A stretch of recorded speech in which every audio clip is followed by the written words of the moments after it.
Chapter 149, How Generous. Yin Wuyu sat on the couch with her legs crossed and a blanket wrapped around her body. She rested her chin on her knees, unable to suppress her smile. "Hey Tang, did you hear that? He said he's going to forge a ranked weapon specially for me." Hey Tang rolled her eyes. "Your Highness, do you lack ranked weapons? What you're using now is an Earth-grade weapon. His Majesty is already helping you customize a Heaven-grade weapon." Zhou. Marquis Zhou can only forge yellow-grade weapons now. Is this worthy of your status? Seeing no reaction from Haitang, Yin Wuyu firmly shook her head. "You don't understand. Haitang, help me freshen up. I'm going to see my father. He's a forging master now. He must have what other forging masters have." In the imperial study, Emperor Yuanfeng suddenly sneezed and then shivered. He suddenly had a bad feeling in his heart, and his entire body felt cold. Before Emperor Yuanfeng discovered him, Zhou Shu secretly left the imperial palace. "That's not right. I didn't steal or rob. Why should I be afraid of him? Just because he's the emperor? I'm not afraid of the emperor. I didn't steal this heaven refining stone from the palace." Zhou Shu straightened his back. For some reason, he felt a little guilty. "Although Yin Changhao took away the heaven refining stone back then, he gave me money, and it wasn't a small sum. Now, it's back. I've done the country a great service. It's my duty to take this piece of heaven refining stone." He put away the heaven refining stone. With this heaven refining stone, he didn't need to worry about anything else. After forging the 7-star Dragon Abyss sword, he had already used up most of the heaven refining stone that the Mi family had given him. He had also wasted a lot of it in between. After all, this was his first time forging his own weapon, and he had taken a wrong turn in the middle. Although the Mi family had a heaven refining stone mine, his surname wasn't Mi after all. So it wasn't appropriate for him to ask for more. As for buying, Zhou Shu didn't have that much spare money. After becoming a marquis, he didn't see any other benefits for the time being. But his expenditure was visibly increasing. The increase in the number of servants in the mansion and the sudden increase in social interactions were all expensive. Putting everything else aside, just for the sake of forging this 7-star Dragon Abyss sword, the cost of the various materials consumed already exceeded 1,000 taels of gold. Forging a yellow-grade weapon didn't cost that much. After all, the market price of a yellow-grade weapon was only so-so. Ordinary yellow-grade weapons could even be bought for 100 taels of gold. But it was Zhou Shu's first time forging, so he had wasted a lot of materials. He could ignore the other materials, but even a little bit of heaven refining stone was worth a lot. That fellow Sun Gongping lives paycheck to paycheck. His pockets are cleaner than his face. But even if he didn't live from paycheck to paycheck, it would take him at least 100 years to save 1,000 taels of gold if he only relied on his salary, Zhou Shu thought. After leaving the palace, he didn't return to his residence but instead went to the Marquis Wei Yuan residence. Yin Wuyu had woken up, and he didn't know if Sun Gongping was awake or not. Regardless of whether he was awake or not, Zhou Shu planned to give him the 7-star Dragon Abyss sword first. No matter what, Sun Gongping got injured in order to save him. The 7-star Dragon Abyss sword was what he had promised Sun Gongping he would forge for him. Marquis Wei Yuan was a middle-aged man who looked to be in his 40s or 50s. He had a warm smile on his face and didn't look like a fierce general who had once dominated the battlefield. After seeing Zhou Shu, he was very friendly and didn't blame Zhou Shu for Sun Gongping's injury. "This little injury of my son's has worried you, Marquis." Marquis Wei Yuan exchanged greetings, filled with emotions. This young man before him was a few years younger than his own child, but he was already on the same level as him. This person was really incomparable to others. "Marquis Zhou, you and Zaiwan are sworn brothers. He is my wife's brother, which makes you her brother too. You are not an outsider," Marquis Wei Yuan said. Zhou Shu awkwardly cupped his hands at the beautiful lady who looked to be in her early 30s. "Greetings, madam." He really couldn't call her sister. The two of them were wearing Divine Constable uniforms, so Zhou Shu knew that they were Divine Constables secretly protecting him. "Divine Constables, don't be nervous. I'm not an assassin." The person who suddenly appeared in front of Zhou Shu raised his hands, indicating that he had no ill intentions. The two Divine Constables didn't relax. They were still holding on to their spring-embroidered sabers tightly. "Who are you, they shouted. Great General Meng sent me. The man smiled bitterly. Great General Meng? Do you have any evidence? The two divine constables stared at the man with burning eyes. Yes, the man said. I have a letter personally written by Great General Meng.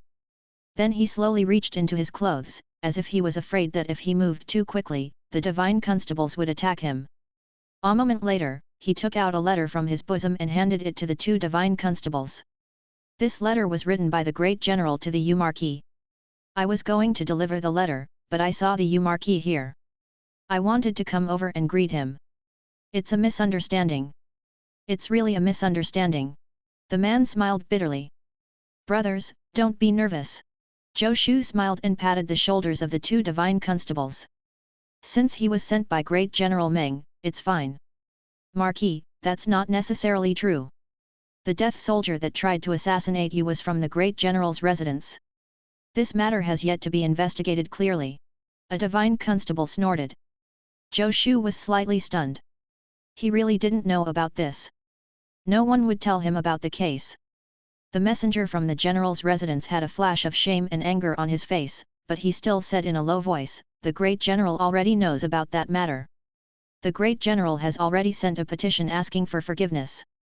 TM here to give the Marquis an explanation, the man said with a serious expression. The Great General said that he brought such danger to the Marquis because of his incompetence. The Great General has already requested punishment from the Imperial Court.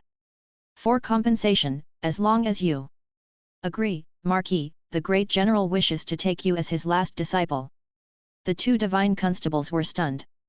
Great General Meng wants to take the Marquis as his disciple? Although they had some doubts about the Great General was still the Great General, the undisputed god of war of Great Xia. Although the Marquis was a marquis, if he could become the last disciple of the Great General, it would be infinitely beneficial to him. The Great General was Great Xia's god of war. If he became his disciple, he would become a true member of the military. Furthermore, the Great General's connections were not something ordinary people could compare to. What can the Great General teach me? Zhou Shu asked curiously. In the art of war and the martial Dao, the Great General's attainments can be said to be top-notch, the man from the general's residence said proudly. That's it. Zhou Shu shook his head. Then forget about it. It's useless for me to learn the art of war. As for the martial Dao, I already have an inheritance. The three of them were stunned. Rejected? He rejected it? Could he not know how beneficial it was for him to become Great General Meng's final disciple? Great General Meng had no children. To put it bluntly, everything he had would be passed down to his disciples. Although the Marquis was a marquis, he didn't have any real power. If he could become a disciple of the Great General, it would only be a matter of time before he entered the military. Are you sure, Marquis? The man from the general's residence asked. Of course. The Great General didn't say I had to agree, did he? Zhou Shu said. That's true. The man from the general's residence shook his head. Marquis, since you have spoken thus, this humble servant will truthfully report this matter to the Great General. He cupped his hands and left without leaving the letter behind. The letter was for accepting him as a disciple. Since Zhou Shu had rejected it, there was no need to keep the letter. Zhou Shu shrugged. He didn't care. He had no interest in becoming a disciple. So what if he's a great general? I'm not going to join the army to fight. I'm just a forging master. It's been hard on you too, he said. This is just a little something. Please have some tea, my brothers. Zhou Shu took out a banknote from his clothes and stuffed it into the hands of the two divine constables. Then he continued walking forward. The two divine constables subconsciously looked at the banknote in their hands. Their eyes lit up. 500 taels. How generous! 500 taels was almost as much as their yearly salary. Originally, protecting the Marquis was a difficult task. But now it seemed that it wasn't that difficult. Just as Zhou Shu was rejecting the person from the Great General's residence, in the Imperial study, Emperor Yuan Feng clutched his chest. His chest was tight, and his breath was short. Is this how you spend the family's fortune that I have worked so hard to save? Who did you learn this from? My daughter shouldn't be like this. Chapter 150, 7-star Dragon Abyss is on the list, Huaxia Pavilion debuts. In the Umarqi residence, Zhou Shu leisurely woke up. He held the heavenly mirror in his hand and injected a strand of spiritual essence into it. The heavenly mirror that Shi Songtao had given him was really good. Although it was not as rich and colorful as the mobile phones in his previous life, it was still a good pastime to look at the armament manuals in his free time. A light screen projected in the air. With a thought, Zhou Shu flipped to the yellow grade armament manual. Ranked first was still the Great Destroyer sword. No one would be able to change its ranking for the time being. The ranked armament manual was based on the weapon's battle results. The Great Destroyer sword had severed the arm of a first-rank martial artist. How could other yellow-grade weapons achieve this? Zhou Shu was also a little puzzled. He had clearly used the Great Destroyer sword to kill Xiao Shunzi, so why didn't the yellow-grade armament manual show it? It wasn't that it hadn't been updated yet. He noticed the changes in the rankings of the weapons in the yellow-grade armament manual. It could only be said that Heavenly Mountain Villa was not omniscient. They didn't know that he had killed Xiao Shunzi. This matter was actually a bit strange. Even if no one was present when he killed Xiao Shunzi's corpse would definitely be discovered afterward. But for some reason, Great Xia and Great Wei didn't announce this matter. Later on, Zhou Shu recalled the bloodthirsty rampant saber. He didn't know who had picked up this saber and whether it had fallen into the hands of the Divine Constable Bureau. These matters were not the main point. Zhou Shu's gaze moved downward. In fifth place, he saw the name of the Songtao sword. Shi Songtao was quite capable. It had to be known that the yellow-grade armament manual contained all the weapons forged by all the forging masters in the world. As a newcomer, it was already very difficult for Shi Songtao to rank fifth with the Songtao sword. The Great Destroyer sword? How could the Songtao sword compare to it? Zhou Shu continued to read. Only when he reached 11th place did he see the name of the 7-star Dragon Abyss sword. The Songtao sword is ranked 5th, while the 7-star Dragon Abyss is ranked 11th. Zhou Shu was slightly unhappy. He felt that the 7-star Dragon Abyss sword was very well made, but it only ranked 11th. He was somewhat dissatisfied. But then again, the 7-star Dragon Abyss sword didn't have any achievements yet. It seemed like it wasn't bad to rank 11th in the yellow grade armament manual. Any random weapon given in the legendary armament canon would rank first. I spent half a day researching and only managed to forge a weapon ranked 11th. The difference is still huge. I'll try forging another one later. I don't believe I can't enter the top 10. This was how rankings were. It made people very motivated. Agreed to forge a sword for Yin Wu on impulse. What sword should I forge for her? Zhou Shu wanted to slap himself. Why did I have to ask her if she wanted a sword? Aren't I just making more work for myself? Who is Yin Wu? She is the princess of Great Xia, the Grand Minister of the Forging Division. If she isn't satisfied with the ranked weapon I forge for her, wouldn't that ruin my reputation? He had been the strongest forging apprentice. Now that he had become a forging master, he couldn't ruin his reputation. Every weapon had to be presentable. I'll first forge 2 8-sided Han swords to warm myself up and find inspiration. On the legendary armament canon, there were still a few standard weapons that were still not maxed. Ever since he created the Great Xia Dragon Sparrow Saber, he no longer needed to fill up the slots to unlock new standard weapons. But if he wanted the benefits from the legendary armament canon, these standard weapons had to be maxed out. Fortunately, for Zhou Shu, forging standard weapons was effortless. He could easily forge a couple to warm up. Just as Zhou Shu finished forging an 8-sided Han sword and was beginning to feel inspired, the steward suddenly whispered from outside, "Marquis, Her Highness has come." No way. A grand craftsman only got 30 grams a month. He was given the same treatment as a grand craftsman. What was there to be dissatisfied about? Zhou Shu was content. 30 grams of heaven refining stone, if used sparingly, could almost be used to forge an ordinary yellow-grade weapon. When Yin Wu saw that Zhou Shu didn't say anything, she thought he was unhappy. After all, he was a second-rank marquis, yet she was only giving him the same treatment as a third-rank grand craftsman. Heaven refining stone is a strategic material. The imperial court strictly controls it. Even the forging division doesn't have much of it, Yin Wu explained. But His Majesty promised to compensate you in other areas. Last time, I told you that our Great Xia's founding ancestor was also a forger. Yin Wu continued, back then, he collected quite a number of secret forging techniques and stored them in the Imperial Library.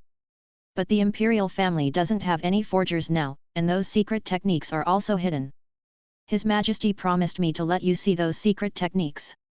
Really? Zhou Shu's eyes lit up. Previously, the information Yin Wu had brought over from the Imperial Library was mainly about the introduction of forging knowledge and the experiences of forging masters. It didn't involve any specific weapon forging techniques. If he could learn more forging techniques, his forging level would definitely increase. Zhou Shu now knew that even if he had the legendary armament cannon, he still had to cultivate his own forging skills and broaden his horizons. Only then would his path be wider and more stable. Of course, Yin Wu said. And there's more. Zhou Shu was surprised. Is the Emperor so generous? I didn't do anything.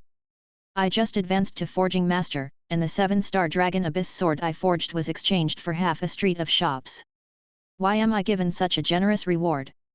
When other Forging Masters advance, I've never heard of them receiving so many rewards. Is it because I'm a genius? Yin Wu nodded heavily. Since the Auth workshop already has its own name, it's a little inappropriate for it to squeeze in with the other workshops. Although the first 36 workshops of the forging division were also called workshops, in reality, they could no longer be considered workshops. In fact, the first 36 workshops were similar to the research institutes in his previous life. They were not all in the capital but were scattered all over Great Xia. What they did were all high-end jobs. Although they took on forging tasks as well, these were usually taken care of by their apprentices to practice. The Auth workshop now had the right to its own name, so it was obviously not appropriate for it to be together with ordinary workshops anymore. One had to know that other named workshops were built in beautiful places with beautiful scenery. Getting a piece of land from His Majesty for the Auth workshop. By the way, what do you plan to name it? Yin Wu asked. Huaxia Pavilion, Zhou Shu muttered in a daze. Getting a piece of land? He had just gotten half a street of shops, and he was going to get a piece of land? Yes, Huaxia Pavilion. I asked His Majesty for a piece of land for the Huaxia Pavilion to use. Don't worry. All the construction costs will be undertaken by the Imperial Court. You just have to follow your heart and build the workshop. Grand Minister, may I ask if that piece of land is bigger than the current Auth workshop? If it's about the same size as the Auth workshop, then there's no need to trouble yourself. The Auth workshop is pretty good now, Zhou Shu said. Back then, he had spent a lot of time and effort constructing the Auth workshop.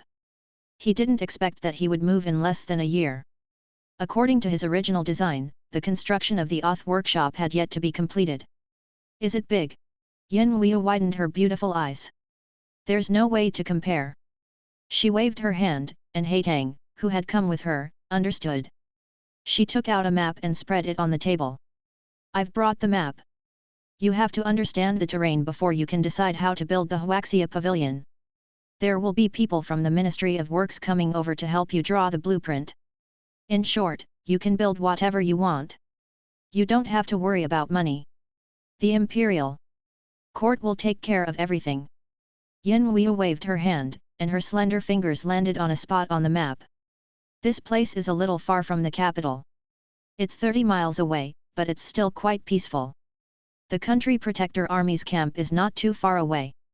There's no problem with its safety, Yin Wu said as she circled the map. Is this the Huaxia Pavilion's territory? Zhou Shu's breathing quickened. Yeah, if you think you don't have enough space, you can use this site. It belongs to me. Yin Wu casually drew another circle, bigger than the previous one. Zhou Shu didn't hear what she said at all. Zhou Shu didn't care why there was still a place for her beside the Huaxia Pavilion. Now, he only saw the place that belonged to the Huaxia Pavilion. Indeed, there was no way to compare the current Auth workshop. It wasn't just huge. It was a mountain. Chapter 151, Return to Civilian Life, Mount Shu. There were many mountains in Great Xia. Around Chang'an, there were also scattered mountain ranges. The place Yin Wu pointed out to Zhou Shu was a small mountain 30 kilometers north of Chang'an. This small mountain was only 200 meters tall, but it occupied a large area. With the small mountain as the center, everything within 1.5 kilometers was his territory. Zhou Shu did a quick calculation in his heart. With his shallow calculation ability, he was unable to calculate how many acres of land it was. The place isn't big. It's only about 1500 acres, Yin Wuyu said lightly, resolving Zhou Shu's doubts. How big was 1500 acres of land? In Zhou Shu's previous life, there were two top universities in China.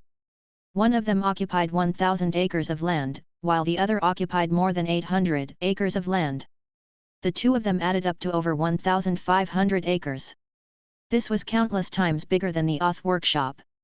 According to Yin Wuyu, such a large place was just so-so. But to Zhou Shu, possessing such a large territory was simply unimaginable. Could one imagine owning Qinghua Garden and Weiming Lake?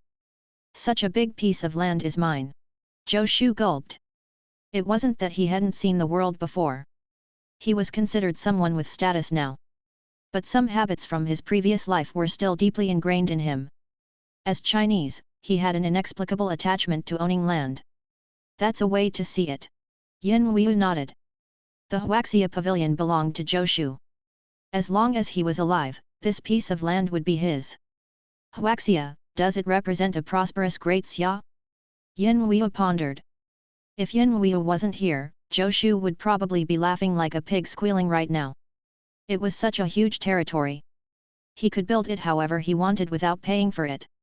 Wasn't this like money falling from the sky?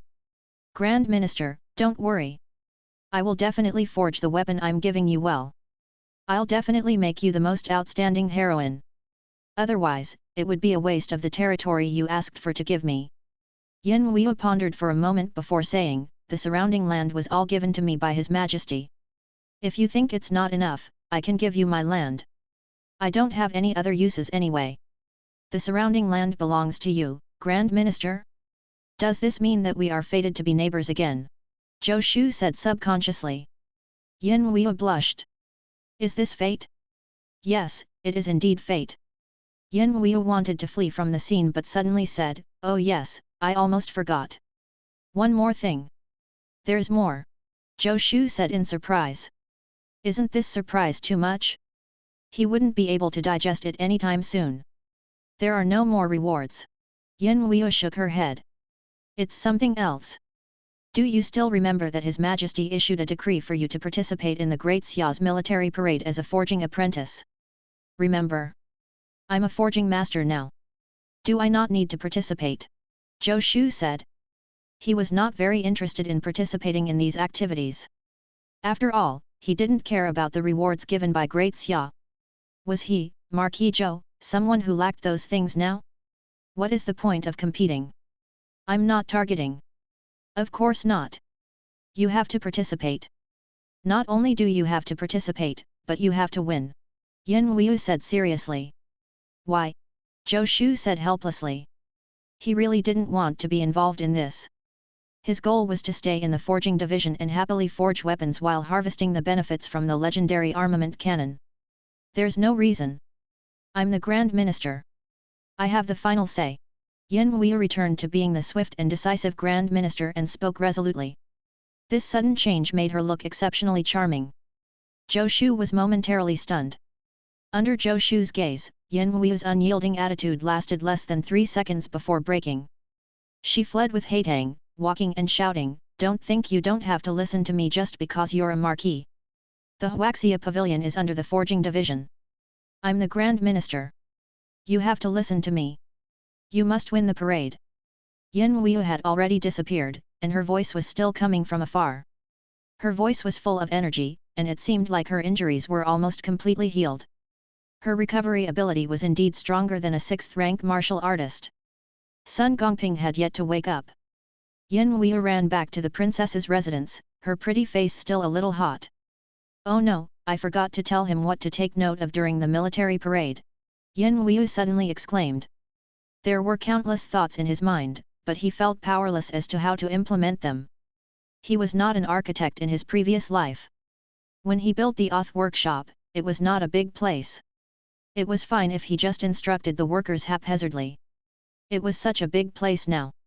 If he continued to mess around, wouldn't he be wasting this territory? What style should it be built in? Jiangnan Garden? Or Immortal Palace Garden?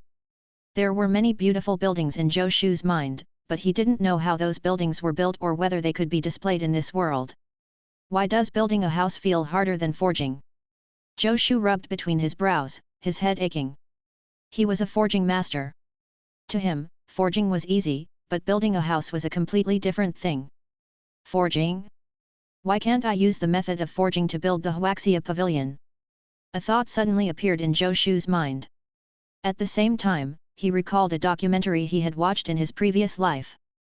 The more he thought about it, the brighter Zhou Shu's eyes became. If can make the Wudang Golden Peak reappear in this world? Zhou Shu suddenly became excited. Is there a better idea than building the Huaxia Pavilion based on the method used by Wudang? The so-called Wudang Golden Peak was a golden palace on the peak of Mount Wudang in his previous life. The golden palace was constructed from gold-plated copper and wood. Zhou Shu remembered clearly that the documentary said that the golden palace used a total of 20 tons of refined copper and 300 kilograms of gold. The entire palace was assembled from components that had been forged. Zhou Shu was a forging master. Although forging components were not forging weapons, the principles were similar. To him, it was not a big problem. The problem was how to design this golden palace. Although Zhou Shu remembered its appearance, the actual construction method wouldn't be described in detail in the documentary. Even if it was introduced, he wouldn't remember it. I won't be able to figure it out on my own. But the construction standards in this world aren't bad either. Perhaps the craftsmen from the Ministry of Works might have a solution. However, if I build the Huaxia Pavilion this way, the building cost will be sky high. I wonder if the Imperial Court can fork out that much money. Zhou Shu had some doubts about this. Although Yin Wuyu told him to build whatever he wanted and that everything would be paid for by the Imperial Court, he would be a fool if he really took it seriously. If he really built whatever he wanted on a piece of land that was more than 1,500 acres, he could empty Great Xia's national treasury. In that case, not only would Emperor Yuan Feng not agree, but all of Great Xia's officials would also chew him out.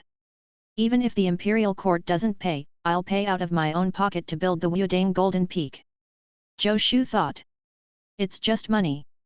If he didn't have money, he could just forge a few more weapons. The Huaxia Pavilion would be his base camp. No matter how much money he spent, it was worth it. Other than the Wudang Golden Peak, the Hanging Temple can also be used as reference. Zhou Shu felt that his train of thought had been completely opened up. The Hanging Temple had been constructed by the ancient craftsman in his previous life according to the Daoist school's requirements of not hearing the sound of chickens and dogs barking. The entire structure was strange, suspended, and ingenious. But Huaxia Pavilion's mountain was too short. It would probably be a little difficult to build a hanging temple. He had to think of how to adapt to the existing conditions. And the Mount Shu I saw in TV dramas. The more Zhou Shu thought about it, the more excited he became. The territory of the Huaxia Pavilion was like a canvas for him to paint as he pleased. There's actually a lake at the foot of the mountain. I can make it scenic. In the future, when everyone is tired from forging, they can go and relax. My Huaxia Pavilion can't be too tacky. It has to have an immortal aura. I'm going to look for professionals from the Ministry of Works. I have to design the blueprint first. Zhou Shu picked up the map and walked out. As for the forging of the components, as long as there are the blueprints, Zhang Yibei and the others can forge them. This is actually the easiest. Oh yes, this mountain doesn't seem to have a name yet. Zhou Shu pondered as he walked toward the Ministry of Works. I wonder who has the naming rights. Speaking of which, the entire mountain belongs to the Huaxia Pavilion. The naming rights should also belong to me. What should I name it? Mount Shu? Mount Tai? Mount Wudang? Chapter 152. Black Iron Gold Crystal, Weapon for Yin Wuyu. Marquis, this is all the information regarding Great Xia's military parade. Haitang placed a thick stack of documents in front of Zhou Shu. Her Highness said to let you take a good look. I understand. Zhou Shu waved his hand. Who has the time to care about the military parade? I'm busy designing the Huaxia Pavilion. Zhou Shu had already communicated with the craftsmen from the Ministry of Works. The craftsmen from the Ministry of Works were very amazed by his idea. But they also raised many questions. As for the construction, there were still many problems that needed to be solved. Constructing the Huaxia Pavilion was a huge project, and Zhou Shu didn't want to do it rashly. After all, this place was different from the Oth workshop. This would be his base camp in the future. Marquis, the military parade is about to begin. Before that, you must prepare your weapon in advance. Her Highness has repeatedly reminded that there must not be any problems, He Tang instructed before leaving. Zhou Shu waved his hand, indicating that she could leave. He threw the military parade to the back of his mind.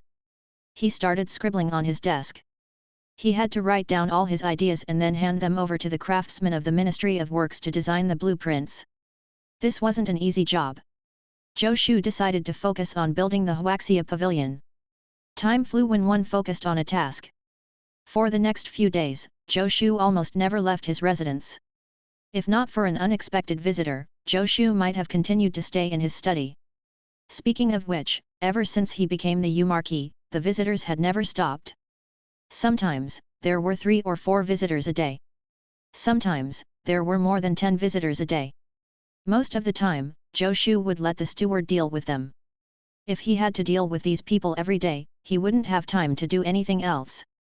Zhou Shu was a homebody at heart, and he had no interest in forming cliques or relationships.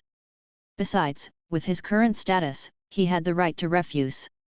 A marquis was an upper-class existence among the nobles of Chang'an. Moreover, he was young, and his future achievements were limitless. Who would dare to disrespect him? Therefore, the steward wouldn't even inform him of ordinary visitors. You are. Although Zhou Shu already knew the identity of this person from the steward, he still pretended to be ignorant and asked. In front of him was a middle-aged man dressed in silk and luxurious clothes. There was nothing special about his appearance, but his eyes were exceptionally bright, leaving a deep impression. Demon Executing Army, Lieutenant Yin Chengshan greets you, Marquis. The middle-aged man stood up and cupped his hands. General Yin, you are too polite. Zhou Shu cupped his hands. May I know why you are looking for me? He sized up Yin Chengshan. Yin Chengshan's breaths were long, and his aura was steady. In Zhou Shu's perception, his cultivation was at least at the 6th rank of the martial Dao. Zhou Shu had heard of the Demon Executing Army countless times. The 3 armies of Great Xia were the Country Protector Army, Demon Executing Army, and Fiend Eradication Army. The Country Protector Army was an ordinary army, and most of the troops were martial artists that had yet to enter the ranks. As for the Demon Executing and Fiend Eradication armies, they were formed entirely by ranked martial artists. Although they were also armies, their establishment was unique. They were more like special operations forces. The upper limit and lower limit of a lieutenant's rank were very wide. Some officers were 3rd-rank generals, while some were only 8th-rank officers. The Demon Executing Army were all ranked martial artists.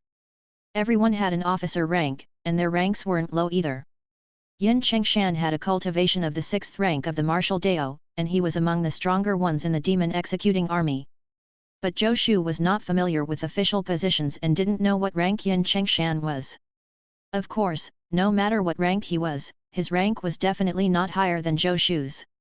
I've come to ask for a weapon from you, Yin Chengshan said seriously. You want a weapon?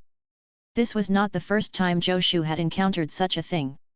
The former commander of the Heben troops, Cheng Wanli, had done so before. He didn't know if Cheng Wanli had survived the Yuanbing prefecture incident. Although Cheng Wanli's position was not low, his cultivation level was not high. However, he only wanted a Great Xia Dragon Sparrow saber. Yin Chengshan was a member of the Demon Executing Army. The weapon he was asking for was probably not a standard weapon. Yes. Yin Chengshan nodded solemnly. To be honest, when I was carrying out a mission previously, I obtained a piece of black iron gold crystal. Coincidentally, my saber was also destroyed during the mission. I heard that you are the strongest among the new generation of forging masters, so I took the liberty to come and ask you to forge a divine weapon. Who spread the rumors? When did I say I was the strongest among the new generation of forging masters? Zhou Shu's expression darkened. I'm not only the strongest among the new generation of forging masters. I'm the strongest among all forging masters. But I'm the only one who needs to know this. There's no need to tell everyone about it. Wouldn't I be making more work for myself otherwise? Everyone knows it, Yin Chengshan said doubtfully. Back then, when Shi Songtao forged the Songtao sword at the age of 25, he was already known as the Great Xia's #1 forging genius. Marquis, you're not even 20 yet, but you've already forged the 7-star Dragon Abyss sword. Furthermore, it ranks 11th in the Yellow Grade Armament Manual. When the Songtao sword first came out, it only ranked 36th. Yin Chengshan looked as if it was only natural. He didn't know that the Great Destroyer sword, which ranked first in the Yellow Grade Armament Manual, was also forged by Zhou Shu. The Songtao sword currently ranks above the 7-star Dragon Abyss sword. Why don't you go find Shi Songtao? Zhou Shu asked curiously. Master Shi is good at forging swords, while I use sabers, Yin Chengshan said. Everyone knows that you're an expert in forging sabers. Zhou Shu's true famous works were the 100 Refinements Ring Pommel Saber, Horse Slaying Saber, and Great Xia Dragon Sparrow Saber. Therefore, even though he had used the 7-star Dragon Abyss sword to become a forging master, most people still felt that he was better at forging sabers. Zhou Shu thought for a moment before rejecting, sorry. I don't have time lately. Marquis, I understand the rules. Money is not a problem, Yin Chengshan hurriedly said. He naturally had to pay for a forging master to forge a weapon for him. He took out a banknote. Here is 1,000 taels of gold. You can cash it at any time. If it's not enough, I will top up more later. Marquis, what I seek is only a yellow grade weapon. I hope that you can help me, Yin Chengshan pleaded. It's not about the money. Zhou Shu shook his head. As you know, Great Xia's military parade is about to begin, and I still have to prepare for it. I am really unable to spare the time. Upon seeing the 1,000 taels of gold, Zhou Shu was somewhat tempted. Although the forging division drew commission whenever he forged weapons for others, he still took the bulk of the profits. To be able to earn so much money by forging a yellow grade weapon, it was really easy for forging masters to earn money. But then again, the demon executing army was rich. He took out 1,000 taels of gold just like that. I am also participating in the military parade, Yin Chengshan said.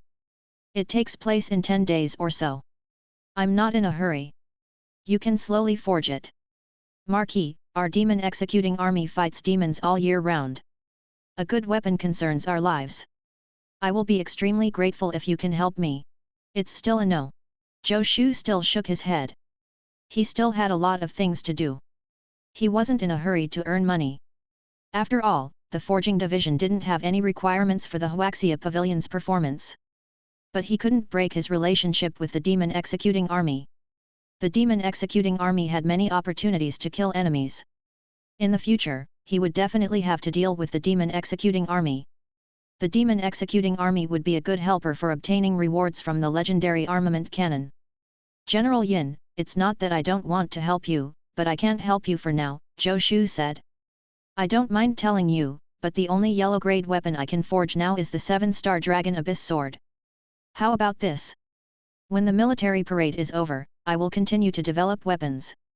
If there is a suitable opportunity, I will forge one for you. How about that?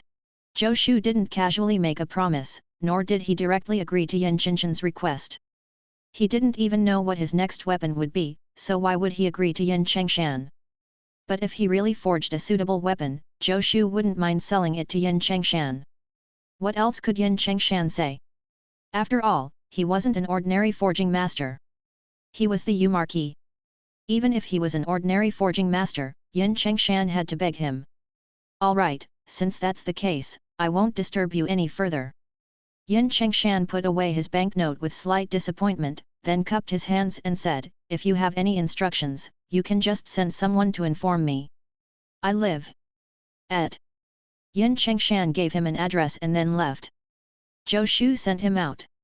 Just as he returned to the room, he saw a wooden box lying on the chair Yin Chengshan had just sat on. Zhou Shu was stunned for a moment before he quickly understood. This Yin Chengshan is also an interesting person. He picked up the wooden box. It was basically impossible to say that Yin Chengshan had forgotten it here. A lieutenant of the demon executing army was always walking on the edge of a blade. How could such a person be so careless? This box was probably left behind on purpose. Is this considered bribery? Zhou Shu mocked himself as he opened the box. Black iron gold crystal. Inside the box was a brown stone the size of a fist. Inside the stone, he could see faint threads of gold. The entire stone looked extraordinarily beautiful. This was the black iron gold crystal that Yin Chengshan had mentioned before. Black iron gold crystal was a relatively rare forging material. It was not even present in the batch of materials that the Mi family had given Zhou Shu. When it was used to forge a weapon, the durability and toughness of the weapon would be greatly enhanced. Most importantly, by using it to forge a weapon, it could increase the tolerance of the weapon to heaven refining stone. In other words, it would allow the weapon to withstand even more star paths. The more star paths a weapon had, the more powerful it was. Since this black iron gold crystal had such an effect, it was naturally not cheap. Even though it couldn't compare to the heaven refining stone, it was much more valuable than ordinary forging materials. The value of this piece of black iron gold crystal was not below the banknote that Yin Chengshan had taken out. This Yin Chengshan is quite daring. Isn't he afraid that I won't help him forge a weapon? From the start, Zhou Shu had never agreed to help him forge a weapon. If he left this black iron gold crystal behind, Zhou Shu might not use it to forge weapons for Yin Chengshan. Yin Chengshan definitely knew this in his heart. But he still left it behind. Was this a deliberate attempt to befriend Zhou Shu? Since I'm participating in the military parade, I have to prepare a weapon no matter what. I promised Yin Weiyu that I would help her forge a weapon. With this black iron gold crystal, I can do both things at once. But this way, I'll have to owe Yin Chengshan a favor. I'll have to think of a way to forge a weapon for him later. During Great Xia's military parade, all the participating forging masters had to forge a weapon to showcase the Great Xia's forging division. Forging a ranked weapon could easily take months or even years. The parade naturally couldn't last that long. Therefore, the forging masters participating in the military parade usually forged their weapons in advance and left 1 or 2 stars unfixed. When they arrived at the parade ground, they would fix the last star and finish forging the weapon. This way, not only would they be able to display their forging skills, but they would also not waste too much time. They would also be able to let the emperor witness the might of a ranked weapon. If they could obtain the favor of the emperor during the military parade, it would undoubtedly be a good thing for the forging masters. To Zhou Shu, he didn't care much about this. But since he couldn't avoid participating, he couldn't embarrass himself too much. He was about to help Yin Weiyu forge a weapon, but he was still considering what to forge. After all, if it was too inferior, he wouldn't be able to present it. Now that he had the black iron gold crystal, he could try some of his ideas. The construction of the Huaxia pavilion can't be completed in a day or two. I'll get the Ministry of Works to draw the blueprints later. I'll handle the military parade first. As for Zhang Yaibei and those guys, I can't let them idle around either. After all, they are members of the Huaxia pavilion. Their current standards are too disgraceful. What sword should I forge for Yin Weiyu? Zhou Shu pinched his glabella. In his mind, there were countless divine weapons that he had heard of in his previous life. It was not impossible to replicate them in this world. But it was precisely because there were too many that he didn't know what to choose. It's too troublesome to give women things. It has to be classy and match her temperament. Zhou Shu cursed in his heart. Sun Gongping is such an easy person to deal with. I just gave him whatever I forged. I didn't have to think so hard about it like now. I have to design it properly for Yin Weiyu. As for returning Yin Jinshan's favor, I'll just give him any yellow-grade weapon. Anyway, the weapons produced by the Huaxia pavilion won't be too bad. Zhou Shu touched the black iron gold crystal as the images of weapons flashed through his mind. As the sun set, it shone in through the window, casting a shadow on the ground.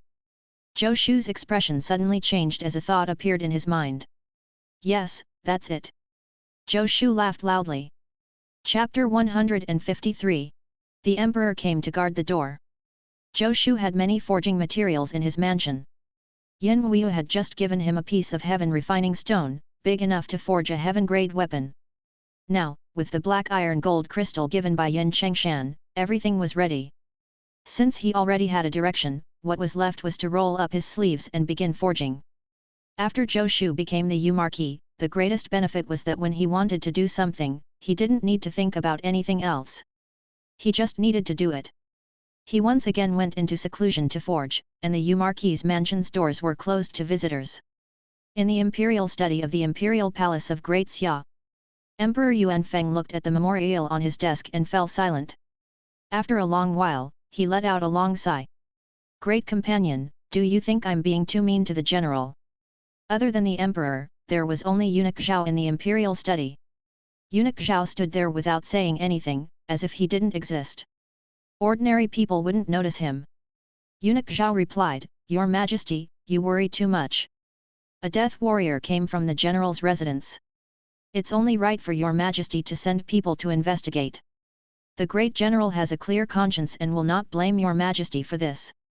Then, why did he submit his resignation letter? Emperor Yuanfeng muttered. Eunuch Zhao sighed inwardly. Your Majesty, you know everything. Why are you asking me? What can I say? That General Meng is afraid that Your Majesty will kill him? Your Majesty, although you might not be willing to do so, even the Emperor cannot do as he pleases when it comes to the matters of the imperial court. Your Majesty, perhaps the great general is tired. He is wounded and ill, and with his age, Eunuch Zhao said. Yes. Emperor Yuanfeng sighed. He has suffered. Great companion, you said that he wants to go to the Huaxia pavilion to be an advisor and help develop weapons. What is the meaning of this? Your Majesty, I think I understand, Eunuch Zhao said. The great general has spent his entire life in the military. Even if he retires and returns home, it might not be a good thing if he really has nothing to do. He wants to find a job to pass the time. After all, the great general has no children. If he really retires, what else can he do? Actually, I think it's a good thing. Marquis Zhou's Huaxia pavilion is 30 kilometers away from the capital. When Your Majesty wants to have a chat with the great general, you can see him at any time. You old bastard! Emperor Yuanfeng cursed. How could he not understand what Eunuch Zhao meant? If Meng Bai stayed in the capital, then he could find out about his movements at any time. And since he didn't have any military power, many people would naturally be completely at ease. That's all for now then. Emperor Yuanfeng let out a long sigh. Being an emperor and being a good person were two different things. Perhaps he wasn't suitable to be an emperor. How could he not know that the situation in Great Xia was getting worse and worse? He might even be part of the reason behind this. Emperor Yuanfeng placed Meng Bai's memorial aside and asked, what has Zhou Shu been doing recently? Although he wanted to beat up this Zhou fellow from time to time, it was undeniable that he was a talent and had helped Great Xia greatly. If not for him, how could Great Xia take back the 2 prefectures? If not for his 100 refinements ring pommel saber and horse-slaying saber, the war in the southern border might not have gone so smoothly. Emperor Yuanfeng had even heard that the other nations were already preparing for next year's 10 Nations Martial Arts Tournament. They were afraid that Great Xia would rise again. Thinking about it this way, Emperor Yuanfeng felt that the boy surnamed Zhou was not completely useless. He snorted inwardly. Marquis Zhou has been busy with the construction of the Huaxia pavilion recently. Eunuch Zhao smiled. I heard from the Ministry of Works that Marquis Zhou mentioned many wonderful ideas. They're very interesting. Eunuch Zhao picked out a few and told Emperor Yuanfeng. After Emperor Yuanfeng heard this, his face darkened. He said coldly, does he want to enjoy himself now? I don't even dare to build my side palaces like this. He has just been promoted to a forging master, and he's already so lacking in ambition. Does he think that it doesn't require money to build the Huaxia pavilion? Emperor Yuanfeng was angry. Thinking back to when he agreed to his daughter's condition, his chest felt stuffy. It's not that Marquis Zhou doesn't do his job. Eunuch Zhao had a pretty good impression of Zhou Shu. At the very least, every time they met, Marquis Zhou treated him with great respect. It wasn't about how grand his etiquette was but because he treated him with his heart. This feeling made Eunuch Zhao, who lived in a scheming environment all year round, especially attached. He only gave suggestions to the Ministry of Works. The Ministry of Works is still planning the specific design plans. Marquis Zhou is currently in seclusion forging. He said that he's preparing for the parade. Although Emperor Yuanfeng would scold Zhou Shu from time to time, Eunuch Zhao knew that Emperor Yuanfeng paid a lot of attention to Zhou Shu, so he was always paying attention to Zhou Shu's movements. Otherwise, he wouldn't be able to answer when Emperor Yuanfeng suddenly asked. Humph! Upon hearing that Zhou Shu was in seclusion forging, Emperor Yuanfeng's anger lessened. What is he forging? I don't know. Eunuch Zhao smiled bitterly. Emperor Yuanfeng also realized that he had asked a useless question and changed the subject. Where is Wu? What has she been busy with these past 2 days? Why hasn't she come to pay her respects? Eunuch Zhao hesitated for a moment before saying, Her Highness has been selecting secret forging techniques in the Imperial Library for the past 2 days. Emperor Yuanfeng was stunned for a moment before clutching his chest and panting heavily. Damn it! That Zhou brat, to think I thought that he wasn't bad. If not for this dragon robe, I would have beaten him up. Emperor Yuanfeng breathed heavily. Your Majesty? Eunuch Zhao asked worriedly. Emperor Yuanfeng sulked for a while before suddenly saying, My great companion, do you think anyone will notice if I disguise myself and leave the palace? Eunuch Zhao had a puzzled expression. Leave the palace in disguise? To mingle with the people incognito? Is there a need to be afraid of being discovered? Could it be that His Majesty wants to visit a brothel?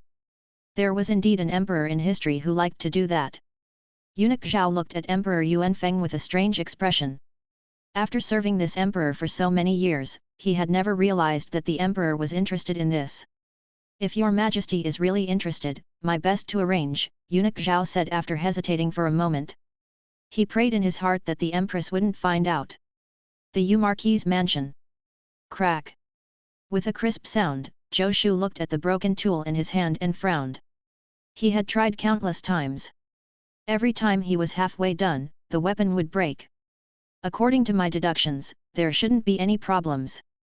Zhou Shu pondered. Forging weapons was not as simple as throwing all the materials into the furnace.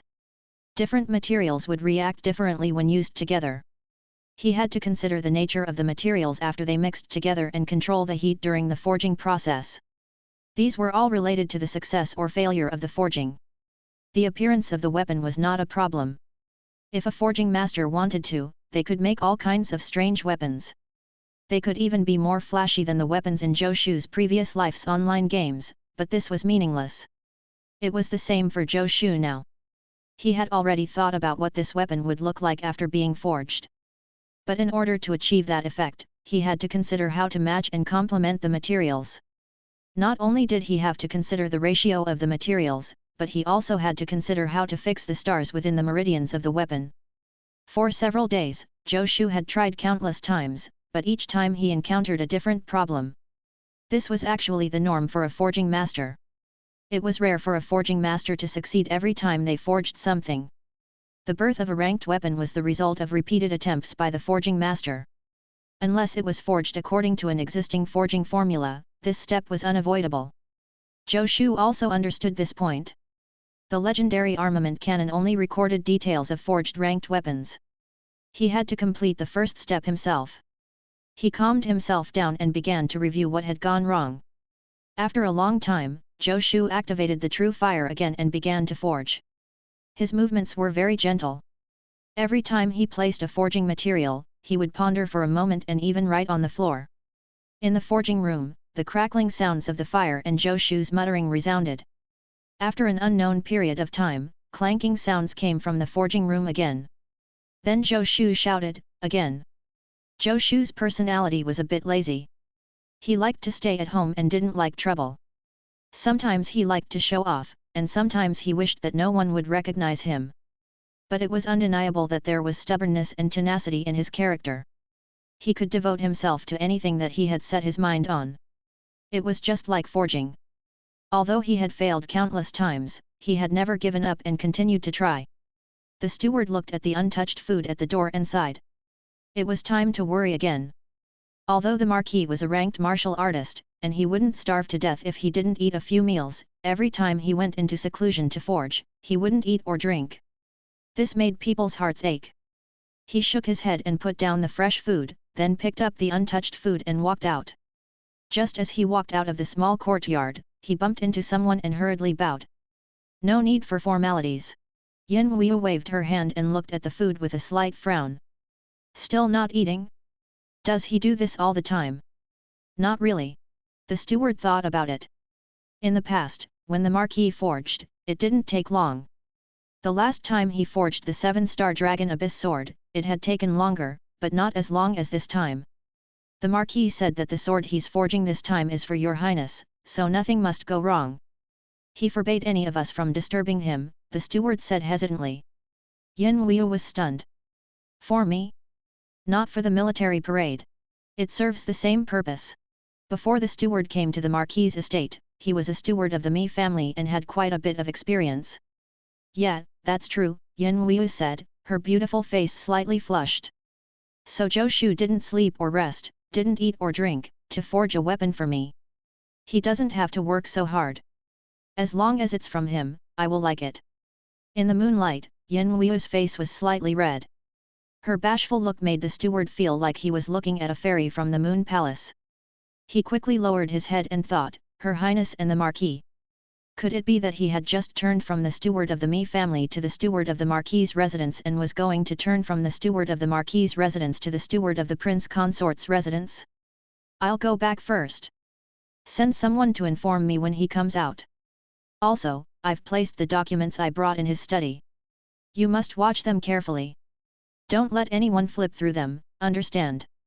Yin Weiu also noticed her loss of composure and regained her cold and arrogant appearance. Yes, Your Highness. The steward hurriedly bowed. Since the future mistress had spoken, he had to quickly express his stance. Yin Weiu walked away gracefully. Being disturbed by the steward's words, she didn't notice two men in black clothes lying on the roof of a house in the distance. As they watched Yin Weiu walk away, one of the men in black gritted his teeth, causing the man in black beside him to feel slightly cold. Things were different from what he had imagined.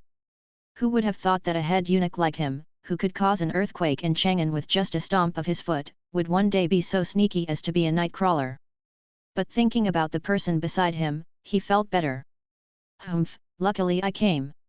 Otherwise, I wouldn't know that my good daughter is still at the Marquis's mansion so late. If others find out about this, how will the rumors spread? Will they say the princess's character is improper? Emperor Yuanfeng thought. He didn't know why he would have such a thought. Perhaps he had been suppressing his emotions for a long time because of the great general's resignation. He wanted to vent. He missed the times when he was not the emperor. Zhou Shu, the little brat who stole his precious daughter, naturally became the target of his anger.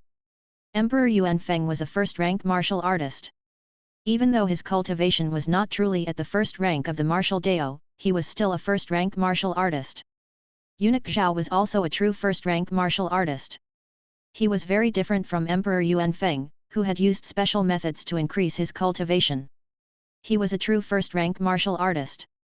Very few people knew that the head eunuch beside Emperor Yuanfeng was actually a first-rank martial dao expert. It was a piece of cake for two first-rank martial artists to sneak into the Marquis residence. Especially since the true experts of the capital had already been informed in advance by Eunuch Zhao, the cultivation of those left behind to guard the Marquis's residence was far inferior. Yin Weiu originally had a chance to discover them, but she had already returned to the princess's residence, so Emperor Yuanfeng and Eunuch Zhao had no trouble sneaking outside Zhou Shu's forging room. Your Majesty, Marquis Zhou seems to be forging. If we charge in now, will it affect his forging? Eunuch Zhao asked. Emperor Yuanfeng hesitated. He had always been a soft-hearted emperor. Otherwise, he wouldn't have the title of a benevolent ruler. Then we'll deal with him later. The number one person of Great Xia, the ruler of a country, and his head eunuch, Eunuch Zhao, stood outside Zhou Shu's forging room like two guards. The night wind rustled the fallen leaves on the ground, making them appear especially desolate. Chapter 154. Three Sorts of Yin Tianzi. Amid the night wind, two men in black stood outside Zhou Shu's forging room like gate gods. Eunuch Zhao bitterly smiled in his heart as he glanced at Emperor Yuanfeng. He's the emperor. Why does he have to do this? Did you come out of the palace in the middle of the night just to guard the door? Is the night breeze comfortable? Isn't your bed more comfortable? Marquis Zhou, oh Marquis Zhou, His Majesty and I will personally guard the door for you. If you can't forge anything good, let alone His Majesty, even I will want to beat you up. Neither Emperor Yuanfeng nor Eunuch Zhao noticed that Zhou Shu's hand was already on the hilt of the Great Destroyer sword the moment they arrived outside. Although Zhou Shu was engrossed in forging, he was not completely unaware of what was happening outside. The sudden arrival of two first-rank martial artists was like two huge suns outside his door. It was hard not to notice. This was also because Emperor Yuanfeng and Eunuch Zhao didn't have much experience in traveling at night. With their status, they only needed to avoid divine constables. This was something that could be done without much attention. How could they have imagined that the true expert was Zhou Shu? Zhou Shu's first reaction was that his cultivation had been exposed, and Great Xia had sent an expert over. But he later realized that it made no sense. Even if his cultivation was exposed, Great Xia had no reason to deal with him. After all, he had always been helping Great Xia. The reason he was worried about exposing his cultivation was that he was worried about the series of troubles that would come afterward. He wasn't afraid of anything at all. It wasn't that he was bragging, but there really wasn't anyone in Chang'an who could threaten his life. Thinking of this, Zhou Shu released his grip on the sword. If the two first-rank experts outside weren't sent by Great Xia, could they be assassins? The defenses of Great Xia's Chang'an are lousy. It's not unusual for a few assassins to sneak in. But on the surface, his martial Dao cultivation was only at the 8th rank. Was there a need to send two first-rank martial artists to assassinate him? Wasn't it akin to using an anti-aircraft gun to hit a mosquito? Wait, why do I feel that the aura of the person on the right is somewhat familiar? Zhou Shu's heart stirred as he silently released a strand of divine sense. He didn't dare to use his divine sense to directly observe the people outside. As first-rank martial artists, they might be able to sense his divine sense. He only used his divine sense to sense the auras of the two people outside. Eunuch Zhao? The next moment, he remembered who the familiar aura was. One is Eunuch Zhao, the other. That's impossible, right? Zhou Shu felt that this was somewhat absurd and inconceivable. Zhou Shu didn't know whether to laugh or cry when he thought that the two most powerful people in Great Xia were standing guard outside his door. He didn't know what they were here for, but he didn't sense any malice from them. Since that's the case, if they're willing to stand guard, let them be. Zhou Shu put down his thoughts and returned to his forging. He had already found the reason for his previous failure. This time, he would definitely succeed. Inside the forging room, clanging sounds rang out incessantly. Emperor Yuanfeng and Eunuch Zhao were in a mess in the wind. Emperor Yuanfeng also began to doubt his life. Who am I? Where am I? What am I doing? Didn't I come here to teach that rascal a lesson? Why does it seem like I am protecting him instead? This doesn't seem right. Emperor Yuanfeng glared at Eunuch Zhao. It's all your fault, talking about disturbing his forging. We should have just rushed in and beat him up, then left with a dashing back view. Eunuch Zhao felt wronged. What did I do wrong? I've already given up my pride to accompany you to be a night crawler. What else do you want? Emperor Yuanfeng hesitated. The sound of forging was still echoing in the room. If he went in now, he would definitely interrupt Zhou Shu's forging.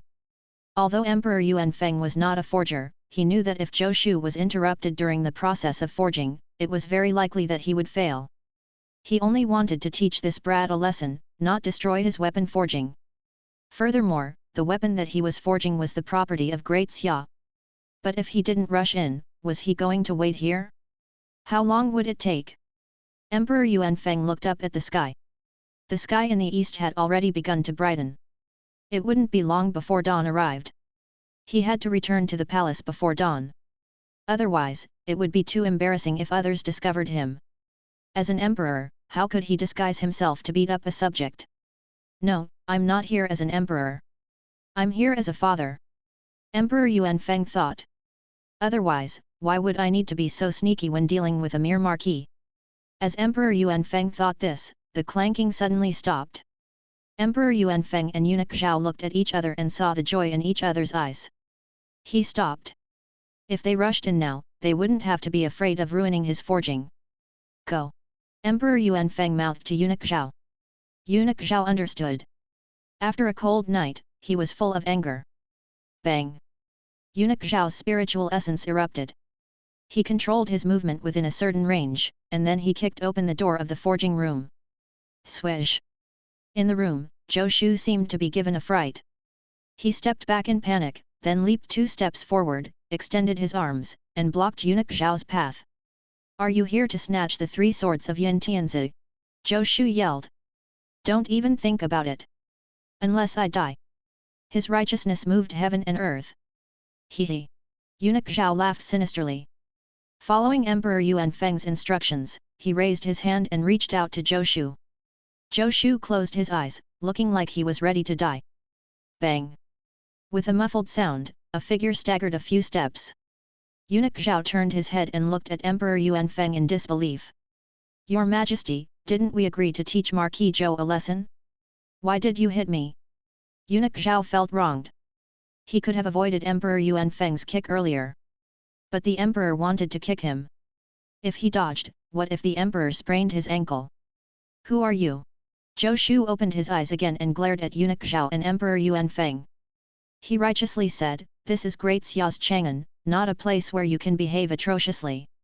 Even if you kill me and snatch away the 3 swords of Yin Tianzi I forged for His Majesty and Her Highness, Great Xia will not let you off. Zhou Shu appeared to be really angry. His acting skills were comparable to that of a best actor. Those who commit crimes against Great Xia will be punished even if they are far away. It may be easy to kill me, but Great Xia still has many people like me. His Majesty will not let you off, and Great Xia will not let you off either. Emperor Yuanfeng's eyes flashed. Those who commit crimes against Great Xia will be punished even if they are far away? What am I doing? I want to teach such a loyal subject a lesson?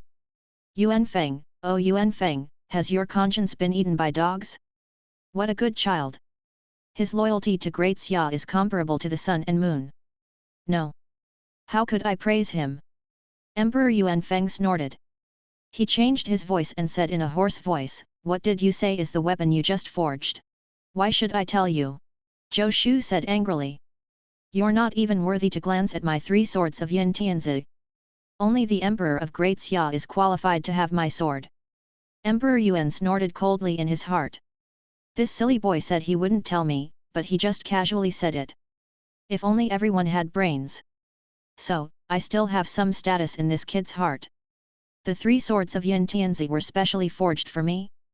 No, why are the 3 swords of Yin Tianzi forged for me and Wuyu? This brat hasn't given up on Wuyu. Does he think I would agree to marry Wuyu to him just because he tries so hard to please me? Humph, let me see if this 3 swords of Yin Tianzi is good enough. Emperor Yuanfeng raised his leg and kicked Zhou Shu. Zhou Shu's heart jumped, and he subconsciously wanted to dodge. But Emperor Yuanfeng's kick didn't contain the slightest bit of spiritual essence, nor did it contain any killing intent. Zhou Shu resisted the urge to fight back. If he really fought back, the Emperor wouldn't be able to resist. Emperor Yuanfeng kicked Zhou Shu's butt. His strength was just the strength of an ordinary adult. Let alone the fact that Zhou Shu had already cultivated the 11th level of the Golden Bell Shield, even if he didn't have any cultivation, he wouldn't be injured by such a kick. Let's go. Emperor Yuanfeng called out to Eunuch Zhao and left in a flash. Since this kid is so loyal, I will be magnanimous and let him off. Emperor Yuanfeng and Eunuch Zhao disappeared into the night. Right after they disappeared, an aura soared into the sky from the princess's residence. Yin Wuyu held a 3-foot sword in her hand as she flew over. She only heaved a sigh of relief when she saw that Zhou Shu was fine. Grand Minister, Zhou Shu stared at Yin Wuyu with wide eyes. Yin Wuyu was currently wearing a gauze robe, and her snow-white skin was faintly discernible, causing Zhou Shu to gulp. Did she rush out in her pajamas? Just now, I felt a powerful aura erupt. Is there an assassin? Yin Wuyu looked around warily. Gulp. Zhou Shu didn't speak. Instead, he gulped. Yin Wuyu turned to look at Zhou Shu in surprise. Following Zhou Shu's gaze, she looked at herself. The next moment, she screamed. Close your eyes. Don't look. If you look, I'll dig your eyes out. The Marquis's residence guards who had rushed over after hearing the commotion stopped outside the courtyard. Her Highness is inside? Should we go in? The next moment, they no longer hesitate after hearing Yin Wuyu's voice. No one is allowed to enter. Otherwise, I will execute your entire clan. Yin Wuyu flew into a rage out of humiliation. The guards looked at each other and dismissed themselves. Let's wash up and go to bed. Her Highness is just playing with the Marquis. She really knows how to have fun creating such a huge commotion. As Yin Wuyu listened to the guards disperse, she fiercely glared at Zhou Shu, whose back was already facing her. Her charming face was so red that it was almost dripping blood. Die! Yin Wuyu stomped her foot fiercely, then raised her slender foot and kicked Zhou Shu's butt.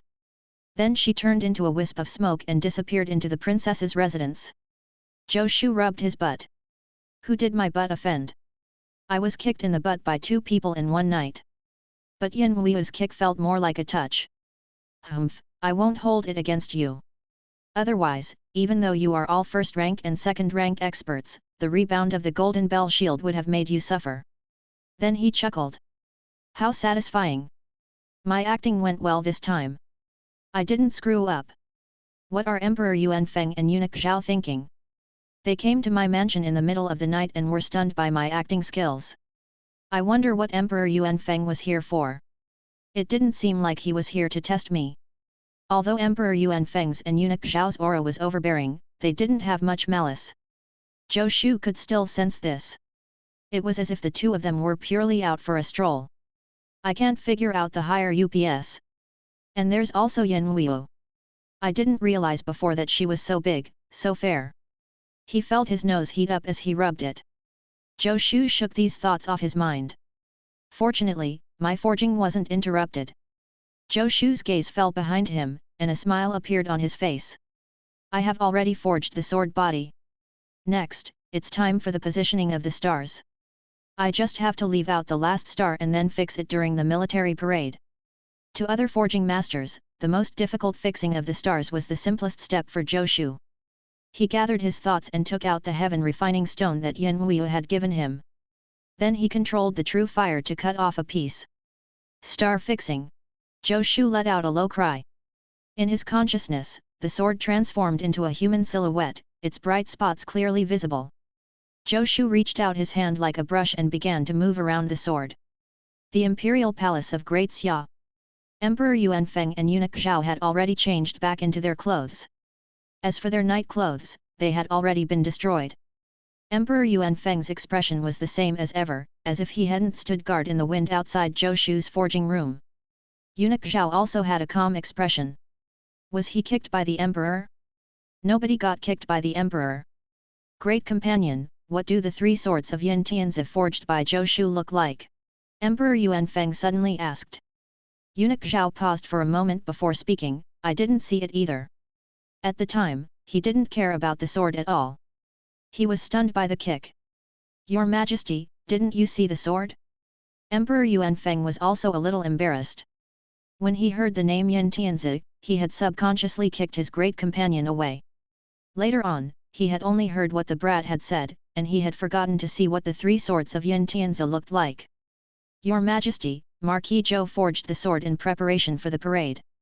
It shouldn't be completed yet. He will only complete the final finishing touches during the parade, Eunuch Zhao said. Even if we saw it, it's not a complete weapon. Yet. Emperor Yuanfeng nodded. He was actually looking forward to the military parade. In all his years since his ascension, this was the first time someone had forged a sword for him. The 3 swords of Yin Tianzi, just listen to its name. There was also that sentence, those who commit crimes against Great Xia will be punished even if they are far away. The boy surnamed Zhou seemed to be a good candidate too. Pui. Chapter 155.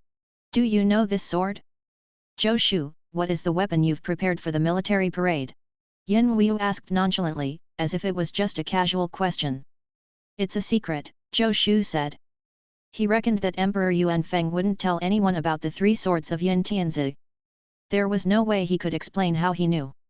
Could he tell others that he, the ruler of a country, had become a nightcrawler? Grand Minister, you'll know when the military parade starts, Zhou Shu said casually. Although Yin Wu was very curious, it wasn't appropriate for her to continue asking. She couldn't tell Zhou Shu that she already knew he was going to give her the weapon, right? Grand Minister, I've already seen the information you asked Haitang to send over. Zhou Shu suddenly thought of something and asked, I saw that in the past military parade, the military segment was always the actual combat of Great Xia's 3 armies. I can understand the combat exercise for the country protector army. But what is the combat of the demon executing army and the fiend eradication army about? The information Yin Wu had asked Haitang to give Zhou Shu was mostly about the military parade. There was very little information about the combat performance. In her view, Zhou Shu was only participating in the military parade, and the military segment had little to do with him. She had even specially found all the information on the yellow-grade weapons that had appeared during the previous military parades for Zhou Shu. Unexpectedly, Zhou Shu didn't ask about the military parade but instead asked about the military segment. It's very simple. It's actual combat. The Demon Executing Army demonstrates how to slay demons, while the Fiend Eradication Army demonstrates how to eliminate fiends, Yin Weiyu said. Seeing Zhou Shu's puzzled expression, she continued to explain, at that time, we will choose some demons and fiends from the prison, and then the teams of the Demon Executing Army and the Fiend Eradication Army will fight them in the martial arts arena. Zhou Shu nodded thoughtfully. Isn't it like the Colosseum? Won't there be casualties in actual battles? Zhou Shu asked. Since they're real battles, injuries are unavoidable, Yin Weiyu said matter-of-factly. That's true. Zhou Shu pondered. You don't have to think too much about the military segment. It has nothing to do with you, Yin Weiyu said. You don't have to worry about building the Huaxia Pavilion. I'll think of a way to find more craftsmen. Yin Weiyu had also heard about the Huaxia Pavilion. Many of the ideas that Zhou Shu had proposed were difficult for the craftsmen in the Ministry of Works to realize. Zhou Shu nodded. He wasn't in a hurry. Rome wasn't built in a day. The Huaxia Pavilion was a huge piece of land. Even for construction maniacs in his previous life, it would take some time to build it properly. Slow work would produce fine work. If he was too anxious, it might affect the overall effect. After leaving the forging division, Zhou Shu didn't return to the Marquis's mansion. Instead, he began walking in a certain direction. As the imperial capital of Great Xia, Chang'an's property prices were comparable to the imperial capital of Zhou Shu's previous life. His 3 generations of ancestors had not been able to live in Chang'an. It was only because Zhou Shu got lucky that he now had 2 houses in Chang'an. Moreover, he didn't even spend money to buy them. Looking at the exquisite courtyard in front of him, Zhou Shu sighed. The Demon Executing Army seems to be treated quite well. The place he was standing at was the entrance of the Demon Executing Army's Lieutenant Yin Qingshan's house. The last time Yin Qingshan visited him, he had specially left his address.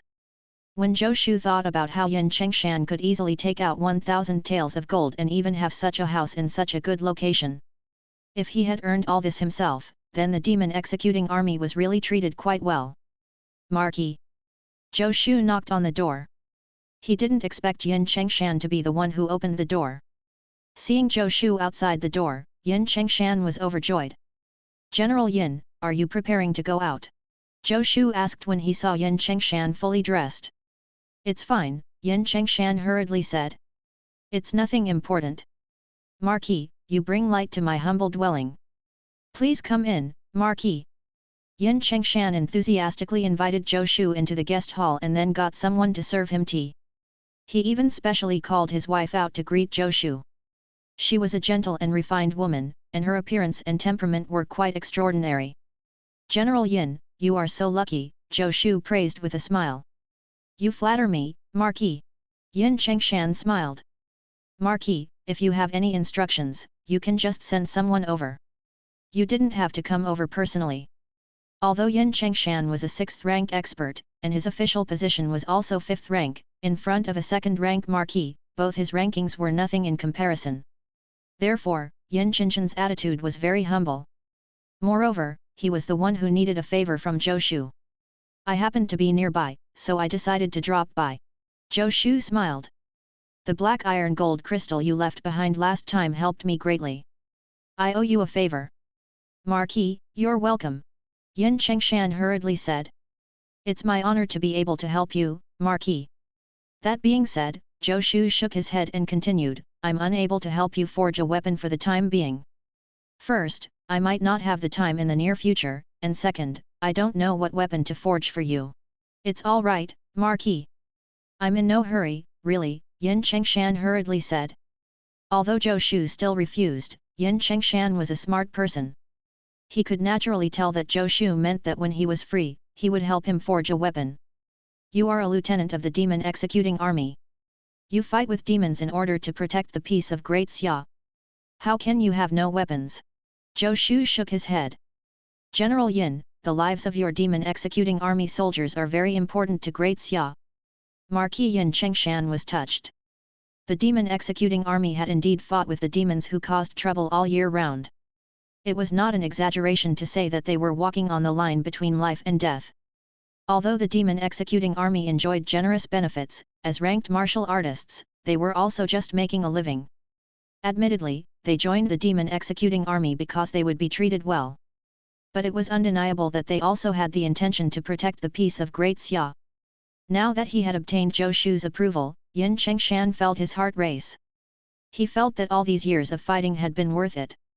General Yin, I can't help to slay demons, but I can't bear to see the soldiers who shed blood for the country without weapons, Zhou Shu said seriously. Although I can't customize a ranked weapon for you yet, I have a weapon that I can lend to you temporarily. I remember that you are going to lead a team to participate in the Great Xia military parade, right? How can you perform without a good weapon? Is this appropriate? Yin Chengshan was a little tempted. Although he was rich, it wasn't easy to buy a ranked weapon. In his previous mission, his saber had been damaged. Although the imperial court had compensated him, he still had to depend on his luck to obtain a suitable ranked weapon. He had gone to find Zhou Shu previously with the intention of trying his luck. He hadn't expected Zhou Shu to value him so much. Although Zhou Shu hadn't forged a weapon for him, he had specifically come to lend him a ranked weapon. Of course. Zhou Shu smiled. I don't usually have the chance to fight with others. This weapon is useless to me. Why don't I lend it to you first? If you can kill one or two greater demons, I would have done my bit to help. General Yin, take a look. Zhou Shu reached out and took a heavy sword from his back. General Yin, although you specialize in using sabers, this is a heavy sword. It's not impossible to use it as a saber. Yin Qinshan's gaze fell upon the broad heavy sword in Zhou Shu's hand. Although he was skilled in using sabers, he had also practiced sword techniques in the demon executing army. Moreover, this heavy sword seemed like it was suitable for cavalry combat. Why does this sword look so familiar? Yin Chengshan muttered in his head. General Yin, you can try this sword. While I'm still here, I can explain the characteristics of this sword to you. Zhou Shu extended his arm forward. Yin Chengshan reached out and took the sword. His arm suddenly sank, and the sword almost fell to the floor. He quickly circulated his spiritual essence, and his face turned red. What a heavy sword! A look of surprise flashed across his face as he raised the heavy sword. He couldn't even tell that the sword was so heavy when Zhou Shu was carrying it on his back. Although the Marquis's spiritual essence cultivation isn't high, his innate divine strength is enviable. Yin Chengshan was a 6th-rank martial artist after all. Furthermore, the saber he used previously wasn't light either. Even though he had miscalculated when he took the Great Destroyer sword from Zhou Shu, he was still able to use it. He waved it twice and injected a strand of spiritual essence into it. The body of the sword lit up, and he could see the flow of spiritual essence within it. It looked as though spiritual essence was circulating within the body of a person. After a few cycles, sword chi shot out with a swoosh. Swish! A bottomless pit appeared on the floor. Yin Chengshan was shocked. This sword seemed to be very powerful. Marquis, is this a yellow-grade weapon? Yin Chengshan asked. Of course. Zhou Shu smiled.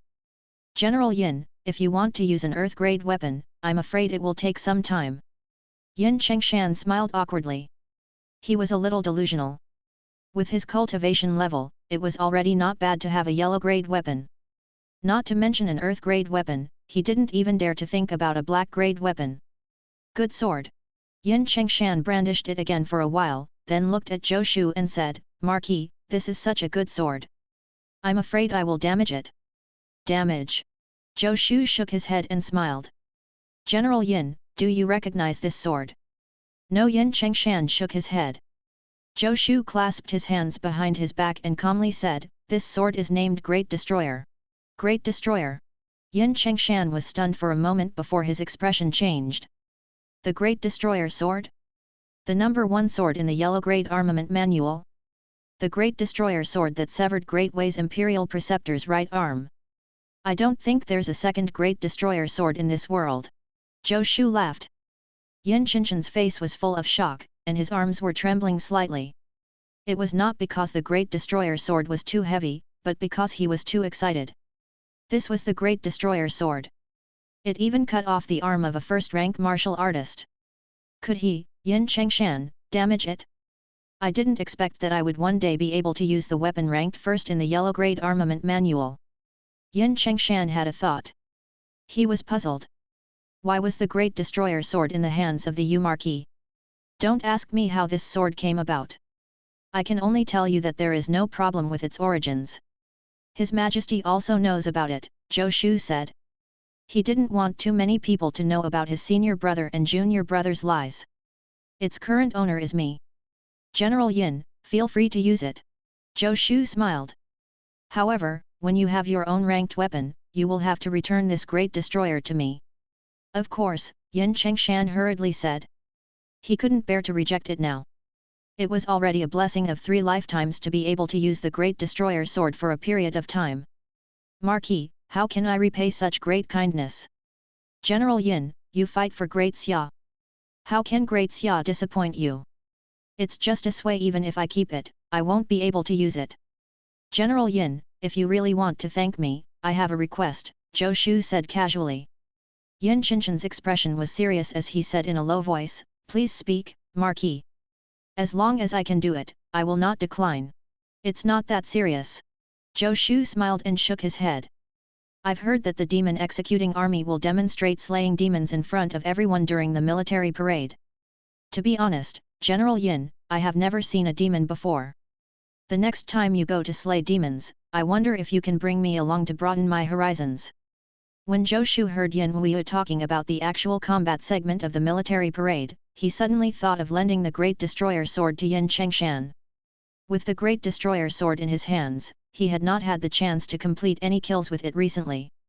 Without completing kills, the legendary armament cannon wouldn't give him any benefits, and his strength would stagnate. He couldn't accept this. It was true that Zhou Shu had no spare time to help Yin Chengshan forge a weapon, but he could lend him the Great Destroyer sword first. Wasn't Yin Chengshan going to slay demons during the military parade? Use the Great Destroyer sword to do it then. If not for the fact that he didn't have enough time, he would have even thought of forging more ranked weapons and sending them to the demon executing army. It was a pity that forging a ranked weapon required a lot of time and effort. Even Zhou Shu couldn't forge one just because he wanted to. The legendary armament cannon wanted him to rely on himself.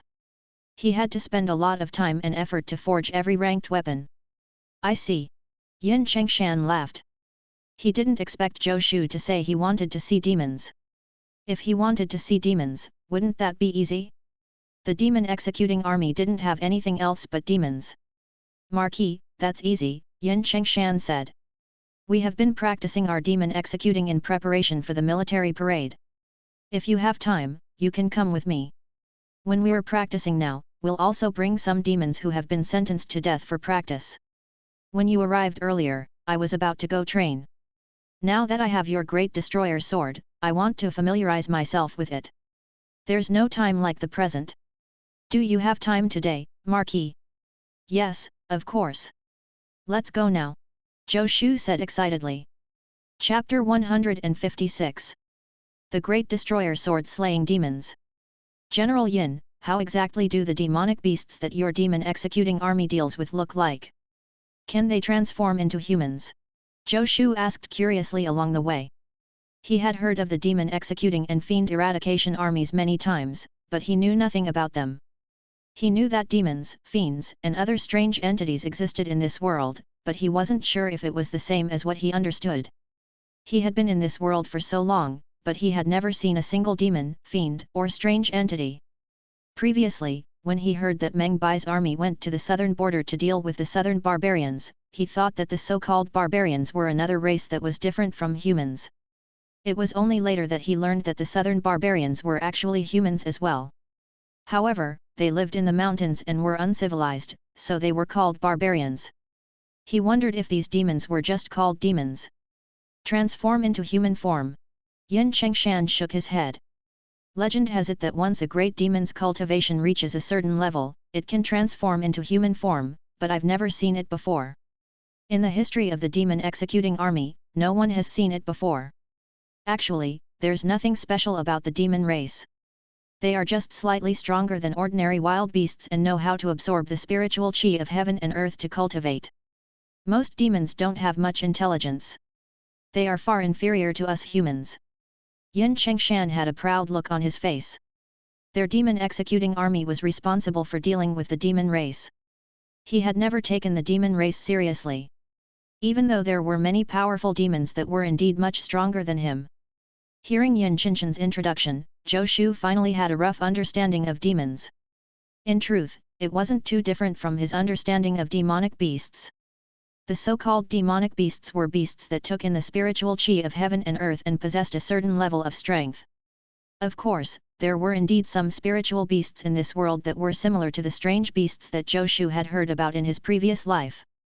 But according to Yin Qinshan's understanding, demonic beasts that could speak human language and transform into humans didn't seem to exist. Even a demonic beast with first-rank martial Dao cultivation wouldn't be able to take human form. There aren't many demonic beasts here in Great Xia. I heard that there are more demonic beasts in Great Qin in the west, and they are also much stronger, Yin Qinshan continued. Therefore, Great Qin's demon executing army is the strongest in the world. Great Qin was one of the 10 countries on the land, and it was also the most powerful country.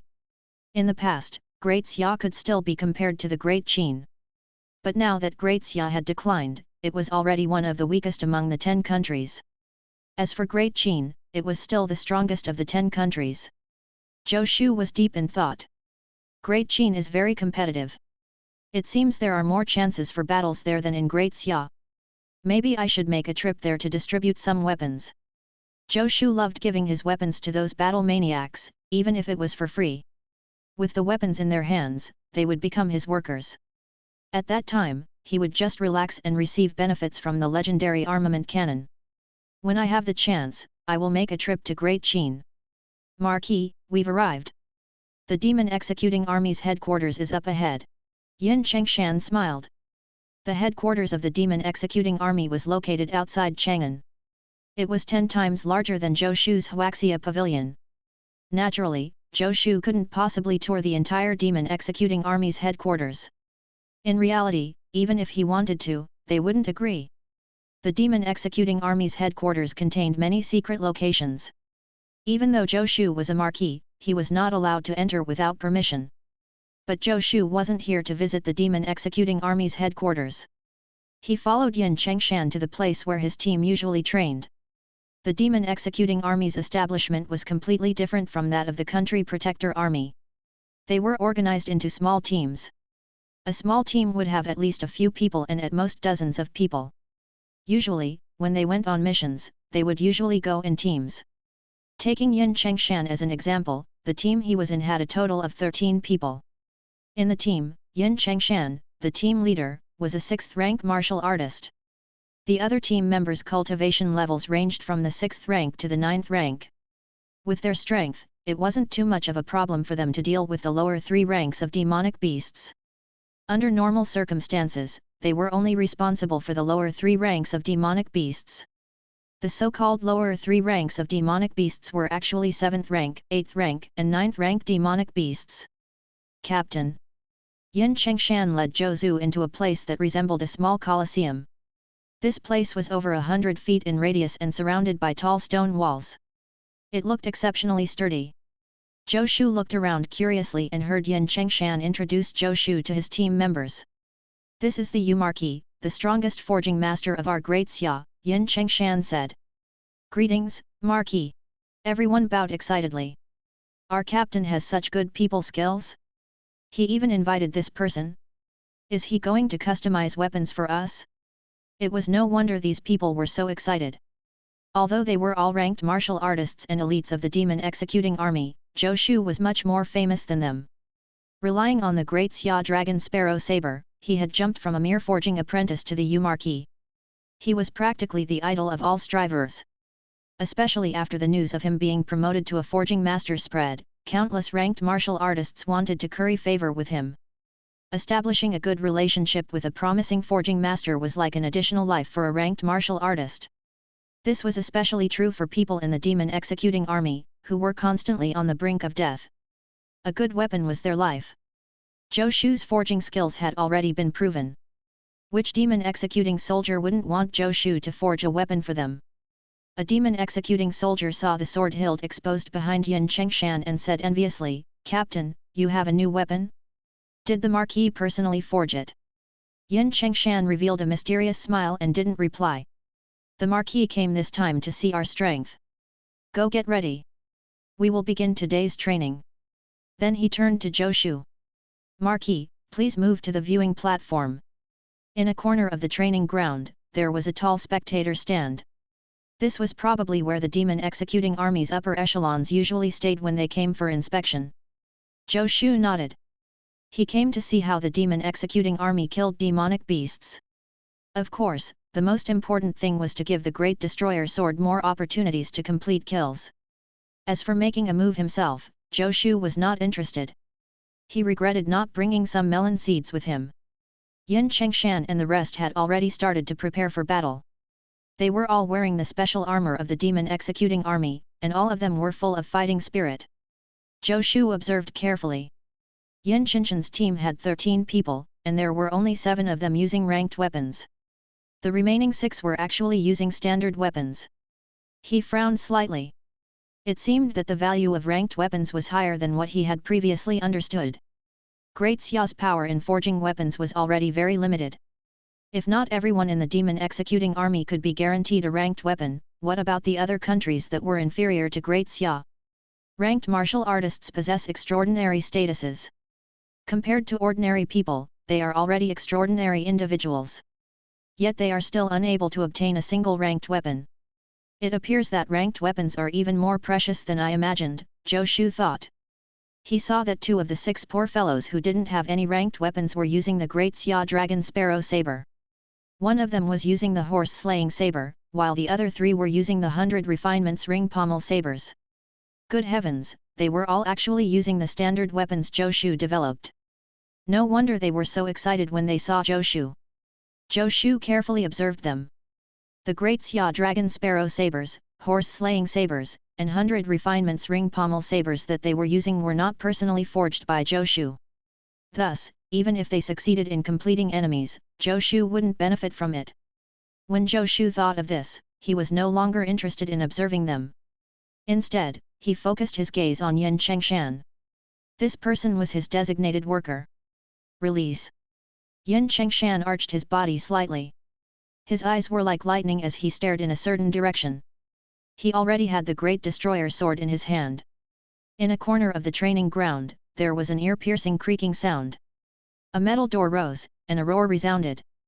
Boom! Zhou Shu felt the ground shake.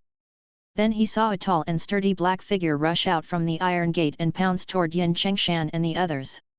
The black shadow was like a small mountain, but it was extremely fast. Almost as soon as it left the iron gate, it appeared in front of Yin Chengshan. Yin Chengshan roared and struck out with the Great Destroyer sword like lightning. The door-like blade collided with a sharp claw, and sparks flew. Yin Chengshan squatted down and dug his feet into the ground, creating a deep ditch. He held on. He raised the Great Destroyer sword and blocked the demon's attack. This scene made Yin Chengshan's teammates slightly stunned. But their reactions were very fast. They quickly adjusted their formation and launched attacks at the mountain-like shadow. Only now did Zhou Shu clearly see what that mountain-like black shadow was. It was a black bear that was almost as tall as 3 people. Its fur was black and shiny, and its paws were the size of an adult's head. As it waved its paws, the sound of wind could be heard. Zhou Shu saw with his own eyes that a martial artist of the 8th or 9th rank was sent flying far away by its palm. Even Yin Chengshan, without the Great Destroyer sword, wouldn't be able to block a single attack from it. This bear is indeed stronger than those Asian black bears in my previous life. But those Asian black bears in his previous life wouldn't be able to grow this big.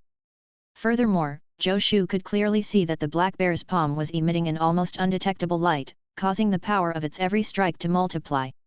In the face of such a strong opponent, Yin Chengshan and the others' tactic was to exhaust its stamina before attacking. But this time, Yin Chengshan, who had the Great Destroyer sword in his hand, was much more confident. He actually chose to attack head-on. This black bear's strength was only equivalent to a 60-rank martial artist. It was a 7th-rank demonic beast with tough skin and thick flesh. It could indeed fight against a 6th-rank martial artist. But so what? The Great Destroyer sword in his hand had even slain a 1st-rank martial artist. Yin Chengshan roared and slashed upward with the Great Destroyer sword. Zhou Shu rolled his eyes when he saw this. Even though the Great Destroyer sword is a heavy sword, it isn't meant to be used like it's a door. Don't you have any techniques? Boom! The black bear slammed its palm on the Great Destroyer sword and sent Yin Chengshan flying. Yin Chengshan somersaulted in the air and charged forward again without giving up. His bold fighting style made his teammates' hearts race. Everyone howled and charged toward the beast. Zhou Shu shook his head. He could guess that these people were trying to show off in front of him. But this strategy was too reckless. He had forgotten that if he was the one fighting the demonic beast, he would be even more reckless than them. Although the black bear had thick skin and immense strength, it was still a 7th-rank demonic beast. Under the attacks of Yin Chengshan, a 6th-rank martial artist, and his 12 subordinates, it only lasted for 5 minutes before it was defeated. Die! Yin Chengshan let out a loud shout and flew 30 feet in the air. He held the Great Destroyer sword and slashed down. The black bear's massive head flew high into the air as a pillar of blood shot into the sky. Yin Chengshan landed on the ground and raised the Great Destroyer sword high. He was in high spirits and had a look on his face that said, "I won." Whoosh! The rest of the team members gasped and looked at Yin Chengshan in amazement. "Captain, your sword is too powerful. This must be a black-grade weapon, right?" one of the team members said enviously. Yin Chengshan shook his head. "It's not black-grade."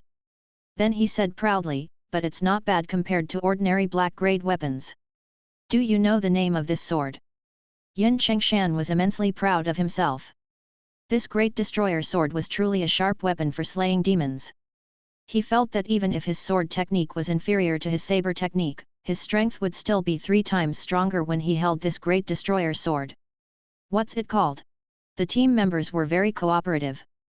"This sword is named Great Destroyer." Yin Chengshan recalled the scene when Zhou Shu told him the name of the sword. He subconsciously imitated Zhou Shu's tone. He smacked his lips with some regret in his heart. Why couldn't I learn the Marquis's calm and composed style? Great Destroyer sword? The number 1 weapon in the Yellow Grade Armament Manual, the Great Destroyer sword that severed Great Wei's Imperial Preceptor's arm. Everyone was shocked. That's right. Yin Chengshan couldn't help feeling proud. "Captain, you obtained the Great Destroyer sword." All the team members were envious. Ordinary yellow-grade weapons were enough to make them envious, but this was the Great Destroyer sword. The number 1 sword in the Yellow-Grade Armament Manual. If they could obtain it, they would be willing to live 10 years less. "No," Yin Chengshan said. "The Marquis lent this Great Destroyer sword to me. With this sword, we must shine brightly in the military parade this time. At that time, all of us will be able to own a ranked weapon. Brothers, this is the Marquis's gift to us. Let's thank him." "Thank you, Marquis." Yin Chengshan took the lead and bowed toward Zhou Shu on the spectator stand. The rest of the people also bowed toward the spectator stand. "Thank you, Marquis." Zhou Shu stood up and nodded slightly.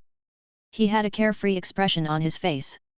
It was a demeanor that Yin Chengshan was extremely envious of but could not learn. Yin Chengshan didn't know that Zhou Shu's expression was calm, but his heart was already blooming with joy. In front of him, the legendary armament cannon had already begun to flip its pages. Chapter 157. Flaming Sunset Saber.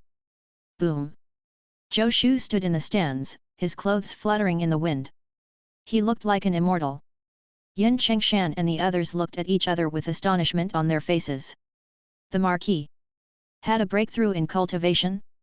"Captain, your cultivation is high. Can you tell what the Marquis's cultivation is now?" a demon executing soldier asked softly.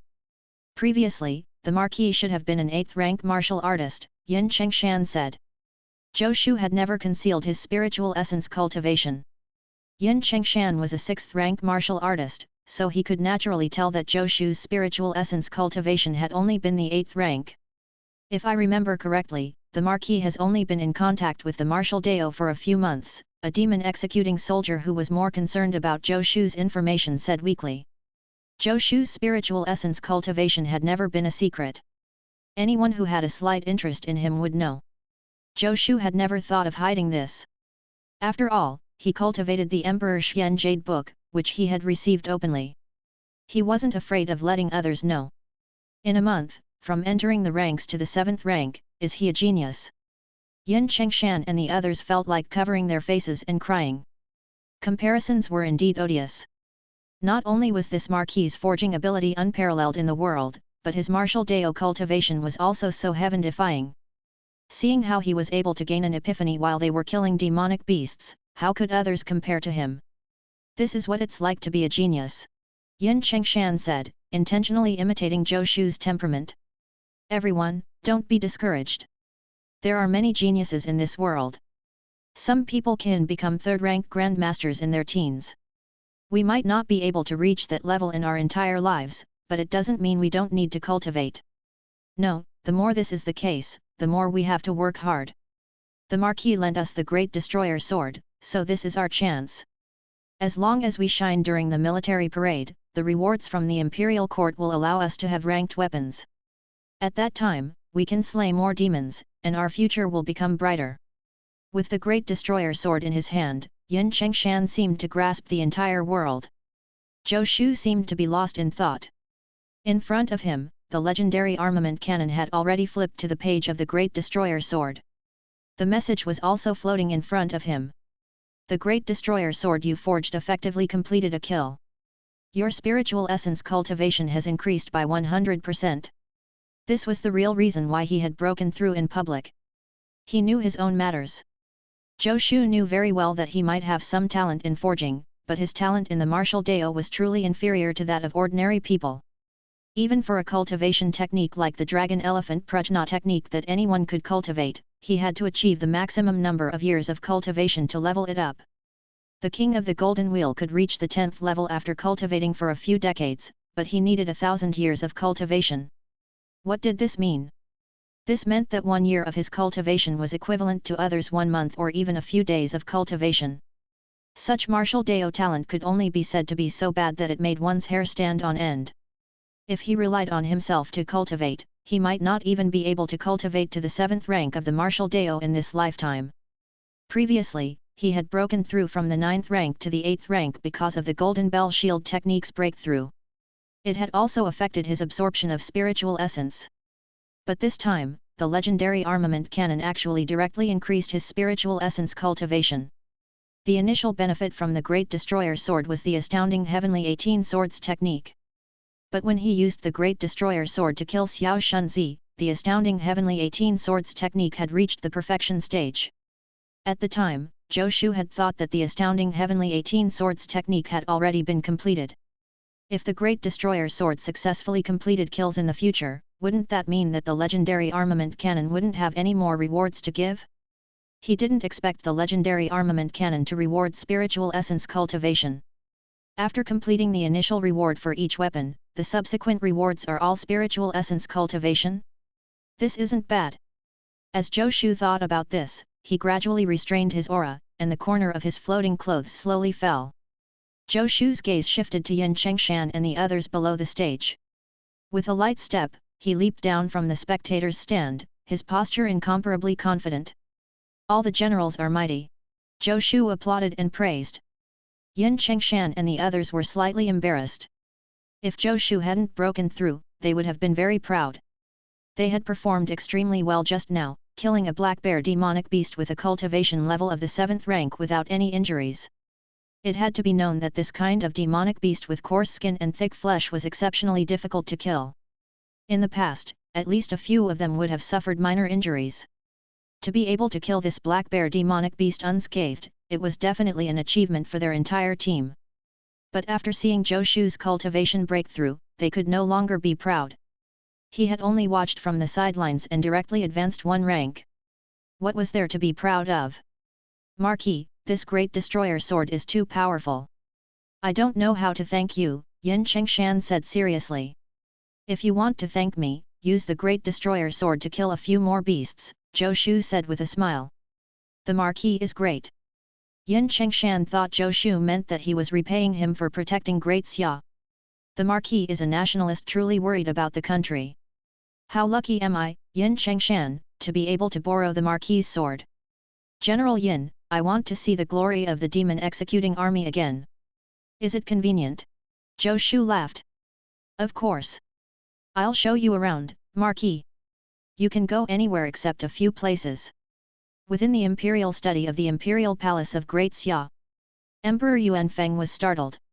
You're saying that brat Zhou Shu broke through to the 8th rank of the martial Dao after watching the demon executing army slay a demon? It's the 7th rank, Your Majesty, eunuch Zhao corrected. Emperor Yuanfeng felt his teeth ache slightly. Has it even been a month since he entered the ranks? Actually, it has been more than a month. It has been almost 40 days, eunuch Zhao whispered. Emperor Yuanfeng's teeth ache. 40 days, is it any different from a month?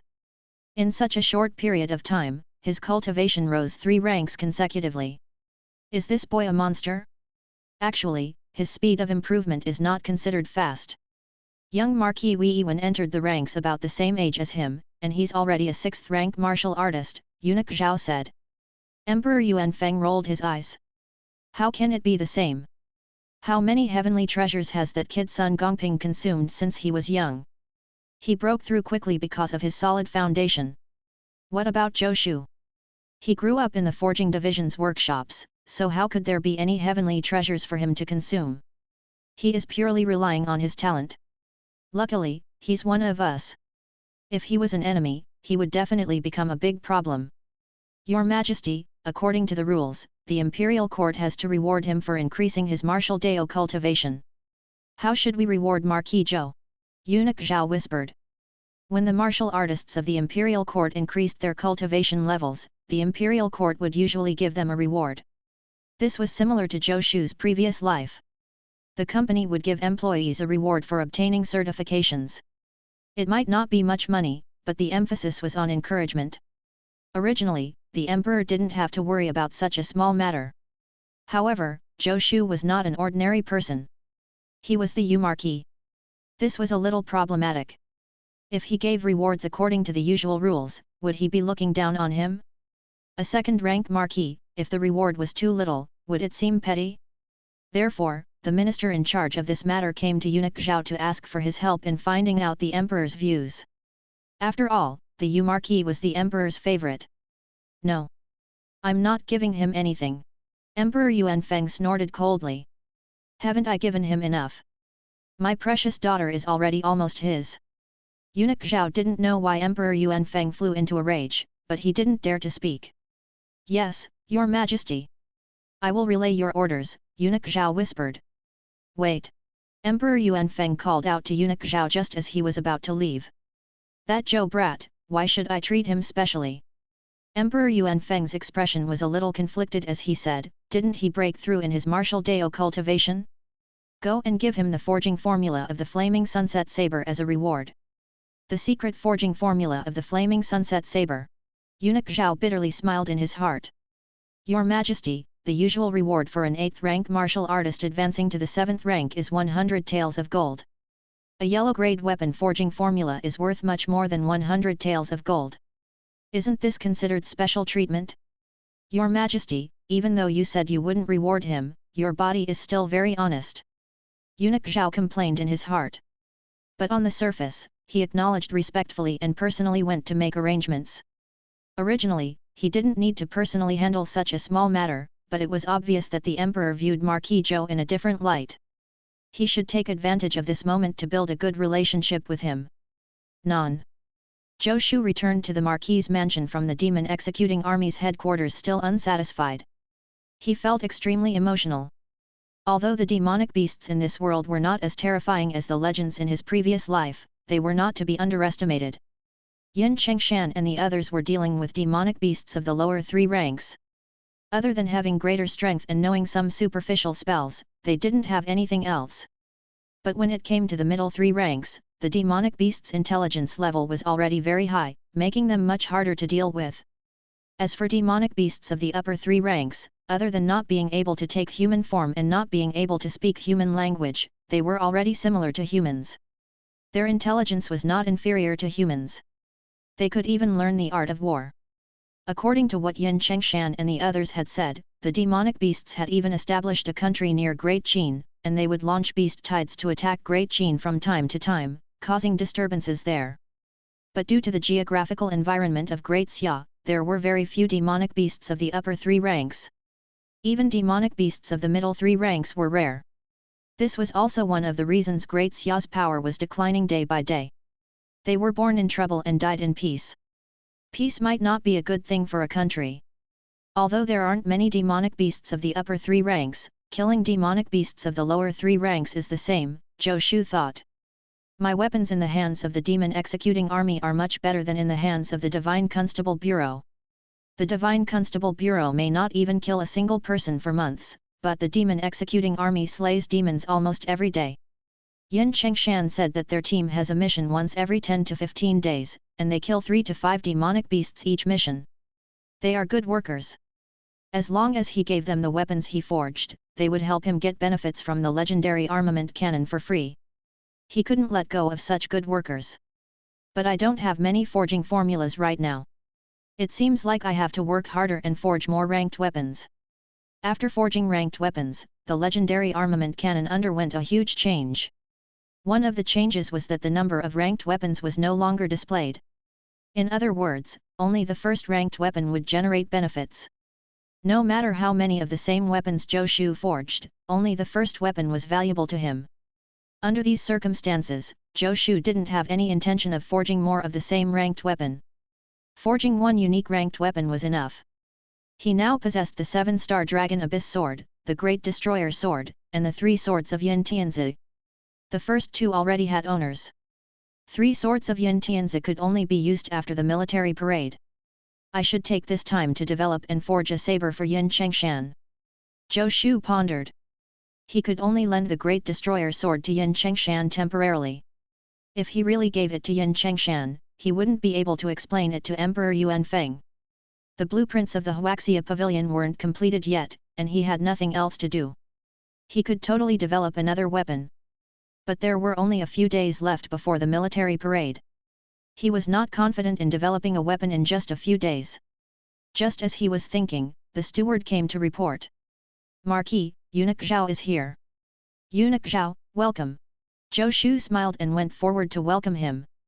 The scene of him standing guard outside his door that night flashed through his mind, and he smiled even more happily. Did you run into something good, Marquis? Eunuch Zhao asked curiously when he saw Zhou Shu smiling so happily. Eunuch Zhao, your presence brings light to my humble dwelling, Zhou Shu said with a smile. Eunuch Zhao was indeed a good person. Every time he came, he would bring him many benefits. But speaking of which, he didn't seem to have done any meritorious deeds recently. Eunuch Zhao, what brings you here? Zhou Shu asked curiously. I'm here to congratulate you, Marquis. Eunuch Zhao smiled. Your cultivation has risen from the 8th rank to the 7th rank of the martial Dao. Congratulations. Oh, you know about it too. He was not surprised. After all, he had made a breakthrough in public in the demon executing army's headquarters. It would be strange if Eunuch Zhao didn't know about it. Eunuch Zhao didn't answer this question. Instead, he smiled and said, Marquis, according to our Great Xia's rules, when martial artists break through, the imperial court will reward them. Originally, the rewards would only be given if they registered it. But your status is different, so I directly sent the rewards to you. Is that so? Zhou Shu laughed sincerely. As expected, aside from Eunuch Zhao's ugly appearance, he was no different from the child of wealth. Every time he came, he would give him benefits. He was a good person. What rewards are there? It's not a big deal to advance from the 8th rank to the 7th rank. The imperial court is too generous. He rubbed his hands together. He liked things that were beneficial. His Majesty was especially generous to you and specially chose a secret forging formula from the Imperial Library, Eunuch Zhao said. Although it's only a forging formula for a yellow-grade weapon, this weapon is very powerful. It used to be in the top 10 of the yellow-grade armament manual, but in recent years, no one has been able to forge it. That's why its reputation isn't very prominent. I hope that when it's in your hands, Marquis, it can once again emit its brilliance. Chapter 158. The 8-sided Han Sword's First Kill. Secret Forging Formula. Zhou Shu fell into deep thoughts as he listened to Eunuch Zhao's explanation. Of course, secret forging formulas were necessary for forging ranked weapons. But even with the forging formula, one might not necessarily be able to forge the ranked weapon. This was like studying mathematics. Even with the formulas given, one might not be able to solve the problem. Otherwise, why would the imperial family be unable to forge weapons for so many years after obtaining the secret forging formulas? Zhou Shu had never used a forging formula of this world to forge a weapon before. He had always developed the formulas himself.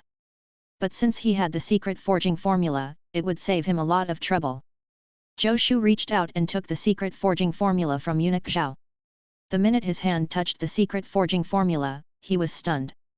A ray of light flashed before his eyes, and the legendary armament cannon automatically appeared. The pages of the book rustled. Yellow grade, flaming sunset saber. An extremely domineering saber appeared on the page, and a message entered Zhou Shu's mind. It was the forging formula of the flaming sunset saber. This works too? Zhou Shu was stunned. He hadn't expected that the legendary armament cannon would be able to store the secret forging formulas of this world.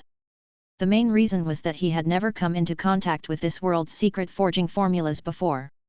Even the Liang family's weapon forging techniques that Liang Hongxiu had given him only introduced the forging techniques and didn't contain the secret forging formulas.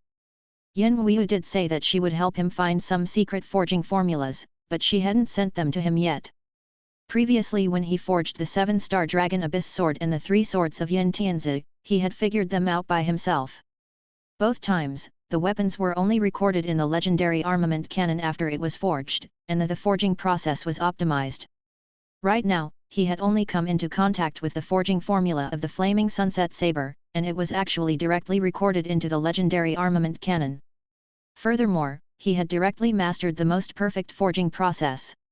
It seems like I still haven't figured out how to use the legendary armament cannon, Zhou Shu thought. Marquis. Eunuch Zhao whispered when he saw Zhou Shu in a daze. Oh, I'm fine. Zhou Shu returned to his senses and casually tossed the weapon forging formula onto the table beside him, as if he didn't care at all. Eunuch Zhao's eyelids twitched. This was a secret forging formula for a yellow-grade weapon. The flaming sunset saber was considered an extraordinary existence among yellow-grade weapons, yet it was thrown aside just like that? Do you not know the value of this formula? Although it's extremely difficult to forge, if it were thrown out, countless forging masters would fight to the death for it. Marquis, this secret forging formula is a secret of our Great Xia. It's best not to let outsiders know about it, Eunuch Zhao hinted. All right, I understand. Zhou Shu nodded. Eunuch Zhao stood up and said his goodbyes. As he left the Marquis's residence, he turned his head to glance at Zhou Shu. He just so happened to see Zhou Shu light the ancient secret forging formula with a candle. He almost couldn't help but turn around and stop him. But after thinking about it, he felt that since the secret forging formula had already been given to Zhou Shu, it was his. How he dealt with it was his own freedom. Eunuch Zhao shook his head and sighed as he returned to the palace. You gave him the forging formula? Emperor Yuan Feng asked as he saw Eunuch Zhao return. Yes, Eunuch Zhao said. After thinking for a moment, he decided to speak the truth. After all, if he hid this news from Emperor Yuan Feng, and he found out in the future, he would inevitably be accused of deceiving the emperor. What? You said that he burned the secret forging formula of the flaming sunset saber. Emperor Yuan Feng stood up in shock. Although there were heaven, earth, black, and yellow-grade weapons, there were very few heaven-grade weapons. Forging masters who could forge earth-grade weapons were already extremely rare. Black and yellow-grade weapons were the mainstream weapons among forging masters. Although the flaming sunset saber was only a yellow-grade weapon, it was very powerful back then. It had once ranked in the top 10 in the yellow-grade armament manual. Later on, no one was able to forge it, and the original flaming sunset saber was destroyed, so its reputation gradually faded. The value of such a saber's forging formula was absolutely immeasurable. This kid burned it just like that? Does he look down on it? Bastard, could I have given him too many rewards before and increased his appetite too much? He's not even interested in a yellow-grade weapons forging formula? Is he only interested in my daughter? Bastard! Do you really think you can get past me just by forging the 3 swords of Yin Tianzi? Emperor Yuan Feng was furious. Don't even think about it. Great companion, go and ask that brat if he's completed the mission of the forging division. The Huaxia Pavilion, as well as the first 36 workshops of the forging division, might not be known as workshops, but they were still under the forging division. Forging masters did indeed have a lot of autonomy, but they had responsibilities toward the forging division. They still had to complete the forging division's forging missions. Of course, although they were responsible for the forging of some standard weapons, they didn't feel any pressure at all. They could just casually assign them to the forging apprentices. There were also forging apprentices in the first 36 workshops. They were all disciples of forging masters. Before advancing to become forging masters, they also needed to practice. Emperor Yuanfeng didn't really care about these missions. He was just angered by Zhou Shu's actions of burning the secret forging formula. Tell that brat that within 3 months, no, 6 months, I want to see a flaming sunset saber. Emperor Yuanfeng gritted his teeth. Emperor Yuanfeng didn't really care if Zhou Shu could forge a yellow-grade weapon. But that brat actually dared to burn the secret forging formula he had bestowed upon him. He simply had no respect for him. Tell him that if I don't see the flaming sunset saber, he can forget about getting his yearly salary. Eunuch Zhao wanted to roll his eyes. Why does it feel like an old man and a young child are fighting? Are you serious, Your Majesty? Is this considered punishment? Do you think that forging masters really rely on their salary? Eunuch Zhao grumbled, but he still followed Emperor Yuanfeng's instructions and returned very quickly. Eunuch Zhao bowed and said, Your Majesty, I haven't seen Marquis Zhou. The steward at his residence said that he's in seclusion forging again. Marquis Zhou is truly the most diligent forging master I have ever seen. He went into seclusion to forge weapons. Emperor Yuanfeng frowned. He coldly said, he knows he made a mistake, so he deliberately hid? Great companion, keep an eye on him. When he comes out, tell him what I told you before. I'll see how long he can hide from me. I want to see how he will forge the flaming sunset saber after he burns the forging formula. In the forging room of the Yu Marquis' mansion, Zhou Shu was excitedly forging the flaming sunset saber. Hide? What a joke! Why would he hide? Burn the formula? Weren't you afraid that the secret forging formula would be stolen by outsiders? The safest way was to burn it. In any case, the flaming sunset saber had already been recorded in the legendary Armament Canon, and he already had the complete forging formula of the flaming sunset saber in his mind. It didn't matter if he had that piece of paper. There was no need for him to repeatedly study the secret forging formula, and he would save more than a day or two of time. Therefore, Zhou Shu couldn't wait to start forging the flaming sunset saber. The flaming sunset saber had already been recorded in the legendary Armament Canon. As long as he forged it, it could provide him with an endless supply of rewards to become stronger. Under these circumstances, Zhou Shu naturally didn't want to wait a moment longer. The materials in his hands were barely enough to forge a flaming sunset saber. Zhou Shu had directly mastered the forging formula of the flaming sunset saber, so he didn't need to repeatedly test the ratio of materials. This saved him a lot of forging materials. The entire forging process had been deeply imprinted in Zhou Shu's mind, and every step he took was a piece of cake. The flaming sunset saber was returning to this world at a speed visible to the naked eye. While Zhou Shu was forging the flaming sunset saber, in Qingzhou 1,000 miles away, a beautiful woman was holding an 8-sided Han sword. She was confronting a 2-meter-tall giant white wolf. This woman was Liang Hengxiu, who had redeemed herself and left Chang'an. She had already changed out of her red dress and was wearing a dark-colored outfit. There was a red scarf wrapped around her right wrist and stubbornness on her beautiful face. Come on! I'm not afraid of you! Liang Hengxiu shouted with all her strength as the veins on her hand holding the 8-sided Han sword bulged. Only she knew how much she had suffered since she came all the way here from the capital. If it wasn't for her belief, she would have collapsed long ago. She had heard of the dangers of the world in the past, but only after experiencing it did she know how difficult it was. With her insignificant martial Dao foundation, she was already extremely lucky to arrive here safely. But now, her luck seemed to have run out. When she was only a few dozen miles away from Qingzhou, she actually encountered a demonic beast. Demonic beast, Snow Wolf. It was a demonic beast in the middle 3 ranks with a cultivation level at the 5th rank of the martial Dao. Not to mention that it was Liang Hengxiu who had encountered a Snow Wolf. Even if Yin Qinchen's team encountered it, they would also die without a doubt. The Snow Wolf's huge eyes had a mocking look as it walked toward Liang Hengxiu. Liang Hengxiu bit her lips. She gripped the hilt of the 8-sided Han sword tightly as her gaze landed on the sword. Do I really have to give up? She murmured to herself. A beautiful lady has her beaded curtain raised, behind which in deep thoughts she sits with her elegantly thin eyebrows distorted. I can see moist trails of tears from the corners of her eyes. I wonder who it is that she harbors resentment toward. A ray of light flashed across her eyes. The next moment, she held the eight-sided Han sword and charged resolutely toward the snow wolf. Her graceful figure was like a moth flying into a flame. She knew that she would die, but she did not hesitate. The snow wolf's eyes were brimming with contempt as it raised its huge palm. It could slap this human to death with just its palm. It wondered what this delicate meat would taste like. Bang! Just as the snow wolf's huge palm was about to land on Liang Hengzhou, and the eight-sided Han sword in her hand was still a distance away from the snow wolf's body. Suddenly, there was a dull thump, and the snow wolf's enormous body was sent flying. Boom! With a loud thud, the snow wolf's body crashed into the ground. It rolled a few times before leaping up and looking ahead in horror. There was a figure in front of Liang Hengzhou. It was a woman in green who exuded a cold aura. She stood there, her body slightly slim, but for some reason, the snow wolf retreated as it stared at her. "Lend me your sword." A voice fell into Liang Hengzhou's ears. The voice was very pleasant to the ear, but it seemed abnormally cold, as if it had no human emotion at all.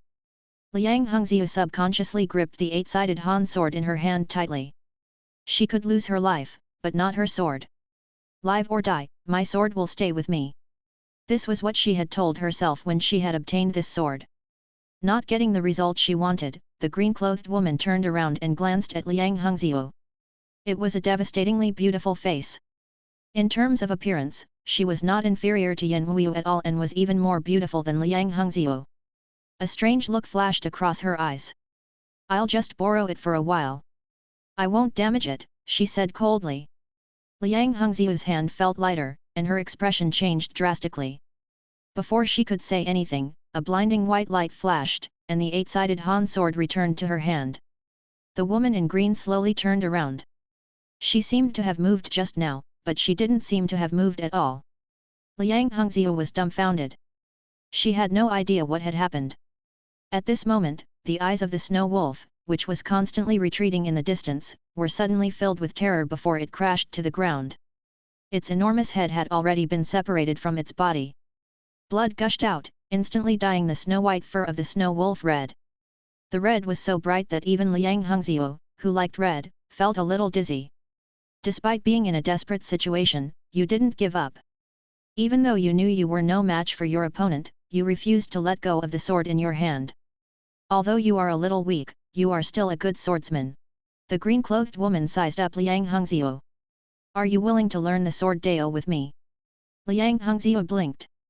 Although she was still in a daze, it was obvious the green-clothed woman had borrowed the eight-sided Han sword in her hand, killed the snow wolf with one strike, and then returned the sword to her. Throughout the entire process, she didn't even see what had happened clearly. This unbelievably beautiful woman in front of her was clearly an expert. She was so powerful that Liang Hengzhou couldn't comprehend her. "Who are you? Are you from Great Wei?" Liang Hengzhou took a deep breath while pondering, and her eyes gradually regained clarity. "So what if she's an expert? I didn't come to Qingzhou purely for cultivation. If I can't accomplish anything, how can I stand tall in front of that person?" When the green-clothed woman saw the change in Liang Hengzhou's eyes, her face revealed undisguised appreciation. Her hands were behind her back, and her chest, which was not too prominent, was pushed forward. "Qingzhou, Lu Wen's Huang." The green-clothed woman's voice entered Liang Hengzhou's ears like thunder in spring, shaking her mind and making her unable to control herself. Chapter 159. Riding on Cloud and Wind Technique, Arrival of the Great General. The eight-sided Han sword you forged effectively completed a kill. You are rewarded with the Riding on Cloud and Wind Technique. Zhou Shu was casting the flaming sunset saber when a message suddenly flashed in front of him. He was distracted for a moment and nearly destroyed the flaming sunset saber. He focused and completed the current step of the forging. Only then did he put the flaming sunset saber aside.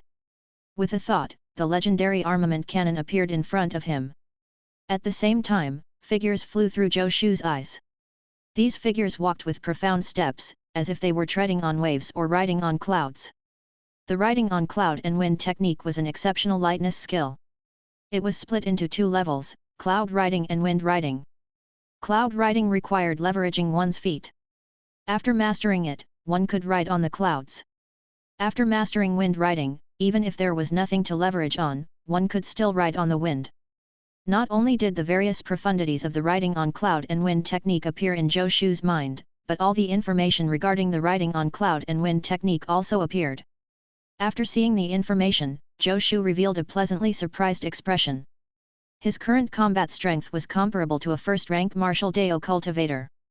The 12th level of the Dragon Elephant Prajna Technique, the 11th level of the Golden Bell Shield Technique, the Heavenly Saber Art, and the perfected astounding Heavenly 18 Swords Technique all gave him strength.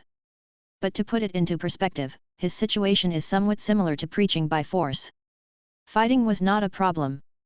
But in other aspects, he was far inferior to ordinary first-rank martial artists. First-rank martial artists would have all sorts of mystical abilities, but Zhou Shu only had two, his strength and resistance to attacks. First-rank martial artists could fly, while Zhou Shu could run on the ground. Although the Golden Bell Shield technique would give him the ability to tread water without falling after attaining perfection, it was a protective technique after all and not a lightness technique. This was only a side effect. Now that he had the riding on cloud and wind technique, if he could cultivate it to the wind riding realm, he would be able to travel using the wind. It would be similar to flying in the air for first-rank martial artists. Can I finally fly? Zhou Shu was somewhat excited at this thought. Who wouldn't want to fly freely in the sky? With a thought, he moved quickly in the forging room using mysterious steps. After images filled the entire room. A moment later, Zhou Shu stopped. My riding on cloud and wind technique has only just reached basic mastery. I'm still far from the wind riding realm. Still, it has increased my speed by 30%. Although Zhou Shu didn't know any lightness technique before, his speed wasn't actually slow.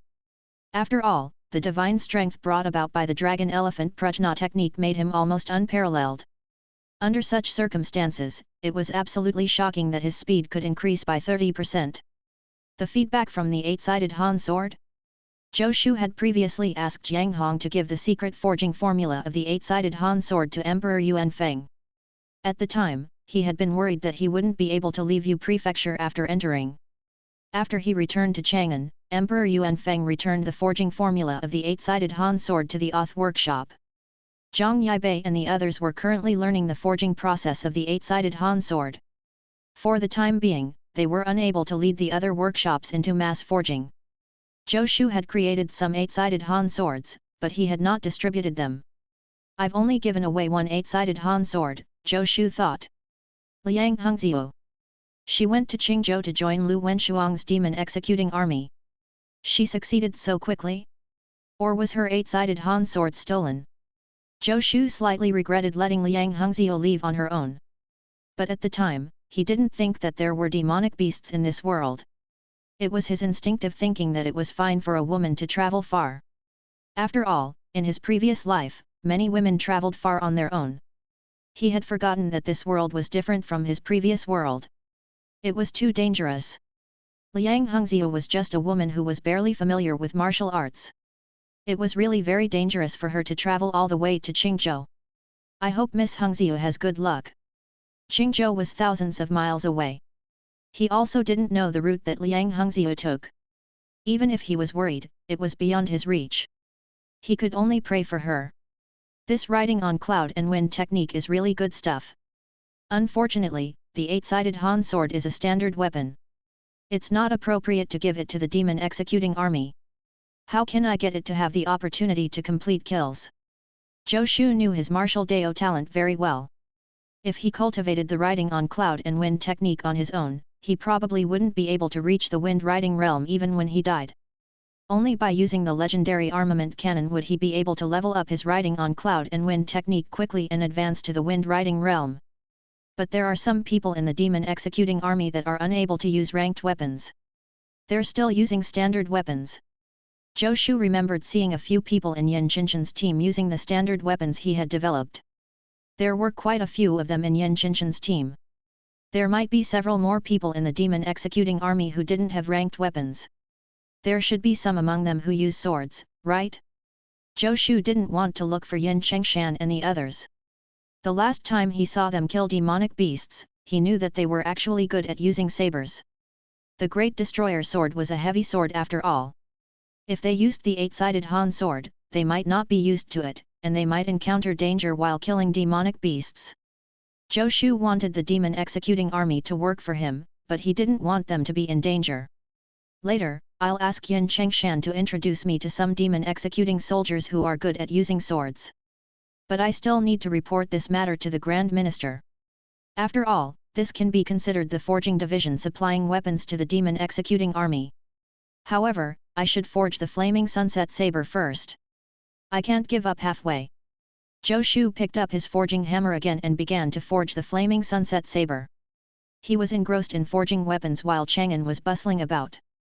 Great Xia's military parade, which was held once every 5 years, was about to begin. All the forging masters participating in the parade rushed over from all over Great Xia. In comparison, the 3 armies of Great Xia participating in the military parade didn't attract much attention. After all, they were training in the military camps outside the capital, unlike the forging masters who lived in Chang'an. Those qualified to participate in the military parade were all elites among the forging masters. Some lived in the capital, while others came from various places. They were surrounded by various high-ranking officials, nobles, and ranked martial artists the moment they arrived in the capital. It seemed like this liveliness had nothing to do with the Yumarki residents.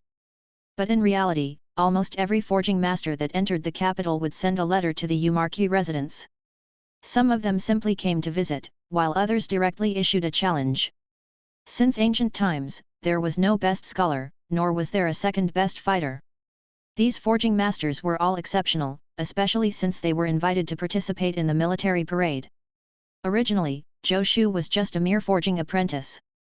With just a few standard weapons, he had become a high and mighty marquis. This attracted many people's attention. The 100 refinements ring pommel saber, the horse-slaying saber, and the Great Xia dragon sparrow saber that he developed were indeed good sabers. But if not for the bet between Great Wei and Great Xia, he wouldn't have made the huge contribution of recovering the 2 prefectures. In the eyes of many people, the Yumarki was merely lucky. Naturally, many people were dissatisfied with how he got his status. These invitations were blocked by the steward. The most important rule of the Yumarki's mansion was that when the marquis was forging, no one was allowed to disturb him. Not even the princess. Do these forging masters really think that the marquis's mansion is a place where anyone can behave atrociously? Challenging my marquis? Why don't you look at yourself in the mirror? My marquis's first weapon is ranked 11th in the yellow grade armament manual. Which one of you can do it? The steward now had a strong sense of belonging to the marquis residence. Teacher, this is the place. The day before the military parade began, an old man and a young man came to the entrance of the Yumarki's mansion. They had just reached the door when the gatekeeper fell to his knees. Young master. The servants of the Yumarki residence had all been carefully selected by the head steward of the Mi residence, Ms. Hifo. This gatekeeper was once a member of the Mi residence, so he naturally recognized the young master of the Mi family, Ms. Iwan. No need for formalities. Where's your marquis? Ms. Iwan asked. Young master, the marquis is currently in seclusion forging. He is currently declining to see guests. As soon as he said this, he looked at Ms. Iwan uneasily, wishing he could slap himself. Am I treating the young master as an outsider?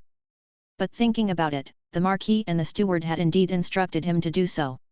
It seemed like he wasn't wrong either. Ms. Iwan's expression was the same as usual, and he was not angry at all.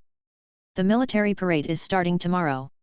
Second brother is going to participate in the military parade, so he will definitely come out of seclusion today. Teacher, why don't we go in and wait? Sure. The old man beside him nodded. This old man was Great General Meng Bai. In just a few short months, Meng Bai had aged more than 10 years since Zhou Shu first saw him. Although his back was still straight, he had aged considerably. Ms. Iwan helped Meng Bai cross the threshold of the marquis's mansion, his heart aching. Teacher has been a hero his entire life. Now, he even needs someone to help him cross a threshold. Why is this happening? The heavens are blind. I have to find a chance to talk to second brother. Teacher doesn't have much time left. Will he really let teacher leave with regrets?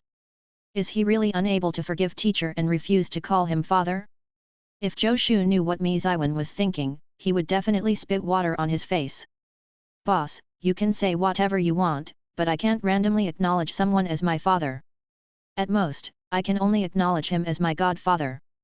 Mi Ziwen and Meng Bai entered the Marquis's mansion. The steward had already rushed over to receive them. Even the divine constable hiding in the shadows who was in charge of protecting the Marquis mansion appeared. He silently bowed toward Meng Bai before once again hiding in the shadows. Before we left for the war, he was just a forging apprentice, right? Meng Bai smiled. It hasn't even been that long, yet he's already a Marquis. Even if I have to ask him to give me a job. The world is truly unpredictable. Mi Ziwen could tell that his teacher was joking. Although the Marquis was the second rank, his teacher had the title of Duke. Even if he didn't, the Great General of Great Xia was still a first-rank title. No matter how fast second brother grows, he's still just a child before teacher. Second brother's talent is outstanding. It's not strange for him to have such results, Mi Ziwen said and added in his heart, like father, like son. Unfortunately, he refused to accept me as his teacher. Meng Bai shook his head. Ziwen, you have learned my military tactics, but your personality isn't suitable for my martial dao. Originally, I saw that Zhou Shu's martial dao talent was outstanding, so I wanted him to inherit my martial dao, but unfortunately, things didn't go according to my wishes. Meng Bai shook his head and bitterly smiled. He had already learned from Emperor Yuanfeng that Zhou Shu had been taught martial arts by the mysterious expert who had severed the arm of Great Wei's imperial preceptor Xiao Shunzi. Even though Meng Bai was arrogant, he didn't feel like his own martial dao was stronger than this mysterious expert. After all, before he was injured, his cultivation at this peak had only been at the second rank of the martial dao. As for the mysterious expert, he could even sever the arm of a first-rank martial artist. It was obvious who was stronger. Teacher, since you're already an advisor of the Huaxia Pavilion, you will have plenty of time to teach second brother the martial dao, Mi Ziwen said. I don't think he will reject you, teacher. It's just that there's no master-disciple status. Teacher, do you still care about this? He's your illegitimate son. Do you still need to care about the status of master and disciple? There's no rush, Meng Bai said. We've only come this time to greet him. After all, if I want to go to the Huaxia Pavilion, I need to get the owner's permission. As for the rest, we can talk about it after the military parade. Right now, I am a bit curious. Even at this time, he's still in seclusion forging. Will the weapon he prepared for the parade shock the world? In the path of forging, I have absolute confidence in second brother, Mi Ziwen said with a smile. In this Great Xia military parade, second brother will definitely shine. No matter how strong ranked weapons are, there are not many of them. As for the eight-sided Han sword, I feel that it is comparable to the Great Xia Dragon Sparrow, Meng Bai said with a smile. Ziwen, let me ask you. If you could equip the country protector army with eight-sided Han swords, how would you use them? Meng Bai had fought for a lifetime, and some habits were already deeply ingrained into his bones. He couldn't help testing his disciple. Mi Ziwen didn't find it strange at all. He pondered carefully and said, if it's me. The two of them were in the front hall of the Marquis's mansion, seriously discussing the art of war. The steward was confused. Not long after, he snuck out and ran to Zhou Shu's forging room. He hesitated whether or not he should report this matter. After all, the two people waiting in front had extraordinary statuses. One was the Marquis's sworn brother, while the other was Great Xia's god of war, Great General Meng. Just as the steward was hesitating, a loud laugh came from the forge room. I succeeded. I knew it. I'm indeed a forging genius. Even through the door, the steward could feel a hot breath blowing at him. He didn't know what was going on, but he still walked forward quickly and raised his voice. Marquis, young master, and Great General Meng have come to visit you. They are waiting in the front hall. Young master. Zhou Shu sounded somewhat puzzled. The young master of the Mi family, the steward repeated. My big brother. Zhou Shu reacted. With a creak, the door to the forging room opened. I didn't even know when my big brother returned victorious. Why is Great General Meng here too? Come, lead the way. Chapter 160. Look at the big picture, my brother must not be shabby. Big brother, long time no see. I've really missed you. Zhou greeted his sworn brother warmly as soon as he entered the room. Mi Ziwen smiled. Should I address you as Marquis? Big brother, don't joke with me. Zhou Shu shook his head and smiled. By the way, big brother, when did you return? If I had known, I would have gone out of the city to welcome you. Greetings, Great General. While talking to Mi Ziwen, Zhou Shu didn't forget to greet Great General Meng. He was also slightly surprised. Why did Great General Meng age so much in just a few months? No one would have thought that he was Great Xia's god of war. People would have thought that he was an ordinary old man on the streets. But Great General Meng had lost all his cultivation because he had been injured. He didn't have any cultivation base, and he wasn't young anymore. It seemed normal for him to be like this. It will be terrible if I don't have any cultivation. I don't want to end up like this. Zhou Shu's desire to increase his strength became even more urgent. Putting everything aside, if I am strong, I won't be afraid of aging. I might even be able to live a long life. What a good thing. Meng Bai nodded with a smile. When he first met Zhou Shu at the forging division, Zhou Shu had just been a forging apprentice. At the time, he had wanted to help the country discover talents. He didn't expect him to reach this level in just a few months. Not only had he advanced to forging master, but he had also become the Marquis. His cultivation base had even reached the 7th rank.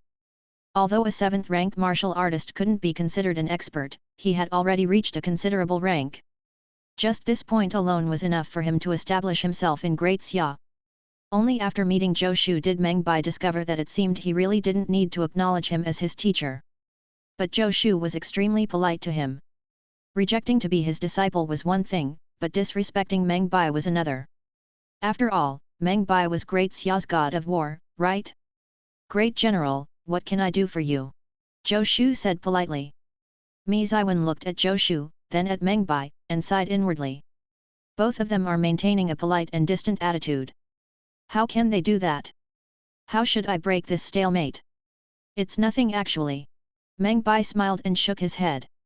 I came to report to you, Marquis. Great General, please don't call me that. I am not worthy of it, Zhou Shu hurriedly said. Just call me by my name. What do you mean by reporting? He was confused. After this military parade, teacher will retire and return to civilian life. He will no longer be leading troops in the future, Mi Ziwen explained. Return to civilian life. Zhou Shu was a little surprised. But when he saw Great General Meng's appearance, he understood. Great General Meng didn't seem to be in good condition, so it might be a good thing for him to retire. Teacher will be the Huaxia Pavilion's advisor in the future. He will use his experience to provide suggestions and references to the Huaxia Pavilion's weapons development, Mi Ziwen continued. From now on, you and teacher will be colleagues. Hi! Zhou Shu was truly shocked this time. No one told him about this. Meng Bai is coming to the Huaxia Pavilion? In that case, who will have the final say in the Huaxia Pavilion? Me or Meng Bai? No matter how confident Zhou Shu was, he didn't dare say that he could fight Meng Bai right now. With Meng Bai's current condition, Zhou Shu could kill him with a single finger. But some things couldn't be done with brute force. After all, Meng Bai was the commander-in-chief of the 3 armies of Great Xia. Even if he took off his armor, his influence in the army was not something that ordinary people could compare to. Moreover, Meng Bai's official position was even above his own. They couldn't just start fighting and killing over official matters, right? Meng Bai looked at Zhou Shu, seeming to understand what he was thinking. He said with a smile, I'm old. I just want to contribute with my experience. In the future, you will be my superior, Marquis. I'm afraid I won't be able to answer roll call every day. Since Meng Bai spoke like this, what else could Zhou Shu say? But thinking about it, Meng Bai looked like he could die anytime.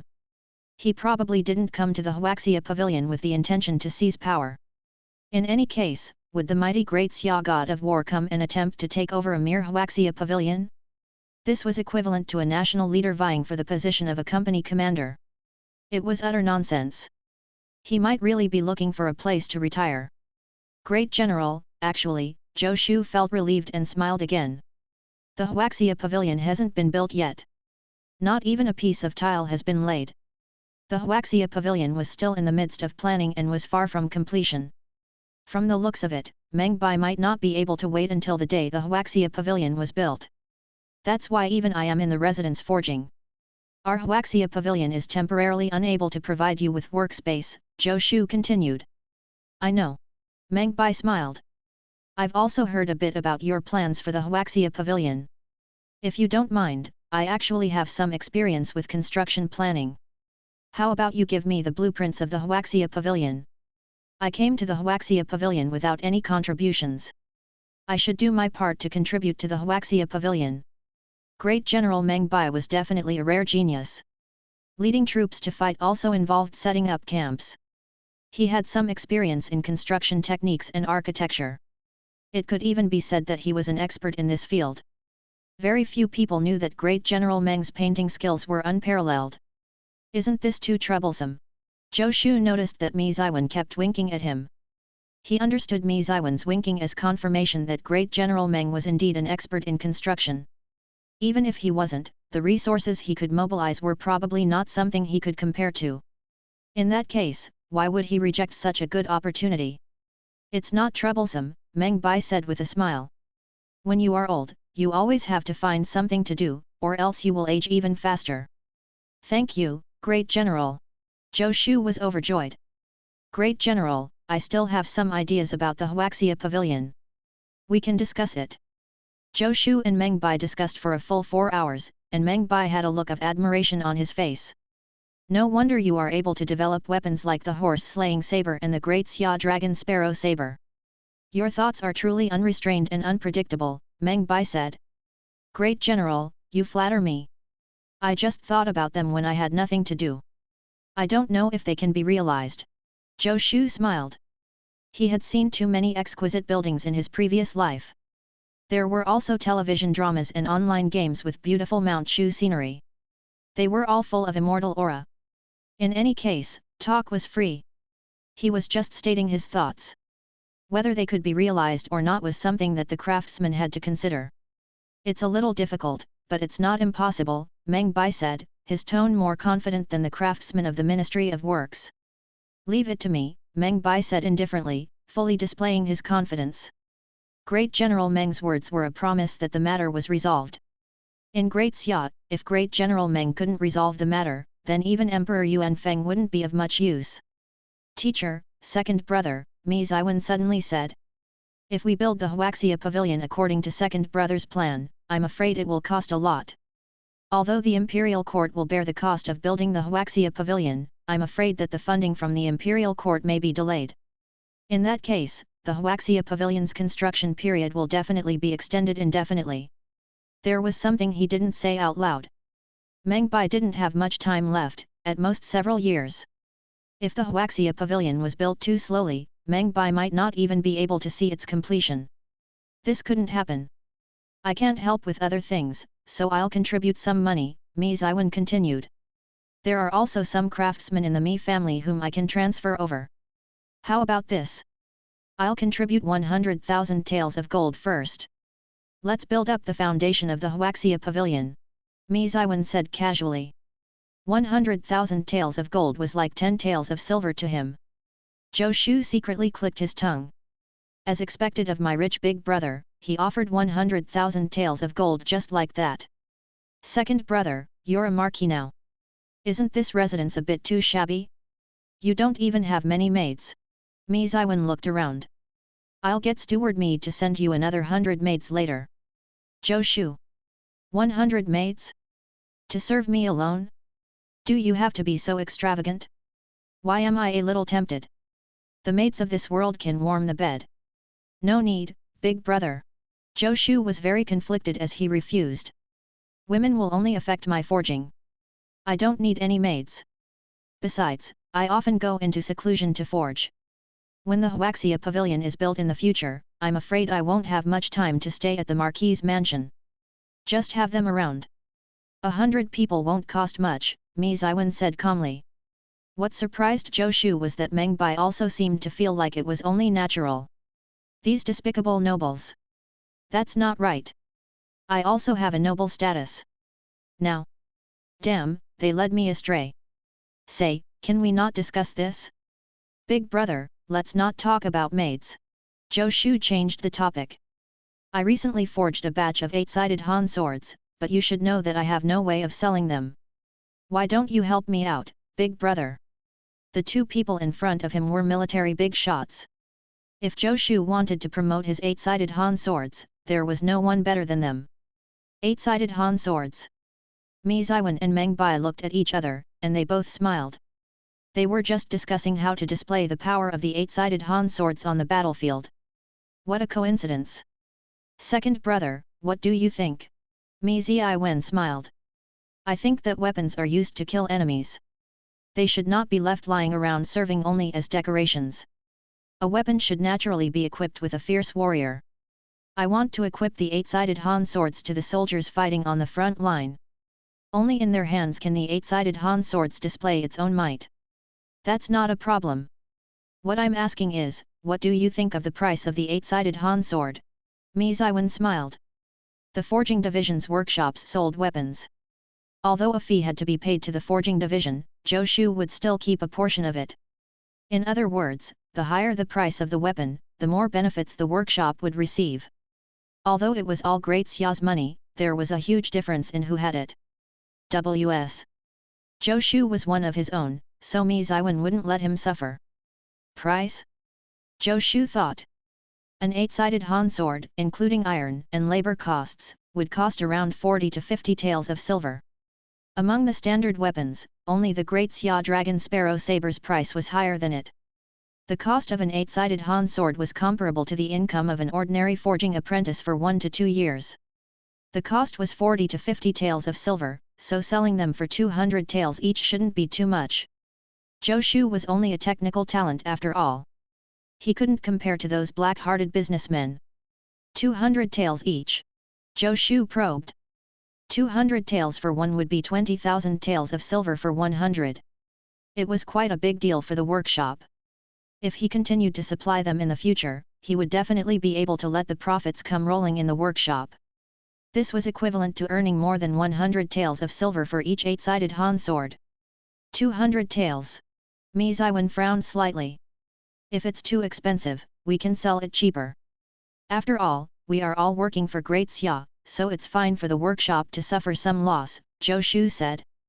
Using the country's money to forge the weapons and then selling them back to the country was equivalent to cheating the country's money.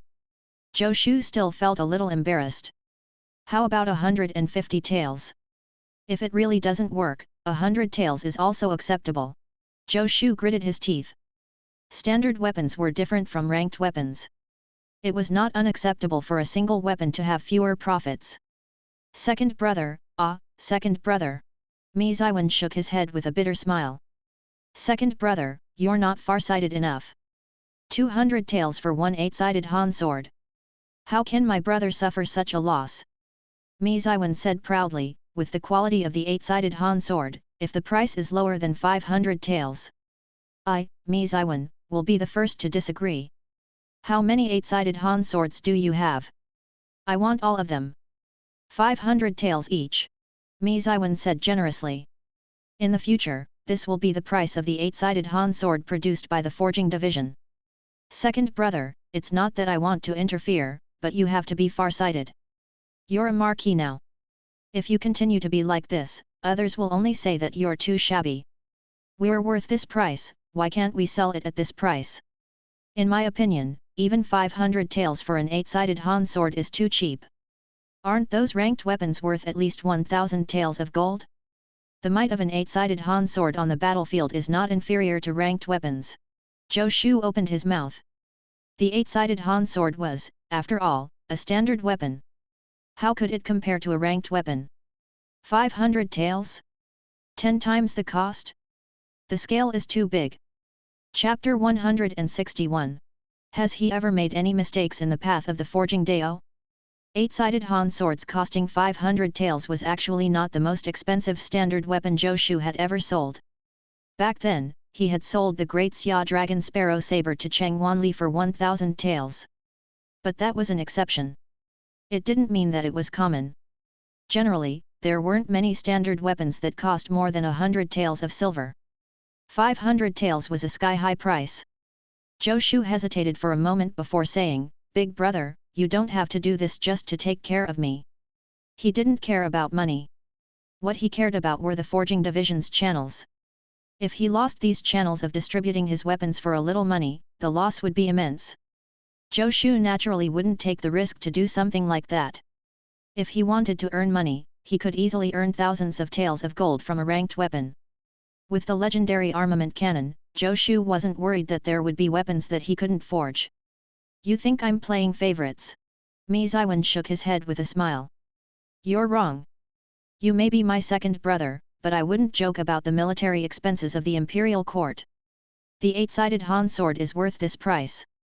Zhou Shu didn't know much about the situation of the country protector army, but since Mi Ziwen had already said so, Zhou Shu would be a fool if he still refused. Although he didn't care about money, he wouldn't mind if he could earn more. Previously, he had already used up most of the forging materials given to him by the Mi family. He would have to buy some forging materials. If he relied on the materials provided by the forging division, his progress would be greatly delayed. But then again, Mi Ziwen had offered to contribute a lot of money to fund the construction of the Huaxia pavilion, so he owed him a big favor. He hadn't even returned the favor from before. "Big brother, may I ask a question?" Zhou Shu asked, "What is your current cultivation level?" Actually, Zhou Shu could tell Mi Ziwen's cultivation level. But on the surface, his cultivation level was only at the 7th rank of the martial Dao, so he naturally couldn't show that he could see through Mi Ziwen's cultivation level. "It's no secret." Mi Ziwen smiled. Besides his brother, only his teacher was present. There was no need to keep it a secret. "I'm now a 4th rank martial artist, a step away from the 3rd rank. If nothing goes wrong, I should be able to break through to the 3rd rank within half a year." Mi Ziwen was full of confidence. Although his martial Dai talent couldn't compare to that of the monstrous Lu Wenzhuang from Qingzhou, he was still very outstanding. A martial Dao grandmaster who was not even 30 years old would be able to make a name for themselves anywhere. In history, there were only a few martial Dao grandmasters who were younger than him. Generally speaking, a 3rd-rank grandmaster in his 40s or 50s was considered very young. Most martial artists would never be able to become a grandmaster. "So that's how it is," Zhou Shu said. "Then, when will you be able to break through to the 1st rank, big brother?" Mi Ziwen looked embarrassed and almost choked on his tea. "Is that a question? Or are you mocking me?" But judging from Zhou Shu's serious expression, he didn't seem to be mocking him. He smiled bitterly. "I may not be able to reach the 1st rank in my lifetime. In order to become a 1st-rank martial artist, talent and opportunities were indispensable. Even a monster like Lu Wenzhuang couldn't guarantee that she would be able to become a 1st-rank martial artist. Let alone him, Mi Ziwen. He was not confident that he could even reach the 2nd rank of the martial Dao, let alone the 1st rank. Zhou Shu was deep in thought. Mi Ziwen could break through to the 3rd rank by himself, so it would be a waste to give him the breakthrough pill now. When he broke through to the 3rd rank, he would be able to reach the 2nd rank immediately. But it would still be a waste. Mi Ziwen himself did not have the confidence to break through to the 1st rank, so logically speaking, waiting for him to break through to the 2nd rank before taking the breakthrough pill was the most suitable. But he himself might not be able to break through to the 2nd rank of the martial Dao. Even if he could, he didn't know how many years of bitter cultivation he would need. It was a difficult choice. Zhou Shu thought about it and still did not tell Mi Ziyi about the breakthrough pill. He was about to break through to the 3rd rank. If he told him about the breakthrough pill now, it would only mess up his mental state. It was better to wait until he had truly broken through to the 3rd rank before telling him. At that time, he would let him choose when to take the breakthrough pill. This way, he should be able to repay the favor. "Second brother, when we came, the steward said that you were in seclusion forging. Did you prepare some divine weapons for tomorrow's military parade?" Mi Ziwen smiled and changed the topic. "How about letting us take a look first? The weapon you used to advance to become a forging master, the 7-star Dragon Abyss Sword, ranks 11th in the yellow grade armament manual. This time, it should rank in the top 10, right?" "Top 10? Zhou Shu said noncommittally. "I haven't finished fixing the stars for the weapon for the military parade, so I can't tell. However, I have just forged a ranked weapon. Big brother and great general, would you like to help me evaluate it?" Zhou Shu got up, returned to the forging room, and took the newly forged flaming sunset saber to the front hall. This is... Meng Bai saw the long saber in Zhou Shu's hand and was slightly surprised. Flaming sunset saber. Great General, you know about this saber. Zhou Shu smiled. It is indeed the flaming sunset saber. It really is the flaming sunset saber. Meng Bai revealed an emotional expression. He reached out his hand, wanting to take the flaming sunset saber. But his arm sank, and the flaming sunset saber fell. Meng Bai's face flashed with astonishment, and then a deep sorrow flashed in his eyes. He sighed. Zhou Shu reached out and caught the flaming sunset saber. He looked at Meng Bai with some sympathy. Is General Meng unable to raise the saber? Since ancient times, famous generals, just like beauties, did not allow the world to see their white hair. Zhou Shu couldn't help whispering. Meng Bai was stunned, the expression on his face indescribably complex.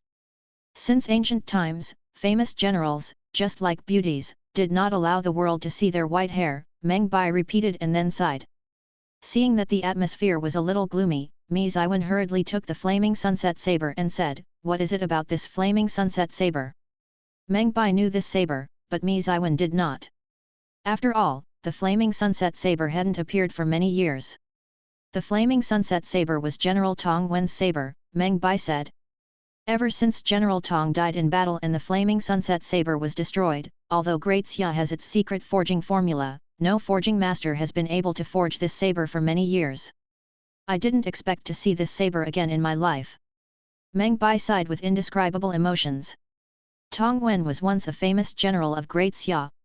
When Meng Bai was young, Tong Wen was in the limelight, and Meng Bai was lucky enough to see Tong Wen wielding the flaming sunset saber. Later on, when his reputation rose, Tong Wen had already died, and the flaming sunset saber had also disappeared in the long river of history.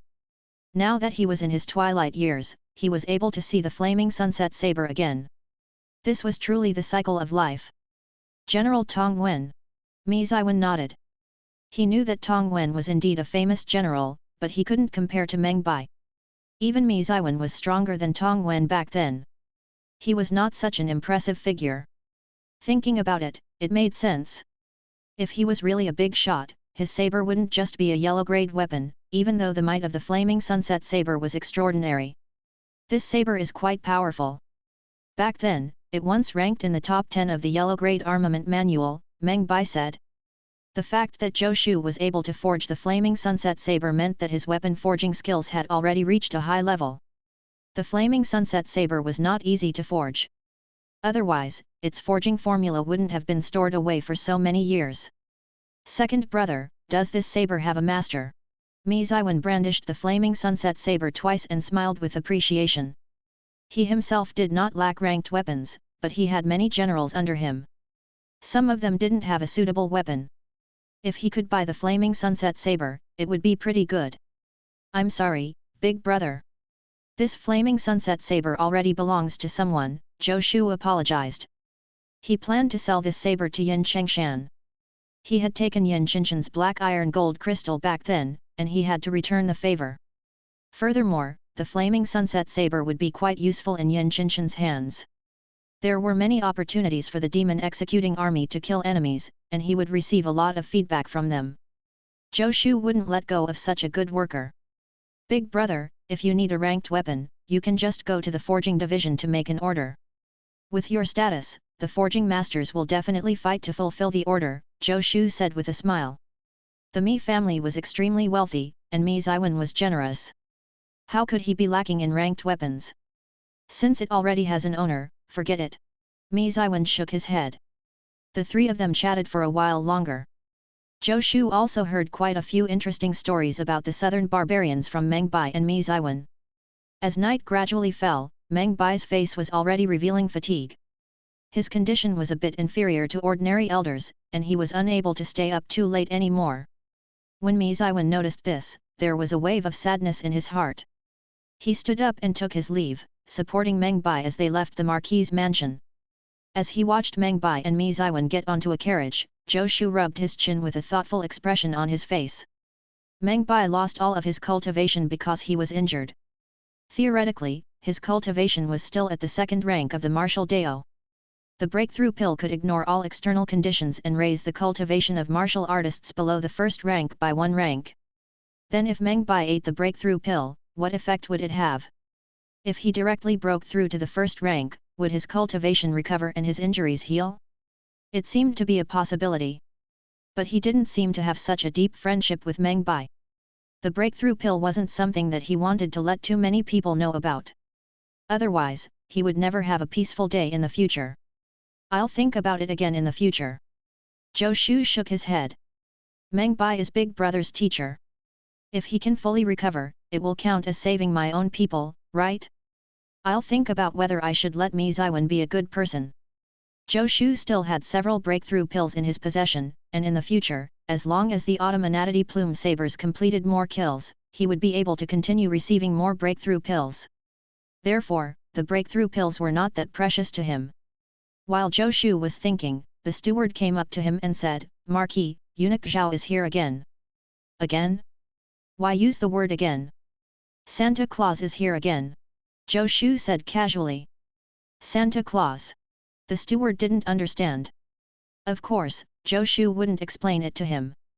But what did Eunuch Zhao come with again this time? He was a bit embarrassed by the frequent visits and rewards. Instead of just receiving benefits, should I do something to express my gratitude? Zhou Shu walked out and said, "Eunuch Zhao, pardon me for not being able to welcome you." He had yet to put away the flaming sunset saber that Mi Ziwen and Meng Bai had evaluated earlier, so he simply held it in his hand. "You're too kind, Marquis." Eunuch Zhao smiled. His gaze naturally fell on the weapon in Zhou Shu's hand. The flaming sunset saber was a large saber with a long handle. It was almost as tall as a person. It was difficult for him not to notice such a large saber. "Eunuch Zhao, you've worked hard." "It's already so late," Zhou Shu said. "I wonder if you have any instructions from His Majesty this time." He was also a little puzzled. He hadn't even gone out recently and hadn't made any contributions. Is it because I forged the flaming sunset saber? They're quite well informed. I just forged it, and they already prepared a reward? But that isn't right either. Isn't forging weapons the duty of the forging division's forging masters? There is a reward for it. Are the benefits of the forging division so good? I have never heard of it before. "It's nothing," he said. "I have things to do, so I'll take my leave, Marquis." Eunuch Zhao suddenly cupped his hands and left before Zhou Shu could respond. He disappeared so quickly that Zhou Shu couldn't stop him in time. "Zhou Shu! What is the meaning of this? As the head eunuch, how can you arrive in high spirits and depart after enjoying yourself to your heart's content? You came here just to have a look? If there's anything you want to talk about, why don't you leave after you've finished?" Eunuch Zhao was like a frightened rabbit as he quickly disappeared from Zhou Shu's sight. Within the imperial palace, Emperor Yuanfeng listened to Eunuch Zhao's report and remained silent for a long time. After some time, he finally spoke. "Ignore him. Have you prepared for the military parade tomorrow?" "It's already prepared," Eunuch Zhao said in a low voice. "Your Majesty, if Marquis Zhou's 3 swords of Yin Tianzi is unable to obtain the first position, what should we do?" The name Yin Tianzi was too sensitive. If the sword forged by Marquis Zhou was good enough, it would be fine. But if it wasn't, wouldn't it be a disgrace to Great Xia's Emperor One? According to Eunuch Zhao's intentions, he should have hinted to Zhou Shu in advance that he shouldn't have randomly named his sword the 3 swords of Yin Tianzi. The sword he forged had to be worthy of this name. Have you ever seen that kid make any mistakes in the path of the forging Dao? Emperor Yuanfeng grunted unhappily. Even though he disliked this kid, he had to admit that he was indeed a genius that appeared once every 10,000 years in the path of the forging Dao. Emperor Yuanfeng had never doubted his forging skills. The reason he was unhappy with Zhou Shu was purely because of a personal grudge. Chapter 162. Forging Technique Legacy. Emperor Yuanfeng was very confident in Zhou Shu's forging ability. Zhou Shu was also very confident in his forging ability. The flaming sunset saber, which made many forging masters feel helpless, was directly thrown aside by him. He was prepared to go to Yin Chengshan to retrieve his great destroyer sword after the military parade. He didn't know how many demonic beasts the great destroyer sword could kill at that time. If Yin Chengshan worked hard, perhaps the great destroyer sword could be upgraded. However, this was unlikely. Yin Qinshan's strength was not very strong. In such a short period of time, it was simply impossible to use the Great Destroyer sword to kill nearly 100 demonic beasts. Speaking of which, after using the Flaming Sunset Saber to exchange for the Great Destroyer sword, should I start a new business? Renting out the Great Destroyer sword? It seems like a good idea. This world doesn't have a sharing economy. In the demon executing army, there are many warriors who can't afford to buy ranked weapons. But even if they can't afford them, they can rent them.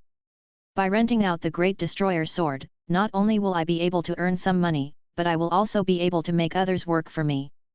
Why not? In any case, the Great Destroyer sword doesn't have many chances to complete kills in my hands. Moreover, when he revealed the Great Destroyer sword, Zhou Shu had told Emperor Yuanfeng that this was a gift from the mysterious expert. Under these circumstances, giving the Great Destroyer sword to someone else wasn't very appropriate. Not many people would dare to accept it anyway. After all, not many people dared to offend an expert who could sever Great Wei's imperial preceptor Xiao Shunzi's arm. Lending it to others would not be a problem. Didn't Yin Qingshan accept it? Not just the Great Destroyer sword, I can do this for other weapons as well. Zhou Shu rubbed his chin as he seriously considered this question. A ranked weapon could be regarded as a luxury item, and not just anyone could afford a ranked weapon. This was especially true for people who had just entered the ranks but had yet to accumulate their wealth. They often had to use a standard weapon for many years before they could save up enough money for a ranked weapon. With Zhou Shu's current status, he wasn't worried that he wouldn't be able to receive orders for ranked weapons. But the number of ranked weapons he would be able to forge in the future wouldn't be too low. After all, the benefits from the legendary armament cannon required Zhou Shu's personally forged weapons to complete kills. Even if it was for these rewards, Zhou Shu wouldn't stop forging weapons. His forging speed was much faster than that of an ordinary forging master, and he would always have some ranked weapons in his possession. Of course, the more workers there are, the better. I can rent the ranked weapons to the new soldiers of the demon executing and fiend eradication armies. That way, they won't have to wait until they have enough money before buying ranked weapons. I can also get the benefits from the legendary armament cannon ahead of time. Two birds with one stone. The more Zhou Shu thought about it, the more pleased he became. There are many other ways to play this game. Instead of renting them out, I can get others to pay in installments to buy them. Thinking about this, Zhou Shu no longer felt sleepy. He got up and began to seriously plan in the study. As the sun came up, a new day arrived. On this day, the streets of Chang'an were abnormally lively.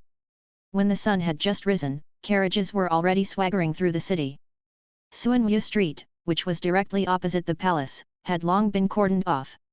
The Great Xia military parade, which was held once every 5 years, was finally about to begin. The parade began first, followed by the military performance. The so-called military parade was actually Emperor Yuanfeng and Great Xia's officials inspecting Great Xia's weapons together. For this part, the Forging Division was naturally the most important participant. According to the Forging Division's existing weapons record, all the weapons that Great Xia's Forging Division could forge were lined up on Suanwu Street. All the workshop superintendents behind the first 36 workshops stood in front of their standard weapons. If Emperor Yuanfeng asked, they would be responsible for answering. If Zhou Shu had been present, he would have exclaimed that this military parade was similar to a car exhibition in his previous life. Each workshop had a stand that displayed the standard weapons of their respective workshops. The workshop superintendents were like car models. No, they should be called weapon models. In fact, the Oth workshop also participated in the event. It was still called the Oth workshop. And what they displayed were the 100 refinements ring pommel saber, the horse-slaying saber, the spring-embroidered saber, the autumnality plume saber, the Great Xia dragon sparrow saber, and the 8-sided Han sword. The person standing at the side as a soldier model wasn't the Oth workshop's superintendent, Zhou Shu, but Zhang Yibei. From the beginning to the end, Zhou Shu didn't care about this matter at all. He left it all to Zhang Yibei. This might be the last time the Oth workshop would appear. After the military parade, the Oth workshop would no longer exist and would be replaced by the Huaxia pavilion. Zhang Yibei stood nervously in front of the weapons. There were the most people representing the Oth workshop. Emperor Yuanfeng even took a longer time at the Oth workshop. This really frightened Zhang Yibei. He was just a mere forging apprentice, and the person he met the most was the superintendent of the workshop. Ever since he followed Zhou Shu, not only could he often see the forging division's grand minister, but he could even see the emperor. When he thought about how even the emperor had spoken to him, Zhang Yibei felt his heart race. He felt that his life was worth it. When his son grew up, he had to tell him that his father had spoken to the emperor. The inspection of standard weapons was actually just a formality. The true power of a weapon could only be displayed during the military performance. It only took Emperor Yuan Feng and the officials one morning to inspect the standard weapons. In the afternoon, they arrived at the ranked weapons inspection venue. In a space that was similar to a stadium, on a high platform, there were rows of forging furnaces specially used by forging masters. Inside the furnaces, the true fire seeds continued to burn like small candle flames. When Zhou Shu walked in, his first reaction was that Great Xia was really rich. Just these forging furnaces and true fire seeds alone would cost an immense sum. I wonder if I can take this furnace and true fire seed away after this, Zhou Shu thought. Marquis Zhou, long time no see. Suddenly, Zhou Shu felt his vision darken as a figure appeared in front of him. He looked up and saw a handsome young man cupping his hands and smiling. The young man was handsome and had a standard smile on his face. His every move was flawless, and he exuded the aura of a rich young master. So, it's brother Shi, Zhou Shu replied politely. It was Shi Songtao. Speaking of which, Zhou Shu didn't have any ill feelings toward Shi Songtao other than the mutual competitiveness they had for each other. After all, the two of them had no enmity between them. Back then, Shi Songtao had even given him a heavenly mirror. What works did you bring this time, Marquis? Shi Songtao's gaze fell upon the large wooden box on Zhou Shu's back with great curiosity. Brother Shi, you will know soon. Zhou Shu had no intention of explaining, so he smiled. Are you interested in another bet, Marquis? Shi Songtao said that he wanted to gamble, but there was no provocation in his tone, as if he was catching up with an old friend. Zhou Shu looked curiously at Shi Songtao with a strange expression. Marquis, please don't misunderstand. I don't have any other intentions. I just feel that the military parade is a bit boring. Shi Songtao shrugged. In the standard armament manual, your Great Xia Dragon Sparrow saber is ranked at the top. I admit that I'm inferior.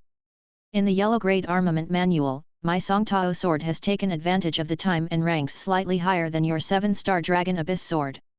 That's why I'm a bit curious. Whose weapon will rank higher this time? What you don't know is that the Great Destroyer sword is also a weapon I forged, Zhou Shu muttered in his heart. You should already have the ability to forge a black grade weapon, right?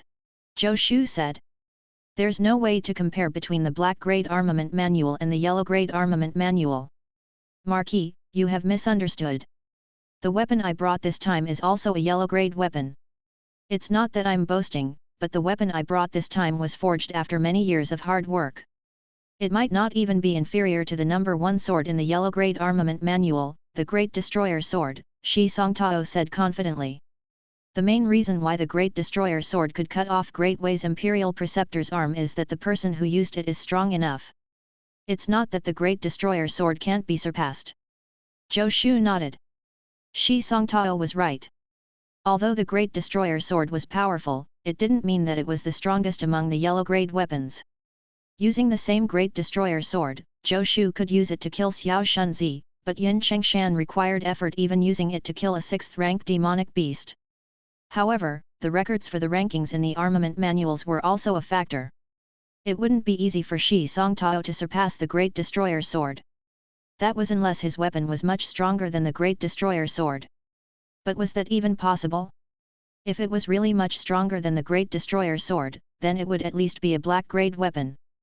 Brother Shi, you want to make a bet with me on whose weapon can get first place in the yellow grade armament manual? Zhou Shu asked with a faint smile. No, no. Shi Songtao shook his head. I'm afraid that no weapon will be able to snatch the number 1 place in the yellow grade armament manual from the Great Destroyer sword within a short period of time. I'm already satisfied to be second in the yellow grade armament manual. Forging masters continued to enter the venue. From afar, there was already a commotion. Emperor Yuan Feng and the other officials were already nearby. Zhou Shu and Shi Songtao stood side by side under the high platform, surrounded by the forging masters who had come to participate in the parade. Seeing the two of them chatting like old friends, the other forging masters didn't come over to disturb them. Instead, they closed their eyes and rested, preparing to perform well on stage later. Although most of the forging masters only had one star position left to fix in their weapons, this star position was also very important. If there was even the slightest mistake, all their previous efforts would be wasted. It's just a small bet. I also feel that it's a little boring to just have a military parade. Zhou Shu smiled. What does Brother Shi want to wager with me? It's merely to add to the fun. If the stakes are too high, the original intention will be lost. Shi Songtao smiled. How about this? I happen to have some heaven refining stone with me. It's not much, just 300 grams. I'll use it as a wager. What do you think, Marquis? 300 grams of heaven refining stone? 300 grams of heaven refining stone, according to the price of the black market, was 10,000 taels of gold. But to the two of them, it wasn't a big bet. After all, with their status, it would only take them 1 to 2 years to accumulate 300 grams of heaven refining stone. Zhou Shu sized up Shi Songtao, the corners of his mouth slightly raised. This Shi Songtao was quite interesting. He clearly wants to suppress me every time and show off, but he is not annoying. Perhaps it's because he's here to give me benefits. I'll accept your bet, Zhou Shu said with a smile. Shi Songtao was actually not a bad person. Although he wanted to suppress him and show off, he was not deliberately targeting him. Whether it was last time or this time, he maintained his composure. Even if he challenged Zhou Shu, he wanted to use his true ability to defeat him. He's straightforward, but he has his own principles. He's not a bad person. But Shi Songtao, it's just your luck that you met me. Zhou Shu sympathized with Shi Songtao for 3 seconds. Of course, sympathy was sympathy. He wouldn't let go of 300 grams of heaven refining stone. The more heaven refining stones, the better. The bet between the two had nothing to do with the overall situation, nor did it cause any waves. Shi Songtao was still standing next to Zhou Shu, speaking to Zhou Shu with his signature smile. That's Huang Suoji from the Heavenly Water Pavilion. He's been a forging master for 10 years, and his North Star fixing technique is unrivaled. That's Zhang Keshang from the Wind Tower. He's good at using the 36 notes to locate star positions. And Chen Ziun over there, he comes from the Flying Mysterious Pavilion, and his forging skills are not inferior to mine. It's said that his 9 elements star fixing technique is able to pinpoint the position to fix the stars of a weapon forged by any material. He has never failed. Shi Songtao was experienced and knowledgeable. Zhou Shu didn't know whether it was because he wanted to show off or for some other reason, but he gave Zhou Shu a general introduction of all the forging masters he saw. Zhou Shu, on the other hand, gained quite a bit of knowledge. He knew that to a forging master, the most important thing was the star positioning technique. The star positioning technique was something that couldn't be comprehended without a legacy. This was also a secret among the various forces. The superiority of a forging master's forging ability lay in the star positioning technique. After all, the internal structures and meridians of weapons forged from different materials were vastly different. The difference between them could be as great as 1,000 miles. To accurately fix the position of the stars and star paths was like feng shui masters looking for treasured lands. One had to follow the meridians of the weapon. Without superb techniques and a thorough understanding of weapons, it was impossible to pinpoint the location of the stars accurately. Marquis, if I may be so bold as to ask what your legacy is. Shi Songtao looked at Zhou Shu with a curious expression. So, this is his intention. I was wondering why he was so kind as to introduce so many people to me. It turns out that he wants to find out more about me. Shi Songtao is really treating me as an imaginary competitor. Zhou Shu smiled. Me? I don't have any legacy. If I must say that I do, then my legacy should come from Emperor Xian. Great Xia's founding emperor was Emperor Xian. He was a powerful martial artist and also a forger. Zhou Shu had learned Emperor Xian Jade Book, but it was mainly the martial Dao. Yin Wuyu didn't give him the legacy for forging. Emperor Xian's legacy. The smile on Shi Songtao's face became a bit stiff. Emperor Xian's legacy, isn't it something only the imperial family can learn? Chapter 163. A weapon that only those with a pure mind can see. Forging legacies had always been passed down from father to son, master to disciple, and it wouldn't be passed down to outsiders. Emperor Xian was very famous. Countless forgers had begged the imperial family, but none of them had been able to learn Emperor Xian's legacy. How had Zhou Shu managed to learn it? A hint of jealousy flashed across Shi Songtao's eyes. He really couldn't understand why Zhou Shu could learn the legacy of Emperor Xian. He was merely a forging apprentice previously. Why do His Majesty and Her Highness treat him so differently? Shi Songtao subconsciously raised his head to look at the high platform, just in time to see the princess looking in his direction. Shi Songtao felt a little warm in his heart. Is Her Highness encouraging me? In an instant, Shi Songtao's spirits rose again. So what if it's the legacy of Emperor Xian? Emperor Xian was good at the martial Dao back then. His forging skills were just so-so. My Shi family's forging techniques might not be inferior to Emperor Xian's forging techniques. Shi Songtao turned to look at Zhou Shu and said, "No wonder your forging techniques are so impressive, Marquis. So it's because you've obtained His Majesty's favor and learned the legacy of Emperor Xian." Zhou Shu looked at Shi Songtao strangely. What do my forging techniques have to do with Emperor Xian? The Emperor favors me because I am good, not the other way around. When he said that his forging technique legacy came from Emperor Xian, he was just spouting nonsense. Although Yan Wuiyu wanted to give him Emperor Xian's forging technique legacy, it hadn't happened yet. Speaking of which, Zhou Shu had indeed learned forging techniques in this world. They were the forging techniques Liang Hongxiu had given him. However, the Liang family's forging techniques that Liang Hongxiu had kept were only basic theories. The most important star positioning technique had already been lost. Thus, he couldn't be said to be the successor of the Liang family's forging techniques. Actually, Zhou Shu's forging techniques came from the legendary Armament Canon. The legendary Armament Canon used the forging formulas of various weapons to allow him to master everything required for forging techniques. They were nearly perfect forging techniques. As for the star fixing, Zhou Shu had no need for those useless techniques. He could see it with his eyes. It was like looking at feng shui. Shi Songtao and the others had to use the geographical trajectory of the mountains and rivers to determine feng shui. As for Zhou Shu, he could see the luck of the land, and he could tell if a place had good feng shui with a single glance. There was no need to say who was better or worse. "Brother Shi, it's about to begin," Zhou Shu said. On the high platform, Emperor Yuanfeng and his officials were already in position. Emperor Yuanfeng made a speech, then raised his hand and said loudly, "Now, let's invite our Great Xia's forging elites onto the stage." "Understood," the group of forging masters replied. "Please, Marquis." Shi Songtao gracefully made an inviting gesture and then leaped up. He somersaulted in the air and landed on the high platform, his movements light and beautiful. There were many others like him. To be able to become forging masters, even those with the weakest martial Dao cultivation had already entered the ranks. They didn't let go of any opportunity to perform. Even when they went on stage, they all used their best lightness techniques.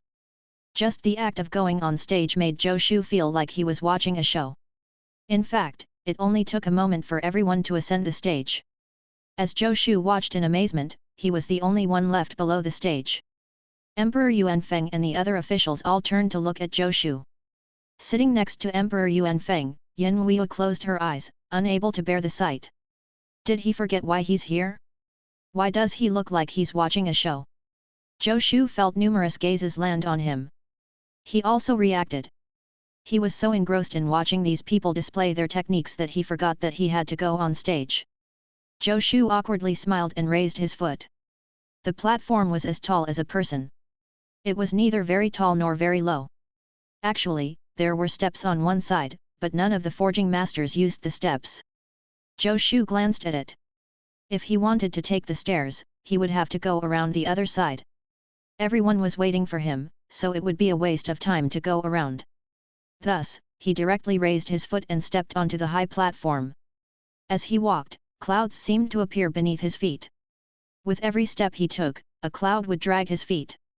As such, he walked up the platform step by step and walked to his furnace. He cupped his hands toward Emperor Yuanfeng and the others. The crowd suddenly fell silent. Just now, the group of forging masters was jumping up and down like monkeys. Compared to Zhou Shu's otherworldly movement technique, it was like heaven and earth. Emperor Yuanfeng looked at Eunuch Zhao and asked with his eyes. What movement technique is this? Eunuch Zhao replied with his eyes, I don't know either. Yin Huiyu blinked her big bright eyes, and a strange look flashed across her eyes. Does he have to be so dashing? Zhou Shu really didn't want to stand out. He just didn't want to waste everyone's time. Also, he only knew the riding on cloud and wind technique. If he wanted to go on stage, he couldn't possibly jump up, right?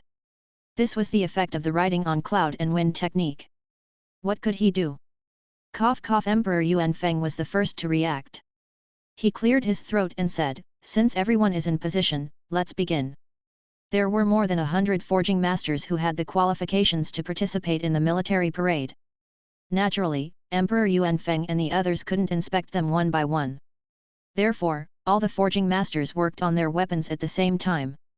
After which, Emperor Yuanfeng and the others would evaluate the weapons they forged. All the forging masters bowed to Emperor Yuanfeng before taking out their weapons and beginning the final step of fixing the stars. As mentioned earlier, in order to save time, the forging masters would prepare the weapons they wanted to display beforehand. Otherwise, it would be too late to forge weapons on the spot. They couldn't possibly let Emperor Yuanfeng and the others wait at the side for over 10 days or even several months. Usually, they would leave behind one star position unfixed. When they arrived at the venue, they would fix the last star position in front of everyone. The weapon would then be successfully forged, and its power would be revealed. The other forging masters were regulating their breathing and focusing their attention, preparing for the final finishing touches. Although there was only one star position left, this step was extremely important. If they fixed the star correctly, the weapon would be successfully forged. If they made a mistake, then all their efforts would be wasted. Once a star was fixed, they wouldn't be able to reverse it. The weapon would either be forged successfully or fail. There was no room for regret. Therefore, no forging masters dared to be distracted. Except for Zhou Shu. It was not that Zhou Shu was distracted, he never even concentrated. He took off the wooden box on his back and placed it in front of him. Then he looked around as though he was watching a show. It was as if he had nothing to do with the military parade. Did he finish forging the weapon in advance? Emperor Yuanfeng's brows furrowed slightly. But after thinking about it, he realized that this wasn't quite right. The reason why the forging masters had left the last star position unfixed was not only to save time and display their forging techniques but also to prove that the weapon had been personally forged by them. Otherwise, if everyone brought a forged weapon, who would know who forged it? This was the rule of the military parade, so Zhou Shu shouldn't be so brazen as to violate it. Or was he confident enough not to be anxious? Zhou Shu watched the actions of the forging masters with interest. He had never seen this world's forging masters forge weapons with his own eyes before. Today, his horizons were broadened. These forging masters really had a variety of ways to fix stars. Some of the forging masters used a small hammer to strike the weapon itself. Then they placed their ears on the weapon and used the sound produced by the weapon to determine the final star position. Some of the forging masters had their eyes tightly shut as they ran their hands over their weapons as if they were fondling their loved ones. There were also forging masters measuring the size of their weapon with a ruler while calculating on paper. Zhou Shu also saw Shi Songtao. Shi Songtao's movements were much more elegant than most of the other forging masters. A long sword was placed in front of him. He flicked his fingers and injected streams of spiritual essence into the sword. As each strand of spiritual essence fell, the sword seemed to turn into a musical instrument. The clanging sounds were like a musical tune that was exceptionally pleasant to the ear. Many people also revealed expressions of admiration as they saw Shi Songtao's forging. As expected of Great Xia's famed forging genius, his technique was truly extraordinary. Some people subconsciously looked at Zhou Shu. This forging genius, whose limelight was not inferior to Shi Songtao, was now like Granny Lu who had entered the Grand View Garden. He was looking around and didn't carry out his forging at all. Was he giving up? Everyone had their doubts. Zhou Shu. Just as Zhou Shu was thinking about it, he suddenly heard a familiar voice. Her voice was crisp and pleasant, with a hint of coquettishness. He looked up blankly and saw Yin Huiyu's gaze. "What are you doing?" Yin Huiyu's voice continued to ring in his ear. Zhou Shu looked around. No one else seemed to have heard Yin Huiyu's voice. Secret voice transmission? Amazing, my princess! Zhou Shu gave Yin Wuyu an appreciative look. Yin Wuyu was speechless. What kind of look is that? I'm reminding you not to be distracted. Why are you looking at me like that? Why does it feel like I've completed my homework, and my father is looking at me with admiration? Everyone else is almost done. Why aren't you starting yet? Yin Wuyu said angrily. Zhou Shu nodded. I will have to learn how to send voice transmissions later. This is impressive. With my current strength, it shouldn't be difficult to learn it, right? Zhou Shu's thoughts were all over the place, but his hand had already landed on the wooden box in front of him. Pada! Zhou Shu casually opened the wooden box. Almost subconsciously, Emperor Yuan Feng, Yin Wuyu, Eunuch Zhao, Great General Meng Bai, and others all looked at the wooden box in front of Zhou Shu. They were all very curious as to what weapon Zhou Shu had forged this time. The next moment, everyone's expressions froze. Even Emperor Yuan Feng was unable to conceal his astonishment. Because there was nothing in the wooden box. He was holding an empty wooden box to participate in the military parade? Emperor Yuan Feng rubbed his eyes to make sure he wasn't seeing things. Everyone was rubbing their eyes. Emperor Yuan Feng's expression changed. What is Zhou Shu's intention? Zhou Shu, did you forget to bring your weapon? Yin Wuyu's anxious voice sounded in Zhou Shu's ears.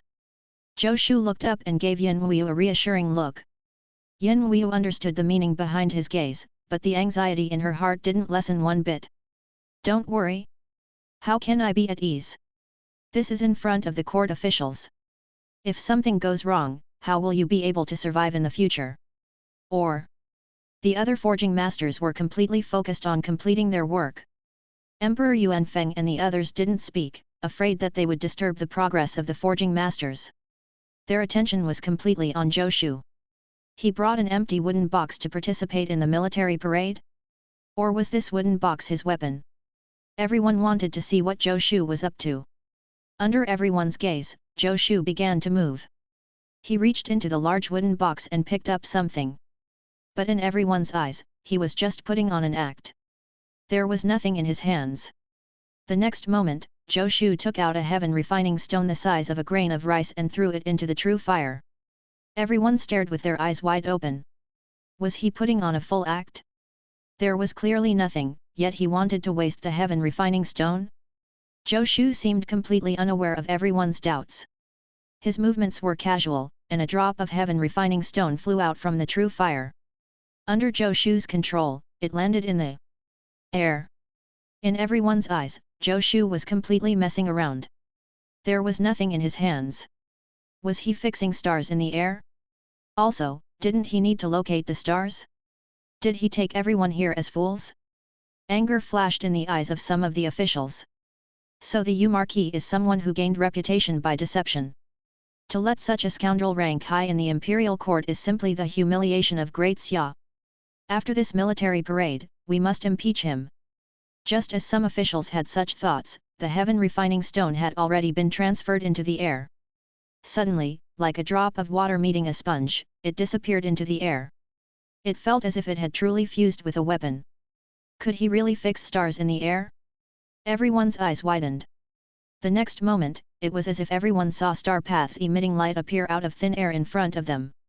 The light circulated, and the star paths disappeared in a flash. There was still nothing in front of them. This is... Everyone's pupils constricted. At this moment, everyone knew that Zhou Shu wasn't messing around. He really did have a sword in his hand, but they just couldn't see it. Marquis Zhou forged an invisible sword? Or was it because they had problems themselves that they couldn't see the sword in Marquis Zhou's hand? These big shots who could cause an earthquake in Great Xia with just a stomp of their feet all fell into self-doubt. According to the legends, only pure-minded people could see divine weapons. Could it be that the weapon forged by Marquis Zhou had such an effect? Is it because our minds are impure that we can't see the weapon in Marquis Zhou's hand? I can't let anyone know about this. I can see it. More than one minister thought this to himself. Chapter 164. Marquis' forging technique is indeed superb. Zhou Shu lowered his hand, then seemed to place a weapon on the wooden box. Everyone heard the sound of metal clanking, and a thought flashed across their minds. Indeed, he has a weapon in his hand. We just can't see it. This is not Marquis Zhou's problem but our own. Only those with a pure mind can see the weapon that Marquis Zhou forged. The ministers looked at each other and then turned away. Marquis Zhou is indeed worthy of being Great Xia's most talented forging master. This sword is truly magnificent. It was the Minister of War who spoke. He was a thick-set man with a full beard. At this moment, he was speaking in a manner that made the faces of many ministers twitch. Lord Zhang's words make sense. The Minister of Revenue stroked his beard. This sword has an exquisite design. In my view, it will definitely rank in the top 10 of the Yellow Grade Armament Manual. If old Zhang can see it, how can I not? Yeah, look at this sword. The body of the sword is 3 feet and 3 inches long. Even when placed in a box, it is full of oppressive sword qi. It's a good sword, another official said. Marquis Zhou, impressive. All of the officials chimed in one after another, and when they didn't have anything else to say about the sword, they started to praise Zhou Shu. Emperor Yuanfeng was stunned. Is there something wrong with my eyes? What are they talking about? Why can't I see Zhou Shu's sword? He looked at Great General Meng Bai in confusion. Other than him and Yen Wuo, only Meng Bai didn't speak. Emperor Yuanfeng needed to find someone in the same boat. I'm not the only one who can't see it, right? Meng Bai's brows twitched, and his face was doubtful. Emperor Yuanfeng heaved a sigh of relief. Luckily, I'm not the only one. The great general doesn't see it either. He then turned to Yen Wuo. Yen Wuo didn't respond to his gaze at all. Instead, she stared at Zhou Shu in a daze. He didn't know what she was thinking. Emperor Yuanfeng was displeased and turned his head away. His eyes widened as he looked at the wooden box in Zhou Shu's hands. I'm the emperor. Even if I can't see, I can't panic. He pricked up his ears and listened to the discussion of the officials. He had to note down their discussion so that he could evaluate the weapon later. At this moment, they saw Zhou Shu grab something from the wooden box. Just like before, a drop of heaven refining stone flew out from the furnace and landed in the air. Another few star paths flashed and disappeared. So, Marquis Zhou forged a saber and a sword this time. Good sword, even better saber. The Minister of War clapped his hands. Look at this saber. It looks somewhat similar to the Great Xia Dragon Sparrow saber, but it's even more formidable and domineering. One look, and you can tell that it's murderous. It's definitely a killing weapon. Lord Zhang's words make sense. The ministers discussed it again. The Minister of War wiped the cold sweat off his forehead. Am I right? Thankfully, I managed to fool my way through. If they know that I can't see the weapons forged by the Yu Marquis, what would they say about me?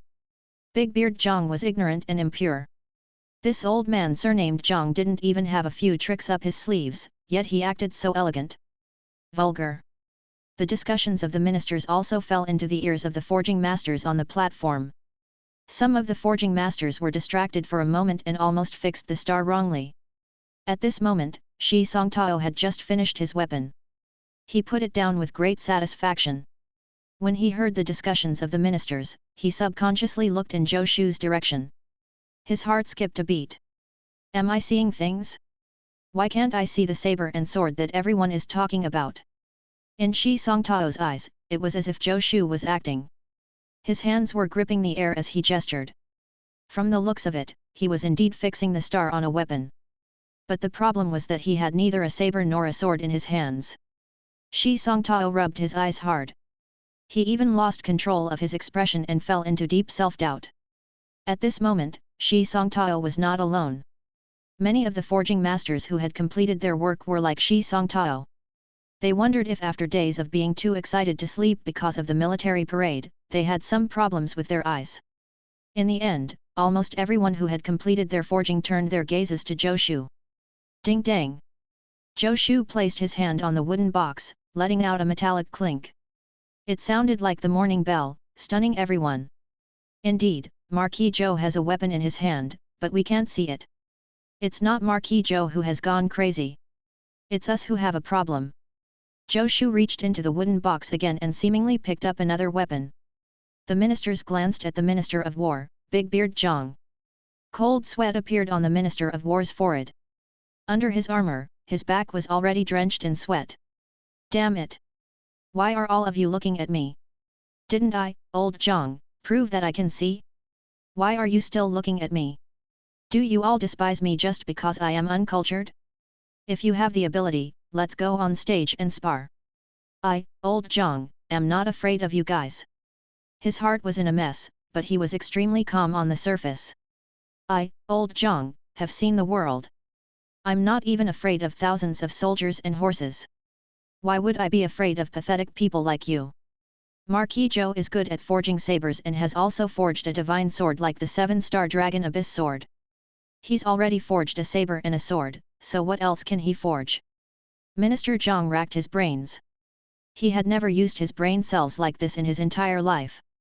This Minister Zhang looked as if he had seen through everything and slowly said, "Bow, good." He was at a loss for words. Lord Zhang is right. Upon hearing this, Minister Zhang secretly heaved a sigh of relief. I'm right again. Marquis Zhou's third weapon is indeed a bow. This bow, Minister Zhang was uneducated and lacked adjectives, but there was no lack of scholars among the ministers. The ministers expressed their appreciation. Frost as hard as the Kylan antlers glue, the moon is round in the windy night. The clouds dissipate as the emperor's carriage passes, the sounding of chords could be heard as the geese descend from the sky. Speaking with enthusiasm, the Minister of Rites even wrote a poem in high spirits. Emperor Yuanfeng did not say anything. He only nodded slightly. His face was as calm as water, as steady as an old dog. I can't see, but if I don't speak, you won't know. Shi Songtao scratched his head vigorously. His hair was messy, but he couldn't care less. What's going on? Doesn't everyone just display a single weapon during the military parade? Why did that Zhou fellow bring 3? Saber, sword, bow? That's not important. If it's 3, then so be it. Why can't I see it?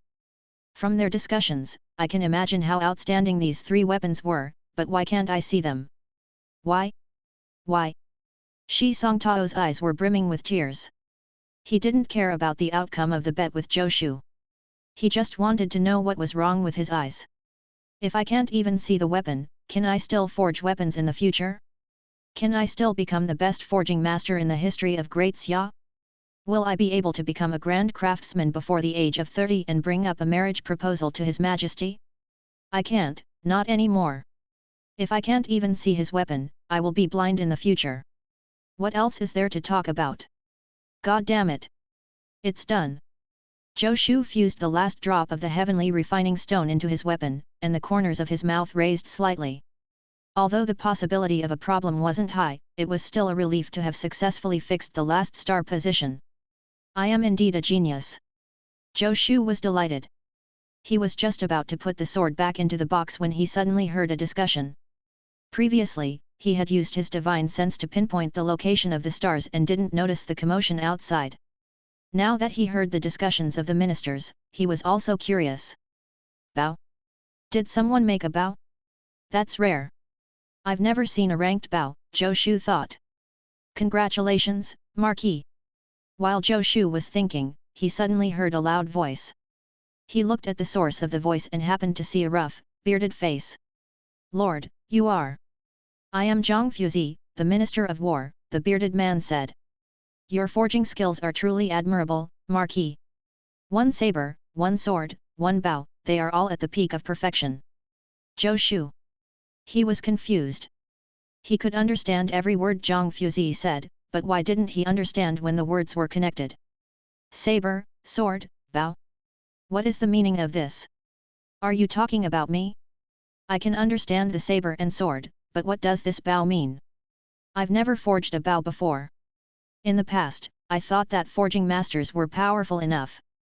It was only when you appeared that I understood what a genius was, Marquis, Zhang Fuzi's loud voice continued. I, old Zhang, rarely admire people. The great general is the first, and you are the second. All the ministers rolled their eyes. Big Beard Zhang is really shameless. Lord Zhang, you flatter me. Zhou Shu was confused. What does he mean?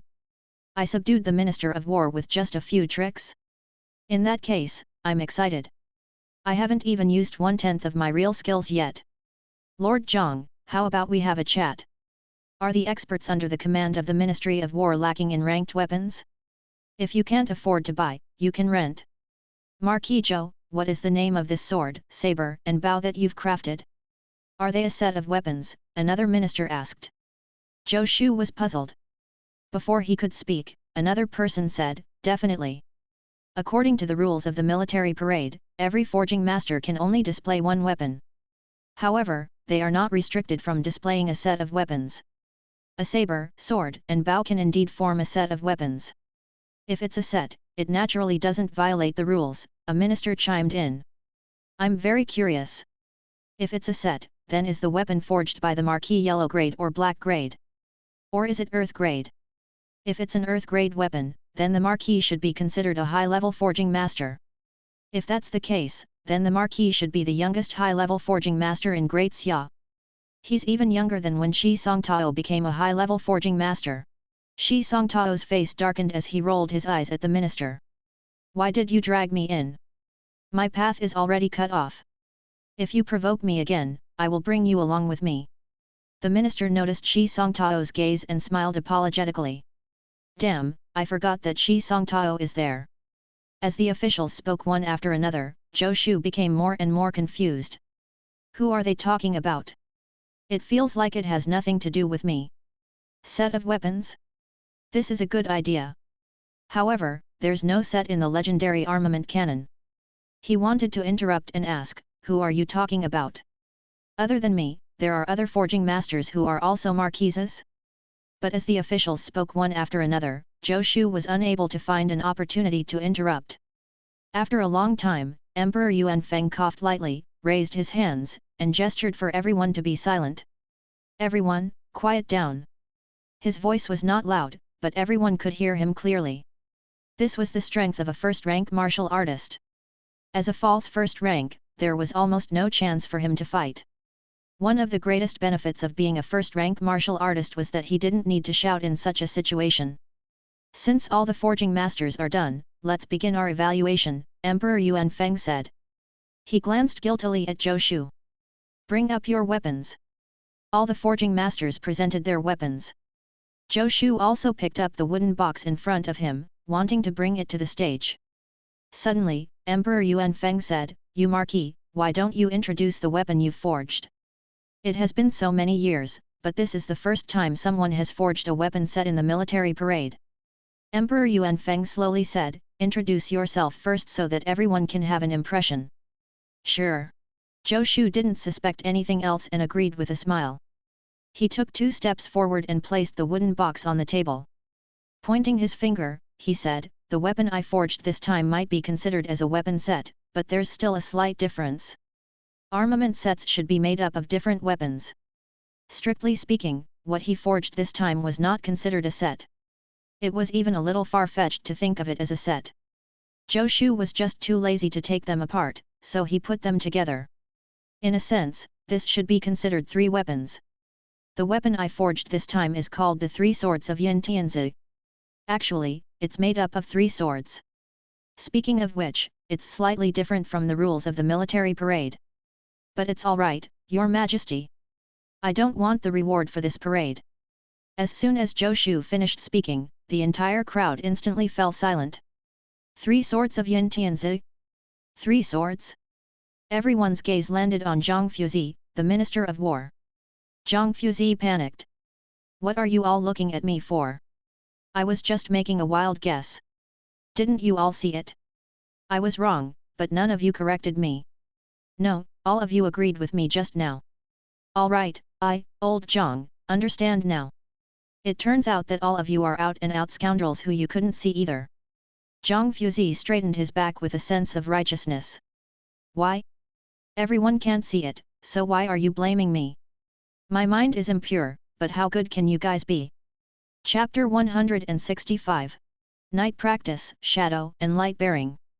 Zhang Fuzi raised his head and puffed out his chest. He sat even straighter than elementary school students in class. His expression was calm, as if what he had said earlier was not what he had said. As long as I'm not embarrassed, it's the others who will feel embarrassed. All the officials looked up calmly after glaring at Zhang Fuzi. The situation was a little strange. Everyone tried their best to look calm. It was as if they weren't the ones who'd been having a heated discussion. The most important thing in the imperial court was their face. We and our ministers will decide the victor of the parade, not you. Whether you can win or not is still unknown. It's too early to say that you don't want the reward. Emperor Yuanfeng secretly wiped away his cold sweat. I'm still smart and let this Zhou brat introduce his weapons himself. Had I listened to the comments of these ministers, I would have lost all my face. He put on a very dignified look and calmly waved his hand. Continue. All right. Zhou Shu shrugged. My 3 swords of Yin Tianzi are light-bearing, shadow, and night practice. This is night practice. Zhou Shu took out something from the wooden box. Marquis Zhou, could it be that my eyes are blurred from old age? You don't seem to have a sword in your hand? Or can I not see it? The person who spoke was Great General Meng. He was half crippled and didn't care about his reputation. You're right that you can't see it. Zhou Shu smiled. Everyone, please take a look. He raised his hand and pointed at the ground with his other hand. Everyone's gaze followed his finger and saw a faint shadow on the ground in front of Zhou Shu. It was the shape of a sword. Shock was written all over everyone's faces. This was the first time they had witnessed such a miraculous scene. A weapon could do this?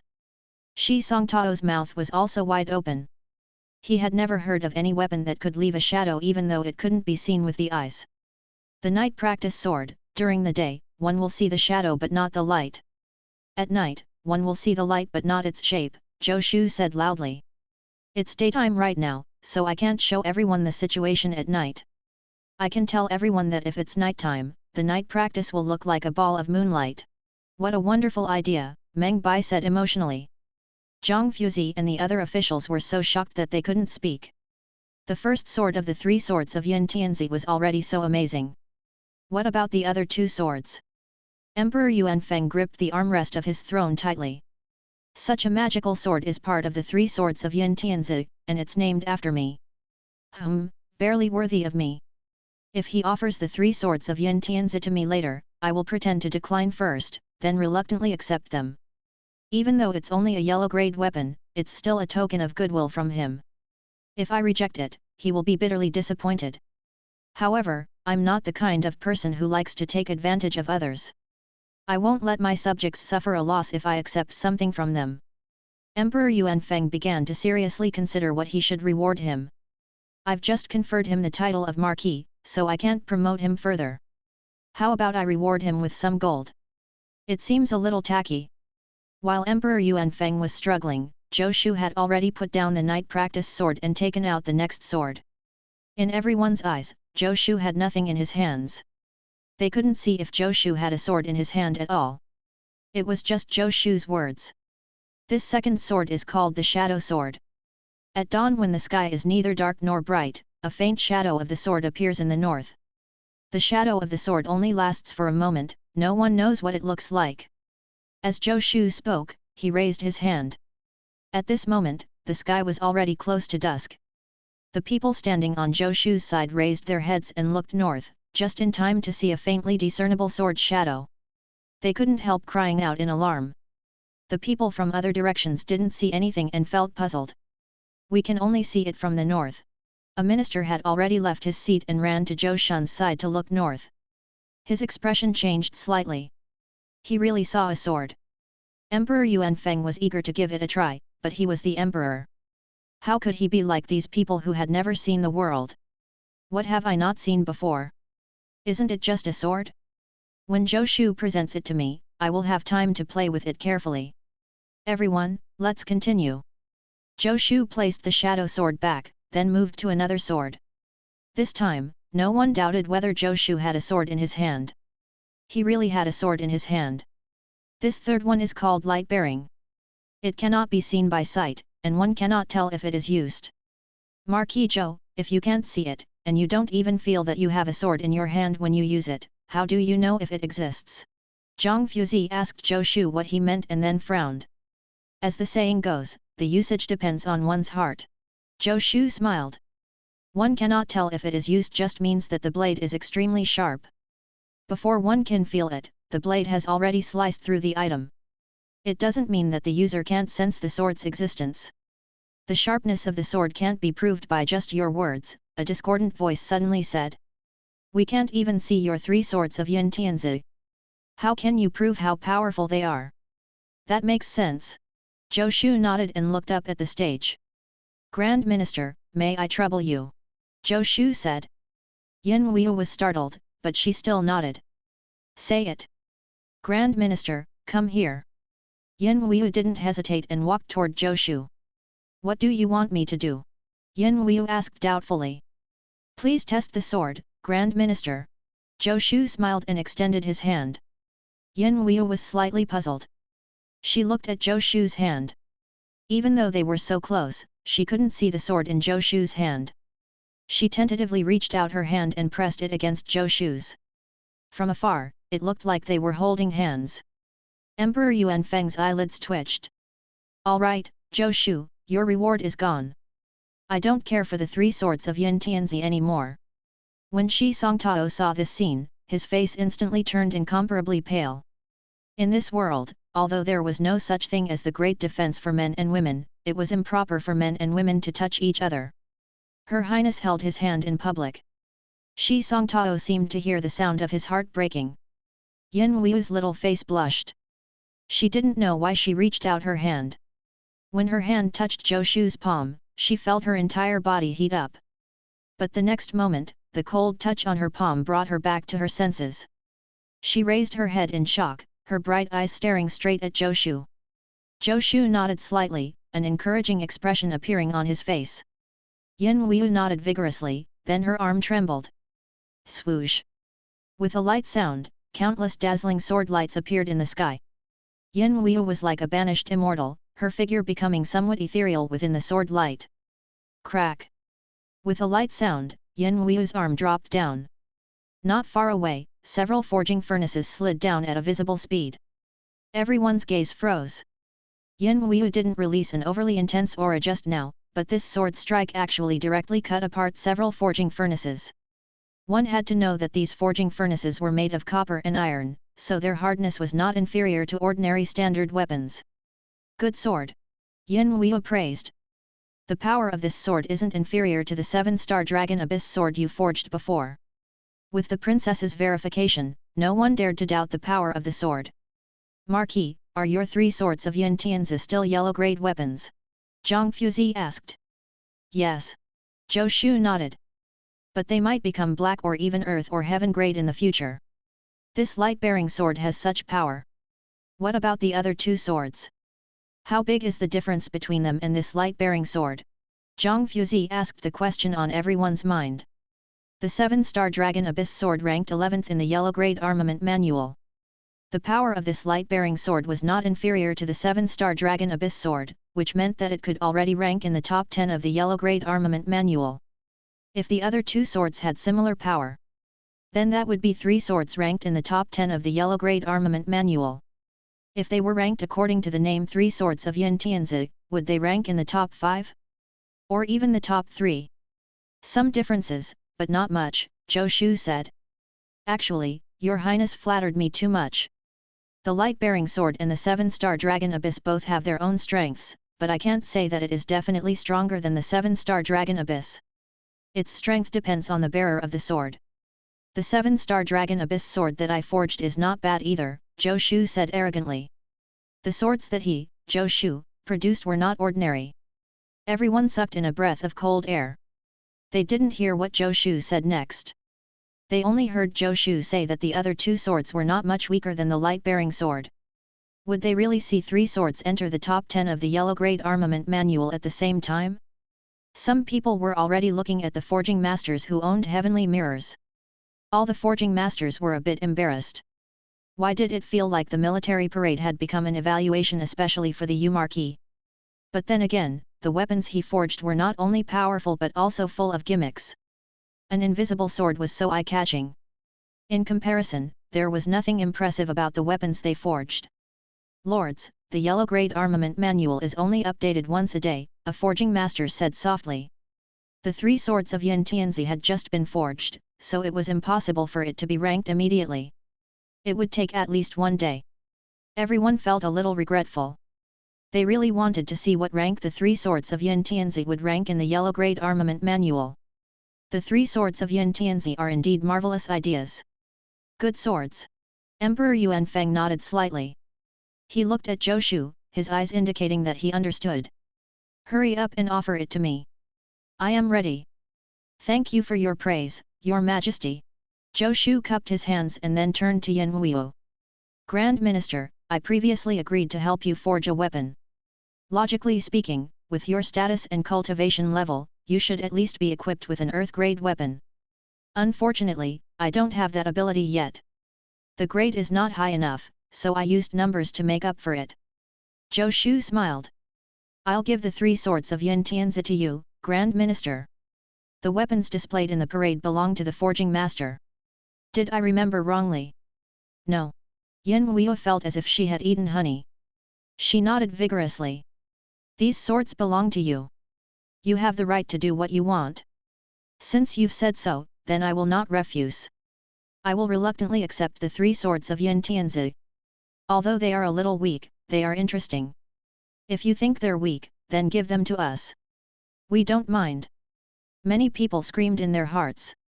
Emperor Yuan Feng's eyes grew wider as he listened to Zhou Shu and Yin Wuo sing the same tune. My three swords of Yin Tianzi. This damn brat actually didn't give the swords to me? Emperor Yuan Feng's eyes were about to spit fire. How dare you use my three swords of Yin Tianzi to trick my daughter?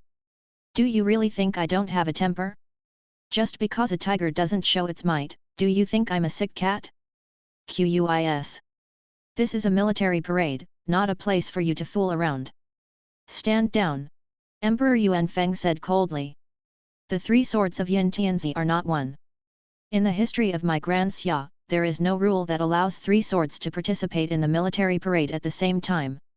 In this military parade, the Yu Marquis' weapons will not be evaluated. Emperor Yuan Feng flung his sleeves. Father Yin Wuo exclaimed. I have made up my mind. No one is allowed to say anything. Emperor Yuan Feng's face was as cold as ice. Yin Wuo still wanted to say something, but the ministers were already desperately winking at her. Zhou Shu tugged at her sleeve. So be it. He had no intention of getting anything in the military parade anyway. He had only come because he wanted to give the emperor some face. After all, the emperor had already issued the decree. If he didn't come, it would be too disrespectful. As for the rest, Zhou Shu didn't care at all. Yin Wuo glanced at Zhou Shu. When she saw his nonchalant expression, her heart ached. In order for me not to have a conflict with my father, he would rather suffer. Yin Wuo, oh Yin Wuo. As the princess of Great Xia, not only did you fail to provide him with any help, but you even made him feel wronged. If you can't even seek justice for him, what can you do as a princess? What face do you have to accept the three swords of Yin Tianzi? Thump. Yin Wuo placed the light-bearing sword back into the wooden box and closed it.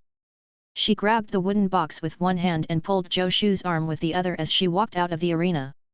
Before she left, she turned around and glared at Emperor Yuan Feng. This matter today is not over. Emperor Yuan Feng was about to explode in anger. How dare you glare at me? You damn girl, you stole my three swords of Yin Tianzi, and you dare to glare at me? Rebellion, this is really rebellion. No, everyone with the surname Zhou is a bastard. How dare he use the three swords of Yin Tianzi to drive a wedge between me and my daughter? My daughter used to be so obedient, but ever since this brat with the surname Zhou appeared, everything has changed. No, if this goes on, my little daughter will really be gone.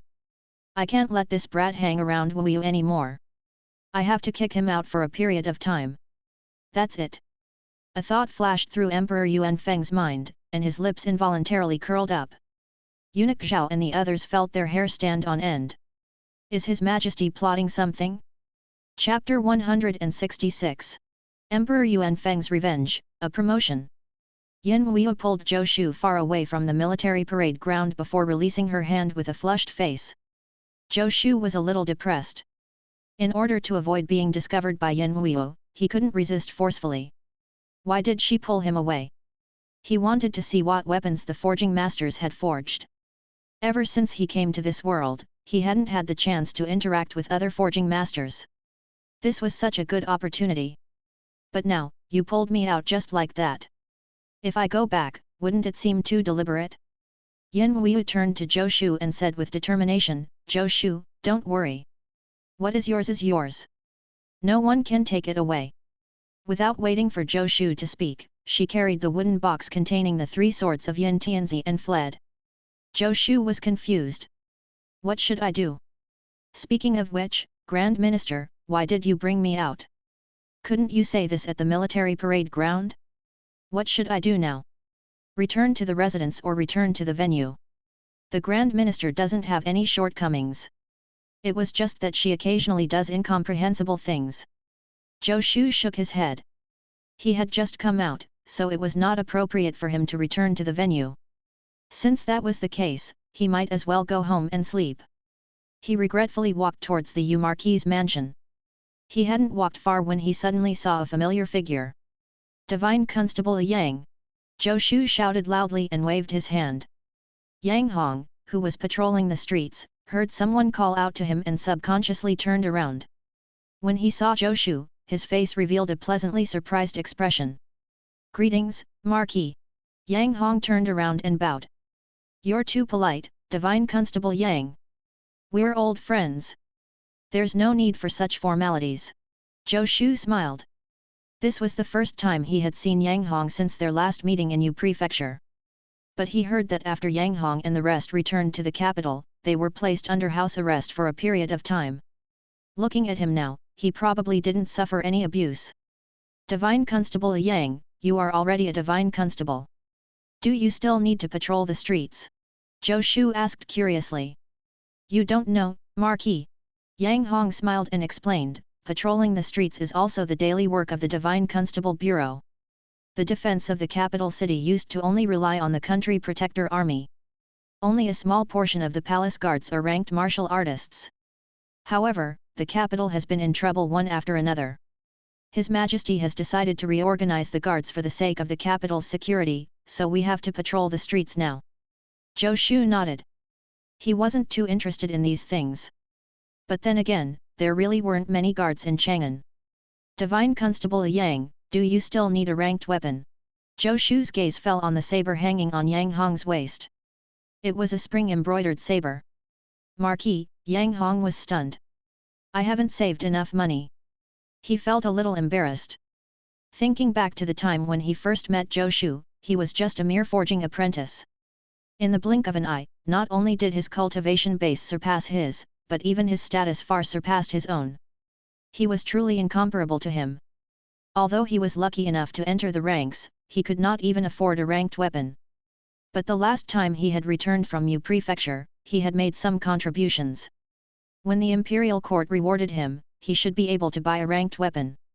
Yang Hong and the others were different from Zhou Shu. Zhou Shu's status was special, and whatever rewards he received were directly given by Emperor Yuan Feng. If Yang Hong and the rest performed meritorious deeds, they would be rewarded following a whole set of procedures. It was normal for them to receive their reward only after a few months. Forget about the money. Just tell me if you need one, Zhou Shu interrupted him. Of course I need a ranked weapon, Yang Hong said. If I told you that there's a ranked weapon worth 1,000 taels of gold, but you only need to pay 100 taels of gold and then pay another 100 taels every year until you have paid the full 1,000 taels, would you be willing to accept it? Zhou Shu asked. There's such a good thing. Yang Hong said in surprise. Of course. If he had a ranked weapon, he would definitely have more opportunities to contribute. Earning money would be a piece of cake. Marquis, where can I get such a good deal? Yang Hong asked. Right here, before your eyes, Zhou Shu said with a smile. Marquis, are you joking with me? Yang Hong smiled bitterly. Of course not. How about this? When you are off work, come find me at the Marquis's mansion, and we can talk about this. Zhou Shu was worried that he wouldn't have enough workers. He naturally wouldn't let go of anyone who could be of help to him. Yang Hong scratched his head as he watched Zhou Shu's back. He didn't quite understand what Zhou Shu meant. Since he couldn't figure it out, then he wouldn't think about it anymore. He would find out once he went to the Marquis mansion later. After parting with Yang Hong, Zhou Shu directly returned to his mansion. Since he couldn't observe the weapons forged by other forging masters, he could only return home to study the legendary armament canon. He was discovering more and more things that he had yet to understand about the usage of the legendary armament canon. He was still unsure when the legendary armament canon would add a new weapon. After completing certain forging tasks, new weapons would be added to the legendary armament canon. The legendary armament canon would record the other weapons that he forged. The forging formulas for other weapons that he came into contact with would also be recorded by the legendary armament canon. In short, there was more than one way to add new weapons to the legendary armament canon. But Zhou Shu didn't know if there was any other way. To him, the easiest way to add new weapons to the legendary armament canon was to come into contact with the secret forging formulas of this world. But he didn't really like it. He didn't really like the weapons of this world. He might as well design weapons based on his memories from his previous life. Zhou Shu was studying the legendary armament canon in the residence. He was engrossed in his research when Mi Ziwen suddenly came. "Big brother, aren't you attending the military parade? Why are you here?" Zhou Shu asked curiously. "You didn't run out like me, right?" With Mi Ziwen's status, he had the right to follow Emperor Yuan Feng. He definitely couldn't be as carefree as Zhou Shu. No, Mi Ziwen's expression was a little serious as he said in a low voice, "I'm here on a decree." "A decree?" Zhou Shu felt a little strange. Didn't the emperor kick me out of the competition? Wasn't eunuch Zhao the one who issued the decree in the past? Why is Big Brother here this time? "It's actually His Majesty's oral edict," Mi Ziwen said. "The official appointment letter will come in a few days." "Appointment? What do you mean?" "I'm going to be promoted again," Zhou Shu asked curiously. "That's one way to see it." Mi Ziwen nodded. "His Majesty has decided to appoint you as the official ambassador of Great Xia. In a few days, you will lead the Great Xia diplomatic mission to Great Qin." Great Qin? Zhou Shu raised his eyebrows. Not long ago, he had heard the name of this country from the demon executing army's Yin Chengshan. He didn't expect it to be related to him so quickly.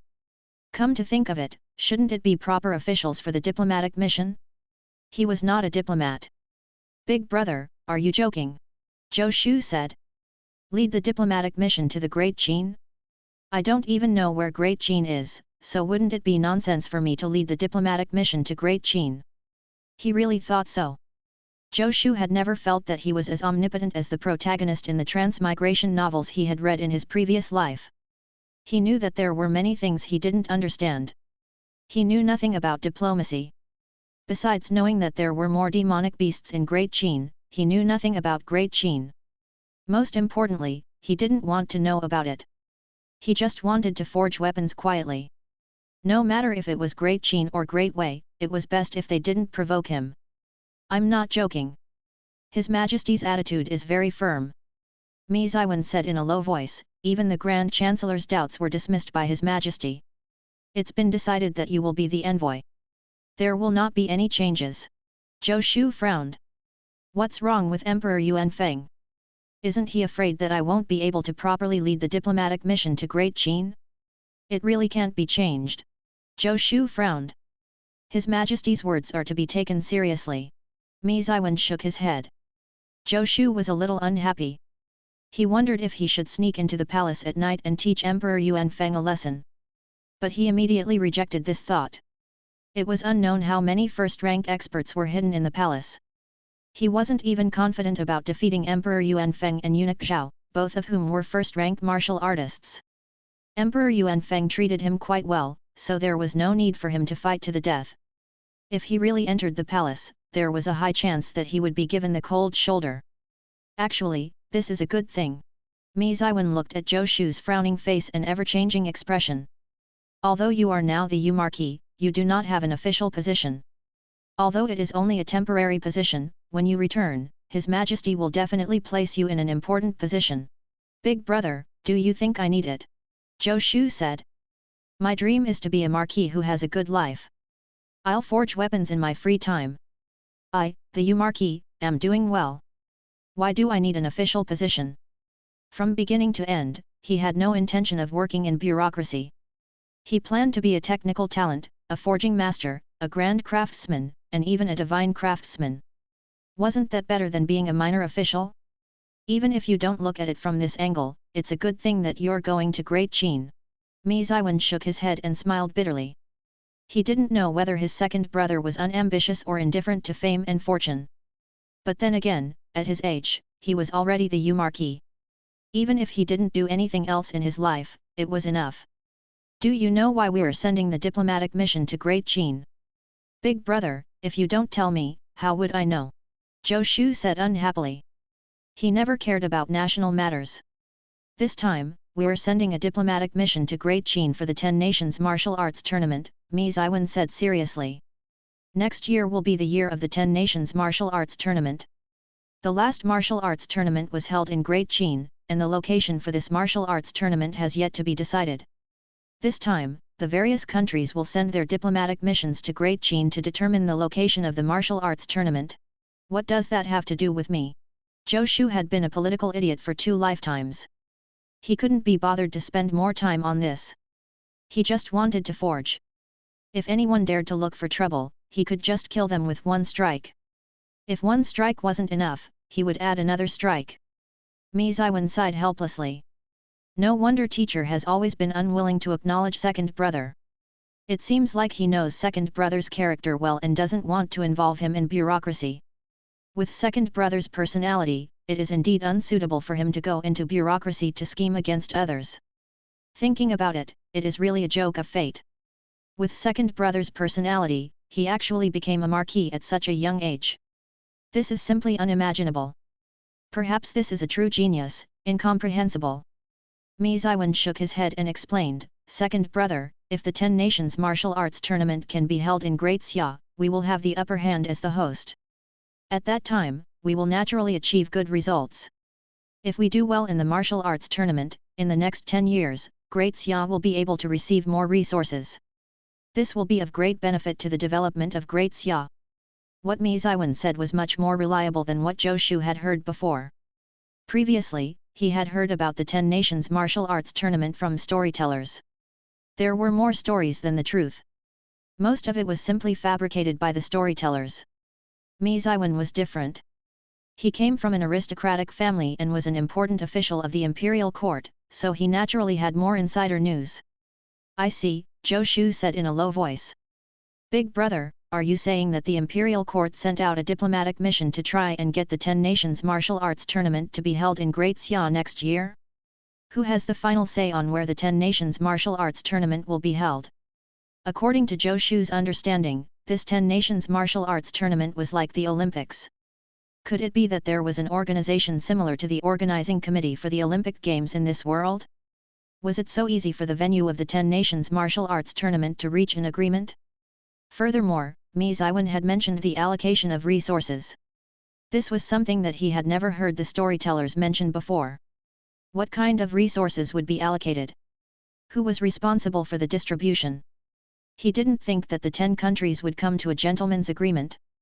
The Great Way that he had come into contact with was not an honest country. If one's performance in the 10 Nations Martial Arts Tournament wasn't good, would they receive fewer resources? Didn't they know how to snatch? Between countries, who would talk about virtue? The venue of the 10 Nations Martial Arts Tournament is naturally decided by the 10 Nations, Mi Ziwen said. I know what you're worried about, but don't worry. No country will violate the agreement between the 10 nations. When the time comes, you just have to follow the rules. Whoever hosts the 10 Nations Martial Arts Tournament next year will not have any influence on you. Mi Ziwen did not elaborate. Zhou Shu didn't know if he didn't want to tell him or if he didn't know.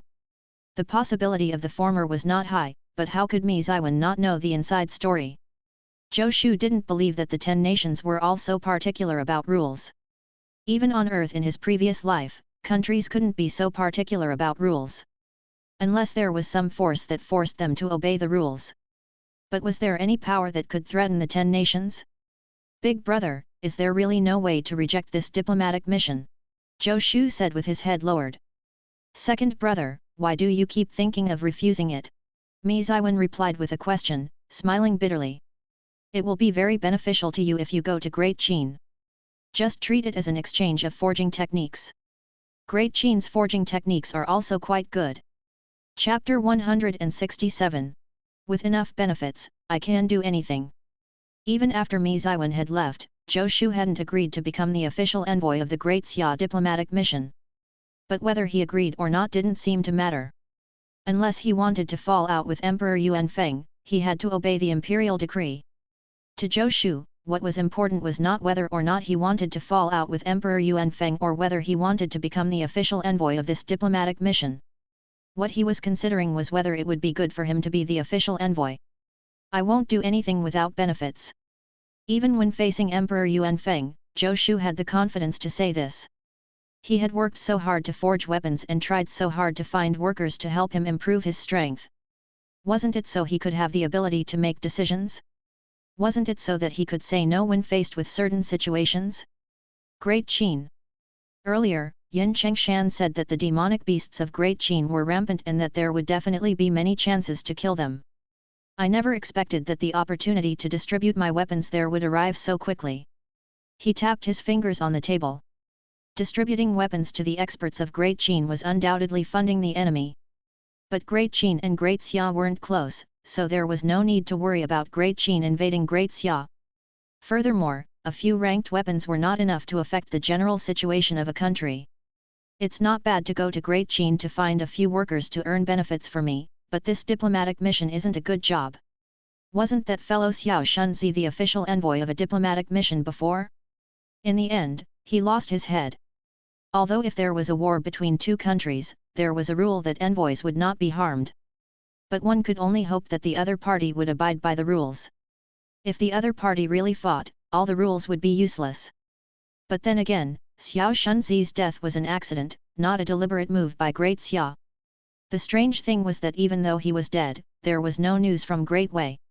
Even though Great Qin is slightly stronger than Great Xia, unless they send out 8 or so first-rank martial artists to kill me, I don't have to worry about my safety. Zhou Shu was calculating what benefits and disadvantages he would receive if he led the diplomatic mission to Great Qin. Only then would he be able to decide whether he should accept this mission or not.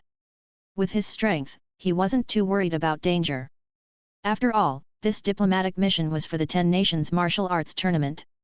Other than Great Xia, countries like Great Wei would also send diplomatic missions to Great Qin. Unless Great Qin was crazy, they wouldn't attack the diplomatic missions. Even if Great Qin was crazy, Zhou Shu reckoned that it was impossible for them to gather 8 first-rank martial artists to deal with him. Without at least 8 first-rank martial artists, even if Zhou Shu couldn't defeat them, escaping wouldn't be a problem. With the 12th level of the Dragon Elephant Prajna Technique and the 11th level of the Golden Bell Shield Technique, he was confident that he could escape unscathed even if Great Qin mobilized its army. I'm invulnerable. What can you do? Zhou Shu was not a good-for-nothing like Xiao Shunzi. If there's no danger, then a trip to Grand Qin isn't bad. Zhou Shu rubbed his chin. If Great Qin really is like what Yin Chengshan said, where demonic beasts run rampant and their demon-executing army fights every day, they are the right people to be my workers. Within the imperial palace of Great Xia, Yin Huiyu glared angrily at Emperor Yuan Feng. Fatuous ruler! You're a fatuous ruler! Yin Huiyu shouted. Emperor Yuan Feng's expression darkened. He increasingly felt that his decision was correct. It was just that he had a good temper. If it was any other emperor, if anyone pointed at them and called them a fatuous ruler, even if that person was their own daughter, they would be demoted to a commoner, driven out of the palace, and left to fend for themselves. It had to be said that Emperor Yuan Feng was not cut out to be an emperor. His personality was too soft. After succeeding the throne for so many years, besides dealing with a rebellion, he had never even killed a single official. This was very rare among emperors. Are you done? Emperor Yuan Feng snorted coldly. If you've had enough, then get out. Don't you know how important Zhou Shu is to Great Xia? Why did you send him to Great Qin? If anything happens to him, do you know how great the losses of Great Xia will be? Yin Huiyu was practically shouting. Are you teaching me how to do things? Emperor Yuan Feng said coldly. I've spoiled you too much. Great Xia won't collapse no matter what. Even without me, it will still be the same. What more without Zhou Shu? Father! After her red face faded, Yin Huiyu began to plead with him again. I've said the wrong thing. Father, you're a wise ruler, a benevolent one. You should know that Zhou Shu is a forging master. Forging weapons is what he's best at. Father, think about it. How much has the strength of our Great Xia's army increased with the horse-slaying saber and Great Xia Dragon Sparrow saber? He should be forging weapons in the forging division, not going out on a diplomatic mission. Isn't that using the wrong person for the wrong job? Emperor Yuanfeng glanced at Yin Wuyu expressionlessly. I've already said that you should just do your job as the Grand Minister of the Forging Division. As for the other matters, you don't need to concern yourself with them. Emperor Yuanfeng's voice was a bit cold. There was something that Emperor Yuanfeng didn't say. Do you think that with the 3 swords of Yin Tianzi, you are Tianzi? He knew how lethal these words were, so he didn't say anything. Actually, he wasn't worried that his daughter would overstep her boundaries. As Yin Wui's father, he was well aware of her character. She wasn't an ambitious child to begin with, let alone that there was no precedent of a woman succeeding the throne in Great Xia. This girl doesn't look like she's ambitious at all. She even dared to call her father a fatuous ruler because of a man. I'm so angry. That Zhou brat must leave Great Xia for some time. Otherwise, my little daughter will become worse. If you must do this, then I will also go with the diplomatic mission. Yin Wuyu said. I can't let Great Xia's talent take the risk. I want to protect him personally. No need. Emperor Yuanfeng sneered in his heart. I knew you would think this way. I have already made arrangements. I have already instructed Lu Wenzhuang to enter the capital. She will be the deputy envoy of this diplomatic mission. In addition, the Great General will personally select a guard team for the diplomatic mission. It was true that Emperor Yuanfeng had a soft personality, but he was no fool. Although he was fighting with Zhou Shu, he would never really put Zhou Shu in danger. Even Yin Wuyu knew the importance of Zhou Shu, so how could Emperor Yuanfeng not know? Leaving aside the fact that this trip to Great Qin wasn't very risky, in order to ensure his safety, Emperor Yuanfeng was even prepared to provide the diplomatic mission with more guards than usual. Lu Wenzhuang? Why her? Yin Wuyu blurted out with a frown. King Zhu's Lu Wenzhuang was known as the #1 martial Dao genius of Great Xia. Although Yin Wuyu was a bit unconvinced, she still had to acknowledge her strength. Her strength was not inferior to hers. Although Yin Wuyu was already a second-rank martial artist, if they really fought, she might not be much stronger than Lu Wenzhuang, a third-rank martial artist. Yin Wuyu knew her own limits. She didn't have much combat experience, and Lu Wenzhuang had joined the demon executing army several years ago and had illustrious battle accomplishments. Why can't it be her? Emperor Yuanfeng said. One is the Great Xia's #1 forging genius, while the other is the #1 martial Dao genius of Great Xia.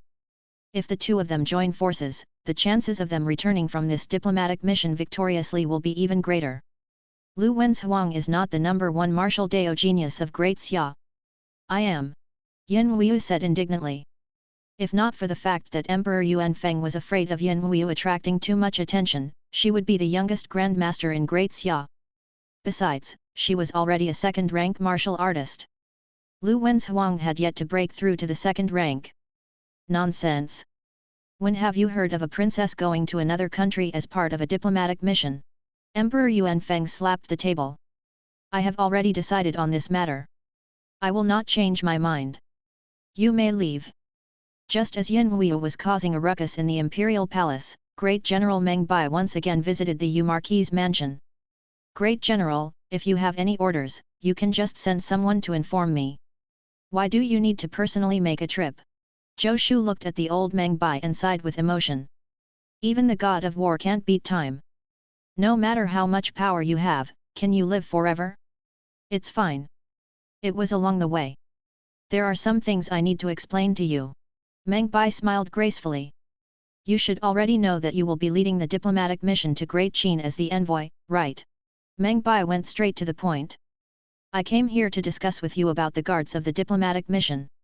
Why do you have to do something so trivial, Great General? Zhou Shu asked curiously.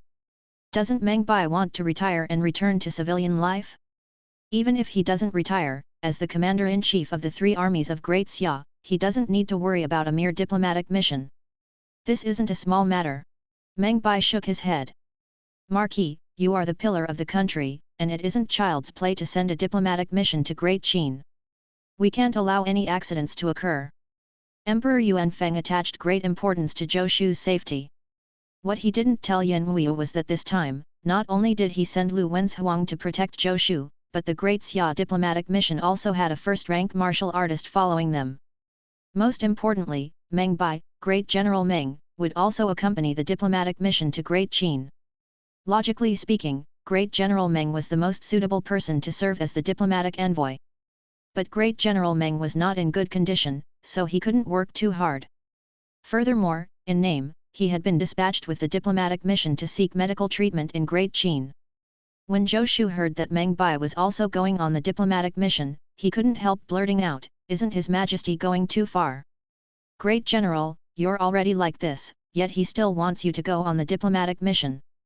As soon as he said this, Zhou Shu knew that something was wrong. He couldn't say such things carelessly. Meng Bai didn't really mind. He shook his head. "It wasn't His Majesty's idea. It was my own idea. Have you forgotten that I am an advisor of the Huaxia Pavilion? The Huaxia Pavilion's master is going to Great Qin. As an advisor, wouldn't it be normal for me to accompany you?" "Great General, stop joking." Zhou Shu smiled bitterly. "What advisor? Wasn't it just a casual chat? Could I really treat Meng Bai as my subordinate?" "Back to business." Meng Bai put away his smile and said seriously, "I will accompany the diplomatic mission. You don't need to worry about this point, Marquis Zhou. My duty is to ensure the diplomatic mission's safety. Everything else within the diplomatic mission will be decided by you, the official envoy. I will not interfere." "But Great General, your body's condition, with Meng Bai's current state, could he withstand hardships?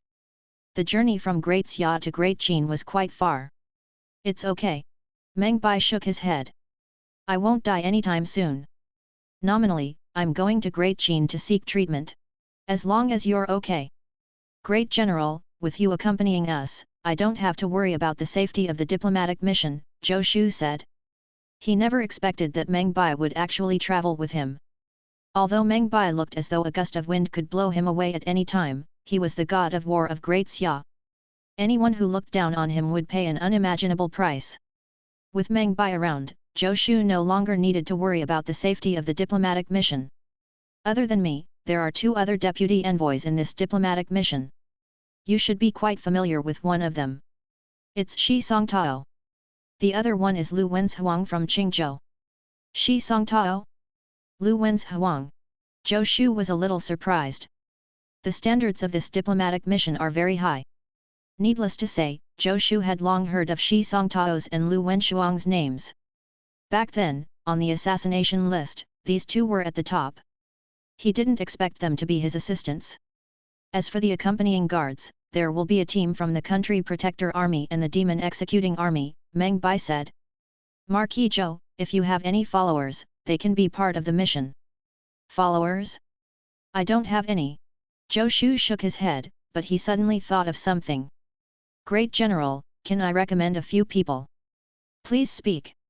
"Won't there be people transferred from the Demon Executing Army to become the guards of the diplomatic mission? Can you transfer Yin Chengshan and his team in as well?" Zhou Shu said. Yin Chengshan. Meng Bai had never heard of this name before. A Demon Executing Army lieutenant usually wouldn't come into contact with someone at Meng Bai's level. But Meng Bai didn't refuse.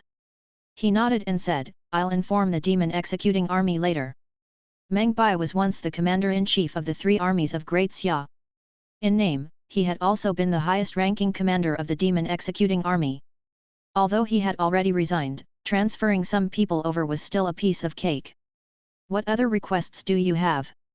Just tell me," Meng Bai continued. "His Majesty has said that the Imperial Court will do their best to satisfy your requests." Emperor Yuan Feng had asked Zhou Shu to go to Great Qin, but he didn't want Zhou Shu to bear any grudges, so he was going all out. "I see." Zhou Shu rubbed his chin.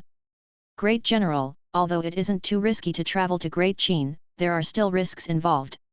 I want to forge some weapons to protect myself, but I don't have enough materials to forge any." "That's easy. If you need any forging materials, just make a list. If the forging division can't supply them, I'll think of a way," Meng Bai said indifferently. This was a small matter. "Do I have to pay for them?" Zhou Shu asked. Meng Bai laughed. This is to prepare for the diplomatic mission. It's official business. Didn't I say so just now? The imperial court will take care of it. Really? Zhou Shu's eyes lit up. This was a good thing. Since Emperor Yuan Feng is so generous, I will be the official envoy for once. It's no big deal. The imperial court will be paying for me to get workers to earn benefits for me. Why would I reject such a good deal? Chapter 168. I'll take care of the Yellow Grade Armament Manual. Marquis, you're going to Great Xia. Yang Hong, who had come to the Marquis's mansion as promised, exclaimed in surprise. When he met Zhou Shu in the day, Zhou Shu had asked him to come to the Marquis's mansion to talk about a weapon. Once he got off duty, he rushed over without eating. He didn't expect to hear this news. That's why we'll have to wait until I get back to discuss the weapon, Zhou Shu said apologetically. I have to prepare for the diplomatic mission, so I can't help you forge one. You're too kind, Marquis. I'm in no hurry, Yang Hong hurriedly said. He had never expected Zhou Shu to help him forge a weapon. Without any expectations, he naturally couldn't be disappointed. Marquis, are you traveling to Great Xia because of the 10 Nations Martial Arts Tournament? Yang Hong asked. The moment the words left his mouth, he regretted it. Why am I asking? Divine Constable Yang, do you know about it? Zhou Shu smiled. That's right. Actually, I don't know what exactly I'm going there for. Divine Constable Yang, are you interested in coming along? Okay. Yang Hong blurted out. The next moment, he wished he could give himself 2 tight slaps. Yang Hong, oh Yang Hong, did you already forget what happened? Don't you know that every time you get involved with this master, it becomes a big matter? You're just a puny 9th rank martial artist. What are you trying to do? In that case, I'll ask Great General Meng to transfer you to join the guards. Zhou Shu laughed. Meng Bai and Mi Ziwen had both said that the risk of this mission wasn't high, and it was easy to gain merits. It was considered a lucrative job. Yang Hong could be considered one of his people. If there was a good opportunity, he should naturally give it to his own people. If you're going with me, you'll have to equip yourself with a ranked weapon. Yang Hong was about to find an excuse to refuse when he suddenly heard Zhou Shu mutter softly. What? Going on the diplomatic mission comes with a ranked weapon? There's such a good thing? He swallowed his rejection. Yang Hong gulped and asked, is there really no problem, Marquis? We originally wanted to recruit some Divine Constables from the Divine Constable Bureau to join the guards. There's no problem, Zhou Shu said with a smile. He didn't know that Yang Hong was asking about the ranked weapon. But since Zhou Shu said so, Yang Hong didn't ask too much. Divine Constable Yang, just wait for the transfer order. Yang Hong was both happy and worried as he left. He was happy because he might be able to obtain a ranked weapon in advance, one that didn't cost much. What he was worried about was that this Marquis had the physique to attract trouble. When had he not encountered any accidents when he was involved? It was fine in the capital. If anything happened, the Divine Constable Bureau wasn't without power. No matter what, they could take care of matters. This time, they were going to Great Xia. If something happened, how would they deal with it? Zhou Shu didn't know how complicated Yang Hong's feelings were. Another worker. Then he entered the forging room. Since he was leaving for Great Xia, he had to make some preparations. In any case, Great General Meng had said that in order for the diplomatic mission to go smoothly, the imperial court would reimburse him for all the materials he used to forge. Zhou Shu would naturally not let such a good opportunity go. He had already used up most of his forging materials. Now that he had Meng Bai's promise, he naturally had to do everything he could. Zhou Shu was busy in the forging room.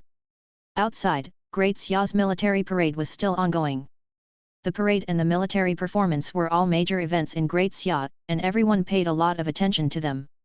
Zhou Shu was probably the only one who didn't care. In the blink of an eye, several days passed.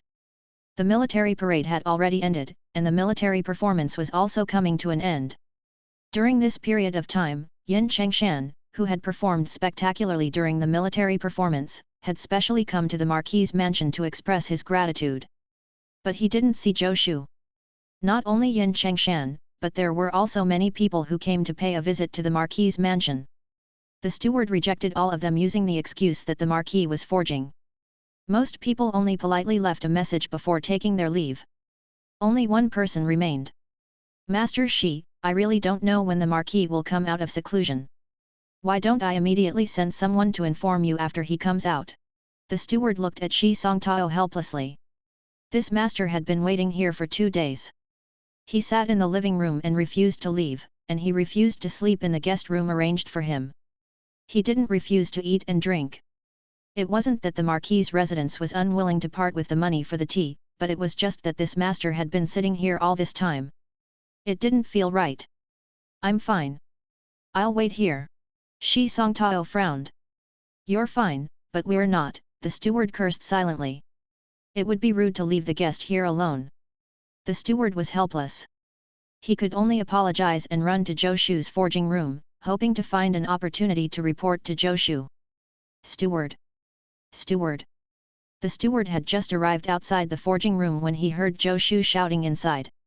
Yes, the steward replied excitedly. Take this list to the forging division and get them to send the materials on the list to me as soon as possible. If the forging division doesn't have them, get them to look for Great General Meng. The door creaked open, and a piece of paper filled with words flew out. Yes, Marquis. I'll send someone. The steward picked up the paper and hurriedly said, Marquis, Master Shi Songtao came to look for you. He has been waiting for 2 days, but he's refused to leave. Shi Songtao. Zhou Shu's voice sounded. What is he trying to do? Is he here to find trouble?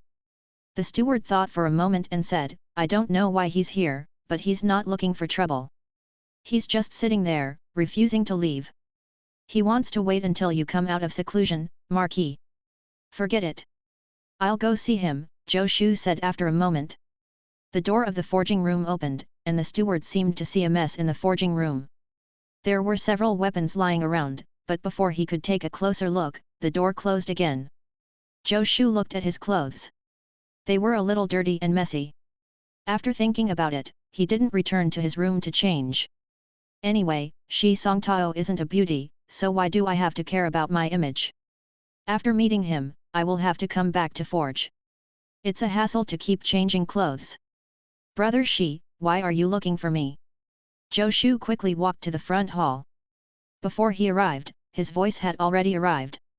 Shi Songtao's expression was somewhat weak. Hearing Zhou Shu's voice, he stood up. Marquis, I admit defeat. Here is the heaven refining stone I've promised. Shi Songtao took out a small piece of heavenly refining stone and handed it to Zhou Shu. Just because of this? Couldn't you just leave it here? Why did you wait here for so long? Zhou Shu laughed.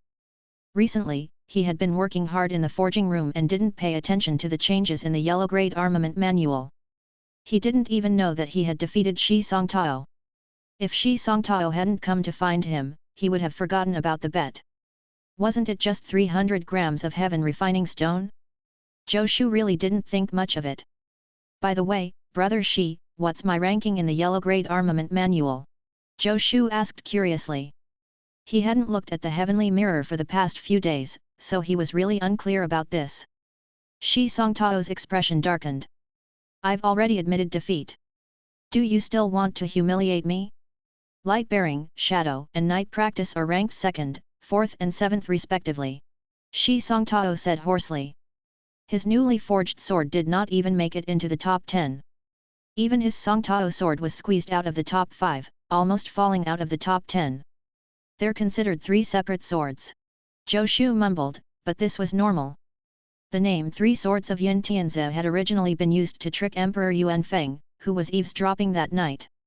The 3 swords actually didn't have much of a connection to each other. Seeing that Zhou Shu didn't seem satisfied, Shi Songtao's heart sank. Are you not satisfied with the rankings? You took up 3 spots in the top 10 of the yellow grade armament manual. You're still not satisfied? The yellow grade armament manual is almost all yours. Shi Songtao felt a little better when he thought about how the first position in the yellow grade armament manual seemed to be unshakable. Fortunately, first place isn't his. Brother Shi, I'll accept the heaven refining stone. I still need to continue forging, so I won't be entertaining you any longer. Zhou Shu stood up to see him off. He really didn't have time to chat with Shi Songtao. Mi Ziwen and the rest had said that the diplomatic mission of Great Xia would depart in a few days. He still had to prepare more weapons for his workers. Right now, he didn't even have enough time. He couldn't waste a single second. Please wait, Marquis, Shi Songtao said with a black face.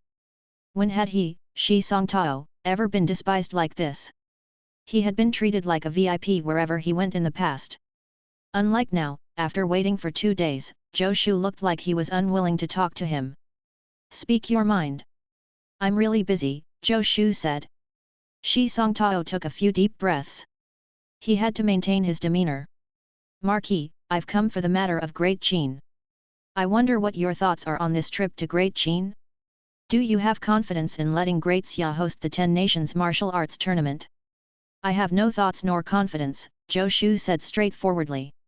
He was going to Great Qin for a holiday, and he was also going to look for a few workers. As for other things, he knew nothing about them. Professional matters were left to the professionals.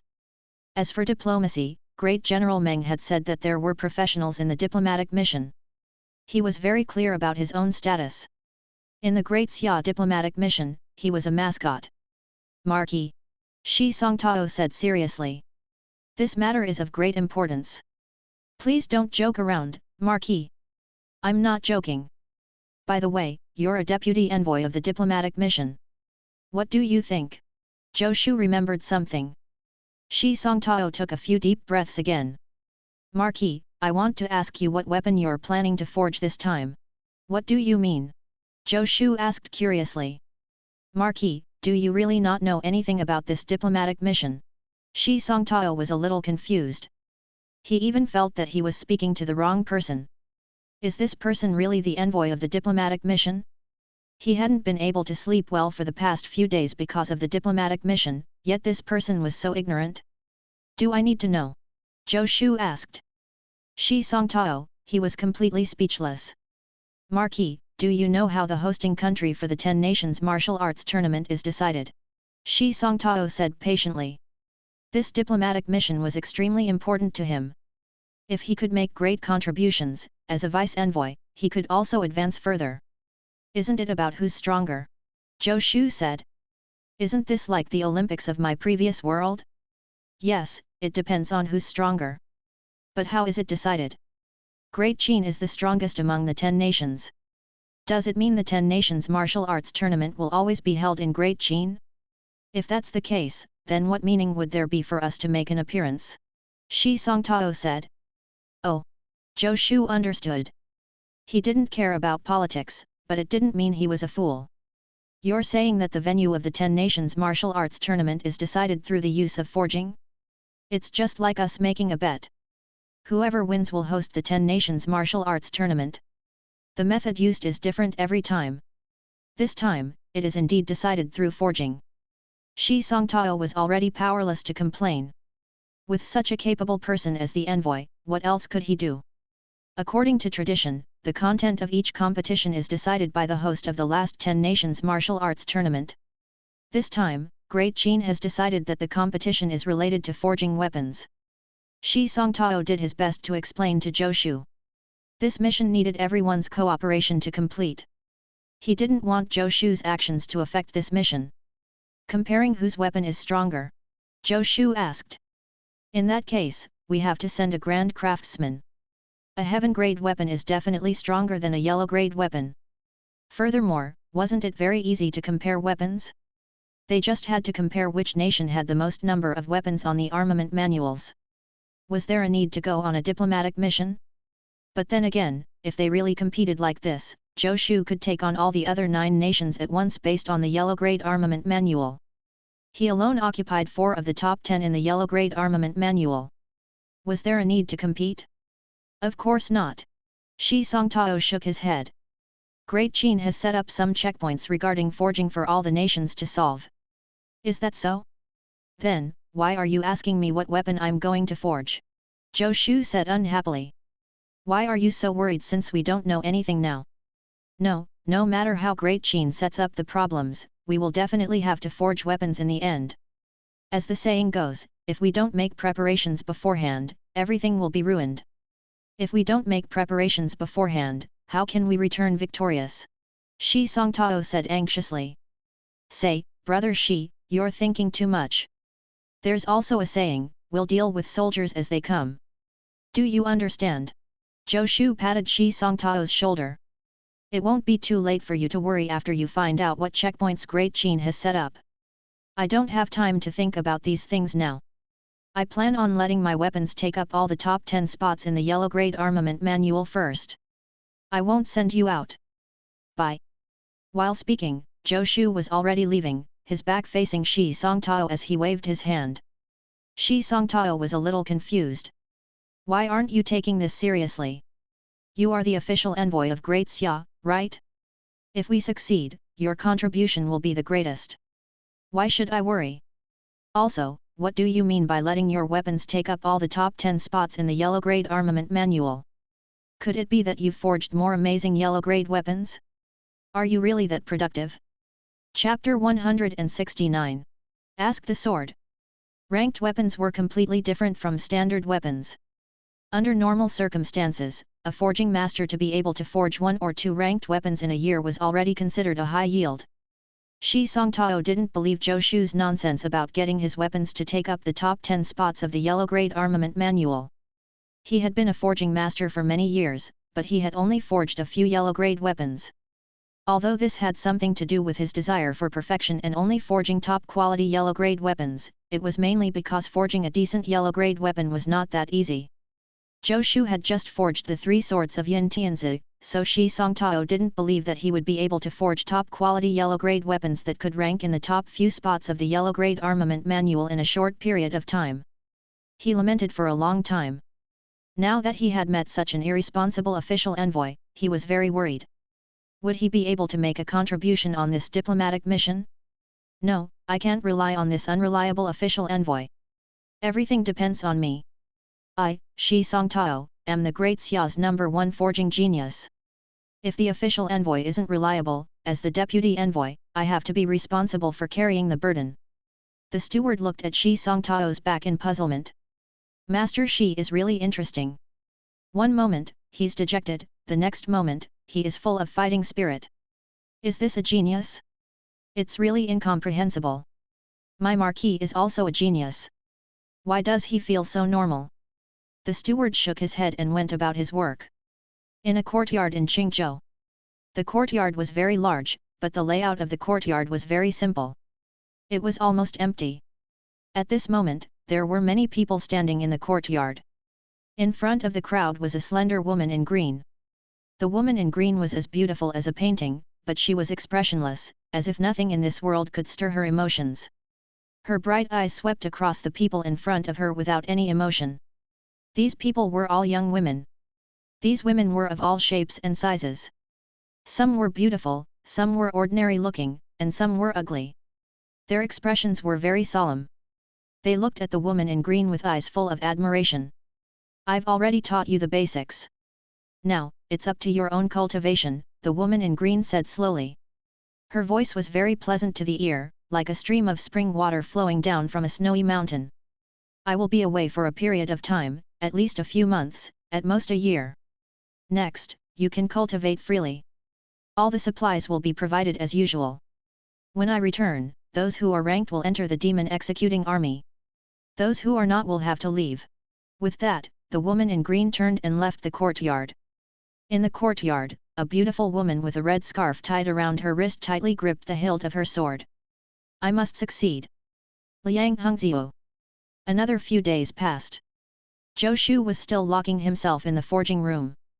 No matter who came to visit, he refused to see them. No one knew what weapons he was forging.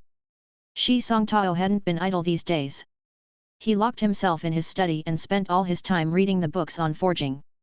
Occasionally, when he was free, he would take a look at the heavenly mirror. Although he cursed silently, he kept thinking about what Zhou Shu's words meant. Seeing that the top 10 weapons in the yellow grade armament manual remained unchanged, he rolled his eyes at Zhou Shu in his heart. He was indeed boasting. How could top quality yellow grade weapons be so easy to forge? The envoys of the Great Xia diplomatic mission had already been officially announced. The official envoy was Zhou Shu, and 2 deputy envoys were Lu Wenzhuang and Shi Songtao, as well as the bodyguards and generals of the entourage. In addition, there were also some other forging masters and officials from the Ministry of Rites. Meng Bai's name didn't appear on the diplomatic mission's personnel list. In name, he was going to Great Xia to seek medical treatment and only traveling with the diplomatic mission. Yin Chengshan and his team were also recruited into the guards. They didn't reject going on this mission. Although the demon executing army was relatively free, they were still soldiers and naturally had to obey orders. Apart from Yin Chengshan, Yang Hong, and a few other divine constables were recruited as scouts. Meng Bai was responsible for forming the team, so Zhou Shu naturally didn't need to worry about it. Speaking of which, Zhou Shu, the official envoy of the diplomatic mission, the nominal leader, had never shown his face since the day the appointment was issued. There was another person who had yet to show herself, Deputy Envoy Lu Wen's Huang. Shi Songtao felt a headache coming on. These two colleagues didn't seem to be easy to get along with. Fortunately, other than these two troublemakers, the other members of the diplomatic mission were easy to deal with. Shi Songtao had already met with the other forging masters and officials of the Ministry of Rites several times. They had discussed the matters of the diplomatic mission together. Shi Songtao had already made up his mind. No matter what the others thought, he would definitely complete this task. While Shi Songtao was busy dealing with the diplomatic mission, another unexpected guest arrived at the Yu Marquis's mansion. The steward was stunned by the beauty of the lady before him. He bowed slightly and said, "Miss, I'm sorry, but the Marquis is currently in seclusion forging. It's not convenient for him to meet guests. Although this lady is beautiful, she is too cold. Her Highness is still the best. She's also very beautiful, but she doesn't have such a distant feeling. Not convenient for him to meet guests." Lu Wenshuang's expression didn't change. She took a step forward, and her entire aura suddenly changed. An extremely fierce aura soared into the sky. In the steward's eyes, this beautiful lady seemed to have become a sword in an instant. "Assassin!" the steward shouted subconsciously. The next instant, his voice came to an abrupt halt, and the words he was about to utter were forced back by a burst of sword chi. This sword chi was at its peak and forced the steward's voice back, but it didn't hurt him at all. Swoosh! A few whooshing sounds came. The experts ordered to protect Zhou Shu all appeared. Which bastard came looking for trouble? Almost at the same time, an exasperated voice sounded from the backyard. Perhaps it was an illusion, but a smile seemed to flash across the lips of the ice-cold woman in green. "Marquis, be careful." The experts responsible for Zhou Shu's safety stood in front of him with grave expressions. "She's an expert." Lu Wen's Huang looked at Zhou Shu, who had stormed into the front hall, and said expressionlessly, "Are you Zhou Shu?" "I am Lu Wen's Huang." Her tone was indifferent, and her words were concise to the extreme. "I am Lu Wen's Huang." She spoke with confidence. It was as if everyone should know who she was. This was indeed the truth. Everyone present, including Zhou Shu, knew who she was when they heard this. The expert ordered to protect Zhou Shu heaved a sigh of relief. "King's who's Lu Wen's Huang, she's one of us." Zhou Shu sized up Lu Wen's Huang from head to toe. His anger from being disturbed had completely vanished. No matter when, beautiful women would always be given preferential treatment. Lu Wen's Huang was very beautiful. In terms of looks, she was not inferior to Yan Wuo. But she was slightly flat-chested. This was the legendary number 1 martial Dao genius of Great Xia. She had become a grandmaster in her teens. Her sword intent was indeed astonishing. While Zhou Shu was sizing up Lu Wen's Huang, Lu Wen's Huang was also sizing up Zhou Shu. Zhou Shu's current attire was truly unsightly. He was wearing a set of short clothes made for forging. It had been many days since he washed up, and he appeared somewhat dusty and dirty. But there wasn't the slightest bit of embarrassment on his face. His carefree attitude made Lu Wen's Huang nod slightly in her heart. "So, it's Miss Lu," Zhou Shu said. "May I know why you are here? If it's about the diplomatic mission, we can talk about it when everyone is here." "I don't care about the diplomatic mission," Lu Wen's Huang said coldly. It was another person who refused to work. "I'm here to see if you're qualified to be the official envoy." "I'm not qualified." "If you're willing, you can be the official envoy," Zhou Shu said happily. Lu Wen's Huang frowned. "As a man, you should take responsibility. If you do this, how can you accomplish anything? It's none of your business." What does this have to do with accomplishing anything? Zhou Shu rolled his eyes in his heart. You don't have to worry. I'll talk to His Majesty. It's not a problem to let you be the official envoy. We can definitely make it work. He didn't care about being the official envoy at all. I am not interested in whether or not you are the official envoy. But since you are the official envoy and I am a deputy envoy, I will have to listen to your orders. Naturally, you will have to prove that you are superior, Lu Wenzhuang said coldly. I came to ask you for your sword. Where is your sword? Attack. Lu Wenzhuang took another step forward. Her body exuded a sharpness, and her sword intent sliced the surrounding air, emitting a soft hissing sound. Her right hand was already gripping the sword hilt revealed on her right shoulder. Ask for my sword? You want to fight? Zhou Shu's expression froze. Is there a mistake? You, Lu Wenzhuang, are a third-rank martial Dao Grandmaster. On the surface, my martial Dao cultivation is only 7th rank. Is there a need to fight?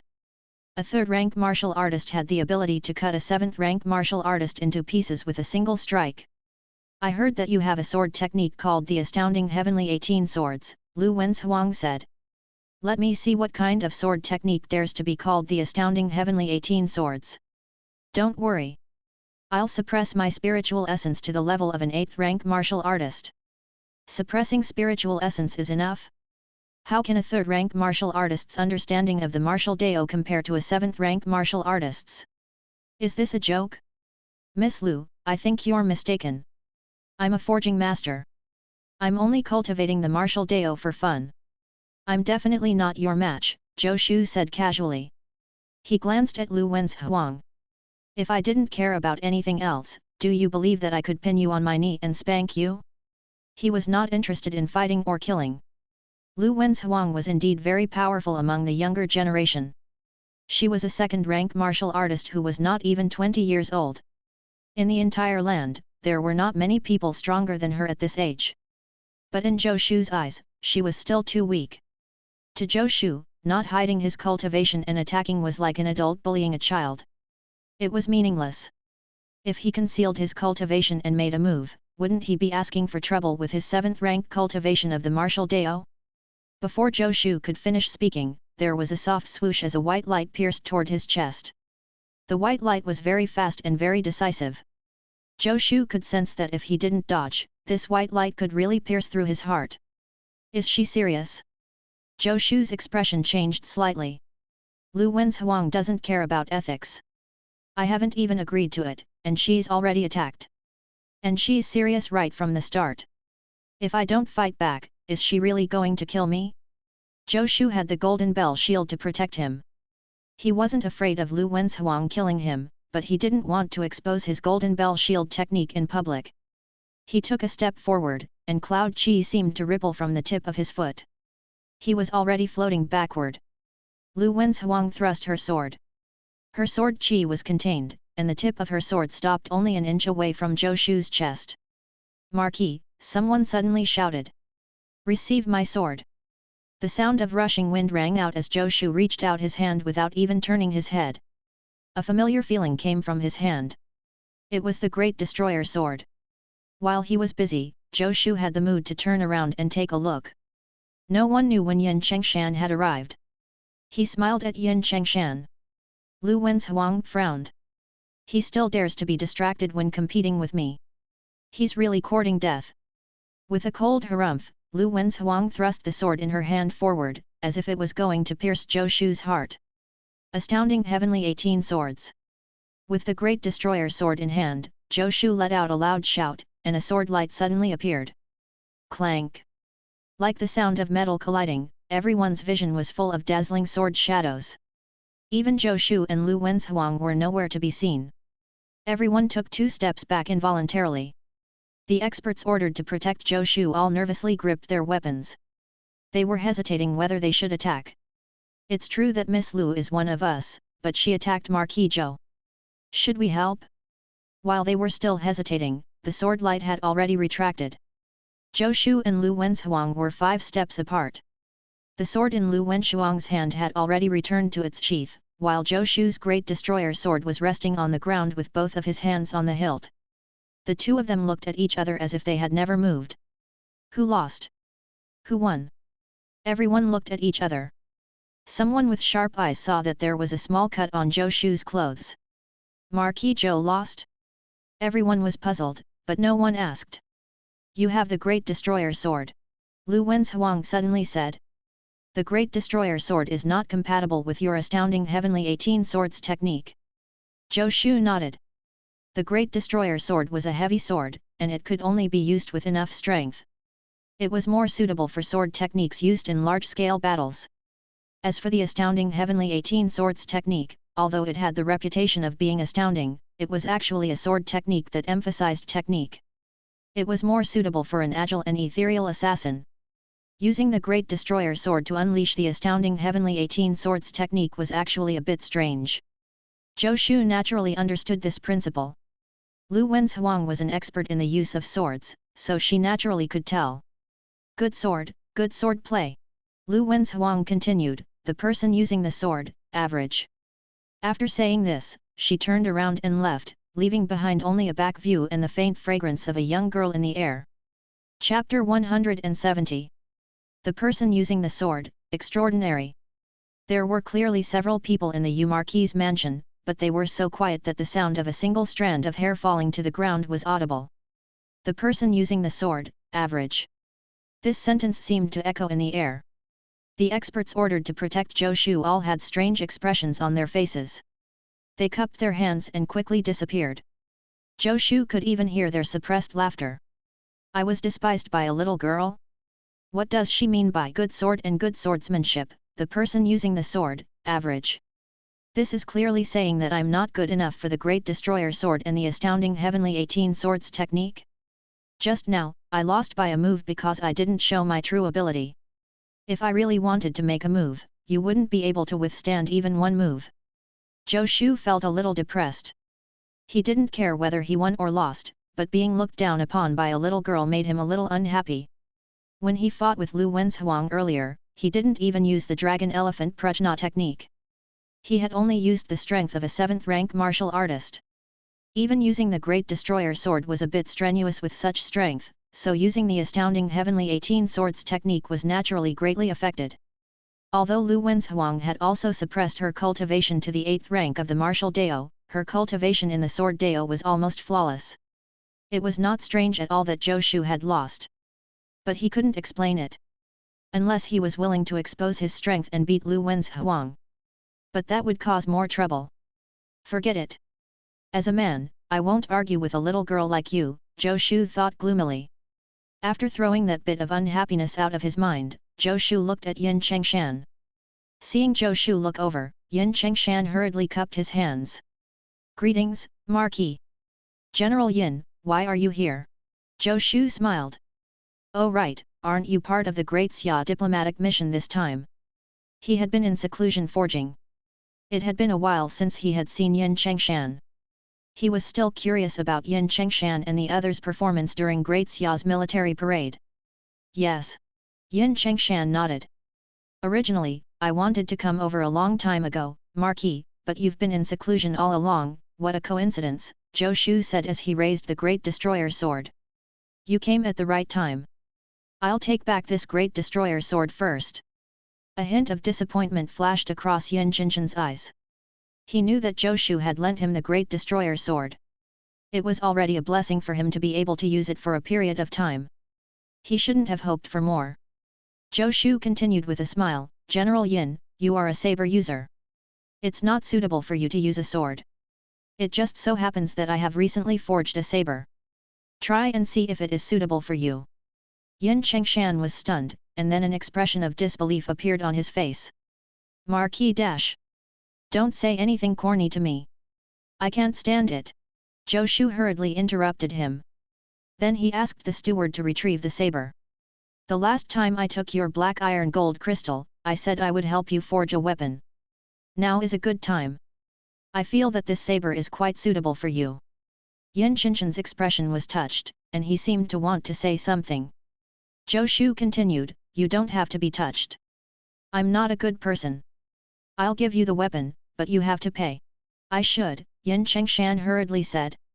Even if I sell everything I have, I definitely won't let you suffer a loss. You don't have to go so far as to sell everything you have. You can pay however much money you have. We'll talk about the rest when you have more money. Zhou Shu waved his hand. Yin Qinshan's eyes turned red. He was a 7-foot-tall man, yet he was so touched that he was about to cry. The Marquis is worried about my face. He doesn't have to worry about selling ranked weapons. Who else would accept payment in installments like him? The Marquis is taking care of me. Look at the saber. Look at the saber first. Zhou Shu couldn't stand such a mushy scene. He wasn't doing a good deed. After taking my weapon, you have to be a good worker. All things considered, I still profited. Fortunately, the steward had already brought the flaming sunset saber over. Zhou Shu took it and casually threw it to Yin Chengshan. This saber is called the Flaming Sunset Saber. It was forged according to a previous forging formula. I heard that a general surnamed Tong once used it, but it was destroyed later on. Try the saber. If there's anything you don't understand, hurry up and ask. Yin Chengshan reached out and caught the golden red saber that was almost as tall as a person. Although he hadn't tried it yet, just by looking at the shape of the saber, he could tell that it had extraordinary power. At first glance, he had already fallen in love with this saber. Wonderful saber! Yin Chengshan held the saber with both hands and brandished it. Then he sent out a stream of spiritual essence. There are 2 star paths in the flaming sunset saber. They are, Zhou Shu said loudly. The reason why a ranked weapon was because of the star paths within it. Under normal circumstances, when a martial artist obtained a ranked weapon, they would have to figure out the changes in the star paths themselves. It was just like how a martial artist had to first cultivate their breathing and sense the meridians in their body. This process was the process of melding with the weapon. The length of time depended on one's aptitude and level. After all, ranked weapons didn't have an instruction manual, and martial artists could not see their internal structures. They could only use their spiritual essence to explore them. Although it was slightly easier than forging masters positioning stars, it still gave many martial artists a headache. Now that Zhou Shu was explaining it to him, Yin Chengshan didn't need to figure out the internal star paths of the flaming sunset saber himself. His spiritual essence circulated within the star paths of the flaming sunset saber. A moment later, he felt that he had become one with the flaming sunset saber. The flaming sunset saber seemed to have become an extension of his arm. Swoosh! Yin Chengshan brandished the flaming sunset saber. The saber light filled the sky and rained down. Wonderful saber! Yin Chengshan praised loudly once again. If not for the fact that this was the Yu Marquis' mansion, he wouldn't have been able to hold back his laughter. What's good about it? Zhou Shu curled his lips in disdain. It didn't even make it into the top 10 of the Yellow Grade Armament Manual. What's so good about that? Yin Chengshan smiled awkwardly.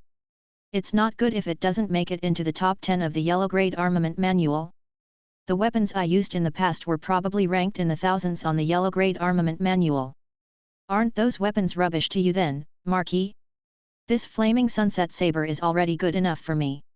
He held the flaming sunset saber in his arms like it was a treasure. Marquis, how much is this flaming sunset saber? Previously, when he came to ask Zhou Shu for a saber, he had prepared a piece of black iron gold crystal and 1,000 taels of gold. This was almost everything he had.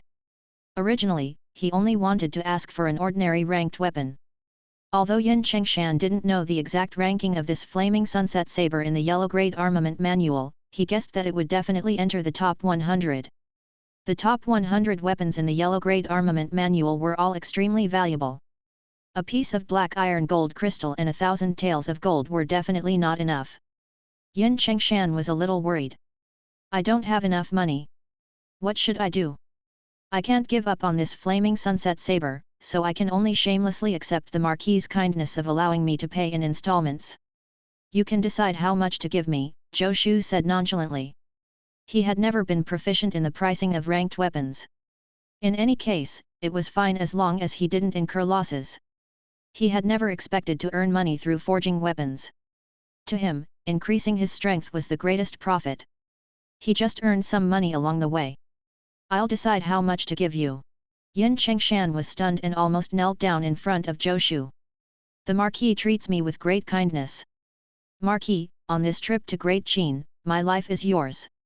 As long as I don't die, no one can dream of harming a single hair on your head." Yin Chengshan gave Zhou Shu a military salute and punched his left shoulder with his right fist. "This is 1,000 taels of gold. I will pay the rest to you as soon as possible." After Yin Chengshan finished speaking, he carried his flaming sunset saber and left without looking back. Throughout the entire process, Zhou Shu didn't find a chance to interrupt. What is the meaning of this? Why would he want to die?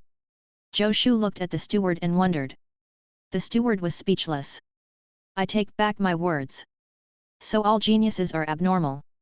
My marquis is also abnormal. He actually doesn't know how many martial artists are willing to risk their lives for a superior ranked weapon." Outside the mansion, Lu Wenzhuang was walking on the main road. Suddenly, she stopped in her tracks. A strand of hair fell from her left ear. Lu Wenzhuang reached out and pinched the hair between her slender fingers. The end of her hair was smooth, as if it had been cut by a sharp blade. Her pupils suddenly contracted, and there seemed to be countless figures jumping within. If anyone could see the scene in her eyes, they would definitely be able to tell that these figures were the result of her battle with Zhou Shu. Every single move was replayed in her mind without a single mistake. So that's how it is. The astounding heavenly 18 swords technique is truly shocking. I was wrong. The person using the sword is good too. If he uses a more suitable sword, he will be able to perish with me within 5 moves unless my cultivation exceeds the 7th rank. Thinking of this possibility, not only was Lu Wenzhuang not depressed, but her eyes even shone with anticipation. He is worthy of being the official envoy. He has the right to mobilize me. Zhou Shu, when you become a grandmaster, I look forward to a real battle with you.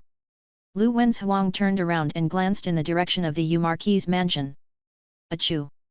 In the Yu Marquis' mansion, Zhou Shu sneezed. He didn't know what Lu Wenzhuang was thinking. If he knew, he would definitely tell Lu Wenzhuang, "Sister, don't think too much. I'm being magnanimous.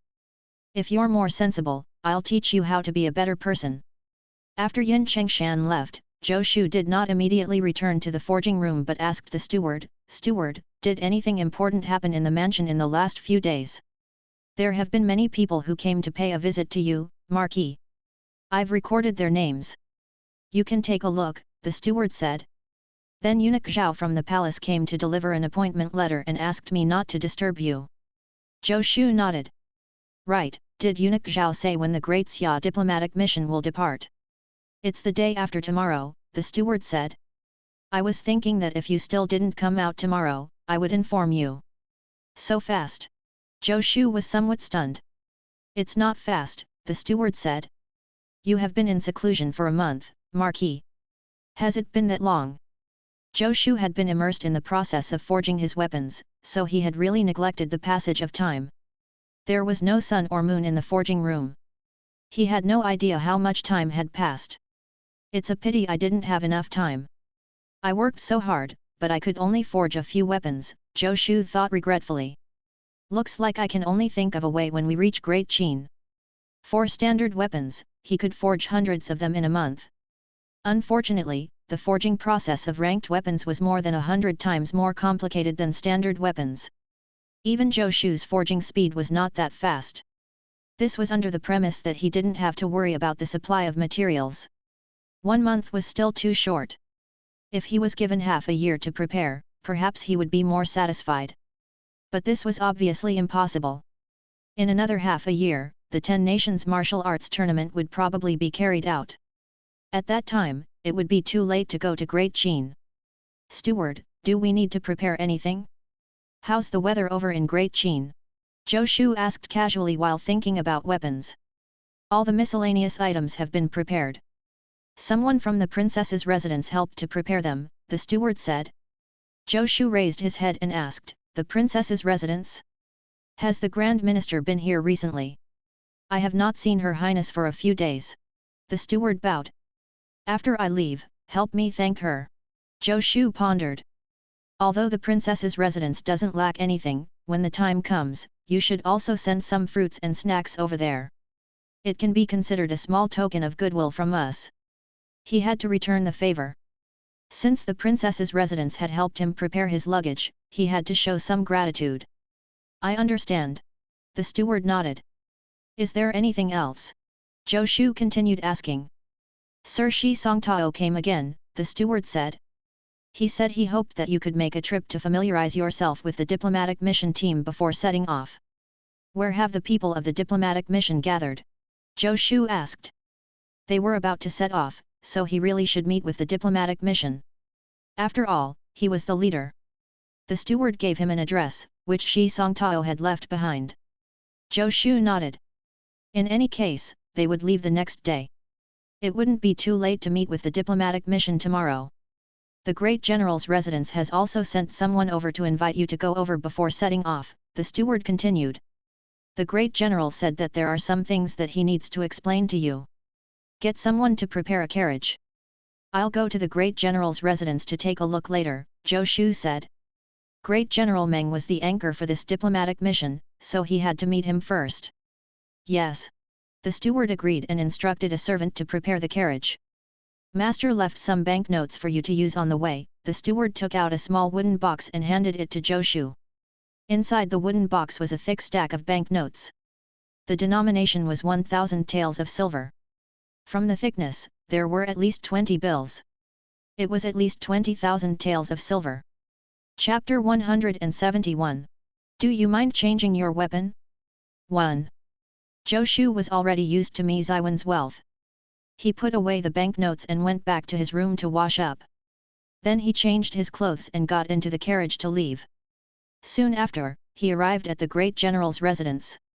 Meng Bai had already stepped down from his position as Great General, but everyone was still used to calling him Great General. When Zhou Shu saw Meng Bai was sitting on a rocking chair under the shade of a tree like an ordinary old man. Greetings, Great General. Zhou Shu arrived in front of Meng Bai and cupped his hands. Meng Bai opened his eyes and said with a smile, "Welcome. I won't stand on ceremony with you. Feel free to sit." He didn't stand up. It was not because he was rude to Zhou Shu but because his physical condition was truly deteriorating day by day. "What are your orders, Great General?" Zhou Shu said respectfully. Meng Bai was a legendary figure, and he was old enough to be Zhou Shu's grandfather. It was not wrong to be respectful. "I don't have any orders." Meng Bai shook his head. "You Marquis, you are the official envoy of the diplomatic mission, so I naturally have to explain these things to you. For this trip to Great Qin, it was unknown what Emperor Yuan Feng was thinking, but he actually had Meng Bai follow the diplomatic mission. Could it be that he didn't know that Meng Bai's current condition couldn't withstand hardship? Even though Mi Ziwen and Meng Bai had both said that it was Meng Bai who wanted to follow the diplomatic mission this time, Zhou Shu still didn't understand why Meng Bai did this. He had heard of emperors casting people aside once they were no longer needed, but Meng Bai was already in such poor condition. By right, Emperor Yuan Feng didn't have to deal with him anymore. He sent an old official with outstanding achievements to follow the diplomatic mission.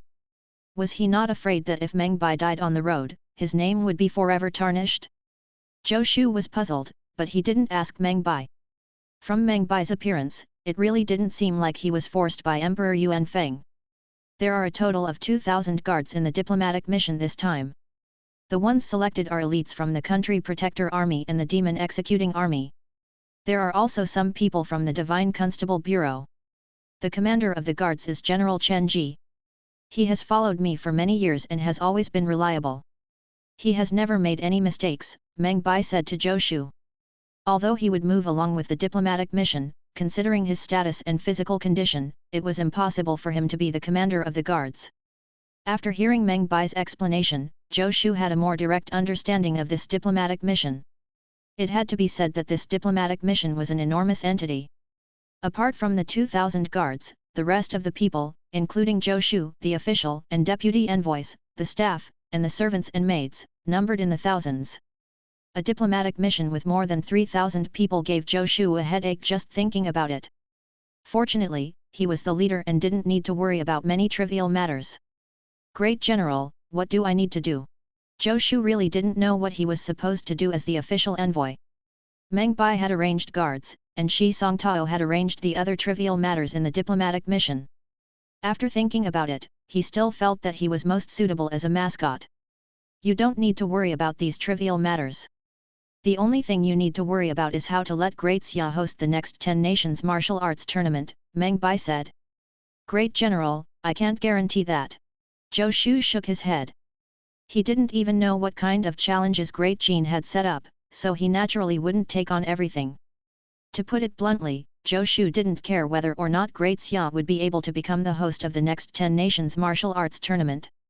As for gaining merit, only someone without a noble title like Shi Songtao was in a hurry to gain merit. He was already the Yu Marquis. Did he need to gain more merits? Just do your best, Meng Bai said casually. Then he introduced the identities of the various generals in the diplomatic mission to Zhou Shu.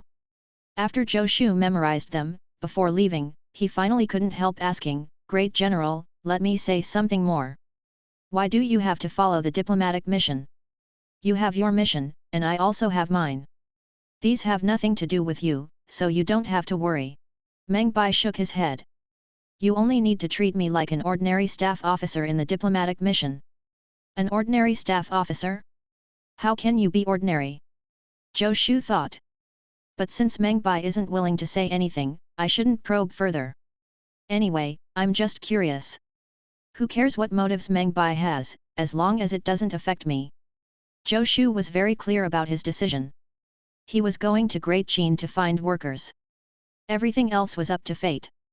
The next morning, Zhou Shu departed from the Yu Marquis' mansion and arrived at the gathering point of the diplomatic mission. The composition of the diplomatic mission this time was very complicated. Many people had been transferred from various parts of Great Xia, so they had arrived at the capital early and checked into the post house. Zhou Shu thought that he had arrived very early. But when he arrived, Shi Songtao was already having a meeting with a group of people. Hello, everyone. Zhou Shu waved at the crowd. Then, he didn't know what to say. Marquis, this is, Shi Songtao's expression darkened, and he stepped forward to break the stalemate. One by one, he introduced the members of the diplomatic mission to Zhou Shu. They were mainly the forging masters and the officials of the Ministry of Rites. The officials were in charge of formal negotiations with Great Xia. As for the forging masters, they were responsible for dealing with the difficult challenges set up by Great Xia. After all, it was related to forging. What puzzled Zhou Shu was that the diplomatic mission only had forging masters but not even one grand craftsman. Chapter 172. Do you mind changing your weapon? 2. Great Xia said that no grand craftsmen are allowed to participate, Shi Songtao explained unhappily. They were about to set off soon, but the official envoy didn't even know about this. Fortunately, at least the official envoy knew to show up. What about the other deputy envoy? She was nowhere to be seen. Shi Songtao cursed in his heart. What wrongdoings did he do in his previous life to have to partner with these two people in this life? As he was thinking, a slender figure walked in from outside. This person was dressed in green and had delicate features. She looked like a fairy that had walked out of a painting. She carried a long sword on her back, and the hilt of the sword was exposed above her right shoulder. After entering, she didn't even glance at the crowd as she walked to the spot behind Zhou Shu. Then she stood there like Zhou Shu's personal maid without saying anything. Does everyone know this person? The scene became a bit awkward. Zhou Shu coughed, breaking the deathly silence. This is Lu Wen's Huang, and she is also our deputy envoy for this diplomatic mission. Greetings, deputy envoy. The people from the Ministry of Rites reacted quickly and greeted her one by one.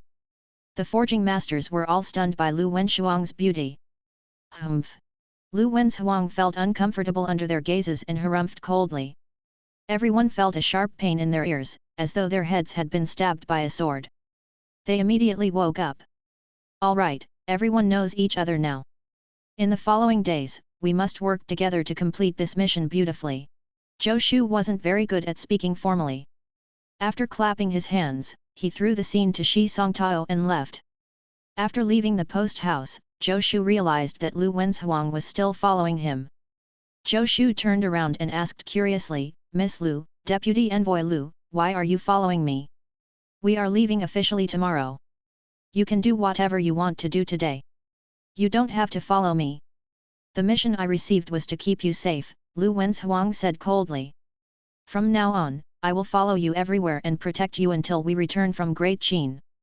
Follow me everywhere. Zhou Shu frowned. No need. Besides, we haven't set off yet. This is Chang'an. Someone was abducted twice in Chang'an. Lu Wenzhuang said expressionlessly. Zhou Shu could clearly see the disdain in her eyes. Zhou Shu was furious. What do you mean? I was acting with my enemies both times, all right? Otherwise, would they be able to abduct me? How ridiculous! He couldn't be bothered to explain to Lu Wenzhuang, follow me if you want. Zhou Shu simply pretended that she didn't exist. He wanted to see how long she could follow him. She couldn't possibly follow him to the toilet and watch him as he slept. As he strode forward, he deliberately increased his speed. He stepped on the clouds and rode the wind. His speed didn't seem fast, but he had already overtaken quite a few carriages by the road. Lu Wenzhuang's footsteps didn't change, but she still followed Zhou Shu a step behind. No matter how Zhou Shu sped up, the distance between them didn't increase or decrease. Unless Zhou Shu was willing to use his full strength, there was no way he could shake her off. Zhou Shu didn't return to the Marquis's mansion. Instead, he went to the camp outside the city. Great Xia's diplomatic missions guards were currently training here. After revealing his identity, Zhou Shu met Chen Ji, the commander of the guards. Chen Ji looked to be in his 30s. He was handsome, and his silver armor was very fitting, making him look very well built. Lu Wenzhuang's eyes flashed when she saw Chen Ji. Greetings, Marquis Zhou. Greetings, Deputy Envoy Lu. Chen Ji cupped his hands. Greetings, General Chen, Zhou Shu said. Yesterday, he had learned from Meng Bai that Chen Ji's cultivation was at the 5th rank of the martial Dao. Even among the demon executing and fiend eradication armies, he could be considered an expert. He was a high-ranking military officer with a high level of cultivation. Compared to cultivating, he was better at leading troops in battle. In the Country Protector Army, martial Dao cultivation had nothing to do with position. Take Cheng Wanli, the previous commander of the Heben troops, for example. He wasn't even a ranked martial artist at the start, but he could still become a commander of an army. Although the Heben troops were only the outermost imperial guards, and their duty was to guard the palace gates. Not only was Chen Ji's cultivation level high, but his position in the army was also high. After all, someone that Meng Bai praised was definitely a genius. General Chen, we are leaving tomorrow. How are the guards training? Zhou Shu smiled. The guards of the diplomatic mission were a hodgepodge. There was the Country Protector Army, the Demon Executing Army, and the Divine Constable Bureau. It would depend on Chen Ji's ability to integrate them well. We've already begun to get used to each other. Along the way, I will continue to train them. When we arrive in Great Xia, they will definitely be elite soldiers that can fight. Chen Ji said confidently. Do you want to inspect them? Forget it. Zhou Shu was tempted, but he still shook his head. He believed in one principle: letting professional people do professional things. He didn't think that the half-assed military training methods he had learned in his previous life could train an elite army. How would it be possible to train an elite army by just standing in a military posture and marching? General Chen, how are the military supplies? Is there anything lacking? Zhou Shu asked. He wasn't familiar with how to train soldiers, but he was familiar with military supplies and equipment. He was a forging master, and the forging division was his territory. It's not so bad, Chen Ji said. The great general came forward to coordinate. The standard weapons supplied by the forging division are all fine. What about the ranked weapons? Zhou Shu asked. How many ranked martial artists are there among our guards? Chen Ji was a little puzzled. It was impossible to supply ranked weapons directly. As a forging master, did the Marquis not understand this?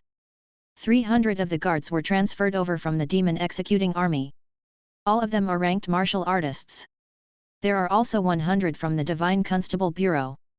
Together with the ranked martial artists of the Country Protector Army, there are about 430 ranked martial artists. More than 400. Zhou Shu smacked his lips. He didn't think much of it, but Lu Wenzhuang's eyes flashed with surprise. More than 400 ranked martial artists was definitely not a small number. Ranked martial artists were not easily found everywhere. Even if many of them were 9th rank martial artists, it was still a lot. Now, for the sake of the diplomatic mission, the imperial court had mobilized so many ranked martial artists. It was obvious how much the imperial court valued this diplomatic mission. Chen Ji quickly calculated and said, about 1/5 of these ranked martial artists have ranked weapons. Only 1/5. Zhou Shu once again realized the scarcity of ranked weapons. But this problem wasn't something that he could solve for the time being. There were over 400 people, and there were still over 300 guards who didn't have ranked weapons. With his current forging speed, it would take him a long time to forge 300 or so ranked weapons. 1/5 of the ranked martial artists have ranked weapons. It's not a small number, Chen Ji said. Marquis, even if we face 5,000 Great Qin elites, we can still hold them off. Zhou Shu shook his head. He wasn't concerned about these things. If they really needed to fight a war with Great Qin, then even if all 400 people had ranked weapons, how useful would it be? In other people's territory, they could easily pull in tens of thousands of soldiers. General Chen, what weapon are you using? Yellow grade or black grade? Zhou Shu asked. He didn't forget that he was here to look for workers. I am using a saber, but it's a yellow grade weapon, Chen Ji said with a strange look in his eyes. Previously, there was a guard named Yin Chengshan who had brought the flaming sunset saber. It was similar in shape to the saber he used, but it was more powerful than his saber. It was said that Marquis Zhou had personally forged it. Saber? A yellow grade weapon. Zhou Shu pondered. General Chen, would you mind changing to another weapon? Chapter 173. Green Dragon Crescent Blade, 1. Change to another weapon. Chen Ji was confused. It was like walking alone on the streets when a beauty suddenly ran over and asked you if you had a girlfriend. You told her you had one, but she asked you if you minded changing your girlfriend. Chen Ji felt like money was falling from the sky. The Yu Marquis, Zhou Shao, was now famous. He alone occupied 3 of the top 10 in the yellow grade armament manual. What does he mean by asking if I want to change weapons? Is he planning to customize a ranked weapon for me? This was something he didn't even dare to think about. To change or not to change? That is the question. Chen Ji was at a loss. How should I reply? If I say I'm willing, will Marquis Zhou think that I'm a disloyal person who abandons the old for the new? But if I say I'm not willing, won't this mean I'm looking down on the Marquis's ability to forge weapons? The problem is, I really want it. I'm not changing. Can't I have one more instead? Chen Ji was at a loss. General Chen. Zhou Shu said. Meng Bai had introduced Chen Ji to him before. He was one of the backbones of the military, and his future was bright. What did this mean? He was a walking worker. He would definitely have many opportunities to kill enemies in the future. Since he met him, Zhou Shu naturally wouldn't let him go so easily. By giving him a weapon, he would be able to work diligently for Zhou Shu in the future. In the future, the more battles he fought, the more benefits Zhou Shu would receive. He only had to invest a weapon, so why not? What do you mean, Marquis? Chen Ji asked carefully. Oh, it's like this. I've forged a saber recently. It's quite powerful, Zhou Shu said casually. Since you are a saber user, I thought that it would be great to give you this saber. Of course. If you think that your weapon is good enough, just pretend that I didn't say anything. Zhou Shu pretended to leave. Chen Ji hurriedly said, Marquis, please wait. I'm willing. I'm willing. He couldn't be bothered to think about it anymore. A chance like this might not come again. Marquis Zhou's reputation was well known. If he said that it's powerful, how bad could it be? In any case, if the weapon wasn't good enough, it was still a ranked weapon. At the very least, its power should be similar to the weapon in his hand. Chen Ji couldn't be blamed for being tempted. His ranked weapon had been forged by a forging master using the Imperial Court's rewards because he had made a great contribution that year. This forging master couldn't compare to Marquis Zhou. Since the rise of Marquis Zhou's reputation, how could any weapon forged by him be ordinary? Putting aside the standard weapons, even the worst flaming sunset saber was ranked in the top 100 of the yellow grade armament manual. Under such circumstances, it was obvious that his weapon wouldn't be too bad. Marquis, I am used to using a long saber, Chen Ji said hesitantly. His gaze fell on Zhou Shu's back. Zhou Shu was carrying a sword on his back. It should be the legendary Great Destroyer sword ranked first in the yellow grade armament manual. Other than that, he didn't have any other weapon on him. I know. I didn't bring the saber with me. Come back with me, Zhou Shu said casually. Marquis, the cost, Chen Ji said after some hesitation. Didn't I say? Change, Zhou Shu said. Give me your current weapon, and I'll give you a ranked one. We're even. Chen Ji. Initially, he had been fantasizing about whether or not he would be able to own 2 ranked weapons. He hadn't thought that the Marquis would really want to trade. But then again, using his weapon to exchange for a better ranked weapon in the yellow grade armament manual was a gain. General Chen, let's go get the saber, Zhou Shu said. Chen Ji paused for a second. Before he could say no, Zhou Shu turned around and walked away. Afterward, give your ranked weapon to a guard who doesn't have one yet. This way, we can also increase the strength of the guards, Zhou Shu said casually while walking. Chen Ji's eyes widened. Give it to someone? This is a ranked weapon. Did I hear wrongly? General Chen, let's go. Zhou Shu's voice came from the distance. It's getting late. You still have to come back after getting your weapon. Our diplomatic mission is leaving tomorrow. Chen Ji followed Zhou Shu and Lu Wenzhuang to the Marquis's mansion. Along the way, he was repeatedly thinking. The Yu Marquis is doing all of this just to increase the strength of the guards. It seems he's taking this mission very seriously. No wonder even the great general had to follow the group.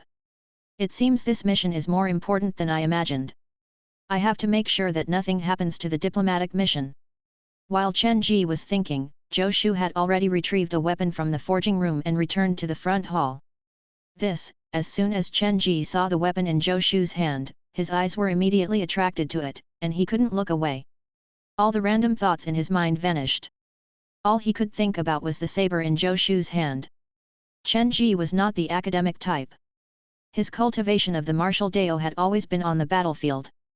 It could be said that his current cultivation and status were absolutely things he had gained by fighting and killing with his saber. Chapter 174. Green Dragon Crescent Blade, 2. When he saw the saber in Zhou Shu's hand, he could already tell that if he used this saber on the battlefield, it would definitely be extremely powerful. It's a winner, Chen Ji thought. He was an expert in using sabers. He didn't even need to use his hands to confirm that the saber Zhou Shu took out was definitely stronger than his current weapon. This was the intuition of a martial artist and not a forging master's standards of judging the quality of a weapon. Chen Ji was very glad that he had agreed to change his weapon. Otherwise, he would have regretted it for 100 years. This is the Green Dragon Crescent Blade, also known as the Frost Fair Blade, Zhou Shu said casually. I just forged it yesterday. It doesn't have any battle records and is temporarily ranked 28th on the yellow grade armament manual. It's barely passable, Zhou Shu said unhappily. General Chen, I hope that you will be able to improve its ranking so that it will at least enter the top 20. Chen Ji. Ranked 28th on the yellow grade armament manual? And this is barely passable? The flaming sunset saber had barely entered the top 100. His original weapon couldn't even enter the top 100. There were tens of thousands of yellow grade weapons in the world. Chen Ji didn't even dare to think about a weapon in the top 30 of the yellow grade armament manual. General Chen, give it a try first, Zhou Shu said casually. This Green Dragon Crescent Blade is a little heavy. See if you can get used to it. Zhou Shu handed over the Green Dragon Crescent Blade. Chen Ji reached out and caught the Green Dragon Crescent Blade with both hands. His arms were trembling slightly. It was due to excitement. Wonderful saber! Chen Ji exclaimed. He lowered his arm, and the next moment, the spiritual essence in his body circulated as he lifted the Green Dragon Crescent Blade. This Green Dragon Crescent Blade was indeed quite heavy. But for Chen Ji, a 5th-rank martial artist, this weight was just right. Chen Ji brandished the Green Dragon Crescent Blade. He could even imagine how lethal it would be when he used it on horseback. Standing at the side, Lu Wenzhuang watched Chen Ji try out the saber.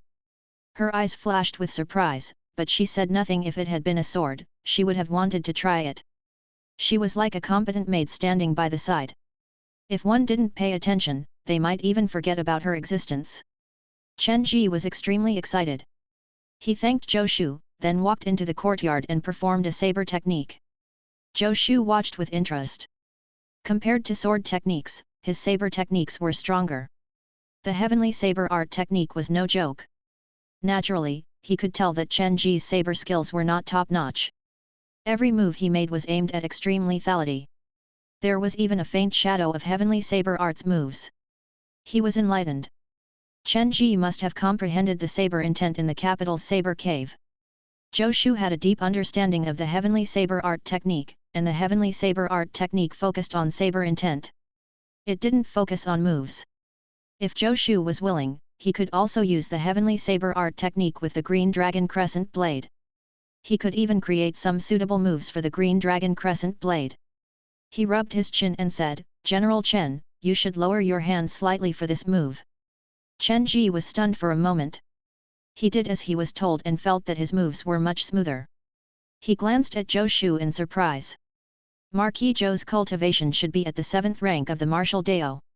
He has such a deep understanding of the saber? Yes, I remember now. When I was comprehending saber intent in the saber cave, Marquis Zhou was also there. He comprehended saber intent in less than an hour. At the time, Marquis Zhou hadn't even entered the ranks.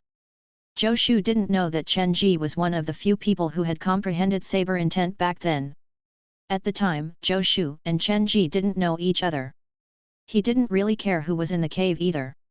Lu Wenzhuang also glanced at Zhou Shu in surprise. Everyone knew that Zhou Shu's expertise was in forging sabers. Before he became a forging master, he was famous for forging sabers. The Heben saber, 100 refinements ring pommel saber, horse-slaying saber, and even Great Xia's dragon sparrow saber. In terms of understanding the saber, if Zhou Shu claimed to be second, no one would dare claim to be first. It was not surprising that he knew saber techniques so well. So, he's better at saber techniques, Lu Wenzhuang thought. He's skilled in saber techniques, but his sword techniques are also so impressive. Can someone be so talented in the martial Dao? She had always believed that no matter which weapon she chose to cultivate, she had to be determined. If she wanted to practice her sword techniques, she had to give up everything else. It was the same for saber techniques. If one cultivated multiple weapons, their understanding would be shallow. But now, Zhou Shu seemed to have overturned her perception.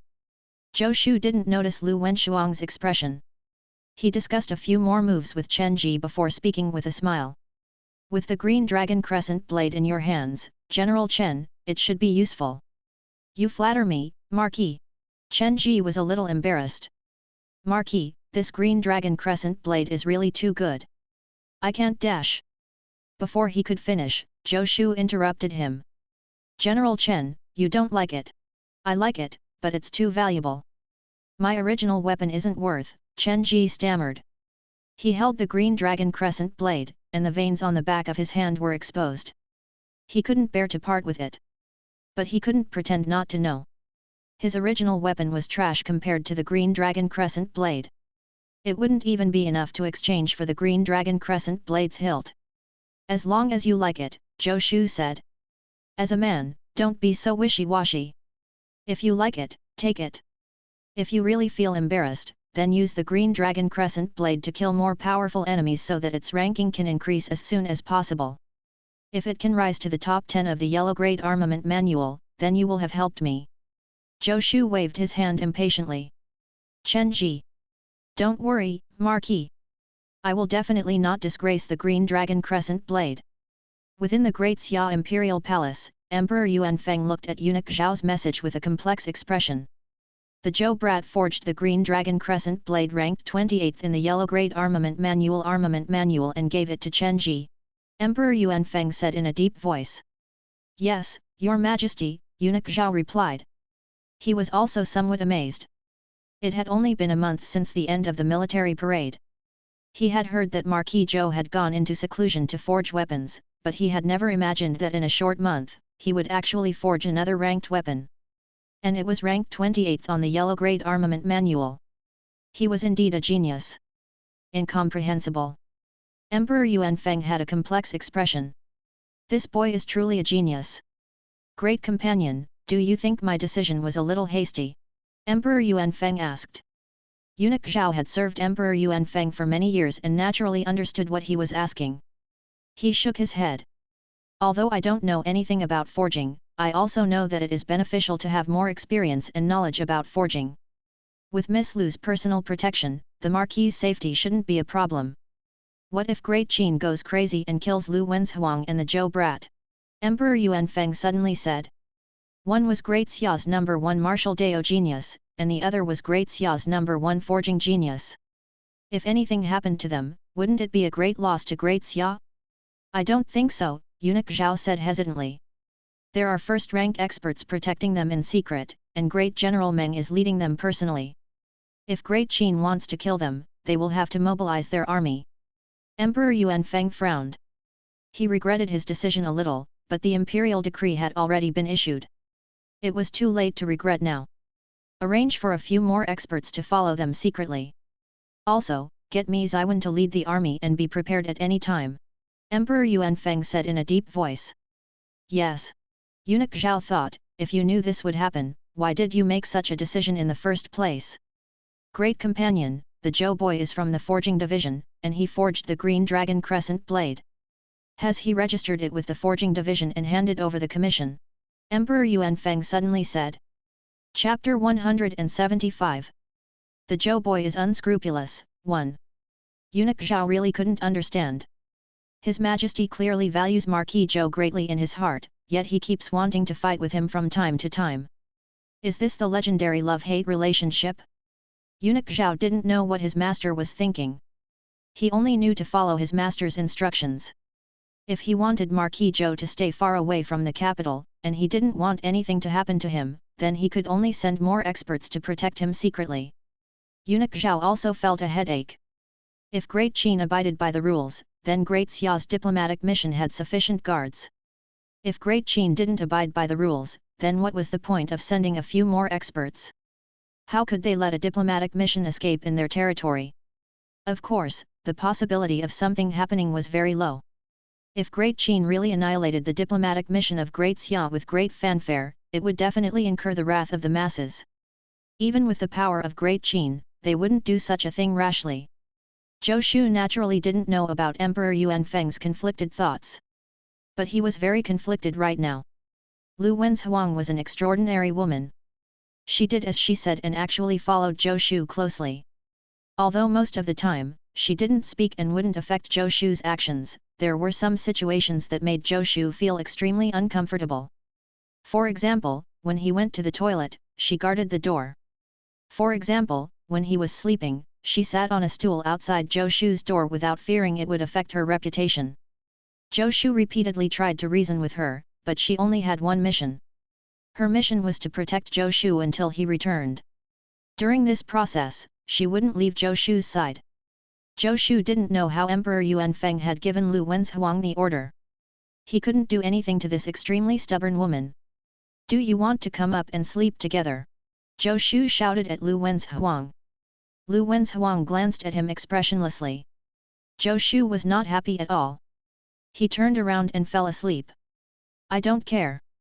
If you want to keep watch, then keep watch. I don't believe you can go without sleeping. Zhou Shu felt relieved and quickly fell asleep. When he woke up, he had just opened his eyes when he saw Lu Wenzhuang sitting on a chair not far from him, cultivating with her eyes closed. The early morning light shone in through the window and landed on Lu Wenzhuang's face. Her already fair skin looked even more like porcelain. It had to be said that apart from being a little cold, Lu Wenzhuang's appearance was flawless. She's almost catching up to our Grand Minister. Zhou Shu looked down. She's too different from our Grand Minister. It's too peaceful. A sharp gaze shot toward Zhou Shu. Lu Wenzhuang's eyes had opened at some point, and she was staring icily at Zhou Shu. Zhou Shu was like someone who had been caught peeking at a beautiful woman, and he smiled awkwardly. You're awake? You really stayed up all night. Didn't I tell you? This is Chang'an. Nothing will happen, Zhou Shu said. Is it possible that you won't sleep during this mission at all? Lu Wenzhuang remained silent with a cold expression. She didn't need sleep. After cultivating for a night, the effect was better than sleeping. All right, do whatever you want, Zhou Shu said helplessly. When this woman wanted to talk, she would talk. When she didn't want to talk, she wouldn't say a word no matter how much he asked her. He got out of bed, washed up, and ate breakfast. Lu Wenzhuang followed by Zhou Shu's side. She did what she was supposed to do and ate without any reservation. Zhou Shu had an illusion. After getting used to Lu Wenshuang's existence, it seemed that it didn't affect him much after all. The Great Xia diplomatic mission didn't set out with great fanfare. Apart from the relevant personnel, the citizens of Chang'an didn't even know about it. Perhaps it was because Great Xia didn't know the outcome of this diplomatic mission. If they publicized it too much and the results were not good, it wouldn't look good on them. 3,000 people gathered at the post house outside the capital. By the time Zhou Shu and Lu Wenshuang arrived, the large group of people had already gathered. Following Zhou Shu's command, the large group slowly began to move. Zhou Shu sat on a horse and glanced at the carriage at the back. It was Great General Meng's carriage. He had fought his entire life, and now that he was old, he couldn't even ride a horse anymore. There was nothing more helpless in life than this. Zhou Shu turned around and held the reins. I definitely can't be like Meng Bai. I must work hard to increase my strength. Workers, come to me. While thinking, Zhou Shu suddenly felt a gaze fall on him. He turned around and saw a resentful gaze. Yang Hong? Zhou Shu was slightly stunned. Marquis, where is my ranked weapon? Yang Hong asked with his eyes. Didn't you say that you would give me a rank weapon if I joined the diplomatic mission?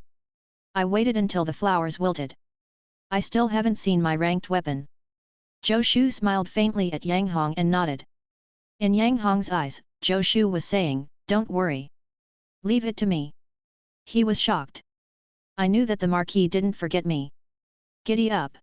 Zhou Shu spurred his horse and raised his whip. Great Xia's diplomatic mission set off. More than 3,000 people left Chang'an. To Chang'an, which had a population of tens of millions, it was nothing. The people's lives were still the same. The civil and military officials were already on duty and handling official business. Emperor Yuanfeng looked up from Cheng Shan's memorial and rubbed his sore neck. The diplomatic mission has set off. Emperor Yuanfeng looked at eunuch Zhao. Chapter 176. The Zhou boy is unscrupulous, too. They've already set off on time.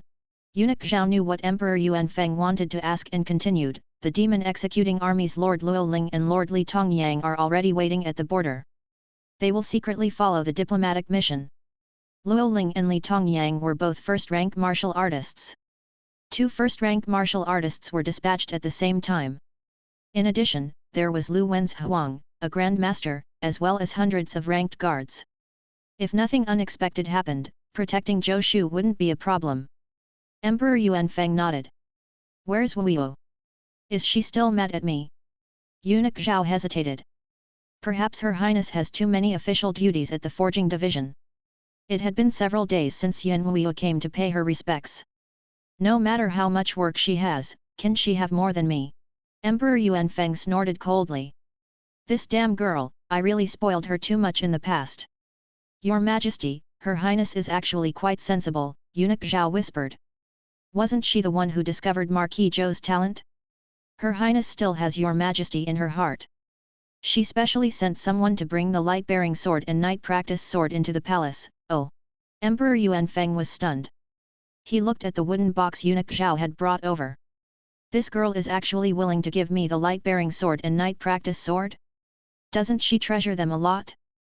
Bring it over. Let me take a look. Emperor Yuanfeng waved his hand. Eunuch Zhao swallowed the words he was about to say. Emperor Yuanfeng took the wooden box and opened it. He first sensed it carefully before reaching out to touch it. He felt a cold sensation in his hand, and his spiritual essence moved slightly. Emperor Yuanfeng finally felt the existence of the 3 swords personally. Emperor Yuanfeng looked at Eunuch Zhao and asked.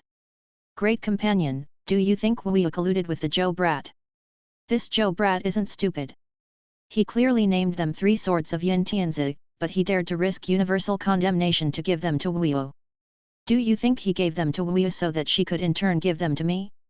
In order to win Wuyo's favor, this brat is really unscrupulous. Emperor Yuanfeng snorted coldly. The more he thought about it, the more likely it seemed. Even if he was magnanimous, the name 3 Swords of Yin Tianzi wasn't just for show. After the military parade, quite a few officials submitted an official request to impeach Zhou Shu.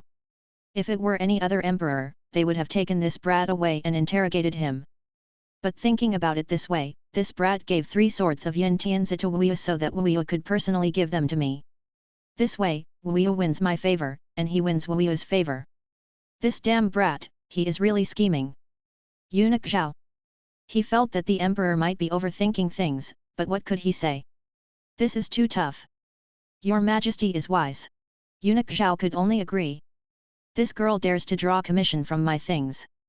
She is really worthy of the title of the Grand Minister of the Forging Division. The Forging Division drew commission from the weapons forged by forging masters. After all, they enjoyed the benefits of the Forging Division.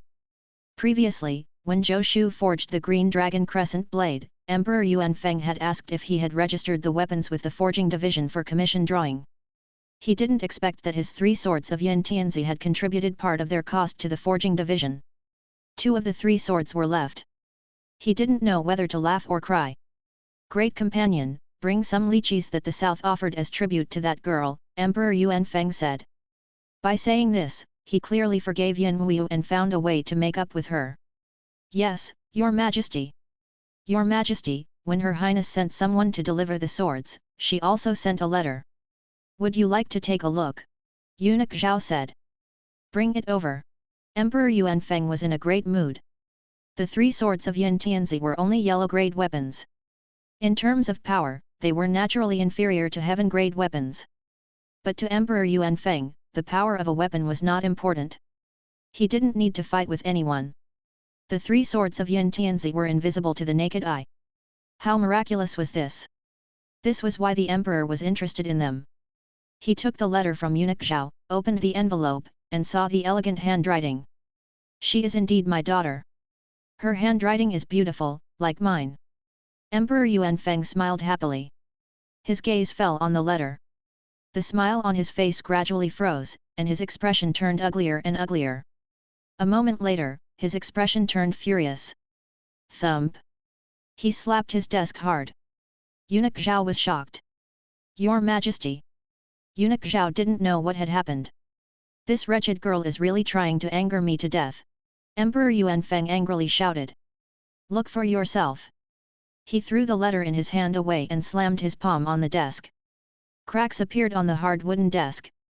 He would have to change desks again. Eunuch Zhao quickly picked up the letter and read through it. Then his expression became very strange. He stole a glance at the enraged Emperor Yuan Feng. Is His Majesty being too smart for his own good? Your Majesty, do you want me to invite Her Highness back? Eunuch Zhao said cautiously. He folded the letter and covered up the glaring I'm leaving. Don't worry about me. Do you know when she left? Bring her back? With this wretched girl's cultivation, which one of you can bring her back unscathed? Emperor Yuan Feng was enraged. Although he was angry, she was still his daughter. Yin Wuyu's cultivation was already at the 2nd rank of the martial Dao. Even if a 1st-rank expert made a move, it would be easy to kill her, but it wouldn't be easy to subdue her. If she didn't cooperate, who could bring her back to the capital? No matter what, she was still the princess of Great Xia. Who would dare to truly capture her? Should we send the lord? Eunuch Zhao whispered. He was referring to Yin Changhao. Yin Changhao was Emperor Yuan Feng's younger brother and Yin Wuyu's uncle. He was also a 1st-rank expert. Perhaps only if he went personally could he bring back Yin Wuyu. If he sent other 1st-rank experts, it would be impossible for them to really fight Yin Wuyu. After all, if they really fought, they could easily hurt Yin Wuyu. He has something to do. He can't go. Emperor Yuan Feng said angrily. He paced back and forth, occasionally punching the air. Eunuch Zhao kept quiet out of fear, not even daring to breathe loudly. After venting his anger, Emperor Yuan Feng gradually calmed down. He said coldly, let this wretched girl die outside. At most, I'll just pretend that I don't have this daughter. Moments later, he suddenly raised his head. Send a message to Luo Ling and Li Tongyang. Tell them to pay attention to this wretched girl's whereabouts. Does she think I'm a fool? The world is so big, and she wants to take a look? She just wants to go look for that brat. Does she think I'm sending Zhou Shu to his death? What nonsense!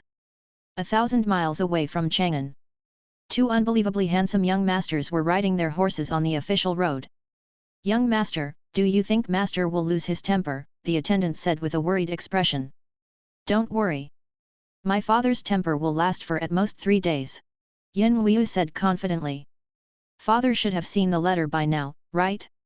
Unfortunately, it was already too late. She had already left Chang'an. The emperor could forget about capturing her back. But young master, why aren't we going with the main team? He Tang blinked. We don't know which route the team is taking. What if we miss them? No, we won't miss them. Yin Wuyu said confidently. There's only one path to enter Great Qin. No matter which path they take, they will eventually reach Hang Pass. As long as we wait there, we will definitely be able to see them. In any case, even if it's dangerous, it's only after we enter Great Qin. We just have to join the team before we enter Great Qin. She had done her homework. She didn't leave home on impulse. Thinking of this, Yin Wuyu patted the longsword at her waist, which was hard to see with the naked eye. Zhou Shu, since you've given me the 3 swords of Yin Tianzi, I'll be your bodyguard for once. I'm very kind, right? Chapter 177. If Marquis Zhou can't do it, then we can go back home. 1. Marquis, we are about to enter the borders of Great Liang. We will be able to reach Hang Pass in about 10 days after we go through Great Liang. Chen Ji was fully armored, and he held the green dragon crescent blade in his hand. He urged his horse to walk beside Zhou Shu and pointed ahead. When he heard the familiar name of the place, Zhou Shu was somewhat stunned. But he knew that although some places had similar names to his previous life, this world had nothing to do with his previous life.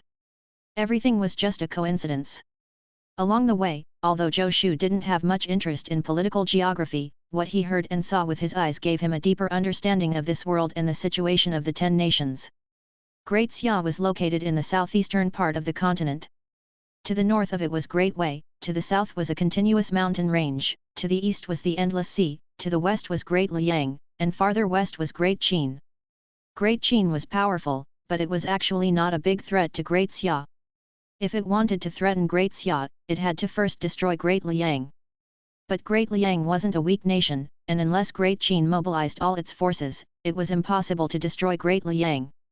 Of the 2 countries bordering Great Xia, Great Wei was an enemy nation, but it had a rather good relationship with Great Liang. This was why the diplomatic mission had to go through Great Liang. If they didn't go through Great Liang, they would have to go through Great Wei. This would be troublesome. Will there be any problems with Great Liang's imperial court? Zhou Shu asked casually. There shouldn't be, Chen Ji said. We've already submitted a letter of state in advance. Great Liang agreed to let us go through. Of course, it was impossible for 3,000 people to pass through without making a sound. Zhou Shu could sense that there were scouts watching them from afar. This was normal. Any other country would do it. Tell everyone to speed up and pass through Great Liang as soon as possible. Zhou Shu nodded. Although Great Xia had already informed Great Liang's imperial court in advance, Zhou Shu still decided that they should pass through as soon as possible. The longer he stayed in their territory, the more worried they would be. He might as well pass through as soon as possible. After all, the destination of this diplomatic mission was Great Qin. Chen Ji had the same idea and urged his horse to inform the team to speed up. After traveling like this for several days, they didn't encounter any ignorant people who came looking for trouble. Who would seek death when there were 2,000 armed soldiers?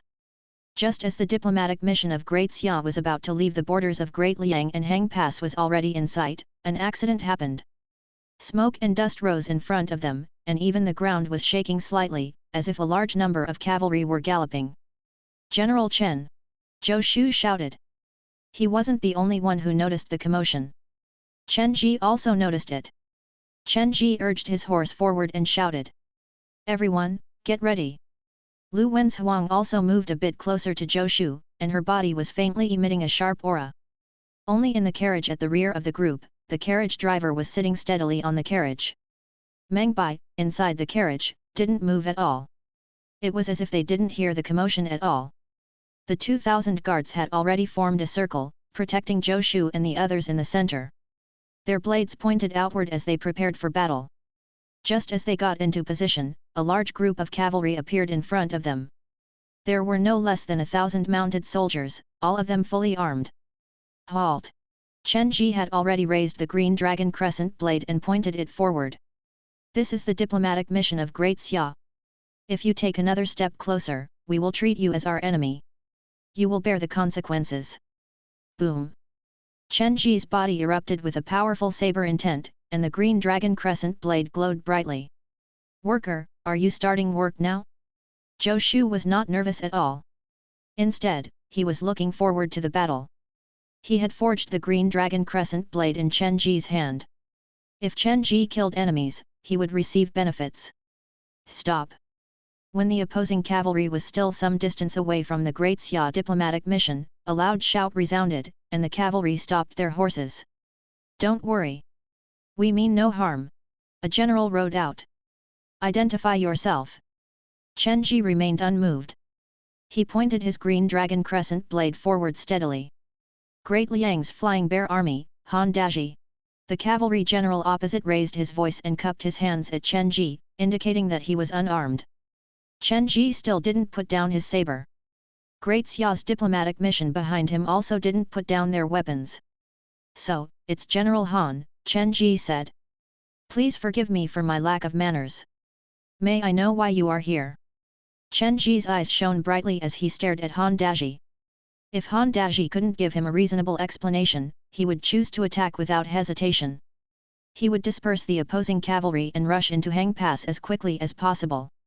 General Chen, the Flying Bear Army is not here for your diplomatic mission. Han Daji cupped his hands.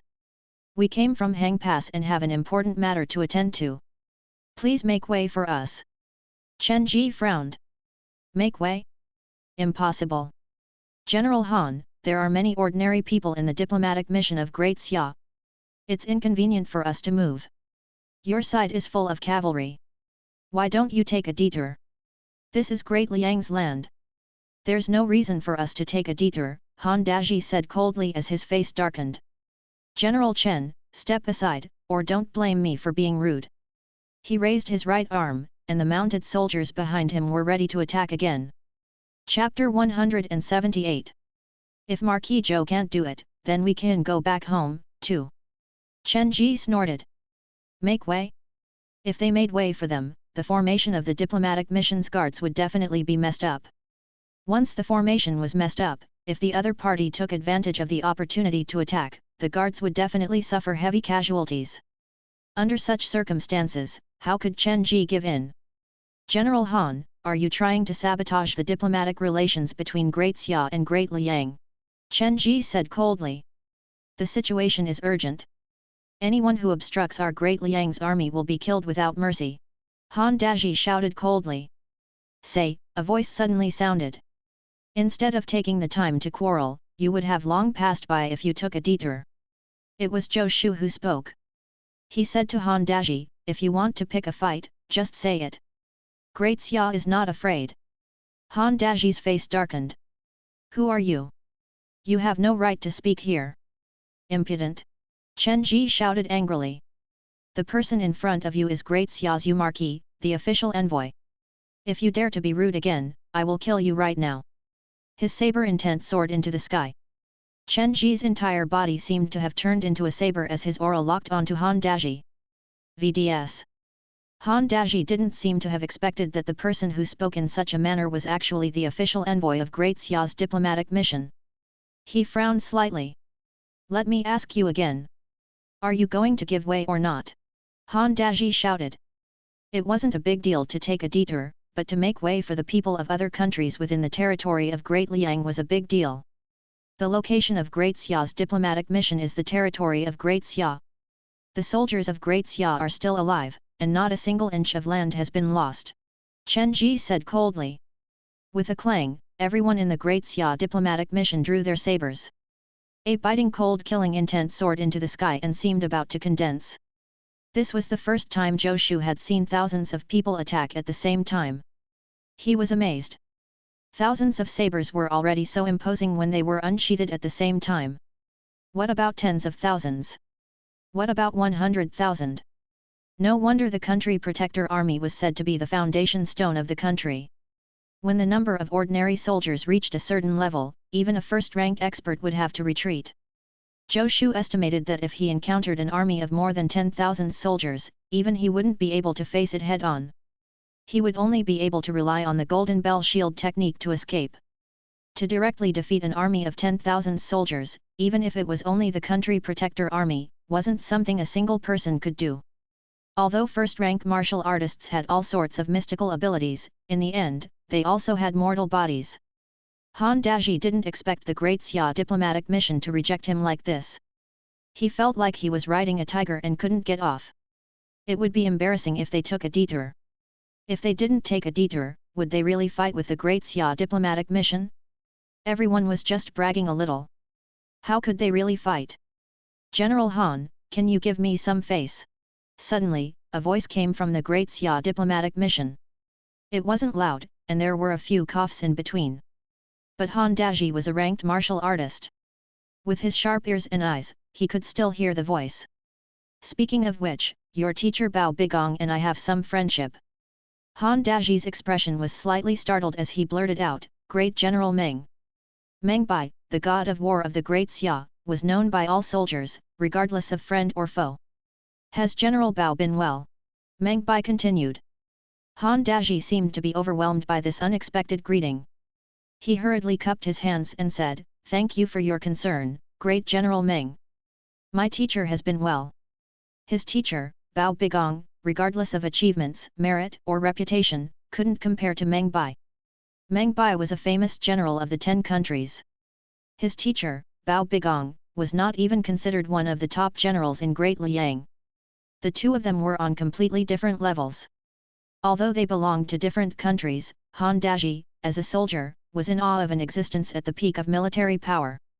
To an existence like Meng Bai, one could hate him, could become enemies with him, but one could not disrespect him. Anyone who had reached the pinnacle of his career was worthy of respect, be it friend or foe. I didn't know that you were part of the diplomatic mission, Great General Meng. Since you've spoken, I will naturally give you face. Otherwise, my teacher will punish me. Since there was a way out to avoid embarrassment, Han Daji naturally took the opportunity. Thank you, General Han. Meng Bai's voice was neither humble nor arrogant, like a calm flowing water. General Han, let me ask you something. Did something happen at Hang Pass? Why are you in such a hurry? Perhaps because Meng Bai was a legendary figure, Han Daji's attitude was much better than before. This has something to do with all of you. He glanced at Chen Ji. If it wasn't for Great General Meng, I wouldn't have told you. You dare to be so arrogant in the territory of Great Liang. It's only because Great General Meng is here today. Otherwise. He snorted. This person was definitely a talkative person. Chen Ji's face was frosty, but he didn't retort. The great general had spoken. What he had to do was follow orders. When Han Daji saw that Chen Ji didn't dare to retort, a hint of pride flashed across his face. Then he said, Great Qin has locked down Hang Pass and forbade anyone from entering. Oh? Not even the diplomatic missions? Meng Bai asked in confusion. Hang Pass was the only way to enter and exit Great Qin. If people didn't go through Hang Pass, then they would have to pass through the continuous mountain range. So it wasn't a matter of wasting time but a matter of whether people were able to get to Great Qin. Now that the other 9 countries had sent diplomatic missions to Great Qin, what was the meaning of them sealing off Hang Pass? Who knows, Han Daji said. I originally wanted to escort Great Liang's diplomatic mission to Great Qin. But Great Qin has locked down Hang Pass, and we can't pass through. I heard from our envoy that Great Qin has set up a difficult problem at Hang Pass. Only those who can answer it can pass. Otherwise, we will have to return home. My envoy sent me to fetch someone from the capital. That's why we were so anxious. It was unknown whether Han Daji was shrewd or not, but he even said this. But this wasn't a secret. As long as Great Xia's diplomatic mission arrived at Hang Pass, they would definitely find out. Great Liang's diplomatic mission was unable to solve the problem that Great Qin had set up at Hang Pass, so they had to return to the capital to seek help. They were close by and could ask for help. The capital of Great Xia was too far away. If they went back and forth, everything would be delayed. General Han, do you know what kind of problem Great Qin has set up at Hang Pass? Meng Bai asked. Han Daji shook his head. How would I know? I'm only responsible for protecting people. I don't care about anything else. Great General Meng, we still have military matters to attend to, so I won't say much more. We'll meet again someday. Farewell. With a wave of his hand, Han Daji led the cavalry around the Great Xia diplomatic mission and galloped away. It wasn't until they were out of sight that Chen Ji had the guards at ease. Zhou Shu looked regretfully in the direction where Han Daji's cavalry had disappeared. If they had fought just now, Han Daji's group would have died. Zhou Shu wasn't worried that there would be any problems with the diplomatic mission. Not to mention that the mission had more soldiers than Han Daji's group, he could sense that the first-rank experts hiding in the dark were enough to make Han Daji's group suffer. If they really fought, Chen Ji and Yin Chengshan would definitely be able to kill off a bunch of people. Marquis, Great General, what should we do now? Chen Ji said. Keep moving forward, Zhou Shu said. Don't tell me we are going home. The Marquis is the official envoy. He has the final say. Meng Bai's fatigued voice sounded from within the carriage. No matter what problems Great Qin has set up at Hang Pass, it has something to do with forging. It shouldn't be difficult for the Marquis, Meng Bai said. Great Qin already informed the various countries in advance that they would use a method related to forging to decide the host of the 10 Nations Martial Arts Tournament this time. Regardless of how it was carried out, this would definitely not change.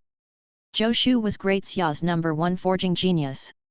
In addition to Shi Songtao and the other forging masters, if they couldn't solve the problem that Great Xia had set up at Hang Pass, then even if they returned to Chang'an to ask for help, it would be useless. In that case, the diplomatic mission could directly return home. Chapter 179 Revival 1. Zhou Shu only treated Meng Bai's words as business flattery. He had never said what Zhou Shu had to do during this trip or what goals he had to achieve. Great Xia's #1 forging master?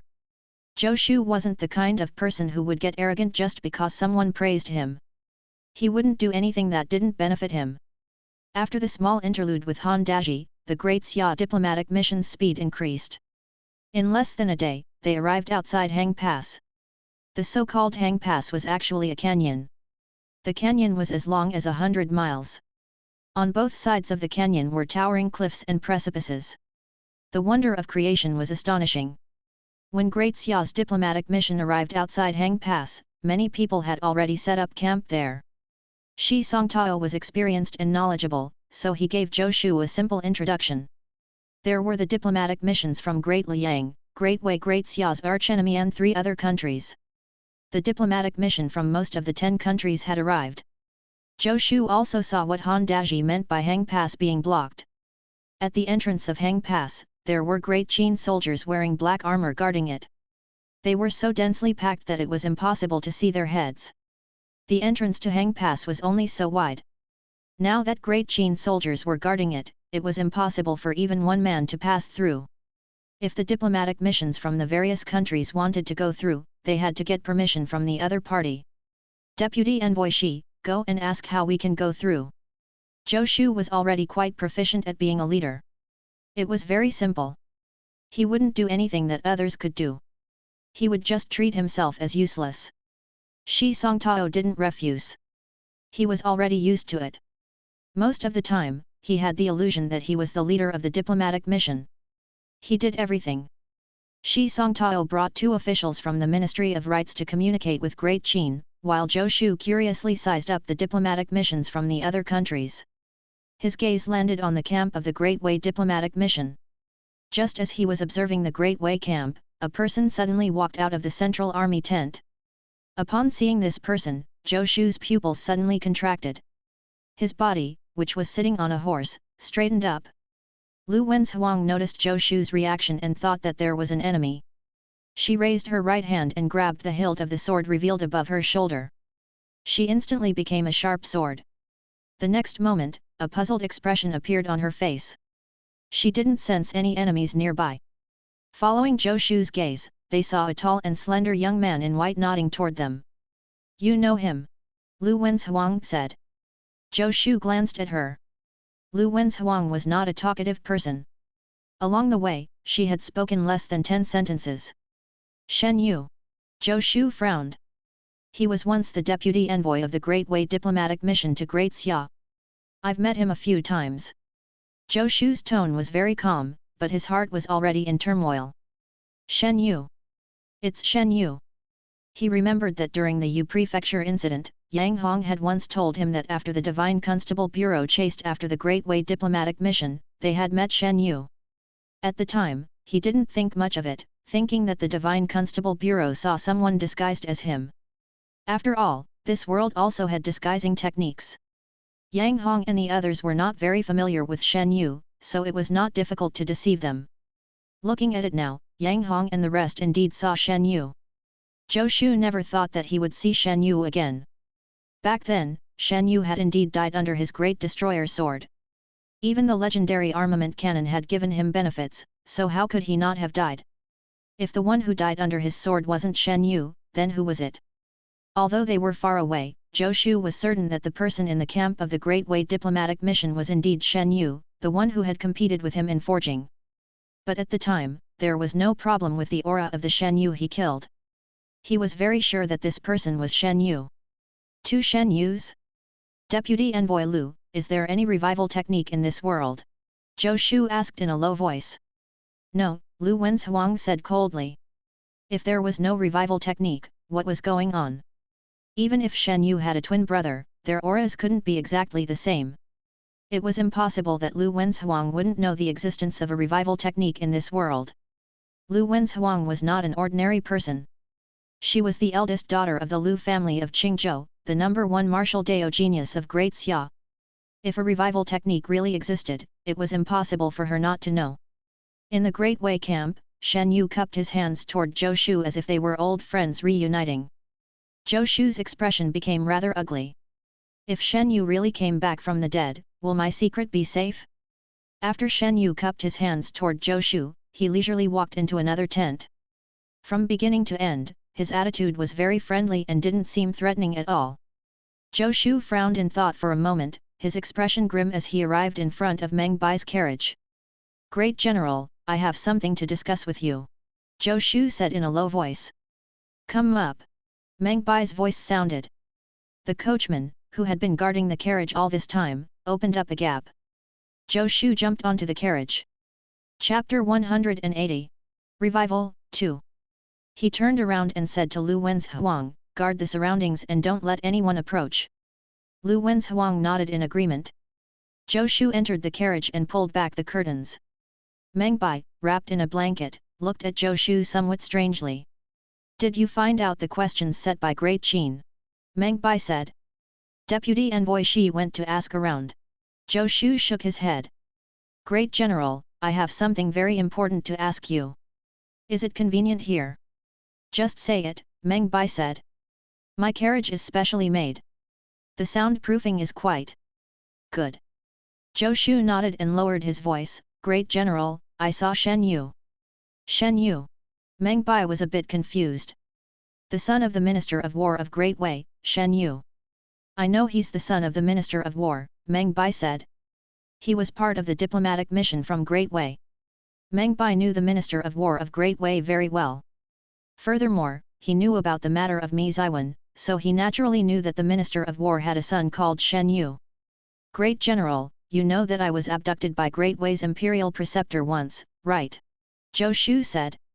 Meng Bai nodded, and his gaze naturally landed on the great destroyer sword on Zhou Shu's back. I saw with my own eyes that Shen Yu was killed by the great destroyer sword, Zhou Shu said solemnly. Are you sure? Meng Bai's expression also became serious. Yes. Zhou Shu said firmly. I want to know if there are any revival techniques in this world. Zhou Shu asked again.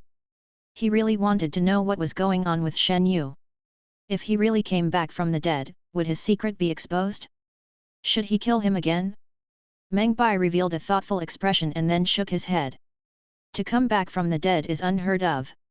He had never heard of any resurrection technique. Lu Wenzhuang has never heard of one, nor has Meng Bai. Is there really no revival technique in this world?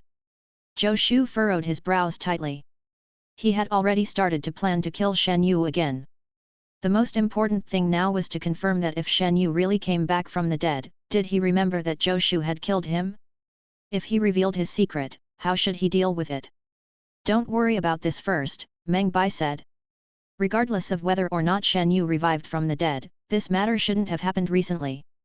The fact that Great Wei didn't make things difficult for Great Xia previously means that even if Shen Yu came back from the dead, there is still a big problem. In any case, the one who killed Shen Yu is the mysterious expert. No one can be sure if the mysterious expert is from Great Xia. Even if they want to seek revenge, they shouldn't come after Great Xia. Zhou Shu rolled his eyes in his heart. Shen Yu won't take revenge on Great Xia. He will take revenge on me. If Shen Yu came back to life and remembered how he died, then he would definitely remember who killed him. Under these circumstances, wouldn't it be obvious who Shen Yu would find for revenge? I'll find a way to investigate this matter. You don't have to worry about him now, Meng Bai continued. Just do your job well. This time, even if Xiao Shunzi personally takes action, there is no way he can kidnap you. Zhou Shu was speechless. Was worried that Great Wei would kidnap him? It would be fine if they really abducted him. He would kill them again. But since Shen Yu came back from the dead, could Xiao Shunzi have also come back to life? Zhou Shu suddenly remembered that the news of the death of Great Wei's imperial preceptor Xiao Shunzi had never spread. Moreover, Great Xia didn't seem to have collected Xiao Shunzi's corpse back then.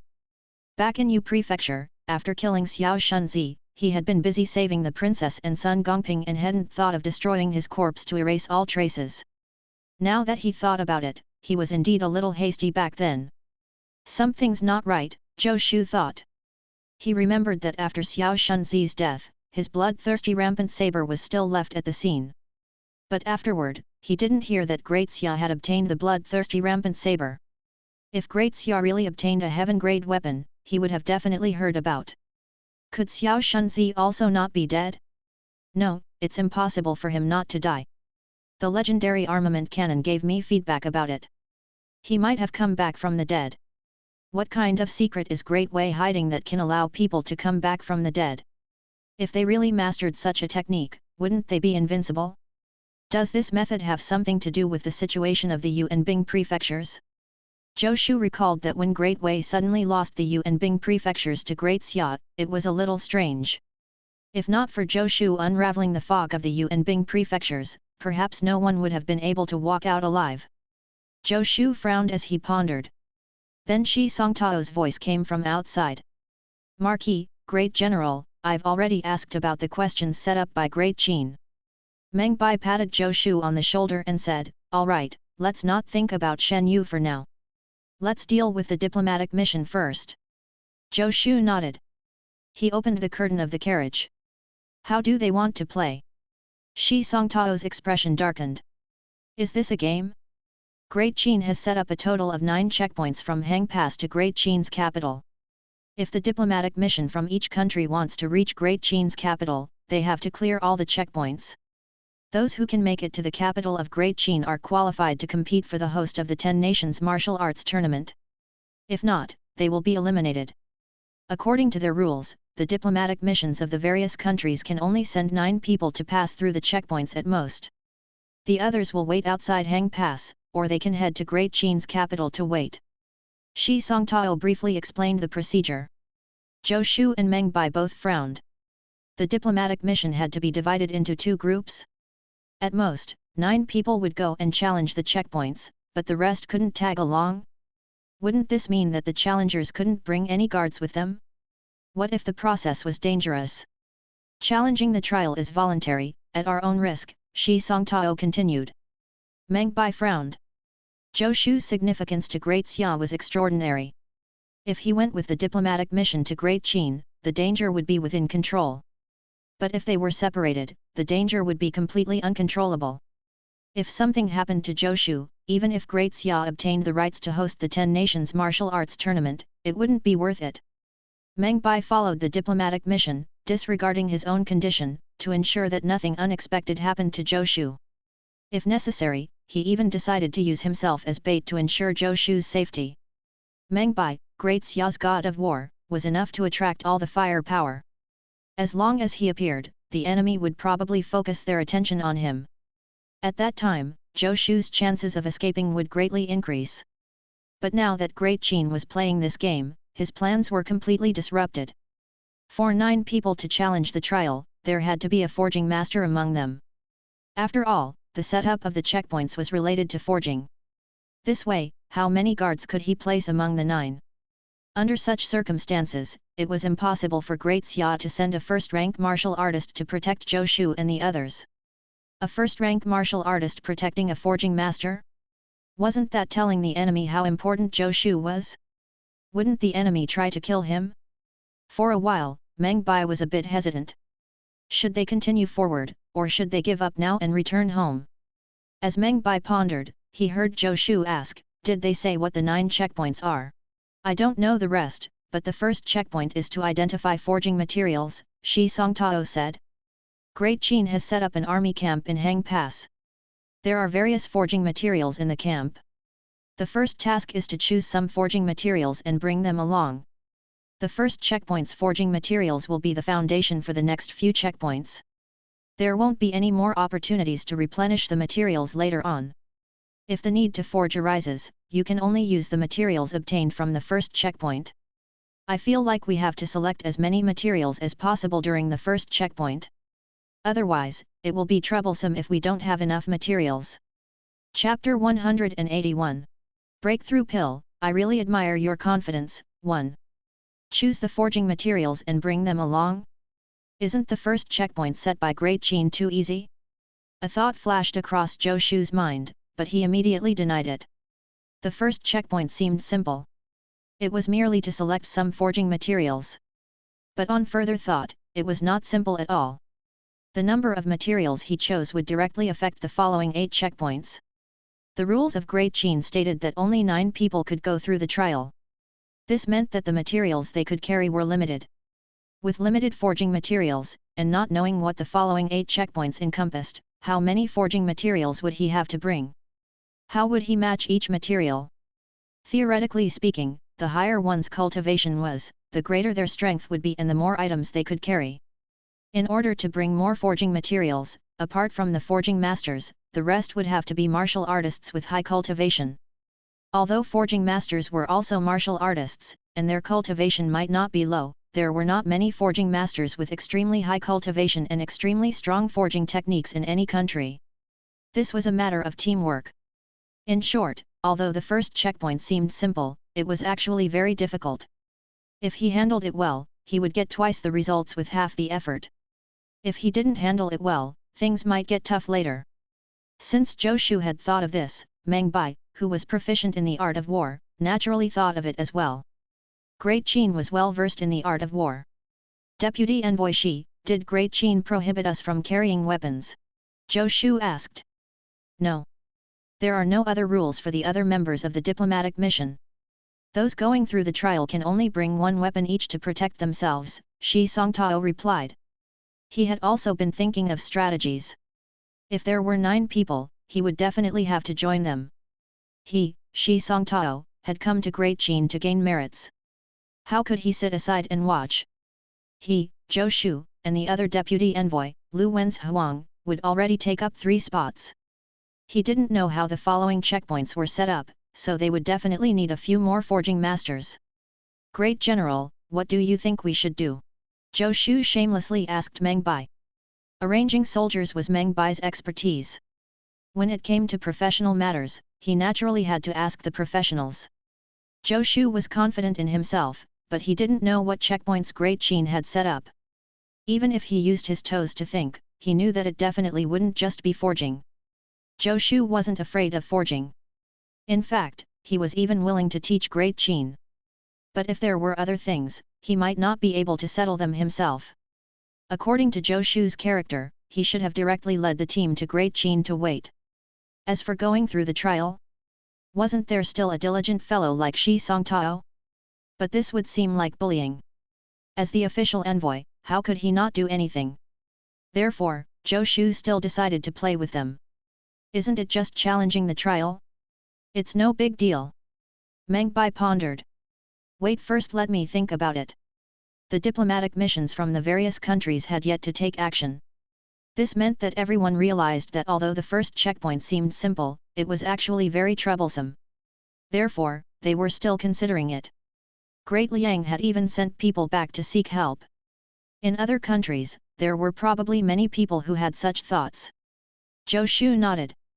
He was just about to get off the carriage when he suddenly remembered something. He turned around and returned to the carriage. He reached out and pulled down the curtain. Outside, Shi Songtao's face darkened. Who is he guarding against? There's no one around. No, I seem to be the only outsider. Inside the carriage, Zhou Shu's expression was very serious. Great General, keep this well, Zhou Shu said solemnly as he took out a palm-sized porcelain bottle from who knew where and handed it to Meng Bai. This is... Meng Bai said with some surprise. The Zhou Shu he knew didn't seem like someone who would give gifts to others. Furthermore, he had already retired. There wasn't much value in giving him gifts. Great General, no matter how the team is formed, I will definitely be among them, Zhou Shu said seriously. When the time comes, we will definitely split up into 2 groups. As for the diplomatic mission, I'll leave it to you to take care of it. Great General, don't get me wrong. I'm not trying to bribe you. Keep this with you. If you really end up in a dead end, it might be useful. Zhou Shu didn't know if the breakthrough pill would be useful to Meng Bai, but he might be able to make a Hail Mary effort. Zhou Shu originally didn't plan on giving it to Meng Bai at this time. But when he saw Shen Yu, he felt a sense of danger. In addition to how Great Qin had planned the trial, there might be trouble in between. If his strength was exposed and he didn't want to cause too much trouble, he might not be able to return to Great Xia. After all, he had lived in Great Xia for so long. This breakthrough pill could be considered a little bit of contribution. If he really couldn't make it back, it would be considered a farewell gift. Meng Bai frowned slightly. After thinking for a bit, he nodded and said, "Okay, I'll keep it first. When we meet up in Great Qin's capital, I'll return it to you." He put away the porcelain bottle without opening it to take a look. Only then did Zhou Shu get off the carriage. Deputy Envoy Shi, bring everyone and set up camp first, Zhou Shu said casually. Marquis, where are you going? Shi Songtao hurriedly asked when he saw Zhou Shu staggering away from the diplomatic mission. Me? I'm going to find out more. Chapter 182. Breakthrough Pill, I really admire your confidence, too. With that, he walked toward the camp of Great Wei's diplomatic mission. Lu Wenzhuang didn't say a word and followed 2 steps behind Zhou Shu. Seeing Zhou Shu leave the camp, the commander of the guards, Chen Ji, gave Yin Chengshan a look. Yin Chengshan and his team quickly followed. Don't be so nervous. I'm just going over to chat with an old friend. Zhou Shu drove them back. They won't dare to do anything to me in public. Even if they dare, there's Deputy Envoy Lu around. You guys can also rush over any time. In front of Hang Pass, there were the camps of several countries. Unless Great Wei went crazy, they wouldn't assassinate the official envoy of Great Xia in public. While Yin Chengshan hesitated, Zhou Shu had already walked far away. He gritted his teeth. He didn't follow, nor did he return to the camp. Instead, he brought his men and waited in place, his gaze fixed on Zhou Shu. As long as there was any movement, he would immediately rush over to help. Zhou Shu came to the camp of Great Wei's diplomatic mission. After revealing his identity, Shen Yu quickly appeared in front of him. This time, Shen Yu was no longer a deputy envoy but an official envoy. Ever since Shen Yu appeared, Zhou Shu had been staring fixedly at him. Brother Zhou, you've been staring at me the entire time. Have you forgotten about me after not meeting for a short period of time? Shen Yu said with cupped hands, his expression not changing in the slightest. Brother Zhou, I haven't congratulated you on your promotion yet. Speaking of which, I deserve some credit for your promotion, right? He joked. A strange look flashed across Zhou Shu's eyes. The Shen Yu in front of him was no different from the Shen Yu he had seen before. Even if they were twins, it was impossible for them to be exactly the same. Zhou Shu was very confident in his own judgment. With his cultivation, it was impossible for him not to be able to tell whether they were twins or the same person. Shen Yu really came back to life. Zhou Shu narrowed his eyes slightly. He had killed Shen Yu personally by chopping off his head. Even a first-rank martial artist wouldn't survive with their head chopped off. Furthermore, there was the feedback from the legendary armament cannon. If he hadn't died back then, why would the legendary armament cannon give him benefits? How did he come back to life? It's been a few months since we last met. Brother Shen, you're still as elegant as ever. Zhou Shu grinned, revealing his white and neat teeth. After we parted in Yu Prefecture that day, I've really missed you. Shen Yu was slightly stunned, but his expression didn't show any falsehood. Yu Prefecture? Brother Zhou, did you remember wrongly? After we parted in Chang'an, we have never met again, Shen Yu said. Zhou Shu looked straight into Shen Yu's eyes, and Shen Yu didn't avoid his gaze. Brother Zhou, you came to look for me because of Great Xia's trial. Shen Yu continued. I also wanted to discuss it with you. I admire your forging skills. Something is wrong. Very wrong. Even in Chang'an, before Shen Yu revealed his true intentions, he and Zhou Shu didn't have much of a relationship. Now, he kept calling him Brother Zhou as if they were very close. In fact, when Shen Yu was in Chang'an, they didn't speak to each other much. At the end of the day, Great Wei and Great Xia were enemies. How could Shen Yu be so friendly toward him? Was it because he couldn't threaten him directly in front of outsiders? Did he think that he could manipulate him just because he knew his secret? Could it be that he felt that he had died too easily last time? Zhou Shu's heart stirred. He said, that's right. Brother Shen, your reputation as a genius has spread far and wide. I came here to discuss Great Xia's trial with you. Is this convenient? Since he can't find an opportunity to threaten me in public, I'll create an opportunity for him. Of course. As expected, Shen Yu didn't refuse and reached out his hand to make an inviting gesture. Brother Zhou, please forgive me for the poor conditions of the camp. No, no. We don't even have a camp yet. Zhou Shu and Shen Yu made some meaningless small talk as they entered Shen Yu's tent. Lu Wen's Huang was about to follow when Zhou Shu suddenly stopped. Wait for me outside. Lu Wen's Huang was about to speak when Zhou Shu said angrily, I'm talking to Brother Shen. Why are you, a maid, getting involved? Wait for me outside. He snorted and turned back to Shen Yu. I've spoiled her at home. She doesn't obey me. Shen Yu smiled. Brother Zhou, you are so lucky. Lu Wen's Huang watched as the tent's curtain fell. Her chest rose and fell violently, and her eyes shone with a cold light. With a snort, she turned around with a murderous look and guarded the door. Zhou Shu had probed Shen Yu. It seems Shen Yu doesn't know Lu Wenshuang's true identity. Although Lu Wenshuang's name resounded throughout the continent, not many people had actually seen her. Many people in the diplomatic mission didn't know that she was one of the deputy envoys. Most of the time, she simply followed behind Zhou Shu without saying a word. She seemed more like a maid, not the third most powerful person in the diplomatic mission. The two of them sat down in the tent. Zhou Shu looked at Shen Yu and said, some things can't be said in front of outsiders. You can say it now. He went straight to the point.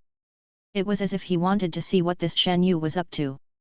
He was sure that even if Shen Yu was shrewd, he wouldn't be able to tolerate the murderer who killed him. Shen Yu's expression was slightly startled. He was stunned for a moment before saying, what do you mean, Brother Zhou? Although there are some grudges between Great Wei and Great Xia, it has nothing to do with us. Shen Yu, it's just the two of us now. Why are you acting so hypocritically? Zhou Shu laughed coldly. Shen Yu's expression froze, and then a smile slowly appeared on his face. Seeing his smile, Zhou Shu snorted coldly in his heart. He's finally revealed his true appearance. He's clearly a villain, so why is he pretending to be a gentleman? As expected of someone who climbed up from the ranks from a forging apprentice, even if you were conferred a title, you can't escape the style of a peasant, Shen Yu mocked.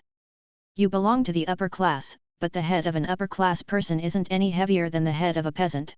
Zhou Shu laughed coldly. Zhou Shu, I will make you and Mi Ziwen pay for what you did to my brother. Shen Yu's face was as cold as ice and full of killing intent. Zhou Shu looked at Shen Yu and saw that the hatred on his face was real.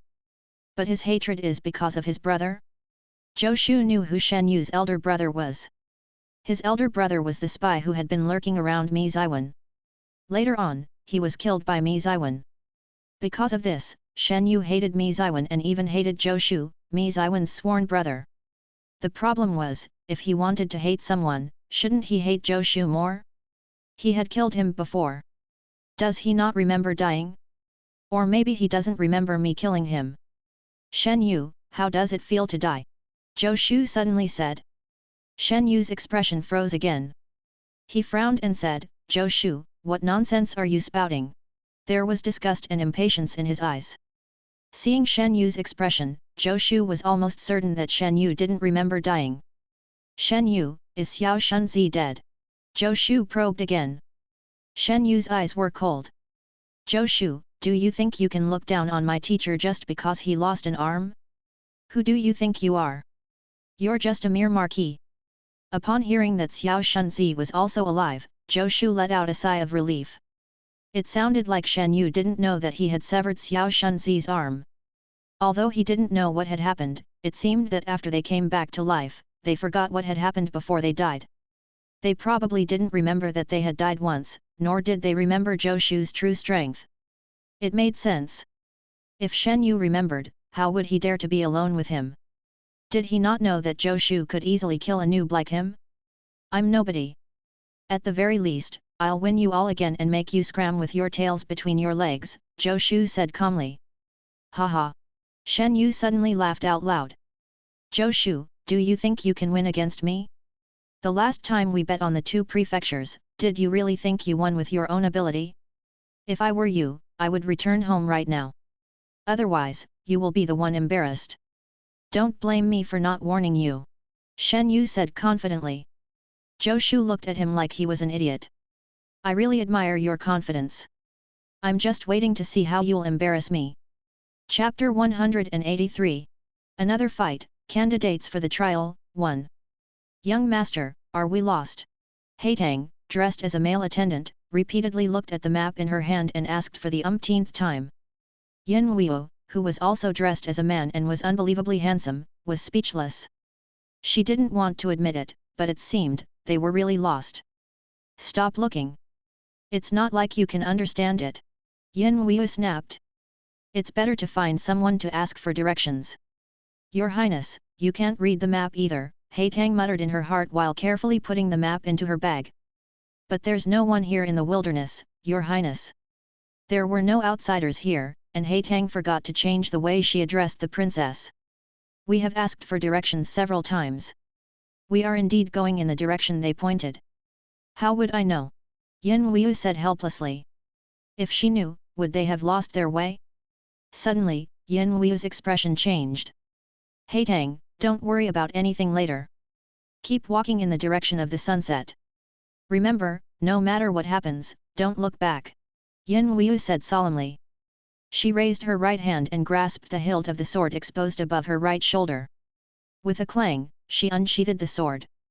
Her body lit up slightly, and her aura rose steadily. Yin Weiu had brought 2 weapons with her when she left the capital. One was an earth-grade longsword that Emperor Yuan Feng had specially hired someone to forge for her, and the other was the shadow sword. The shadow sword couldn't be seen with the naked eye as it hung at her waist. At this moment, she didn't use the shadow sword but her earth-grade sword. Come out! Yin Weiu shouted coldly. Stretching out her arm, she pointed her sword forward. A series of sharp sword qi warped the air around her. Although the powerful aura was not aimed at Haitang, she had already involuntarily taken 2 steps back. Her cultivation was only at the 7th rank of the martial Dao, so she couldn't withstand the powerful aura coming from Yin Weiu's cultivation at the 2nd rank. Pada! Footsteps sounded, and a figure walked out from the forest not far ahead. This person was tall and sturdy, and his skin was bronze in color. He carried a large saber that was as tall as a person, and his body exuded a powerful aura. Great Xia's Imperial Preceptor. Yin Weiu's pupils constricted, and her heart sank. Her gaze landed on Xiao Shunzi's right arm, and shock flashed across her eyes. Why is his right arm still there? The number 1 weapon in the Yellow Great Armament Manual, the Great Destroyer Sword, clearly had the record of severing the right arm of Great Xia's Imperial Preceptor Xiao Shunzi. Yin Weiu had some doubts in her heart, but now was not the time to consider these things. She stared at Xiao Shunzi, and her spiritual essence burst out without reservation. Xiao Shunzi was a first-rank martial artist. If she still had any reservations, then she would be courting death. Yin Weiu had once fought with Xiao Shunzi. At the time, Xiao Shunzi was seriously injured, but she still almost died. Although her cultivation level had increased by 1 rank now, Xiao Shunzi's injuries had already recovered. Yin Weiu didn't have any confidence in escaping. She only hoped that Haitang could escape. Otherwise, if both of them died here, no one would know who killed them. Xiao Shunzi looked at Yan Wu with a faint smile. The princess of Great Xia actually dares to enter the territory of our Great Wei. Could it be that you thought Great Wei wouldn't notice you entering our territory? Yan Wu's expression was solemn. She wasn't stupid at all. In an instant, she understood that the people she had asked for directions earlier had likely pointed her in the wrong direction on purpose. They wanted to lure her into the wilderness.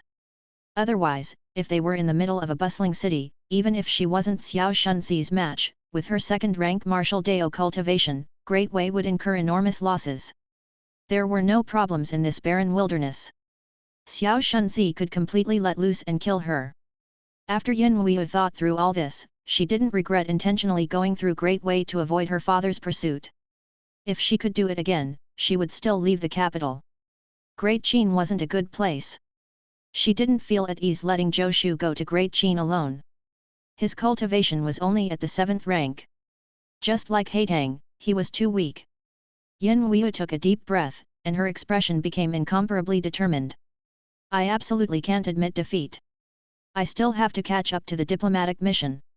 I still have to protect Zhou Shu. Xiao Shunzi pointed the bloodthirsty rampant saber on the ground and said, Your Highness, I advise you to surrender. That way, you will suffer less. If you fight, I can't guarantee that I won't hurt you. Xiao Shunzi, cut the crap. Great Xia's princess will die in battle, but there will be no coward who begs for mercy. Yan Wu shouted. Kill me if you can. Before she finished speaking, she had already transformed into an afterimage. Boundless sword chi stabbed towards Xiao Shunzi. Go! Yan Wu's voice rang in Haitang's ears, and a force sent her flying backward. Haitang was already in the air with tears streaming down her face. She knew that with her cultivation, it was simply impossible for her to interfere in the battle between the princess and Xiao Shunzi. Even if she wanted to sacrifice herself to buy time for the princess, she couldn't. The only thing she could do now was to look for reinforcements. Hanyu Pass. The Marquis. For some reason, the first person that flashed through Haitang's mind was Zhou Shu. Chapter 184. Another fight, candidates for the trial, 2. She gritted her teeth and released the spiritual essence in her body. She ran toward the sunset in the forest. She didn't avoid the branches and vines in the forest and allowed them to leave marks on her body. She didn't have time to dodge. She had to use the fastest speed to find reinforcements. Boom! Yan Wu flew into the air like a fairy and made a beautiful turn in the air. The sword light in her hand swept out, and a dazzling sword beam slashed down. Boom! Sword beam and saber beam collided. Yan Wu was sent flying by the force of the collision. Below, Xiao Shunzi took a few steps back, leaving clear footprints on the ground. Yan Wu's eyes became somewhat bright. Although she was at a disadvantage in this short exchange, she could clearly sense that Xiao Shunzi had become weaker. The last time in Yu Prefecture, her cultivation was at the 3rd rank of the martial Dao. Under the hands of the heavily injured Xiao Shunzi, she had only lasted a few moves before she was seriously injured. At the time, Xiao Shunzi had lost his right arm and still had that much strength. The current Xiao Shunzi seemed to be unscathed, but the strength he displayed was still incomparable to when he didn't have his right arm. Although she didn't know why, the strength Xiao Shunzi had shown now was absolutely not that of a first-rank martial artist. The 2nd rank of the martial Dao. His cultivation is only at the 2nd rank of the martial Dao.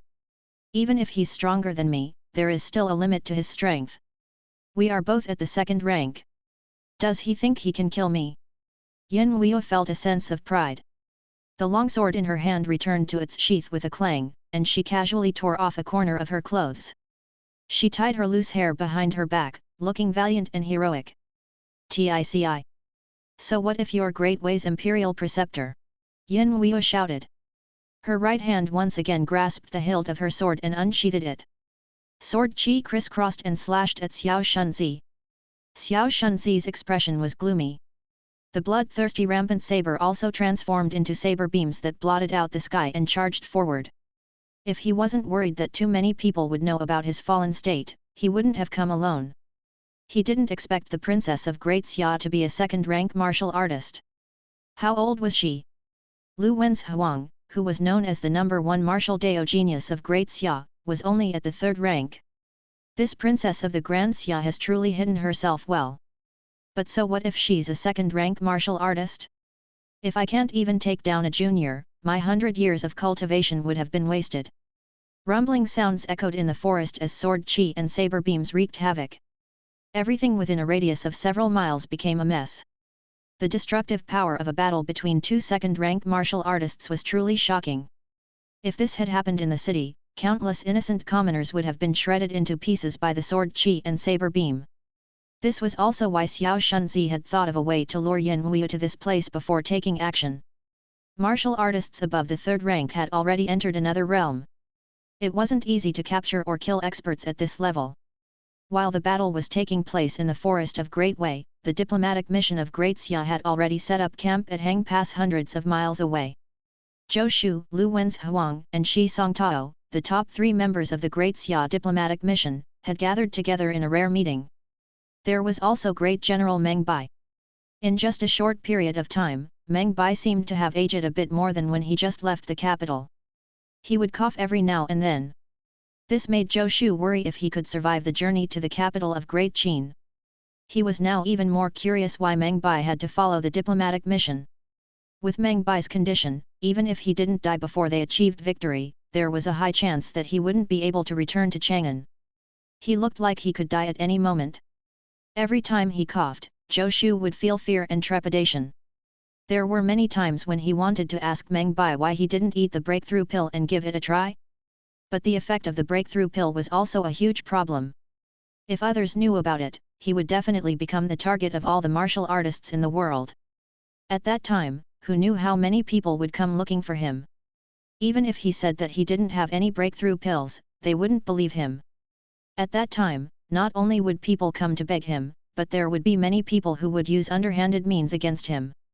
Zhou Shu was most afraid of trouble. Those people wouldn't be able to hurt him, but they would be like annoying flies. This was why when he handed the breakthrough pill to Meng Bai, he had told him to only take it when it was dangerous. The chances of the Great Xia diplomatic mission really reaching this kind of situation were not high. But if Zhou Shu's strength was exposed, and he left the Great Xia, Meng Bai would definitely become suspicious of the things Zhou Shu left behind. At that time, if he took the breakthrough pill, Zhou Shu's whereabouts would already be unknown, so there would be no trouble. Zhou Shu's thoughts were very good. But from Meng Bai's appearance, that day might not come. He made up his mind. If there was still no activity from Shen Yu, then before he officially began the trial, he would have Meng Bai take the breakthrough pill. At worst, he would ask Meng Bai to help him keep it a secret. As for the origin of the breakthrough pill, he could just push it onto his non-existent senior brother. With Meng Bai's character, he probably wouldn't expose him. Marquis! Marquis! Shi Songtao's voice jolted Zhou Shu out of his reverie. Zhou Shu returned to his senses and asked, "What did you say?" Shi Songtao was speechless. "We're talking about serious matters.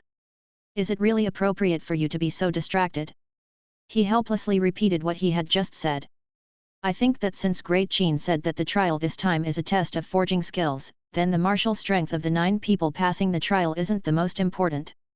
I feel that we should arrange as many forging masters as possible. As for martial strength, 2 ranked martial artists are enough. Actually, if we didn't need people to transport the materials for the first checkpoint, I don't think the 9 of us would need martial artists to protect us," Shi Songtao said. Zhou Shu glanced at Meng Bai and Lu Wenzhuang. "Great General, Deputy Envoy Lu, what do you think?" Meng Bai coughed twice again and said, "What Deputy Envoy Shi said makes sense. Even though Great Qin didn't explicitly explain it, according to the various countries' unspoken rules, first-rank martial artists won't act rashly. Therefore, there's no need to worry about a first-rank martial artist appearing among the trial challengers. There may be second-rank martial artists, but the possibility is not high. It's most likely that there will be third-rank martial artist guards among the trial challengers. We have Deputy Envoy Lu with us, so we don't have to worry about others having third-rank martial artists. But we don't know the specific situation of the checkpoints Great Qin set up. To be safe, I suggest that among the 9 people, besides Deputy Envoy Lu, we need 2 more guards. Of course. It's still up to you to decide. I am just giving a suggestion." Then Meng Bai began to cough intensely again. The ratio between forging masters and pure martial artists was 2 to 1. This ratio was quite appropriate. Zhou Shu looked at Lu Wenzhuang. Lu Wenzhuang's expression implied that she had no comments. Seeing her, Zhou Shu couldn't be bothered to ask for her opinion. "Will do as you say, Great General. 6 forging masters and 3 martial artist, guards. Deputy Envoy Lu will be one of them. As for the other 2 guards. Great General, do you think General Chen Ji can leave the guards?" "Yes," Meng Bai said. Even if Zhou Shu didn't mention it, he would have arranged for Chen Ji to join. Protecting Zhou Shu was the most important thing for the guards. As for the other members of the diplomatic mission who weren't participating in the trial, they weren't actually in too much danger. Other than General Chen Ji, I think General Yin Chengshan is not bad either. Zhou Shu was prepared to bring all his workers along. After all, this was a chance to make a contribution. Of course, he had to take care of his own people first. If not for the fact that there were too few spots, he also wanted to include Yang Hong.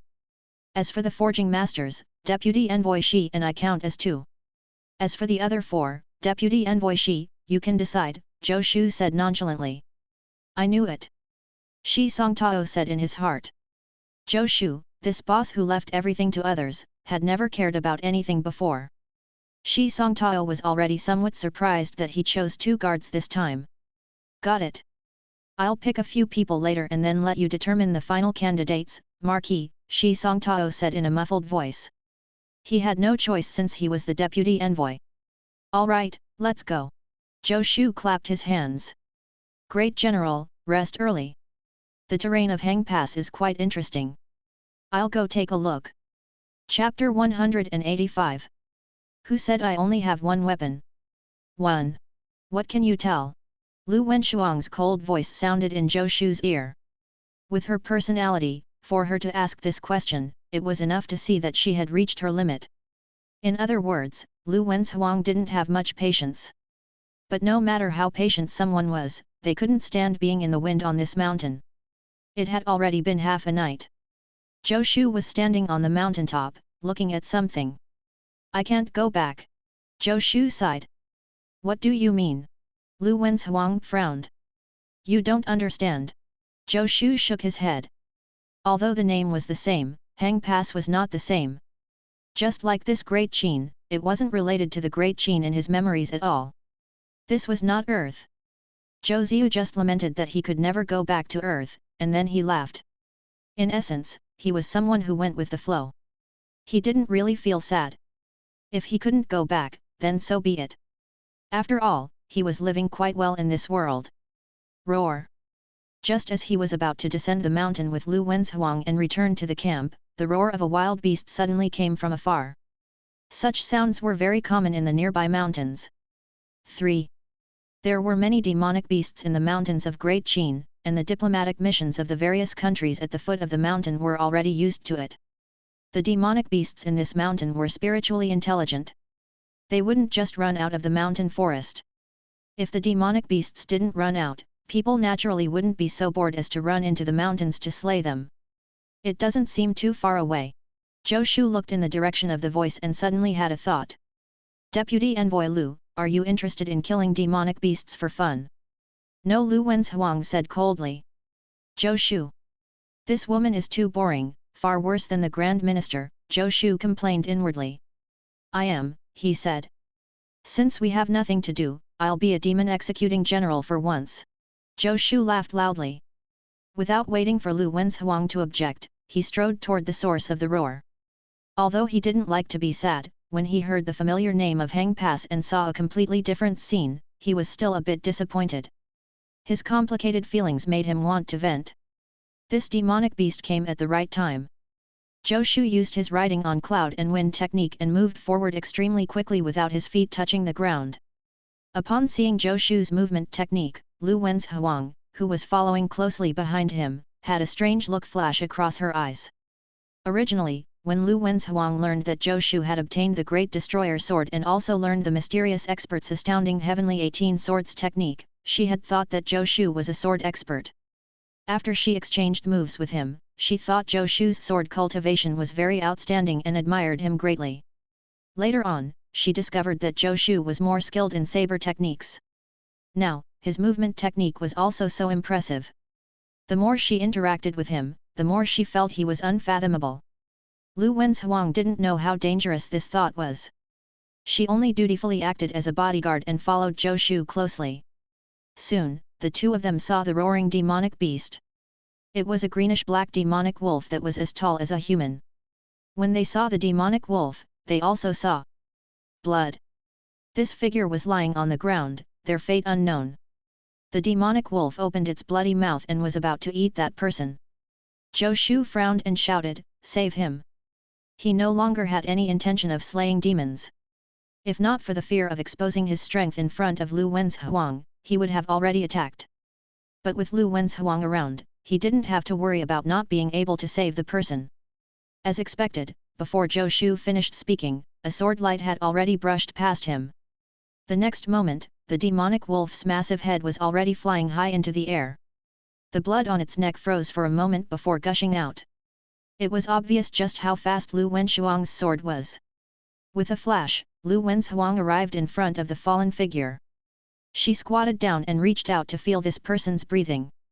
Her slender waist revealed a beautiful curve as she moved. Lu Wenzhuang looked so thin, but Zhou Shu didn't expect her figure to be so good, even though she was slightly flat-chested. "Hey Tang!" Lu Wenzhuang suddenly exclaimed. Zhou Shu was stunned. He appeared beside Lu Wenzhuang in a flash and looked down. The unconscious person with disheveled hair and stained with blood was none other than Yan Wu's personal maid, Hey Tang, who had protected him for a period of time. "Hey Tang! Why is she here?" Zhou Shu said. Lu Wenzhuang shook her head. She helped Hey Tang up and sent a stream of spiritual essence into her body. Fortunately, she had only exhausted her spiritual essence. Although she looked a little miserable, it was only superficial wounds, and her life was fine. The moment Lu Wenzhuang's spiritual essence entered her body, Hey Tang let out a muffled groan and abruptly opened her eyes. "Miss Lu." She was about to jump up when she suddenly saw Lu Wenzhuang's face. She immediately grabbed Lu Wenzhuang's arm and said anxiously, "Help! Her Highness is being chased by Great Xia's Imperial Preceptor. Miss Lu, hurry and save her." "What?"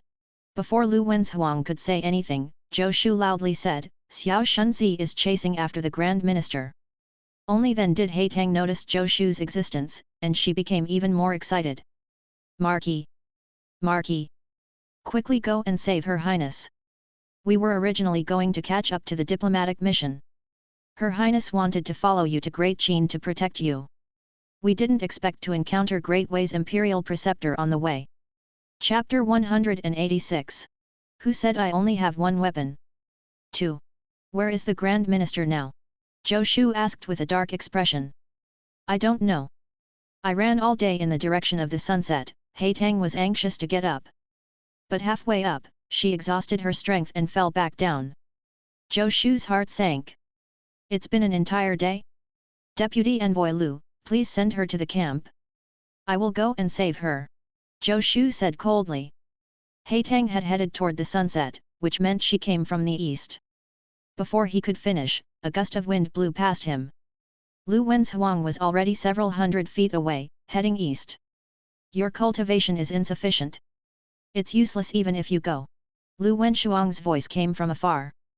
The next moment, she disappeared. Zhou Shu was stunned. "What happened to protecting me? Are you leaving just like that? What's going on?" He turned back to look at Hey Tang and subconsciously asked, "Lu Wenzhuang knows the Grand Minister." "Miss Lu is Her Highness's senior sister," Hey Tang said weakly. "Senior sister?" Zhou Shu was truly astonished. Lu Wenzhuang and Yan Wu had such a relationship? He had never heard of it before. But now was not the time to ask about this. "Hey Tang, take a rest first." Zhou Shu arrived at Hey Tang's side and then struck out like lightning, striking the back of Hey Tang's head. Before Hey Tang could react, she fainted again. Zhou Shu picked up Hey Tang and looked around. The next moment, he shot into the sky. A black shadow flashed across the forest. It was so fast that it was almost impossible to see with the naked eye. If Lu Wenzhuang could see this, she would definitely be able to tell that Zhou Shu's current speed was more than 10 times faster than when he was on the way to slay the demonic beast. Zhou Shu continued to rush out of the mountain forest. Only when he was about to reach Hang Pass did he slow down and run back to the Great Xia camp at a speed matching a 7th-rank martial artist's. General Chen, I'll leave her with you. As soon as he entered the camp, Zhou Shu bumped into Chen Ji, who was patrolling. He handed Haitang over to Chen Ji. Take care of her. Wait for me to come back. A young girl was thrown into Chen Ji's arms, and he was at a loss. Before he could react, Zhou Shu had already run out of the camp and disappeared. Chen Ji looked at the unconscious Haitang. He carefully carried Haitang into the camp and placed her on a board. Only then did he wipe away his cold sweat. Haitang was very light, but this distance of dozens of steps felt like a huge battle to Chen Ji. His entire body was drenched in sweat. This is Miss Haitang. At this time, Deputy Envoy Shi Songtao was also alarmed. After rushing over, he immediately recognized Haitang lying there. What's wrong with her? Why is she here? Shi Songtao asked anxiously. I don't know. The Marquis just sent her back. Chen Ji said. Where is the Marquis? He's gone again. Shi Songtao felt that he wasn't a deputy envoy at all but a steward. He was the one who did the work. But as the deputy envoy, he didn't know anything else. Shi Songtao cursed silently. But soon, he shouted loudly. Doctor, where is the doctor? There was a doctor in the diplomatic mission. Zhou Shu was naturally unaware of Shi Songtao's resentment. He was currently shuttling through the forest at full speed. Ever since he learned the riding on cloud and wind technique, this was the first time he was using his full strength. He was shuttling through the top of the forest. Every step he took was tens of meters long. It was as if he was riding the clouds. It was not inferior to the movement technique of an ordinary grandmaster. In fact, it was even superior. Not long after, he saw Lu Wen's Huang. In a hurry, Zhou Shu was unable to change his clothes. He could only take off his outerwear and wear it inside out. Then he tore off a piece of undergarment and covered his face. As for whether he could conceal his identity, it was up to fate. Zhou Shu didn't even consider if he would expose his strength. Even if he did, he had to save the Grand Minister. This Xiao Shunzi came back to life. Then, I'll kill you again. If anything happens to the Grand Minister, I will make sure that all of Great Wei is buried with her. The fury in Zhou Shu's heart could burn down the entire forest. When he thought of the Zhou character that Yan Wuyu had written with her blood in Yu Prefecture, he felt as if his heart had been squeezed tightly. An entire day had already passed. Nothing must happen to Yan Wuyu. Zhou Shu gritted his teeth and increased his speed by 30%. Lu Wen's Huang was hurrying on her way when she suddenly felt a gust of wind blow past her. Following this, a figure appeared in her field of vision before disappearing at an extremely high speed. Lu Wen's Huang was so shocked that she almost fell from the sky. Who just passed by? So fast. This speed isn't below that of a first-rank expert. She was full of doubts. Why would this expert pass by in the middle of the night in the desolate mountains? Did Zhou Shu get reinforcements from the camp? Lu Wen's Huang only thought about it for a moment before continuing on her way. Regardless of whether Zhou Shu got reinforcements or not, she had to hurry over. No matter what the outcome was, she had to personally see it. In a mountain forest several hundred miles away from them, a radius of several dozen miles had almost been flattened. Two figures stood several tens of meters apart. Yan Wuyu's face was pale, and her body was on the verge of collapse. But her gaze was still incomparably firm. Xiao Shunzi, you have indeed deteriorated. The imperial preceptor of Great Wei, Xiao Shunzi, looked much better than Yan Wuyu, but his expression was very ugly. He had spent so much effort dealing with an up-and-coming junior, yet he still couldn't take her down. This made him feel ashamed and angry. Even if I've deteriorated, dealing with you won't be a problem, Xiao Shunzi said coldly. I have already destroyed your weapon. Let's see how long you can resist. Yan Wuyu's original sword was merely an earth-grade weapon. Originally, her cultivation level was at the 3rd rank of the martial Dao, and an earth-grade weapon was more than sufficient. After advancing to the 2nd rank, she had yet to change to a heaven-grade weapon. Now, this earth-grade weapon had been forcibly severed by Xiao Shunzi's bloodthirsty rampant saber. Xiao Shunzi could tell that not only was Yan Wuyu's weapon broken, but she was also an arrow at the end of its flight. Speaking of which, if not for her nimble movements, he would have taken her down long ago. How could it have dragged out until now? Who said that I only have one weapon? Yin Weyu smiled sweetly, her pale face like a blooming flower, lighting up the night sky. She threw the broken sword away and reached for her waist. Xiao Shunzi frowned. Rousing gods and devils. From his point of view, Yin Weyu was simply posturing, and there was nothing in her hand. Since you're stubborn, don't blame me for being ruthless. Xiao Shunzi snorted coldly. As long as you're still alive, it's enough. He took a step forward, and the bloodthirsty rampant saber slashed toward Yin Weyu with a violent aura. After fighting for an entire day, Xiao Shunzi's spiritual essence was actually still not exhausted. Even though he was no longer a first-rank martial artist, his cultivation was still much deeper than Yin Weyu, who was also a second-rank martial artist. His attack wasn't to kill Yin Weyu but to sever the tendons in her hands and feet, rendering her powerless. Yin Weyu's figure was like a graceful swan, dodging the blade light by a hair's breadth. Then, as if her strength was insufficient, she staggered, and a blade light had already arrived in front of her. In the nick of time, her waist bent backward, almost to 90 degrees, narrowly avoiding the attack. At the same time, she thrust her right hand forward. Xiao Shunzi snorted coldly. He didn't take Yin Weyu's actions seriously. There's nothing in her hands, yet she's trying to scare me? He was about to give chase when he suddenly felt a sense of danger. His movements came to a sudden stop. His chest felt cold, and a trace of blood appeared. Xiao Shun was greatly alarmed, and his feet suddenly stomped on the ground. He couldn't be bothered to chase after Yin Weyu, and his figure retreated explosively by over 100 feet. Chapter 187. First Kill of the Shadow Sword, 1. Xiao Shunzi retreated more than 100 feet back and stared fixedly at Yin Weyu's right hand. There was a smear of red blood on his chest, but he didn't seem to notice it at all. How did you do it? Xiao Shunzi asked coldly. A trace of regret flashed across Yin Weyu's face. She had endured until now to use the shadow sword. She originally wanted to heavily injure Xiao Shunzi. But in the end, she still didn't succeed. Although Xiao Shunzi had fallen to the second rank, his combat experience and martial Dao intuition far surpassed that of ordinary second-rank martial artists. Yin Weyu had only just leveled up for a short time, and she wasn't Xiao Shunzi's match. It was already good luck that she could last until now. Do you think I'll tell you? Yin Weyu's body swayed. She was on the verge of collapse. Although the shadow sword was only a yellow-grade weapon, and in terms of power, it was far inferior to Xiao Shunzi's bloodthirsty rampant saber, its greatest characteristic was not its lethality but its invisibility. It was invisible to the naked eye. Martial artists might be able to sense its existence through their intuition, but it was invisible to the naked eye. In battle, the effects were too great. An invisible sword in the hands of an expert of the same rank, even a second-rank martial artist wouldn't be able to dodge it easily.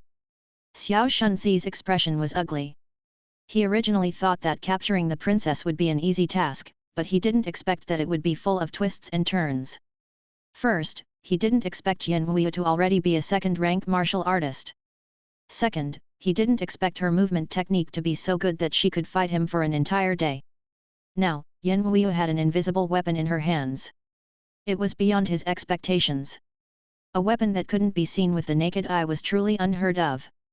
Do you think you can turn the tables with a strange weapon? Xiao Shunzi said coldly. You're underestimating me. If I can't capture you alive, I'll bring your corpse back. With a cold shout, his aura erupted once more. His body emitted a weak golden light as the bloodthirsty rampant saber slashed forward. There was clearly a distance of over 100 feet between them, but when Xiao Shunzi slashed out with his saber, the bloodthirsty rampant saber seemed to streak across space and instantly appear in front of Yin Weyu. Yin Weyu's pupils constricted. She raised her arm and used the shadow sword to block the attack. Boom! With a loud bang, Yin Weyu was sent flying. After landing on the ground, she continuously retreated. Her face turned even paler, and blood flowed down her snow-white neck. Yin Weyu looked at the shadow sword in her hand with some heartache, but she couldn't see it. Although she couldn't see, she could feel that after blocking Xiao Shunzi's saber, the shadow sword was already somewhat overwhelmed. If she did it again, the sword would probably break. It's not a bad thing if it breaks, in case it falls into Xiao Shunzi's hands, Yin Weyu thought. She was already prepared to die. Even if she died, she absolutely couldn't be held captive by Xiao Shunzi.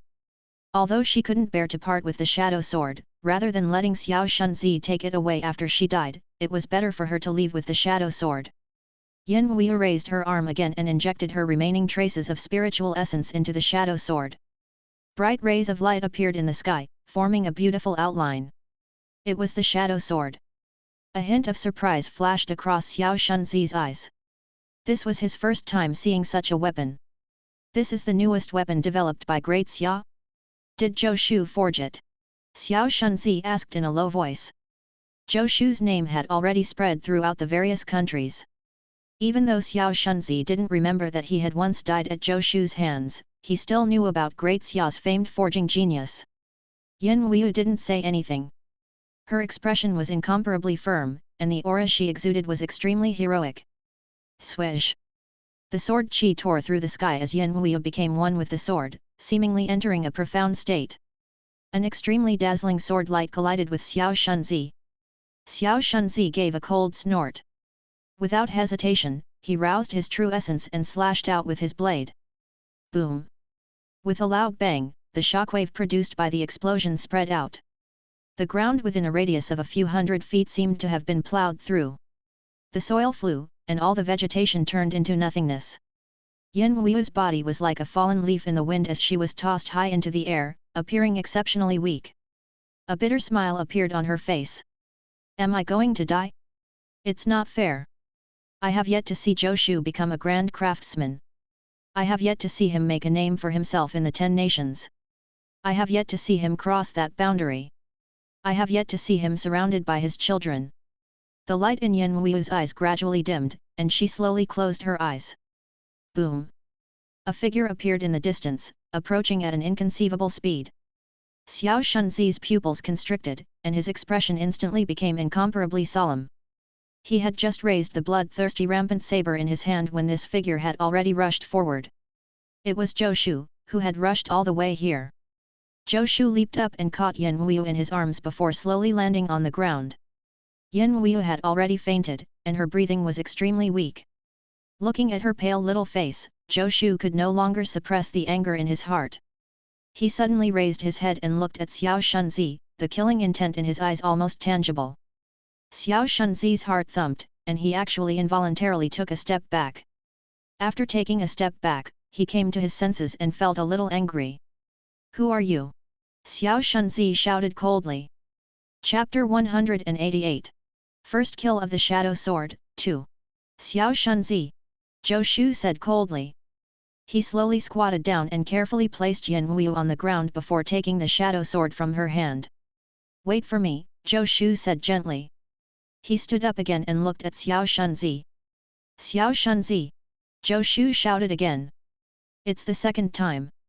You came back from the dead, right? Then I'll kill you again. Zhou Shu stamped his right foot, and his entire body instantly disappeared. Almost at the same time, he already appeared in front of Xiao Shunzi. Boom! Xiao Shunzi had just raised the bloodthirsty rampant saber when he felt a strong force on his chest. His body flew up involuntarily. Pooh! Xiao Shunzi spat out a mouthful of blood. Before he could react, a figure appeared before him. A foot appeared in his vision and stomped on his chest. With a loud bang, Xiao Shunzi fell from the sky, directly creating a foot-deep pit in the ground. Xiao Shunzi appeared both distressed and angry. He struggled with all his might, but the foot stepping on his chest was like a massive mountain, and he could barely breathe. Is this the price you have to pay for coming back from the dead? Second-rank martial artist. While stepping on Xiao Shunzi, Zhou Shu also discovered the abnormality. Although he had killed Xiao Shunzi last time, he had gone through a bitter battle with him. Although his cultivation level had increased slightly during this period of time, it didn't increase much. Logically speaking, it shouldn't be so easy for him to defeat Xiao Shunzi. But Xiao Shunzi couldn't even receive a single attack from him. He was clearly not a first-rank martial artist. Instantly, a thought appeared in Zhou Shu's mind.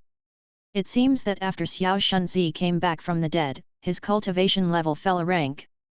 To the current Zhou Shu, a second-rank martial artist posed no threat at all. Moreover, Xiao Shunzi and Yin Wu had been fighting for a long time, and he had already consumed most of his spiritual essence. Facing the furious Zhou Shu, being defeated in one move was not strange at all. Who exactly are you? Xiao Shunzi angrily. He couldn't struggle. He didn't even know where the bloodthirsty rampant saber had flown to. Where did this expert come from? There shouldn't be such an expert in Great Xia. I guess you really don't remember, Zhou Shu said coldly. Previously, he had probed Shen Yu and discovered that after coming back from the dead, he seemed to have forgotten some things. Now that Xiao Shunzi didn't recognize him, it further proved this point. He was relieved. Xiao Shunzi, if you died, you should have just stayed dead. Why did you come back to life? Zhou Shu raised the shadow sword in his hand and stabbed at Xiao Shunzi's throat. Xiao Shunzi's eyes instantly widened. His throat was pierced by a sword, and he was unable to make any sound. He was going crazy. Is he going to kill me just like that? Shouldn't we discuss terms first? I haven't even begged for mercy. Swish. Zhou Shu moved his hand and chopped off Xiao Shunzi's head. Zhou Shu hesitated for a moment, then stabbed out with his sword again. A burst of sword chi exploded, directly blowing Xiao Shunzi's head into a pile of mashed-up flesh. Let's see if you can revive this time. Zhou Shu snorted coldly. The shadow sword you forged effectively completed a kill. A barrage of messages flashed in front of Zhou Shu, and the legendary armament cannon appeared in front of him. After flipping to the page of the shadow sword, the number for its upgrade condition changed from 0 to 1. The legendary armament cannon once again acknowledged Xiao Shunzi's death. But Zhou Shu couldn't be certain that Xiao Shunzi would really be unable to revive again. He still didn't understand the principle behind Xiao Shunzi and Shen Yu coming back to life. Humph, if you come back to life again, I'll kill you again. If you come back once, I'll kill you once. If you come back twice, I'll kill you twice. Let's see how many times you can revive. The killing intent in Zhou Shu's heart was firm. He absolutely wouldn't allow Xiao Shunzi to live. Before Zhou Shu could check what the benefit from the legendary armament cannon was, he suddenly heard movement in the distance. Lu Wen's Huang is here. Zhou Shu looked at Yin Wu and hesitated for a moment. The next moment, he disappeared in a flash. Just as Zhou Shu disappeared, Lu Wen's Huang descended from the sky. When Lu Wen's Huang saw Yin Wu on the ground, her icy expression changed slightly. She moved to Yin Wu's side and felt her breath before heaving a sigh of relief. Without hesitation, Lu Wen's Huang took out a porcelain bottle, poured out a medicinal pill, and stuffed it into Yin Wu's mouth. With her status, it wasn't strange at all for her to carry healing pills with her. Although the effects couldn't compare to Zhou Shu's breakthrough pill, Yin Wu's injuries were not as serious this time. After examining Yin Wu's injuries, Lu Wen's Huang relaxed slightly.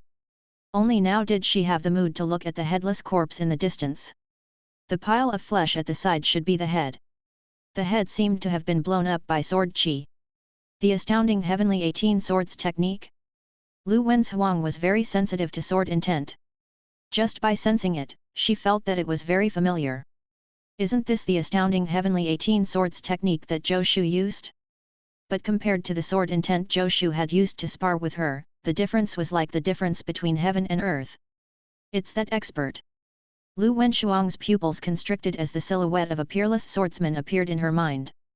According to the legends, this mysterious expert had once severed the arm of Great Wei's imperial preceptor. He had even accepted a disciple on behalf of his master and taught Zhou Shu the astounding heavenly 18 swords technique. She didn't expect him to reappear and kill Great Wei's imperial preceptor Xiao Shunzi. What sword did he use this time? Lu Wen's Huang was curious. She glanced at the bloodthirsty rampant saber not far away. The bloodthirsty rampant saber lay on the ground, and it didn't look like a heaven-grade weapon at all. Lu Wen's Huang only glanced at it and ignored it. It wasn't that Lu Wen's Huang couldn't recognize that it was a heaven-grade long saber. It was because she had no interest in weapons other than swords. So what if it was a heaven-grade weapon? It wasn't a sword, so Miss Lu couldn't even be bothered to look at it. Strange. With Wu's cultivation, how could she last so long against Xiao Shunzi? Did the mysterious expert appear from the start? A thought flashed across Lu Wenshuang's mind, but she didn't think too deeply about it. After checking her surroundings, she didn't find anything unusual. Lu Wenzhuang returned to Yin Wu's side, carried the unconscious Yin Wu on her back, and walked toward Hang Pass. Only Xiao Shunzi's headless corpse and pieces of flesh were left on the spot. And the bloodthirsty rampant saber was completely ignored. While carrying Yin Wu on her back, Lu Wenzhuang bumped into the panting Zhou Shu halfway back. "I've finally found you." Zhou Shu panted heavily. "Is the Grand Minister all right?" He looked worriedly at Yin Wu on Lu Wenzhuang's back. "She won't die," Lu Wenzhuang said casually, "you came alone." She frowned. Powerful demonic beasts could appear at any time in this forest. Isn't he courting death running around like this? "No, I met my senior brother." Zhou Shu spouted nonsense. "You know my senior brother, right? He told me that everything is fine." "Where is he?" Lu Wenzhuang's eyes lit up as she looked around. "Can I see him?" Lu Wenzhuang said in a rare pleading tone. "Too late. He's already gone." "Maybe next time," Zhou Shu said casually. Disappointment flashed across Lu Wenzhuang's eyes as she said coldly, "Then let's go. It's almost dawn." Traveling hundreds of miles in a single night was not an easy task for Zhou Shu and Lu Wenzhuang, even with their cultivation bases. The sky was already bright when they returned to the camp in front of Hang Pass. Shi Songtao was standing at the entrance of the main camp. As soon as he saw Zhou Shu, he couldn't help saying, "Marquis, your shadow sword ranks first in the yellow grade armament manual." Shi Songtao's expression was very complicated. Now, he realized that he no longer felt any envy toward Zhou Shu. Only when their levels were about the same would one be envious. If the difference in levels was too great, one wouldn't be envious. One would only look up to them. Chapter 189. Shadow Sword's Killing Reward, Zhuangzhou's Butterfly Dream, 1. The Shadow Sword is ranked first in the yellow grade armament manual. Zhou Shu was shocked when he heard what Shi Songtao said. Previously in Yu Prefecture, his achievement of killing Xiao Shunzi with the Great Destroyer Sword didn't seem to be recorded by the Heavenly Mountain Villa. Was it because the situation in Yu Prefecture was special, so the Heavenly Mountain Villa didn't know I killed Xiao Shunzi? Zhou Shu took out the Heavenly Mirror and activated it with his spiritual essence. As expected, the number 1 weapon in the yellow grade armament manual had changed from the Great Destroyer Sword to the Shadow Sword. There was a note behind the Shadow Sword. A nameless expert used the Shadow Sword to kill Great Wei's Imperial Preceptor Xiao Shunzi. Xiao Shunzi indirectly pushed 2 swords to the top of the yellow grade armament manual all by himself, Zhou Shu muttered. Shi Songtao and Lu Wenzhuang heard his words and rolled their eyes at the same time. He pushed 2 swords to the top of the yellow grade armament manual all by himself? If Xiao Shunzi wasn't dead, he would probably get up and strangle you to death. "Marquis, isn't the Shadow Sword with Her Highness? Why would a mysterious expert use the Shadow Sword to kill Xiao Shunzi?" Shi Songtao asked. "Also, how did Her Highness get injured?" "Old Shi, you shouldn't ask." "Don't ask. It's safer." Zhou Shu patted Shi Songtao's shoulder.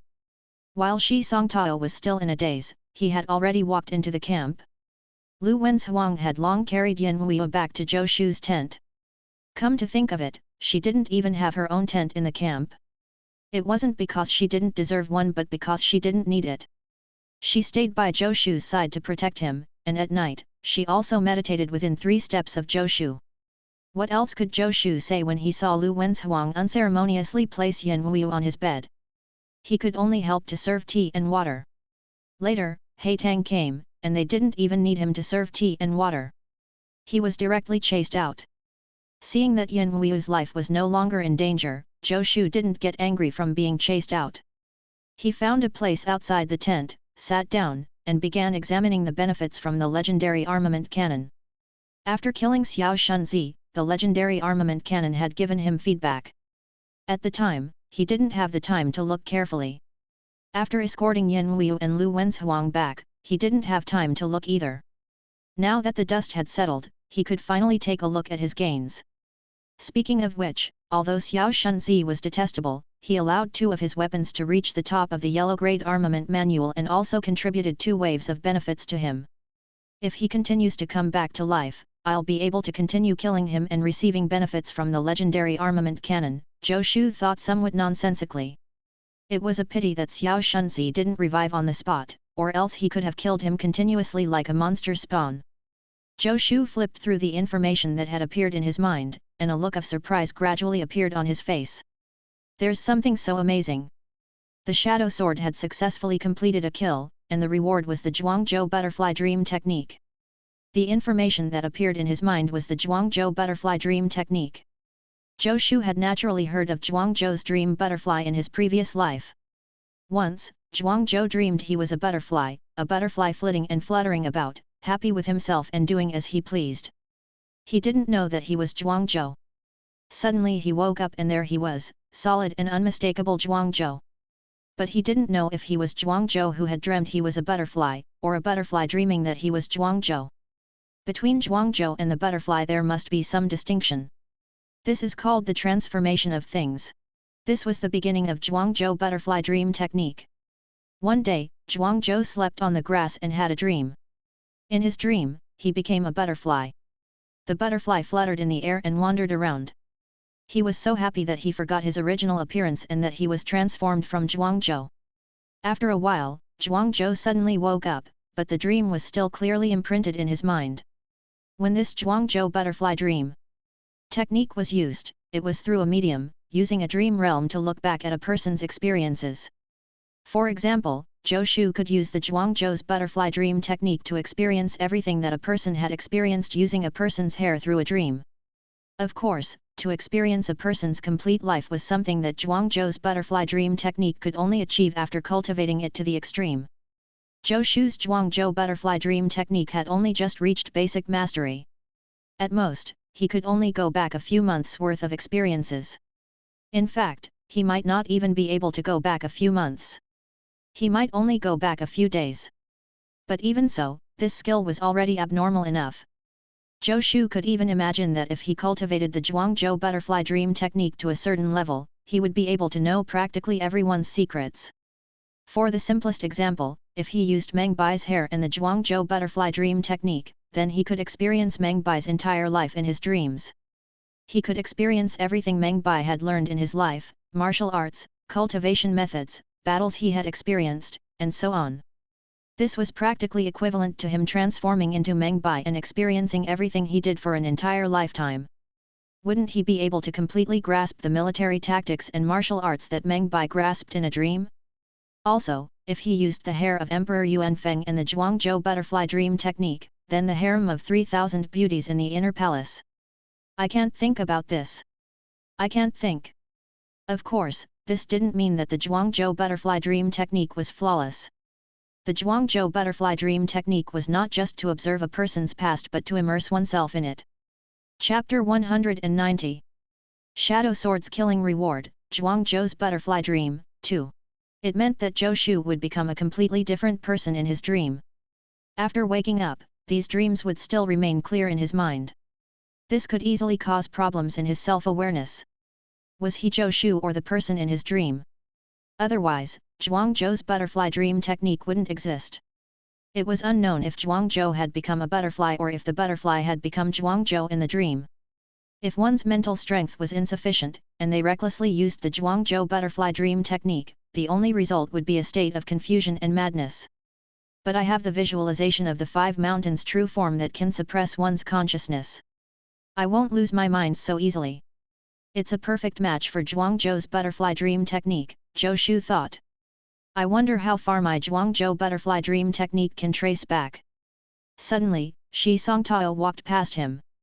Old Shi, Zhou Shu said. Shi Songtao stopped and turned around. When Zhou Shu called him Old Shi, he had the illusion that Zhou Shu was calling him teacher. 1. Old Shi means teacher in a similar intonation. This gave him a strange feeling. Can I be his teacher? Is there something wrong? Shi Songtao asked. Lend me a strand of hair. Without waiting for Shi Songtao to refuse, Zhou Shu's hand moved like lightning. He quickly pulled a strand of hair from Shi Songtao's head and then ran off. Shi Songtao widened his eyes, but there was nothing he could do. He spat and continued to do his things. Zhou Shu grabbed Shi Songtao's hair and randomly found a tent to hide in. His tent was occupied by Yan Wuyu and Lu Wen's Huang, but he was the official envoy of the diplomatic mission, so it was easy for him to find a place to sleep. Holding Shi Songtao's hair, Zhou Shu awkwardly lay down on the bed. The thought of sleeping with a man's hair was perverse. But in order to test his technique, Zhou Shu endured it. Actually, he did not necessarily have to use a strand of hair as a medium when using the Zhuangzhou butterfly dream technique. Fingernails, blood, even bodily fluids. They could all be used as a medium. In comparison, his hair seemed more acceptable. Zhou Shu first visualized the 5 mountains' true form. 5 mountains appeared in his consciousness, suppressing all the chaotic thoughts in his sea of consciousness.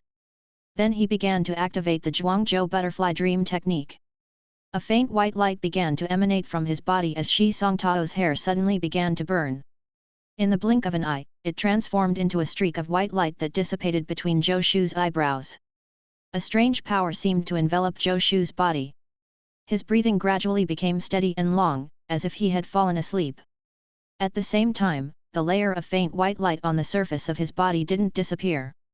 On the contrary, as he breathed, the white light flickered, making the scene appear exceptionally magical. After Zhou Shu used the Zhuangzhou butterfly dream technique, he felt as if his entire body was floating, as if he was weightless. After he flew for a while, a black tunnel suddenly appeared in front of him.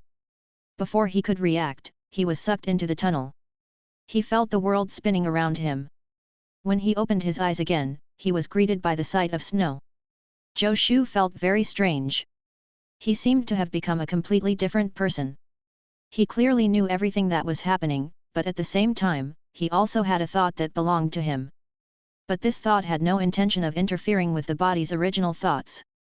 It felt like he was thinking about something while doing something else. He was not watching from the sidelines but was actually doing it himself. Yet he felt a sense of detachment. This feeling made Zhou Shu feel extremely uncomfortable. His extravagant voice echoed in the room. Zhou Shu clearly knew that he was in a dream. Damn it! Shi Songtao looks so pretentious, but he's actually so coquettish. Zhou Shu cursed. The reason he was still able to maintain a sliver of his consciousness was probably because of the visualization of the 5 mountains' true form. Otherwise, he should have completely felt like he had become Shi Songtao. An hour later, Shi Songtao fell asleep. Zhou Shu felt like he had fallen asleep in his dream. After a night, Shi Songtao woke up. Zhou Shu felt as if he had truly become Shi Songtao. All of Shi Songtao's thoughts and actions seemed to come from him. Shi Songtao's life was very regular. Every day, he would study the art of forging on time and forge on time. In his dream, Zhou Shu didn't feel that he was watching another person's life. He truly felt that he had become Shi Songtao. Under these circumstances, he naturally wouldn't feel that Shi Songtao and his concubine's activities were dirty. Day after day, Zhou Shu's self-awareness grew fainter and fainter, as if he had truly become Shi Songtao. After an unknown period of time, Zhou Shu's body suddenly trembled, and the layer of white light dissipated. He opened his eyes. There seemed to be countless scenes flashing in his eyes, and his pupils were somewhat unfocused. Visualization of the 5 mountains' true form. Zhou Shu used a sliver of clarity to visualize the 5 mountains' true form. 5 mountains suddenly appeared in his sea of consciousness, suppressing all his emotions.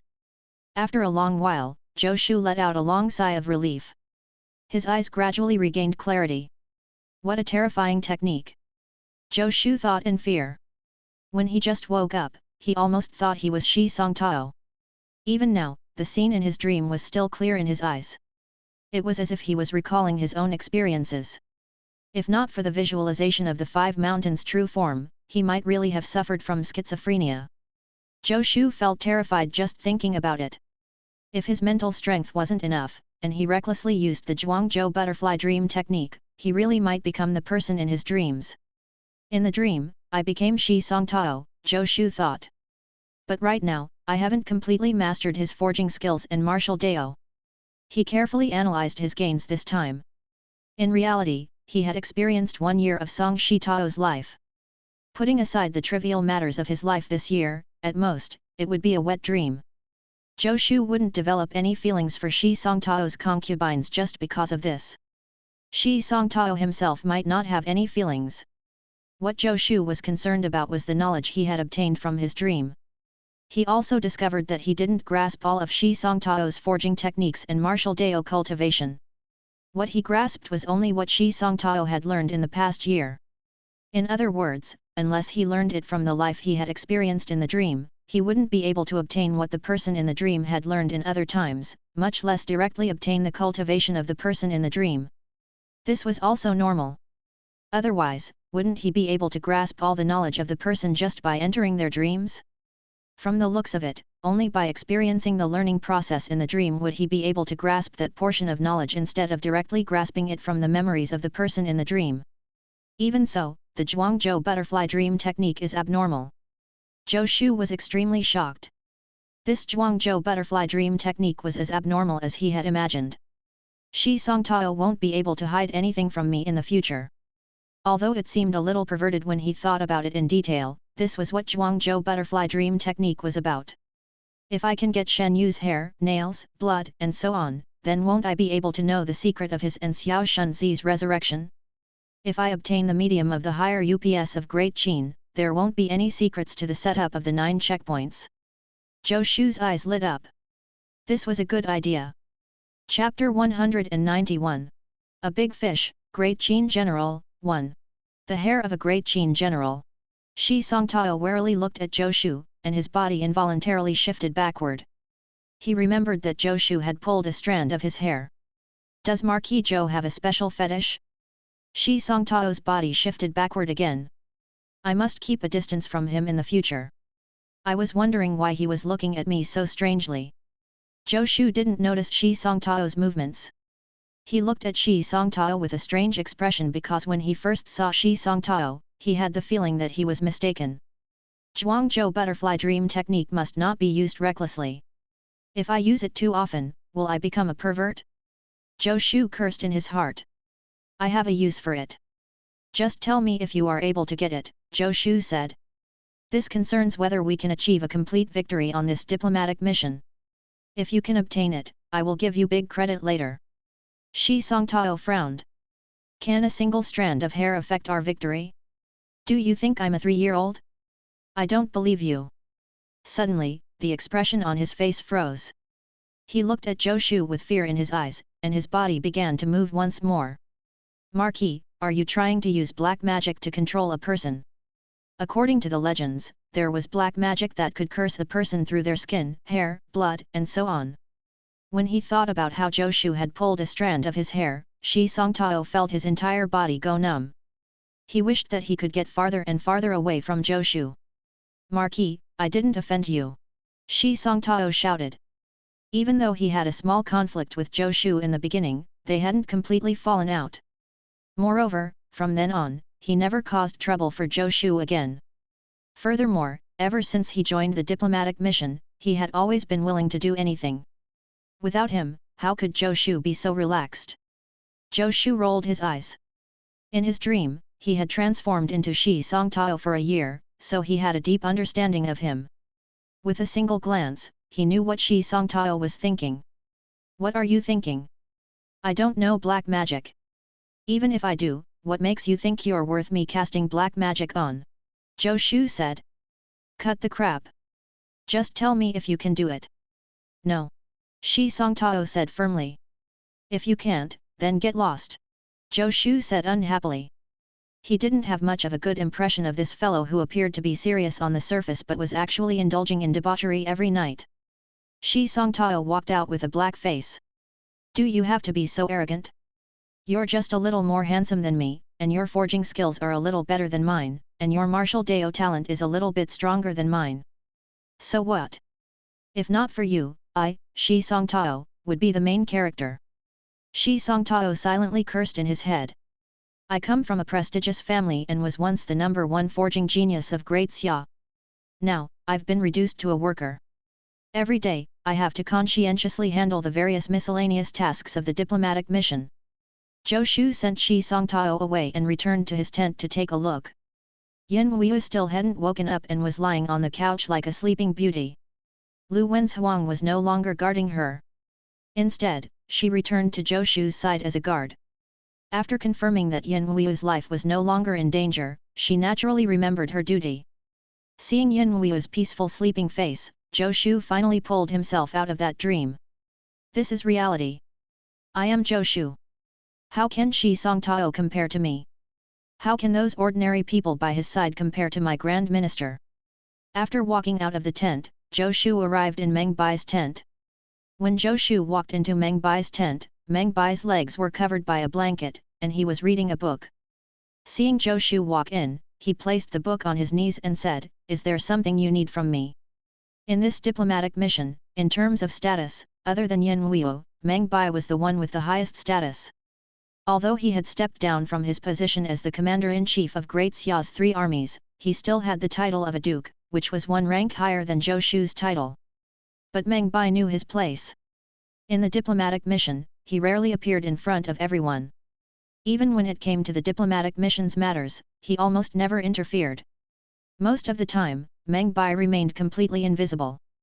Occasionally, when Zhou Shu came to ask for his opinion, if it wasn't a big deal, he wouldn't interfere with Zhou Shu and the others' decisions.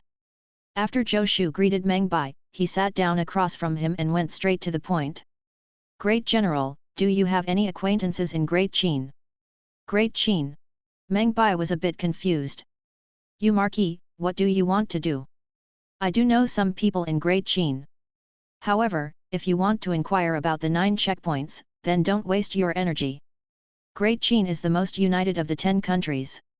It's difficult to obtain information from their people. Can't you find out? What if I talk to them?" Facing Meng Bai, Zhou Shu didn't directly ask for someone else's hair. If he could see the higher UPS of Great Qin through Meng Bai, then Zhou Shu could do it himself. In truth, if he wasn't at Hang Pass but at the capital of Great Qin, it would have been extremely easy for him to obtain the hair of the higher UPS of Great Qin. But there weren't many higher UPS of Great Qin here, and the only one here was probably the general that guarded the pass. It was not exactly appropriate to say he was guarding the pass. Chapter 192. A Big Fish, Great Qin General, 2. In fact, Great Qin had never said that they wouldn't allow the diplomatic mission of the 10 nations to enter Hang Pass. They had only set up the trial, and the 9 nations could challenge the trial voluntarily. It was fine if they were unwilling to challenge the trial. But this was equivalent to giving up the right to host the 10 nations martial arts tournament. Of course, even if they didn't challenge the trials, they could still participate in the 10 nations martial arts tournament. It was just that they couldn't participate as the host.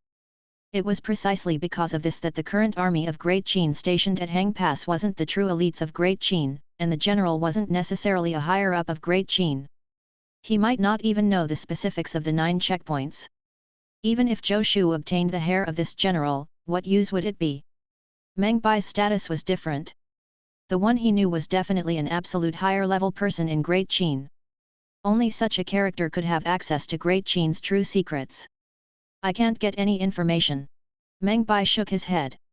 "However, when we reach Great Qin's capital, I can introduce a few people to you, you Marquis. It will be too late by the time I arrive in the capital. General, you are Great Xia's god of war.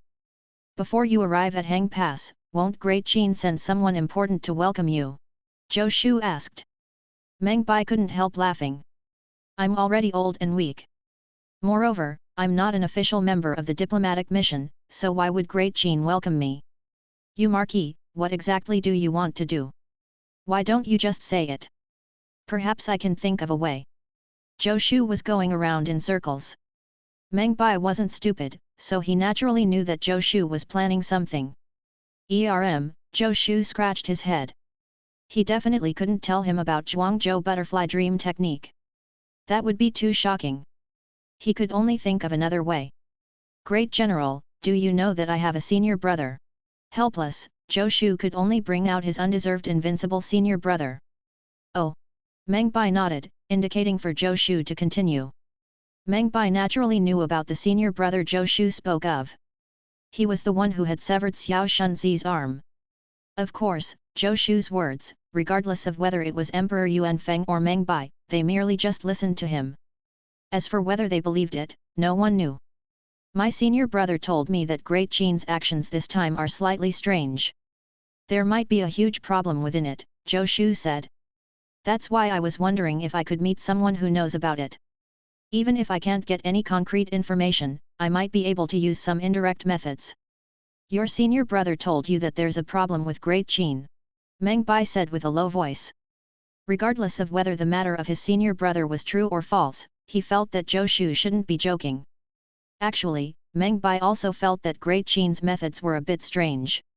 If they wanted the various countries to compete in forging skills, they could compete however they wanted in Great Qian. Why did they set up a checkpoint starting from Hang Pass? But Great Qian always controlled information extremely strictly, and even Meng Bai didn't obtain much valuable information.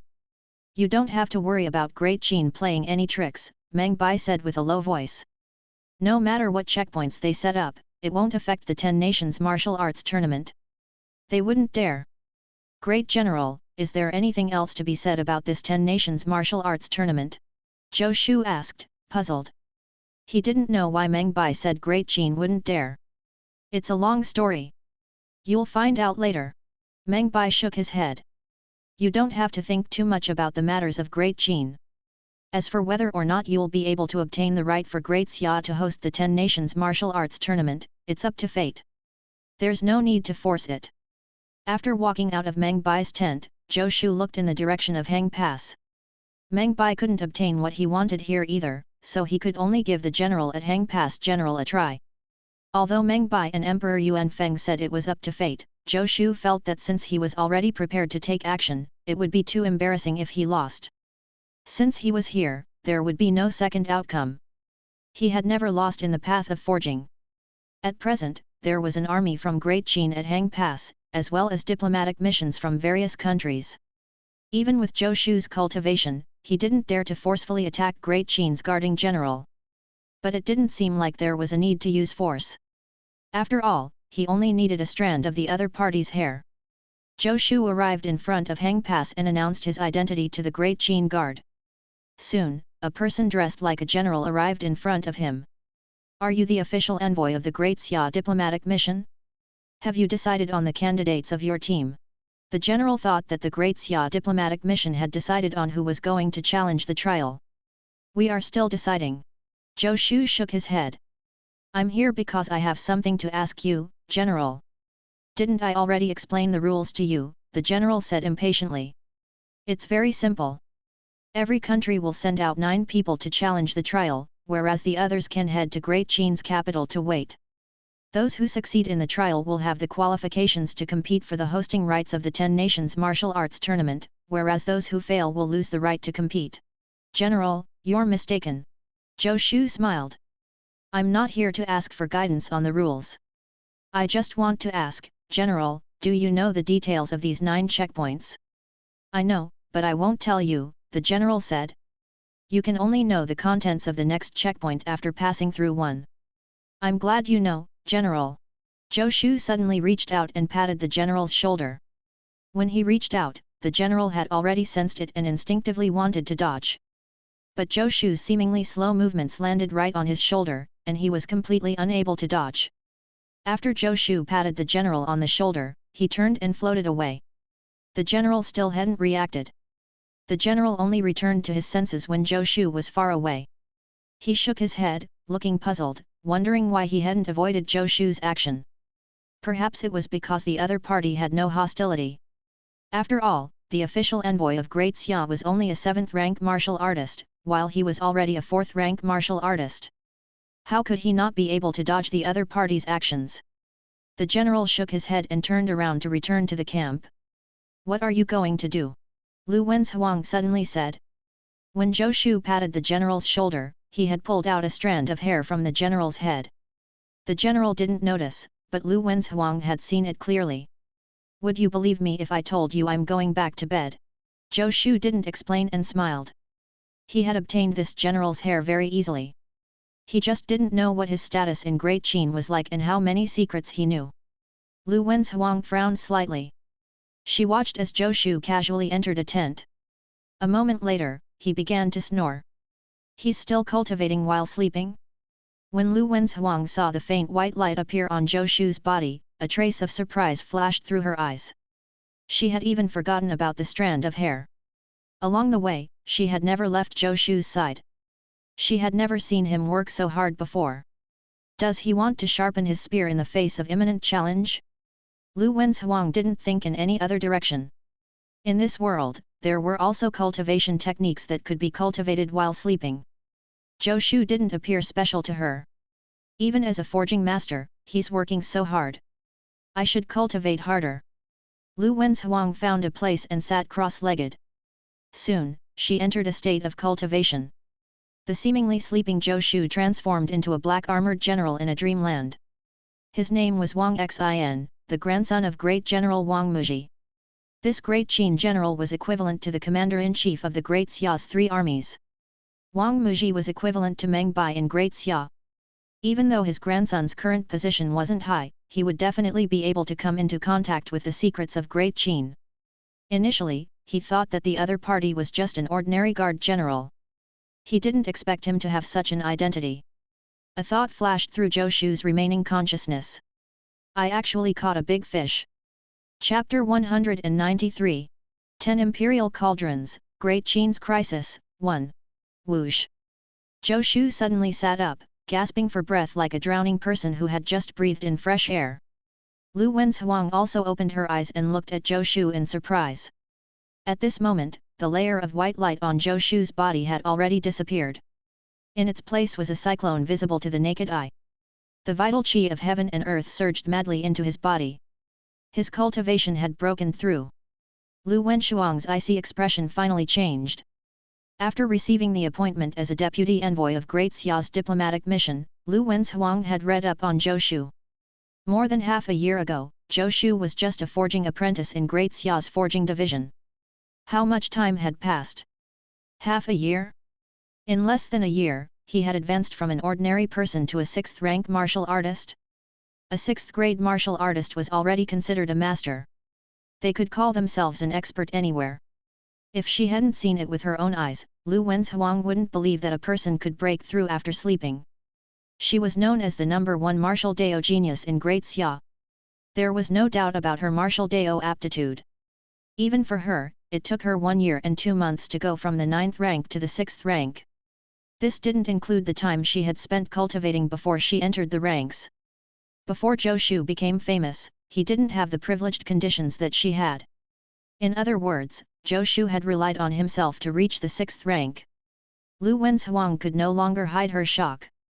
This was the first time she felt malice for a genius. In the past, it was others who felt this way when facing her. So, this is a genius?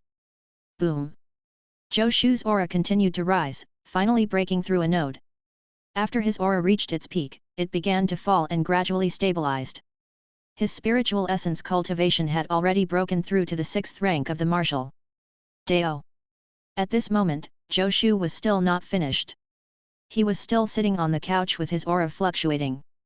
What Lu Wenzhuang couldn't tell was that not only had Zhou Shu's spiritual essence broken through, but his Dragon Elephant Prajna Technique and Golden Bell Shield Technique had also broken through at the same time.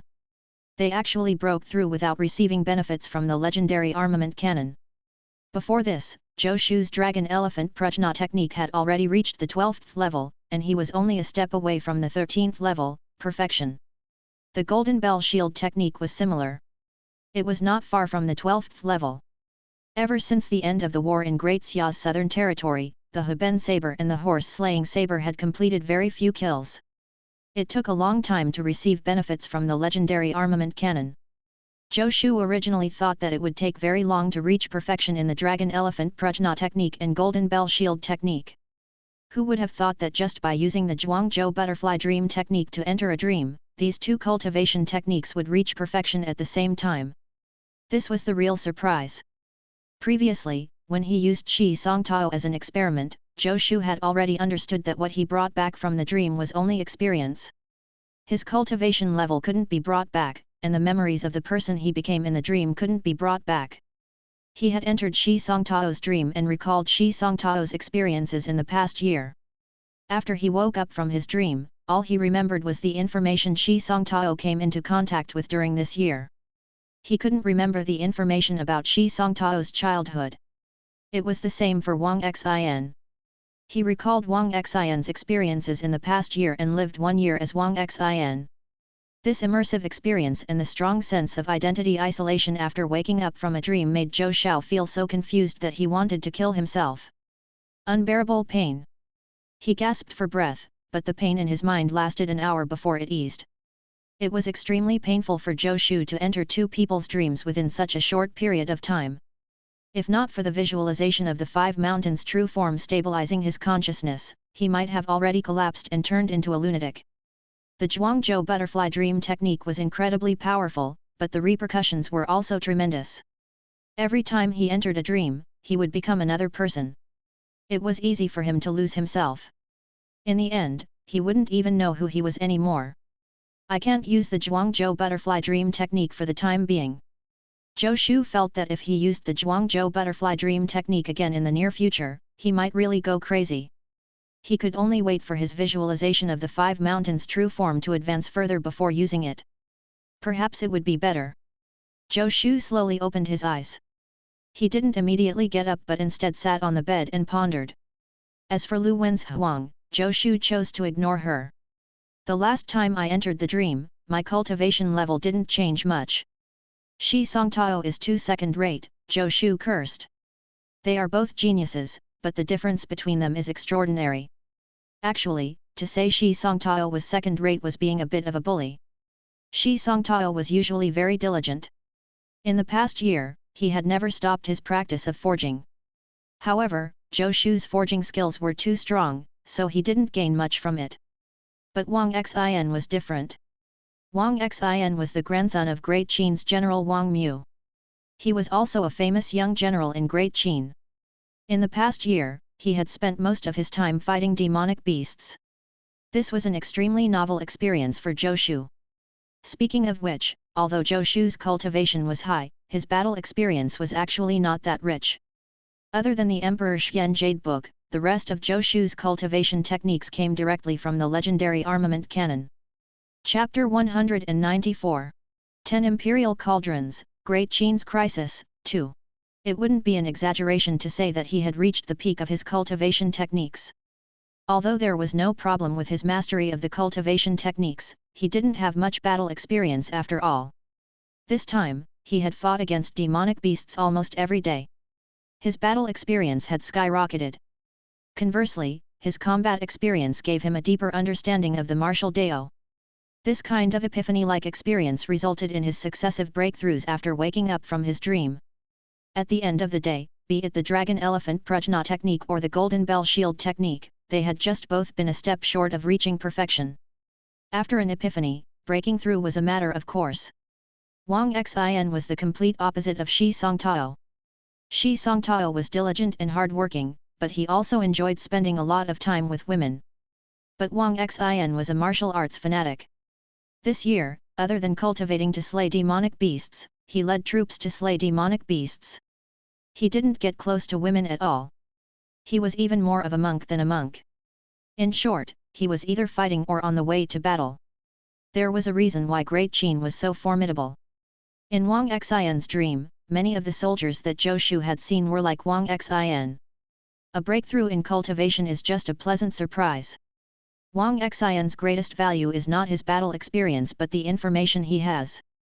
Increasing his strength was naturally something worth being happy about, but what made Zhou Shu even happier was that when he became Wang Xin in his dream, he had finally come into contact with some secrets of this world. In Great Xia, although Zhou Shu was already a marquis, his foundation was still too shallow. Furthermore, he had only been a marquis for a short period of time.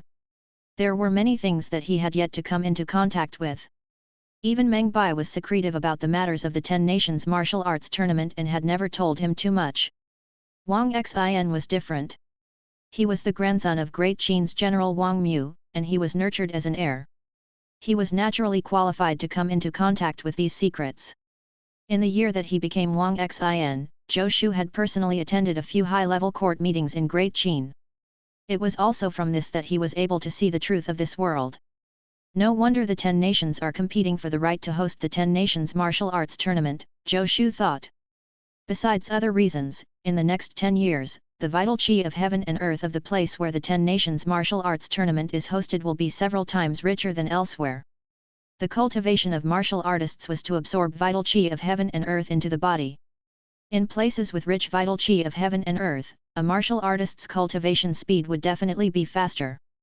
Whichever nation held the 10 Nations Martial Arts Tournament, the vital chi of heaven and earth there would be richer than the other 9 countries. This meant that the nation would be more suitable for cultivation. Martial artists would be stronger, and the country would also become stronger. If not for the fact that a nation wasn't allowed to continuously become the venue for the 10 Nations Martial Arts Tournament, Great Qin would probably continue to host the 10 Nations Martial Arts Tournament. That way, it would become stronger and stronger. The reason why Great Qin is unable to take over all the other nations is because all the 10 nations must participate in the martial arts tournament. No country would dare to break the rules on the surface. The 10 Nations Martial Arts Tournament can only be held with the 10 Imperial Cauldrons. And these 10 Imperial Cauldrons can only be used by the 10 Nations Imperial families. Even if other countries want to seize them, they can't.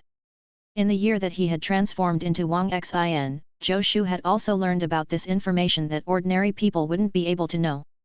The information he heard previously was completely different from the truth. Wang Xin doesn't have the right to know what exactly is going on with the 10 Imperial Cauldrons. He can only deduce that each of the 10 nations has one of the 10 cauldrons. Furthermore, only the imperial families of the various nations can activate them. It's useless even if someone obtains the 10 cauldrons by destroying other nations. In just 1 year, the things that Wang Xin could experience were naturally limited. A lot of information had to be inferred by Zhou Shu himself. Before coming to Hang Pass, Wang Xin and his grandfather, Wang Mu, had an exchange. Great Qin deliberately designed the 9 checkpoints this time. There is indeed a huge problem. Zhou Shu's eyes flickered. He sat on the couch without saying a word. Lu Wen's Huang stared at his face for a while and felt a little bored, so she started cultivating again. Great Qin isn't trying to make things difficult for the 9 nations with this trial, but rather, something has happened to Great Qin. Zhou Shu recalled Wang Mu's and Wang Xin's words. He already knew what would happen during the trial. The reason Great Qin had set up 9 checkpoints was that something went wrong with Great Qin's Imperial Cauldron. Wang Mu didn't mention the exact problem. But he had told Wang Xin that the 9 checkpoints set up by Great Qin were related to the restoration of the Imperial Cauldron. There was a problem with the Imperial Cauldron, and it was a matter of great importance. Great Qin naturally couldn't allow outsiders to know about it. And with the power of Great Qin, they were unable to directly repair the Imperial Cauldron, so they set up 9 checkpoints to test the forging masters of the other 9 nations. Their goal was to find a way to repair their Imperial Cauldron. The settings of these 9 checkpoints were related to the repair of the Imperial Cauldron.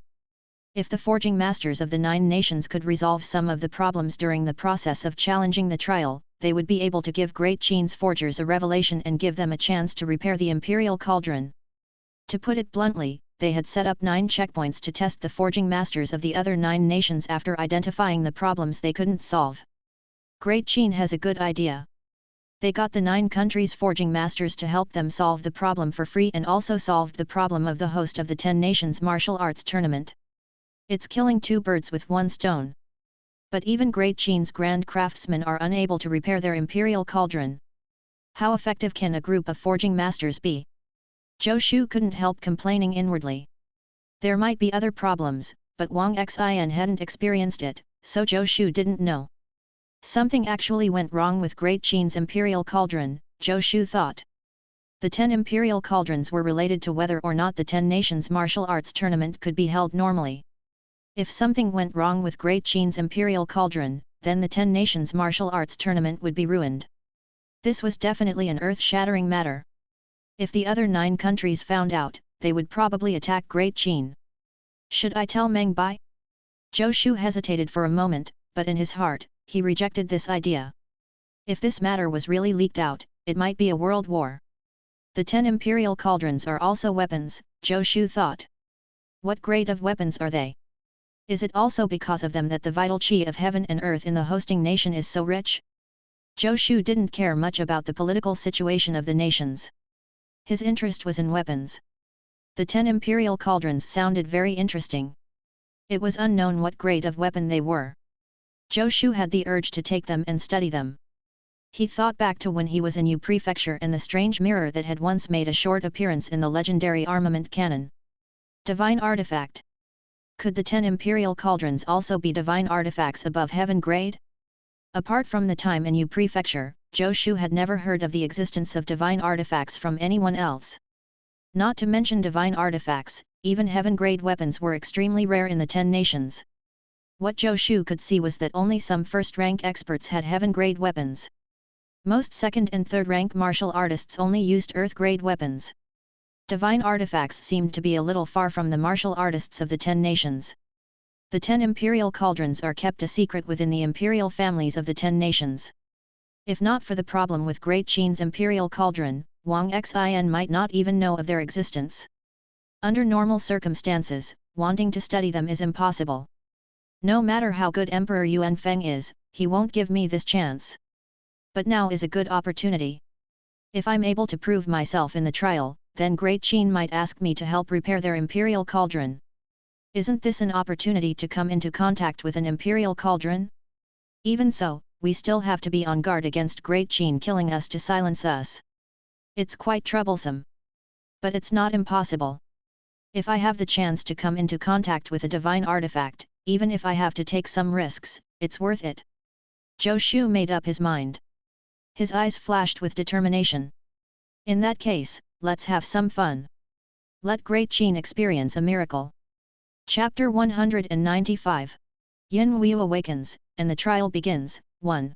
Originally, Zhou Shu came to Great Qian with the intention of finding a few workers for himself. Now that he knew about the 10 imperial cauldrons, his curiosity was aroused. Of course, he knew that curiosity killed the cat. It was impossible for ordinary people to come into contact with something like the 10 imperial cauldrons. Even though he thought about it, he also knew that under normal circumstances, even if he displayed the ability to repair the imperial cauldron of Great Qian, the day he helped Great Qian repair it would be the day he died. There was no doubt about it. It would definitely not be surprising. Unless he was willing to be loyal to Great Qian from now on. The problem was that even if he was loyal to Great Qian might not trust him. After all, he was not a native of Great Qian. I can't rush it. I must act according to the circumstances. It was naturally good to be able to see a divine artifact, but if the risk was too great, he wouldn't force his way in. After all, with the legendary armament cannon, he would be able to come into contact with divine artifacts sooner or later. At the very least, he still had the Zhuangzhou butterfly dream technique. Even if he couldn't come into contact with Great Xia's imperial cauldron, he could think of a way to pull off a strand of Great Qian's emperor's hair. Or perhaps, after he returned to Great Xia, he could pull off a strand of Emperor Yuan Feng's hair. He could definitely find a way to see an imperial cauldron. But in the short term, he didn't dare to use the Zhuangzhou butterfly dream technique again. Zhou Shu pondered for a long time before getting out of bed. When he moved, Lu Wenzhuang also opened her eyes. She stared straight at Zhou Shu. "Let's fight again," Lu Wenzhuang suddenly said, her eyes filled with eagerness. Ever since she had sparred with Zhou Shu, she had been thinking about the flaws of the astounding Heavenly 18 Swords technique. Now that Zhou Shu's cultivation had reached a higher level, his grasp of the astounding Heavenly 18 Swords technique had definitely deepened. Lu Wenzhuang wanted to see if he could be on par with her. Zhou Shu looked at her strangely. "Fight? Fight demonic beasts? Maybe another day." Zhou Shu shook his head. Lu Wenzhuang was about to say something when someone rushed in. "Marquis! Marquis! Her Highness is awake." It was Haitang. "The Grand Minister is awake." Zhou Shu was delighted and quickly walked out. In the central army camp, Yin Wu was already sitting up. Her face was still a little pale, and she appeared a little weak. But her aura had clearly stabilized. She felt a little embarrassed by Zhou Shu's stare, and her face blushed. "Have you seen enough?" she whispered. "No," Zhou Shu blurted out before scratching his head. "No, what I mean is, are you all right, Grand Minister?" "It's nothing serious." Yin Wu shook her head. "I don't know why Xiao Shunzi's rank fell. We're both second-rank martial artists, so my injuries aren't that serious." "When did you break through to the second rank of the martial Dao?" Suddenly, a voice came from the side. It was Lu Wenzhuang. She looked at Yin Wu with a puzzled expression. "Little senior sister Lu, you're here too." Yin Wu smiled with a smug expression. "It's been a few months. I've been practicing, and I accidentally broke through." As she spoke, she shot Zhou Shu a look, indicating that Zhou Shu shouldn't expose her. The mischievous gaze made Zhou Shu want to pinch her cheeks. To think the Grand Minister has such a mischievous side. Lu Wen's Huang harumphed. Call me Senior Sister Lu. She said heavily, when you recover, let's spar. Let me see if your sword Dao has improved. Lu Wenshuang's tone was still as cold as ever, but Zhou Shu could still hear a hint of envy. The number one martial Dao genius of Great Xia had been overtaken by someone else, and this person was her junior sister. This was definitely a blow to the proud Lu Wen's Huang. No. Yin Weiyu said simply. Little senior sister Lu, your sword Dao is definitely stronger than mine. Yin Weiyu knew Lu Wenshuang's personality too well, so she admitted defeat without hesitation. In the past, when the two of them were training with the sword, every time Lu Wen's Huang lagged behind, she would pester Yin Weiyu to compete with her until she won. Yin Weiyu didn't have such a strong fighting spirit, so she was extremely annoyed every time. Rather than being pestered by Lu Wen's Huang for a sword fight, it was better to just admit defeat. It's not up to you. Lu Wen's Huang glanced at her and turned to leave. Just as she was about to leave the tent, she turned around and said solemnly, call me Senior Sister Lu. Swish. Yin Weiyu laughed out loud, and the atmosphere in the tent instantly brightened considerably. Zhou Shu was stunned. Only then did Yin Weiyu remember that Zhou Shu was still here. She stuck out her tongue in embarrassment and put on a serious expression. Grand Minister, is it really okay for you to lie to Miss Lu like this? Zhou Shu coughed softly. Did I lie to her? Yin Weiyu blinked her big bright eyes with an innocent expression. Zhou Shu rolled his eyes. Women, hi. All right, I was just joking with her. Yin Weiyu smiled. Zhou Shu, what kind of medicinal pill did your senior brother give me last time? Do you still have any? Why? Zhou Shu said warily. The reason he didn't dare to let others know about the breakthrough pill was that he was afraid that he would get into trouble for possessing a treasure. In this world, the most terrifying thing was not cultivation levels but the human heart.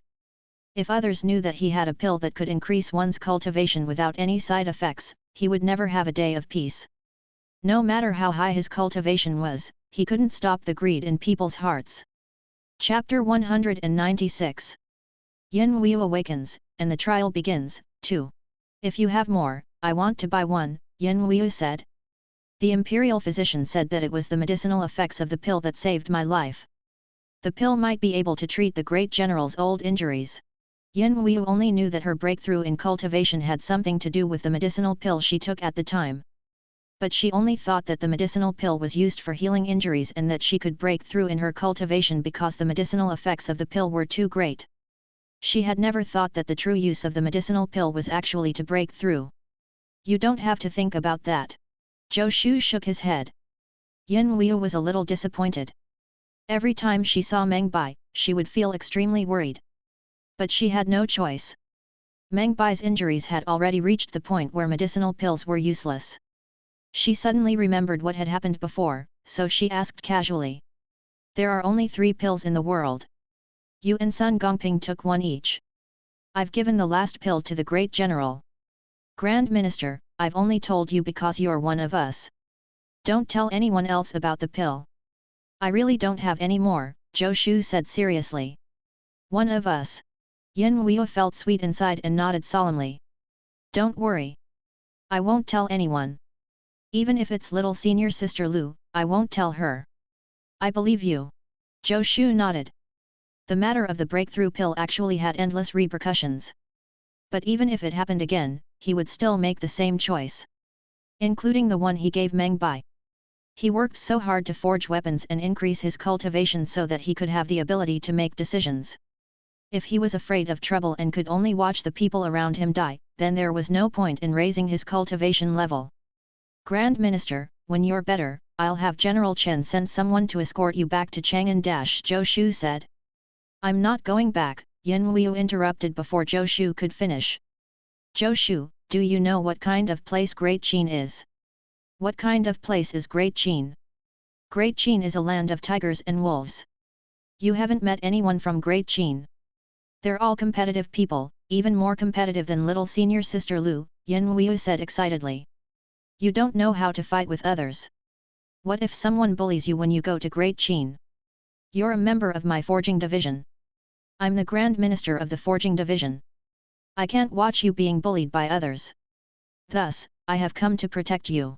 Yin Huiyu puffed out her chest, revealing his perfect figure. She didn't notice how lethal her posture was to men. Zhou Shu turned his head away unnaturally. How can I not know what Great Qin is like?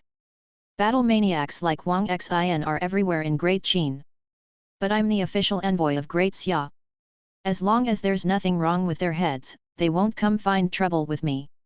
Grand Minister, your reason is too lame. Does His Majesty know? Zhou Shu asked. Don't worry about him. Yin Huiyu waved her small hand. I heard that Great Qin has set up some sort of challenge this year. There must be 9 people, right? Count me in. After Yin Huiyu woke up, she already understood the situation at Hang Pass. Zhou Shu. Marquis, there are already very few forging masters in the team. If we lose another one, we will be in great danger. This time, we are relying on forging skills, not martial strength. Shi Songtao shouted. Go tell the Grand Minister then. Tell her that there are no more slots in the team to challenge the trial. Tell her to play somewhere else, Zhou Shu said calmly. Shi Songtao. Am I tired of living? How can I tell the Grand Minister that? Even if Her Highness wants to join the team, we don't have to reduce the number of forging masters. We can have one less guard. Challenging the trial isn't like fighting a war. Why do we need so many martial artists? I feel that Yin Chengshan can be removed. Zhou Shu rolled his eyes at him. Who said that there's no need for a war? If it was that simple, the teams only had to consist of forging masters. Why did they still include martial artists? Naive. When he entered Wang Xin's dream, Zhou Shu already knew the specifics of the 9 checkpoints, so he was fully confident. Even if all of them were removed, he could clear the checkpoints by himself. Bringing these people along was merely giving them a chance to contribute. Yin Chengshan can't be removed. Why don't you stay and lead the diplomatic mission? Zhou Shu said. Yin Chengshan was his worker, so of course he had to follow him. There was a chance for him to complete kills during this process.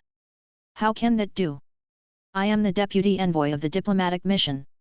I must be in the team. Shi Songtao said agitatedly. He was the deputy envoy of the diplomatic mission. How could he not participate in the most important part? In that case, do as I say. Otherwise, you will withdraw. Zhou Shu waved his hand. He, along with Yin Huiyu, Lu Wenzhuang, Chen Ji, Yin Chengshan, and Shi Songtao, were already 6 people. Together with the other 3 forging masters, they made up the 9 people in the team. The only regretful thing was that he wasn't able to include Yang Hong. The main reason was that Yang Hong was a little too weak. Including him in the team might not be a good thing for him. When he transformed into Wang Xin, Zhou Shu knew that although Great Qin didn't deliberately make things difficult for the 9 nations, there was still a certain degree of danger while clearing the checkpoints. This was also why Great Qin emphasized that there had to be forging masters and martial artists to clear the checkpoints. Marquis, you're so obstinate. Will you be able to shoulder the responsibility if you fail? Shi Songtao shouted. Zhou Shu stopped and turned to look at Shi Songtao. Shi Songtao suddenly remembered that Zhou Shu had pulled out his hair, and he felt a little nervous. He involuntarily took a step back and mustered his courage to look at Zhou Shu. Marquis, this matter concerns whether or not we can win the right to host the 10 Nations Martial Arts Tournament. You can't act so arbitrarily. I'm the official envoy. I have the final say, Zhou Shu said calmly. I'll bear all the consequences. Old Shi, if you want to make the decision, wait until you become the official envoy. By the way, red copper and stone essence can't be mixed directly. It will cause an explosion. You have to smelt it for 7 days first, then. Zhou Shu left these words and floated away. Shi Songtao opened his mouth wide, and his expression changed from shock to horror. He had been developing a weapon. Every time he mixed it with red copper and stone essence, there would be an explosion. He had never told anyone about this. How did he know? Black magic. It must be black magic. Shi Songtao covered his mouth to prevent himself from screaming. He recalled that Zhou Shu had once pulled a strand of his hair. It was very likely that he had used his hair to cast black magic on him. Otherwise, it was impossible for him to know about the matter of the red copper and stone essence. If he knew about the red copper and stone essence, wouldn't that mean that his life was in his hands? He had read about it in a book. There was black magic that could control a person's actions through their blood essence and hair. Is it possible that the Marquis knows this kind of black magic? I was too careless. Why did I let him pull my hair? Shi Songtao wanted to cry but had no tears. Could it be that I can only be controlled by him in the future? I should still have some value. He won't kill me, right? Zhou Shu walked out of Shi Songtao's tent. He understood Shi Songtao's personality and wasn't afraid that Shi Songtao would expose anything. This fellow Shi Songtao was completely different from the rumored forging genius. He was extremely afraid of death. Zhou Shu, who had become Shi Songtao in his dream, naturally understood this very clearly. Shi Songtao was a person who was afraid of death. Even if he suspected why he knew about this matter, he definitely wouldn't dare to make it public. He was just scaring him to vent his anger. After he woke up from the Shi Songtao dream, he was affected by that year's experience. Thump, thump, thump. In front of Hang Pass, the sound of war drums resounded from Great Qian's army. The voice of Great Qian's Wang Xin spread throughout the various camps. Time is up. All teams, prepare. Chapter 197. First checkpoint, inspecting forging materials, 1. Old Shi, Deputy Envoy Shi, relax, Zhou Shu said to Shi Songtao, who was constantly rubbing his hands. It's just a qualifier. Why are you so nervous? Qualifier. Shi Songtao was stunned for a moment. After thinking for a moment, he understood what Zhou Shu meant. This word was really APT. Even if it was just a qualifier, if they lost the qualifiers and didn't even get to compete, their mission would be considered a failure. Zhou Shu was not nervous at all. He walked forward slowly and had the time to look at the teams from the other nations. As expected, Shen Yu was among the team from Great Wei. Zhou Shu also saw a familiar face among Great Liang's challengers. It was Han Daji, whom they had encountered on their way here. Apart from the teams from these two nations, the other nations all had unfamiliar faces that Zhou Shu had never seen before. He took a closer look at these teams challenging the trial. Their configurations were basically the same as Great Xia's. 5 or 6 forging masters, together with 3 or 4 martial artists. The martial artists' cultivation was generally between the 4th and 5th rank. 3rd rank martial artists were considered very high level for individual nations. For the diplomatic mission of Great Xia, there was 1 2nd rank and 1 3rd rank martial artist. It was a unique combination. Wang Xin's army escorted the various teams into Hang Pass. The other members of the diplomatic missions would take another route to Great Qian's capital after passing through Hang Pass. After entering the Wang Xin dream, Zhou Shu already had a rough understanding of the 9 challenges set up by Great Qian. The purpose of Great Qian setting up the 9 challenges was actually not to make things difficult for others. It was for screening. Wang Xin was not a forger, so he didn't pay attention to the details of the 9 checkpoints. But Zhou Shu was able to guess what had happened from his conversations with his grandfather Wang Mu. The content of the tests in the 9 checkpoints of Great Qian was surely related to repairing the imperial cauldron. Wang Xin brought everyone to a canyon and said, "There are 9 maps here, 1 for each team. Your mission is to go to the locations marked on the map and complete the corresponding mission. Those who complete the mission will enter the next level. Those who fail can directly head to the capital." Wang Xin got someone to distribute the maps to everyone. "Now, I will announce the rules of the first checkpoint," Wang Xin said. While Wang Xin was announcing the rules for the first checkpoint, the Emperor of Great Qian was standing on the tallest building within the Imperial Palace of Great Qian, which was 500 kilometers away. A middle-aged man dressed in black was standing beside him. "Minister Su, do you really think this method will work?" the Qin Emperor said in a low voice. His face was somewhat pale, as though he was heavily injured. The Qin Emperor was the same as Emperor Yuan Feng of Great Xia. They were both first-rank martial artists. Actually, all the nation's emperors had the same situation. After they succeeded the throne, they would use secret techniques to raise their cultivation to the first rank. Although their first ranks were somewhat false, they were still first-rank martial artists after all. Ordinary people wouldn't be able to hurt them. Furthermore, with the body of a first-rank martial artist, they would be full of energy when handling national affairs. Different from Emperor Yuan Feng, although the Qin Emperor had raised his cultivation to the first rank, he didn't raise it as much. When the Qin Emperor ascended the throne, he was already a third-rank Grand Master. Therefore, in terms of true strength, the Qin Emperor was definitely the strongest among the 10 nations' emperors. It could even be said that if the 10 nations' emperors personally fought, the Qin Emperor would be able to take on all the other 9 nations' emperors. This didn't include the countless experts protecting the Qin Emperor. Logically speaking, it was almost impossible for such a person to be injured. Your Majesty, we can only make a Hail Mary effort now, the middle-aged man in black beside the Qin Emperor said with a bitter smile. If it wasn't for the fear that Grand Craftsman would notice something, the chances of success would be higher if we invited the Grand Craftsmen from the various nations to help. Right now, we are breaking up the restoration steps and hiding them among the 9 checkpoints. Even those who set their mind on it would find it hard to discover the secret. If the elites of the various nations can't solve these problems, then even if Grand Craftsmen came, the outcome wouldn't be much different. The middle-aged man's face was full of bitterness. Great Qin had many Grand Craftsmen as well, but no matter how hard they tried, they couldn't solve the problem. Right now, he could only hope that the genius forging masters of the various nations would live up to their reputation as geniuses.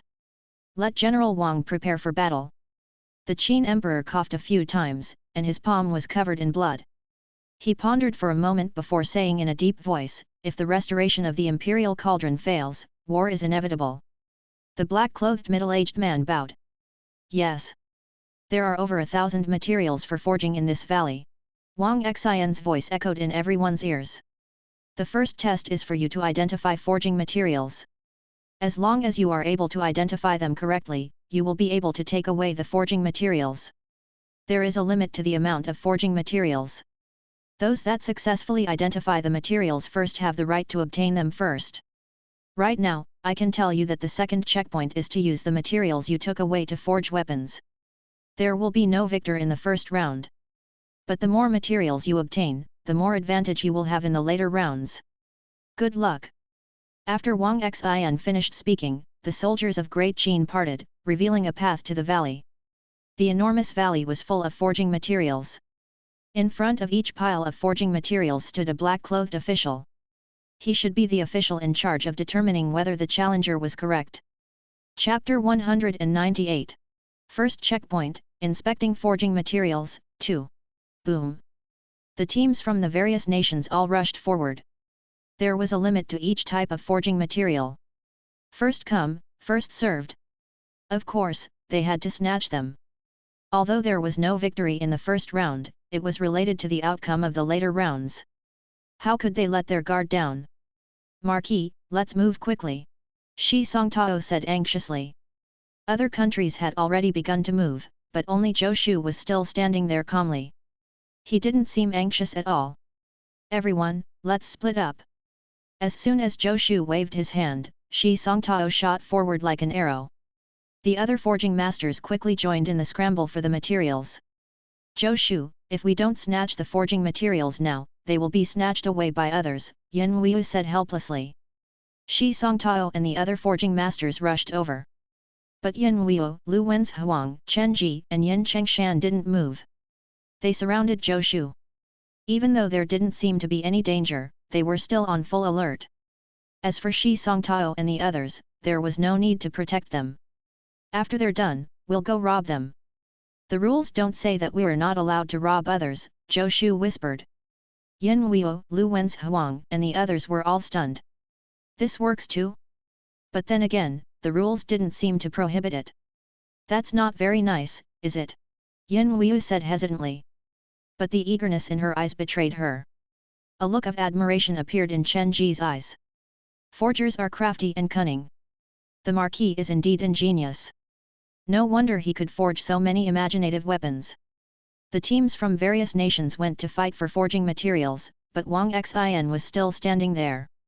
Although Zhou Shu's voice was soft, it couldn't be concealed. Wang Xian's cultivation base was extremely high. His hearing ability allowed him to hear Zhou Shu's words clearly. A trace of shock flashed across his face, but his eyes were full of approval. This is Great Xia's official envoy. He's interesting. Even though he said that they could rob the teams from other nations, Zhou Shu didn't stand aside and enjoy the fruits of their labor. He slowly walked to a pile of forging materials with fewer people. He picked up a brick-like material and examined it. Some of the materials that Great Xia had placed in the valley were the most rudimentary materials, while others were composite materials that had undergone processing. Simply put, there were pure iron and alloys. It was very easy to identify a single forging material. Unless it was a very rare material, it was not a difficult task for forging masters. Alloys were much more difficult. According to the rules, forging masters had to identify the composition of the alloys and the composition ratio before their answers could be accepted. This was an enormous test to the forging master's forging ability. What Zhou Shu was holding was an alloy. Can you identify it? Yin Weiyu whispered in Zhou Shu's ear. No, Zhou Shu said simply. He threw the alloy brick aside and continued walking forward. Yin Weiyu and Lu Wenzhuang were a little confused. Could it be that he really planned to rob the other nations' teams? To say that he couldn't identify it without taking a closer look, wasn't he a little too hasty? Zhou Shu continued to walk forward while occasionally stopping in front of piles of forging materials. In front of each pile of forging materials, there were officials from Great Xia. They were responsible for determining whether the judgment of each nation's challenger was correct. These challengers would write down their appraisal of the forging materials on paper and hand them to the judges. After the judges confirmed that they had answered correctly, they would allow them to take away the corresponding materials. In a short period of time, the various nations had snatched up all the pure forging materials. Most of the alloy materials were still there. It was too difficult to identify them. Zhou Shu walked past quite a few forging materials, but he only paused for a moment before throwing them down. He never picked up his brush to identify them. Lu Wenzhuang looked at Yin Weiyu in confusion. What does he mean by that? He really can't identify them? Yin Weiyu replied with her eyes. How can that be possible? Zhou Shu is the #1 forging master of Great Xia. He must feel it is too simple and meaningless. Zhou Shu stopped and walked around the valley. He roughly counted. There were indeed over 1,000 types of forging materials in this valley. Among them, there were only 200 to 300 types of pure forging materials, not even a third of them. The remaining materials were all composite forging materials. There were also differences in the composite forging materials. Some only had 2 or 3 combined materials, while others had 7 or 8. There were even some with more than 10 types. Of course, Zhou Shu wasn't completely unable to identify these composite materials. However, it was not that easy for him to identify them. His divine sense could indeed see through the internal structures of the composite materials, but it couldn't distinguish the ratio of various materials. If he wanted to identify them, he would have to rely on other methods. Zhou Shu had previously made up for his general knowledge of forging. Later on, he had transformed into Shi Songtao in his dream. During that year, he had also learned quite a bit about forging. Shi Songtao had some ability in terms of forging. Furthermore, he was indeed very hard-working. After benefiting from this, the current Zhou Shu could be considered a qualified forging master even without the legendary armament cannon. Shi Songtao's basics were indeed solid. While Zhou Shu was observing, Shi Songtao had already successfully identified several types of forging materials. He carried a few large bags on his back and was still trying his best to squeeze forward to identify other materials. Like Shi Songtao, even the worst among the other 3 forging masters in Great Xia's team managed to identify 2 types of forging materials.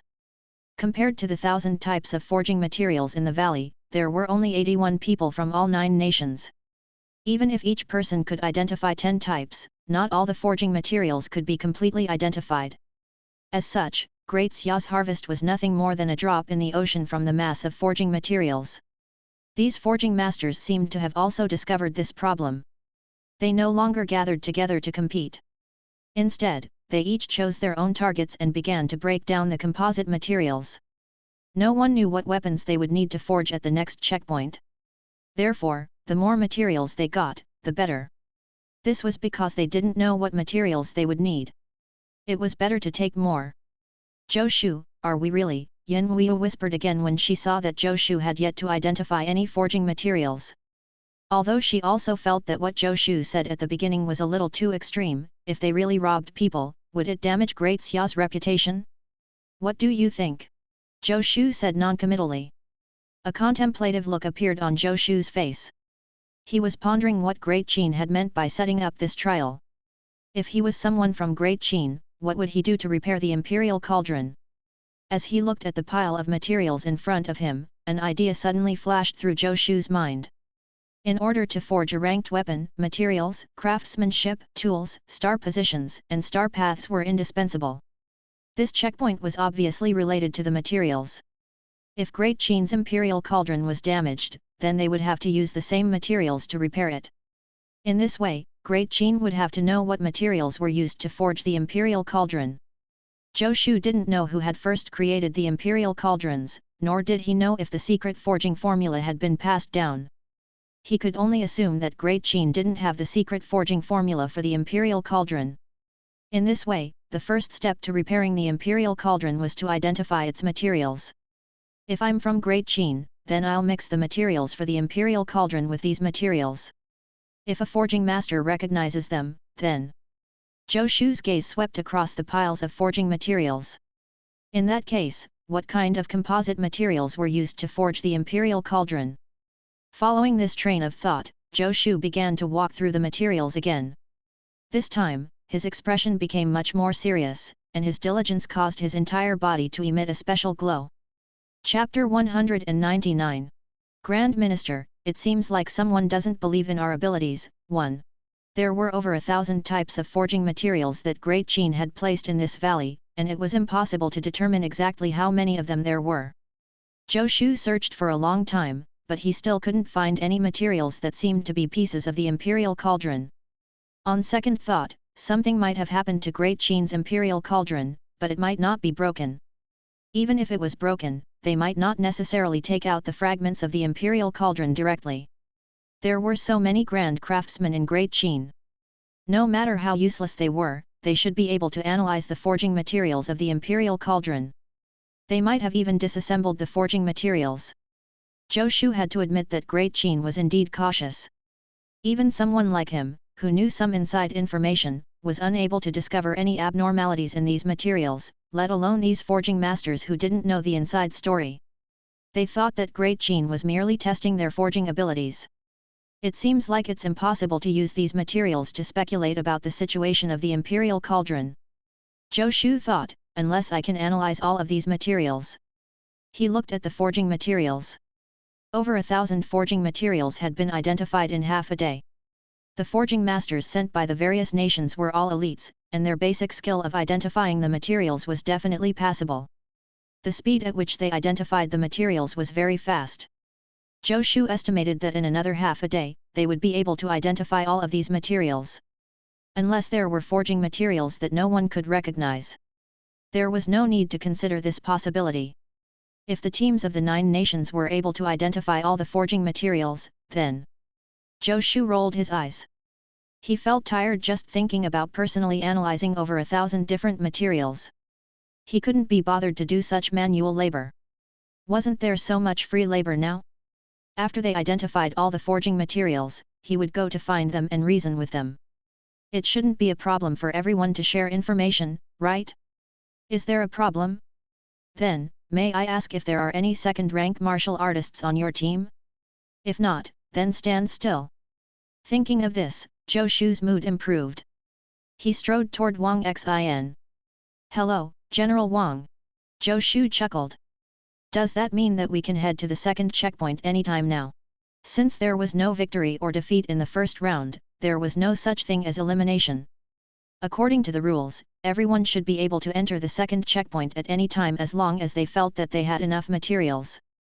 Wang Xin looked at Zhou Shu strangely and nodded. He could clearly see that from the beginning to the end, this official envoy of the Great Xia diplomatic mission had not identified even a single forging material. Wang Xin thought, this young master isn't really planning to rob the challengers from the various nations, right? Speaking of which, we didn't specify that this isn't allowed in our rules. Should I stop them? They're not breaking the rules, so why should I stop them? If someone else snatches forging materials away, you can only blame yourself for being incompetent. What does it have to do with me? Wang Xin decided that as long as they didn't kill anyone or violate the rules, he would pretend not to see anything. Thank you, General Wang. Zhou Shu smiled and cupped his hands. Then he turned and walked toward the exit of the valley. As he walked, he raised his voice. Old Shi, and who, that's enough. We're going to the second checkpoint. Shi Songtao and the other forging masters raised their heads in confusion. That's enough? There are so many forging materials here. How do you know we won't need them for the next round? Marquis. Let's go. Before Shi Songtao could finish his sentence, Yin Huiyu shouted coldly and followed Zhou Shu.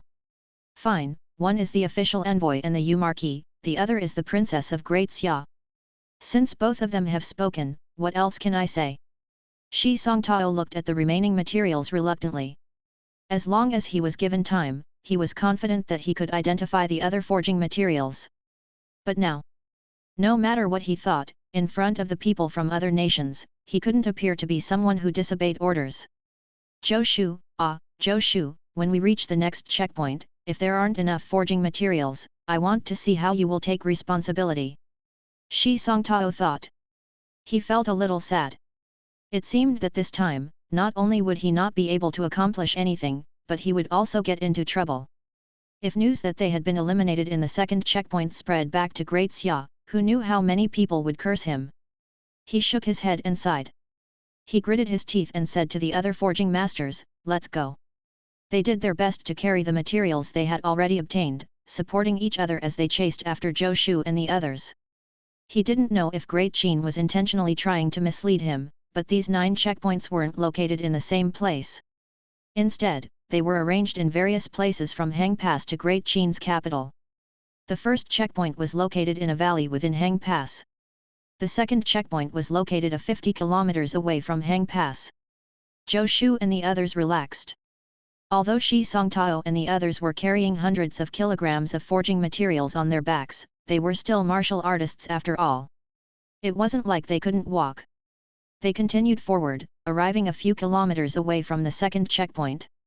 Zhou Shu stopped. Marquis, according to the map, the second trial is still about 4 kilometers away, Shi Songtao said while panting. Chapter 200. Grand Minister, it seems like someone doesn't believe in our abilities, too. I know. Everyone put your things down and rest, Zhou Shu said casually. Yin Huiyu and Lu Wenzhuang looked at each other. Yin Huiyu's eyes were full of excitement, while Lu Wenzhuang only felt bored. Lu Wenzhuang wasn't interested in bullying weaklings. General Chen, General Yin, it will be up to you later, Zhou Shu said. Chen Ji and Yin Changshan nodded heavily and said at the same time, don't worry, Marquis. The sabers in their hands dropped to the ground at the same time, causing the ground to tremble slightly. The green dragon crescent blade and the flaming sunset saber were both long sabers, and they looked extremely murderous. Matched with Chen Ji and Yin Changshan, who were both tall and sturdy men, they looked like they could hold off 10,000 enemies by themselves standing in the middle of the main road with sabers in their hands. With these 2 great gate gods here, who could easily pass through? Shi Songtao and the other forging masters were confused. They couldn't understand what Zhou Shu, Chen Ji and Yin Changshan were saying. Shi Songtao thought about it and felt that even if he asked, there was a high chance that he wouldn't get an answer. Instead, he would be asking for a rebuff. He might as well not ask anything. After all, as the official envoy, Zhou Shu would be the one to bear the responsibility in the end. After waiting for half a day, just as Zhou Shu was beginning to yawn, a group of people finally arrived. It's the diplomatic mission from Great Wei, Yin Huiyu said through gritted teeth. Enemies were bound to cross each other's path. Zhou Shu was also a little surprised. He didn't expect to meet Great Wei first. What a coincidence! When Zhou Shu and the others saw Shen Yu's group naturally also saw them. But Shen Yu's team didn't stop. Instead, they walked to Zhou Shu's team. If Chen Ji and Yin Changshan hadn't blocked most of the main road, they would have continued forward. What are you trying to do? Shen Yu narrowed his eyes, his expression cold. Hey, isn't this Brother Shen? Zhou Shu chuckled. Brother Shen, you've been pretending to be a forging apprentice for so many years. You're finally not pretending anymore. Looks like you guys have gained quite a lot. His gaze fell on the bags behind Shen Yu's group. The bags on everyone's backs were almost half the height of a person. There were quite a lot of forging materials. Zhou Shu's eyes lit up, and he smiled even more happily. None of your business. Shen Yu snorted. Good dogs don't stand in the way. Move. Last time, he had already fallen out with Zhou Shu, so he couldn't be bothered to pretend. Not long ago, he had already received news of Xiao Shunzi's death, and the hatred between him and Great Xia had increased yet again. You want to get through us? Zhou Shu chuckled. Sure, I'm very interested in the materials that you have identified. Why don't you introduce them to me, Brother Shen? At the same time, give me 10 to 20 kilograms of each material. How about that? Shen Yu's expression changed slightly. He involuntarily took half a step back and shouted coldly, What do you mean? What do I mean? Am I not clear enough? Zhou Shu said. Then let's put it simply, robbery. Raise your hands and hand over the forging materials obediently. I am compassionate, and I'm only robbing half. I'm just robbing you and not hurting you. Don't ask for trouble. Zhou Shu had no intention of robbing everything. If he really did so, they would be directly eliminated. If this happened, Great Qin wouldn't be able to carry out their plan. If 8 out of the 9 nations were eliminated at the second checkpoint, Great Qin's plan would be a direct failure. Great Qin would definitely not accept it. But if he robbed half, there would be no problem. Great Wei could continue to challenge the next checkpoint, and it wouldn't affect Great Qin's plans. Shen Yu was furious. Robbery? How dare they? How dare they? This is not Great Xia's territory. How dare they act so recklessly? Zhou Shu, you dare to rob us? Aren't you afraid that Great Qin will execute you on the spot? Shen Yu said angrily. The few martial artists behind him had already put down the materials in their hands. They each took out their weapons, and their auras erupted. Behind Zhou Shu, Chen Ji and Yin Chengshan also took a step forward. One of them held the green dragon crescent blade, while the other held the flaming sunset saber. The two sabers were overflowing with killing intent, and the two of them directly targeted the martial artists from Great Wei. Why wouldn't I dare? Zhou Shu shrugged. Looks like you guys are planning on resisting. Old Shen, you're a smart person, but it seems like you want to do this the hard way. You have 1, 2, 3 guards, including you. Are any of you above the 3rd rank? Shen Yu frowned. The 3rd rank? This was the Grandmaster realm. Of course, Great Wei's diplomatic mission had a 3rd rank Grandmaster. But they didn't allow the 3rd rank Grandmaster to follow them in this challenge. It would be a waste of talent. They were accompanied by 2 4th rank martial artists and 1 5th rank martial artist. Shen Yu was currently a 5th rank martial artist, and the other forging masters were martial artists above the 7th rank. Such strength was considered above average among the 9 nations' challengers. After all, the trial mainly tested forging ability, not martial power. You don't? Zhou Shu said with a smile. We do. He snapped his fingers, and a hint of helplessness flashed through Lu Wenshuang's eyes. But she still released her aura with Yin Wuyu secretly nudging her.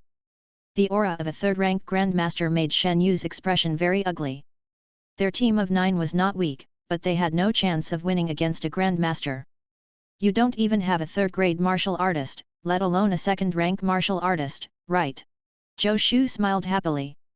Sorry, we do. Zhou Shu snapped his fingers again.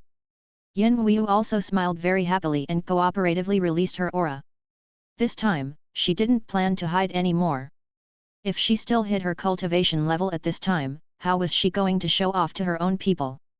Boom! The aura of a 2nd rank martial artist was much stronger than that of a 3rd rank Grandmaster. Even Chen Ji and Yin Chengshan were shocked, let alone Shen Yu and the others. Shen Yu's body started to tremble slightly. No one knew if it was from fear or anger. What a bully! One is a 2nd rank martial artist while the other is a 3rd rank martial artist. There are also 2 men who look like death gods carrying sabers. This isn't the way to do things. Shen Yu actually felt a little wronged. Where is Great Qin's army? Don't you care? The aura of a 2nd rank and a 3rd rank martial artist erupted. Can't Great Qin detect it? Great Qin's army didn't appear as Shen Yu expected. Shen Yu stared fixedly at Zhou Shu, his face alternating between green and purple.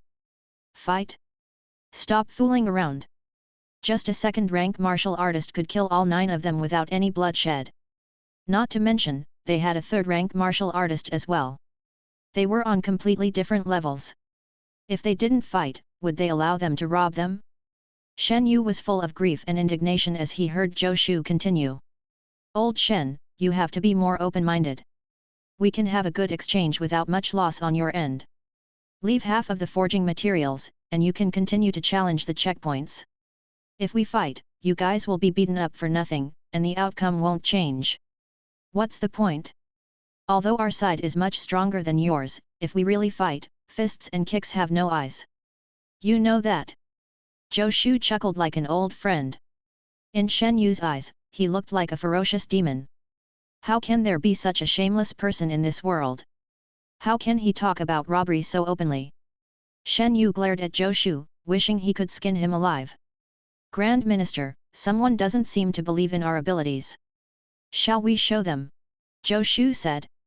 All right, Yin Wei replied crisply. Boom! With a wave of her hand, a dazzling sword light slashed out. In front of everyone's eyes, a deep ravine over 30 meters long appeared. Everyone from Great Xia shut their mouths and didn't even dare to breathe. The entire place became silent.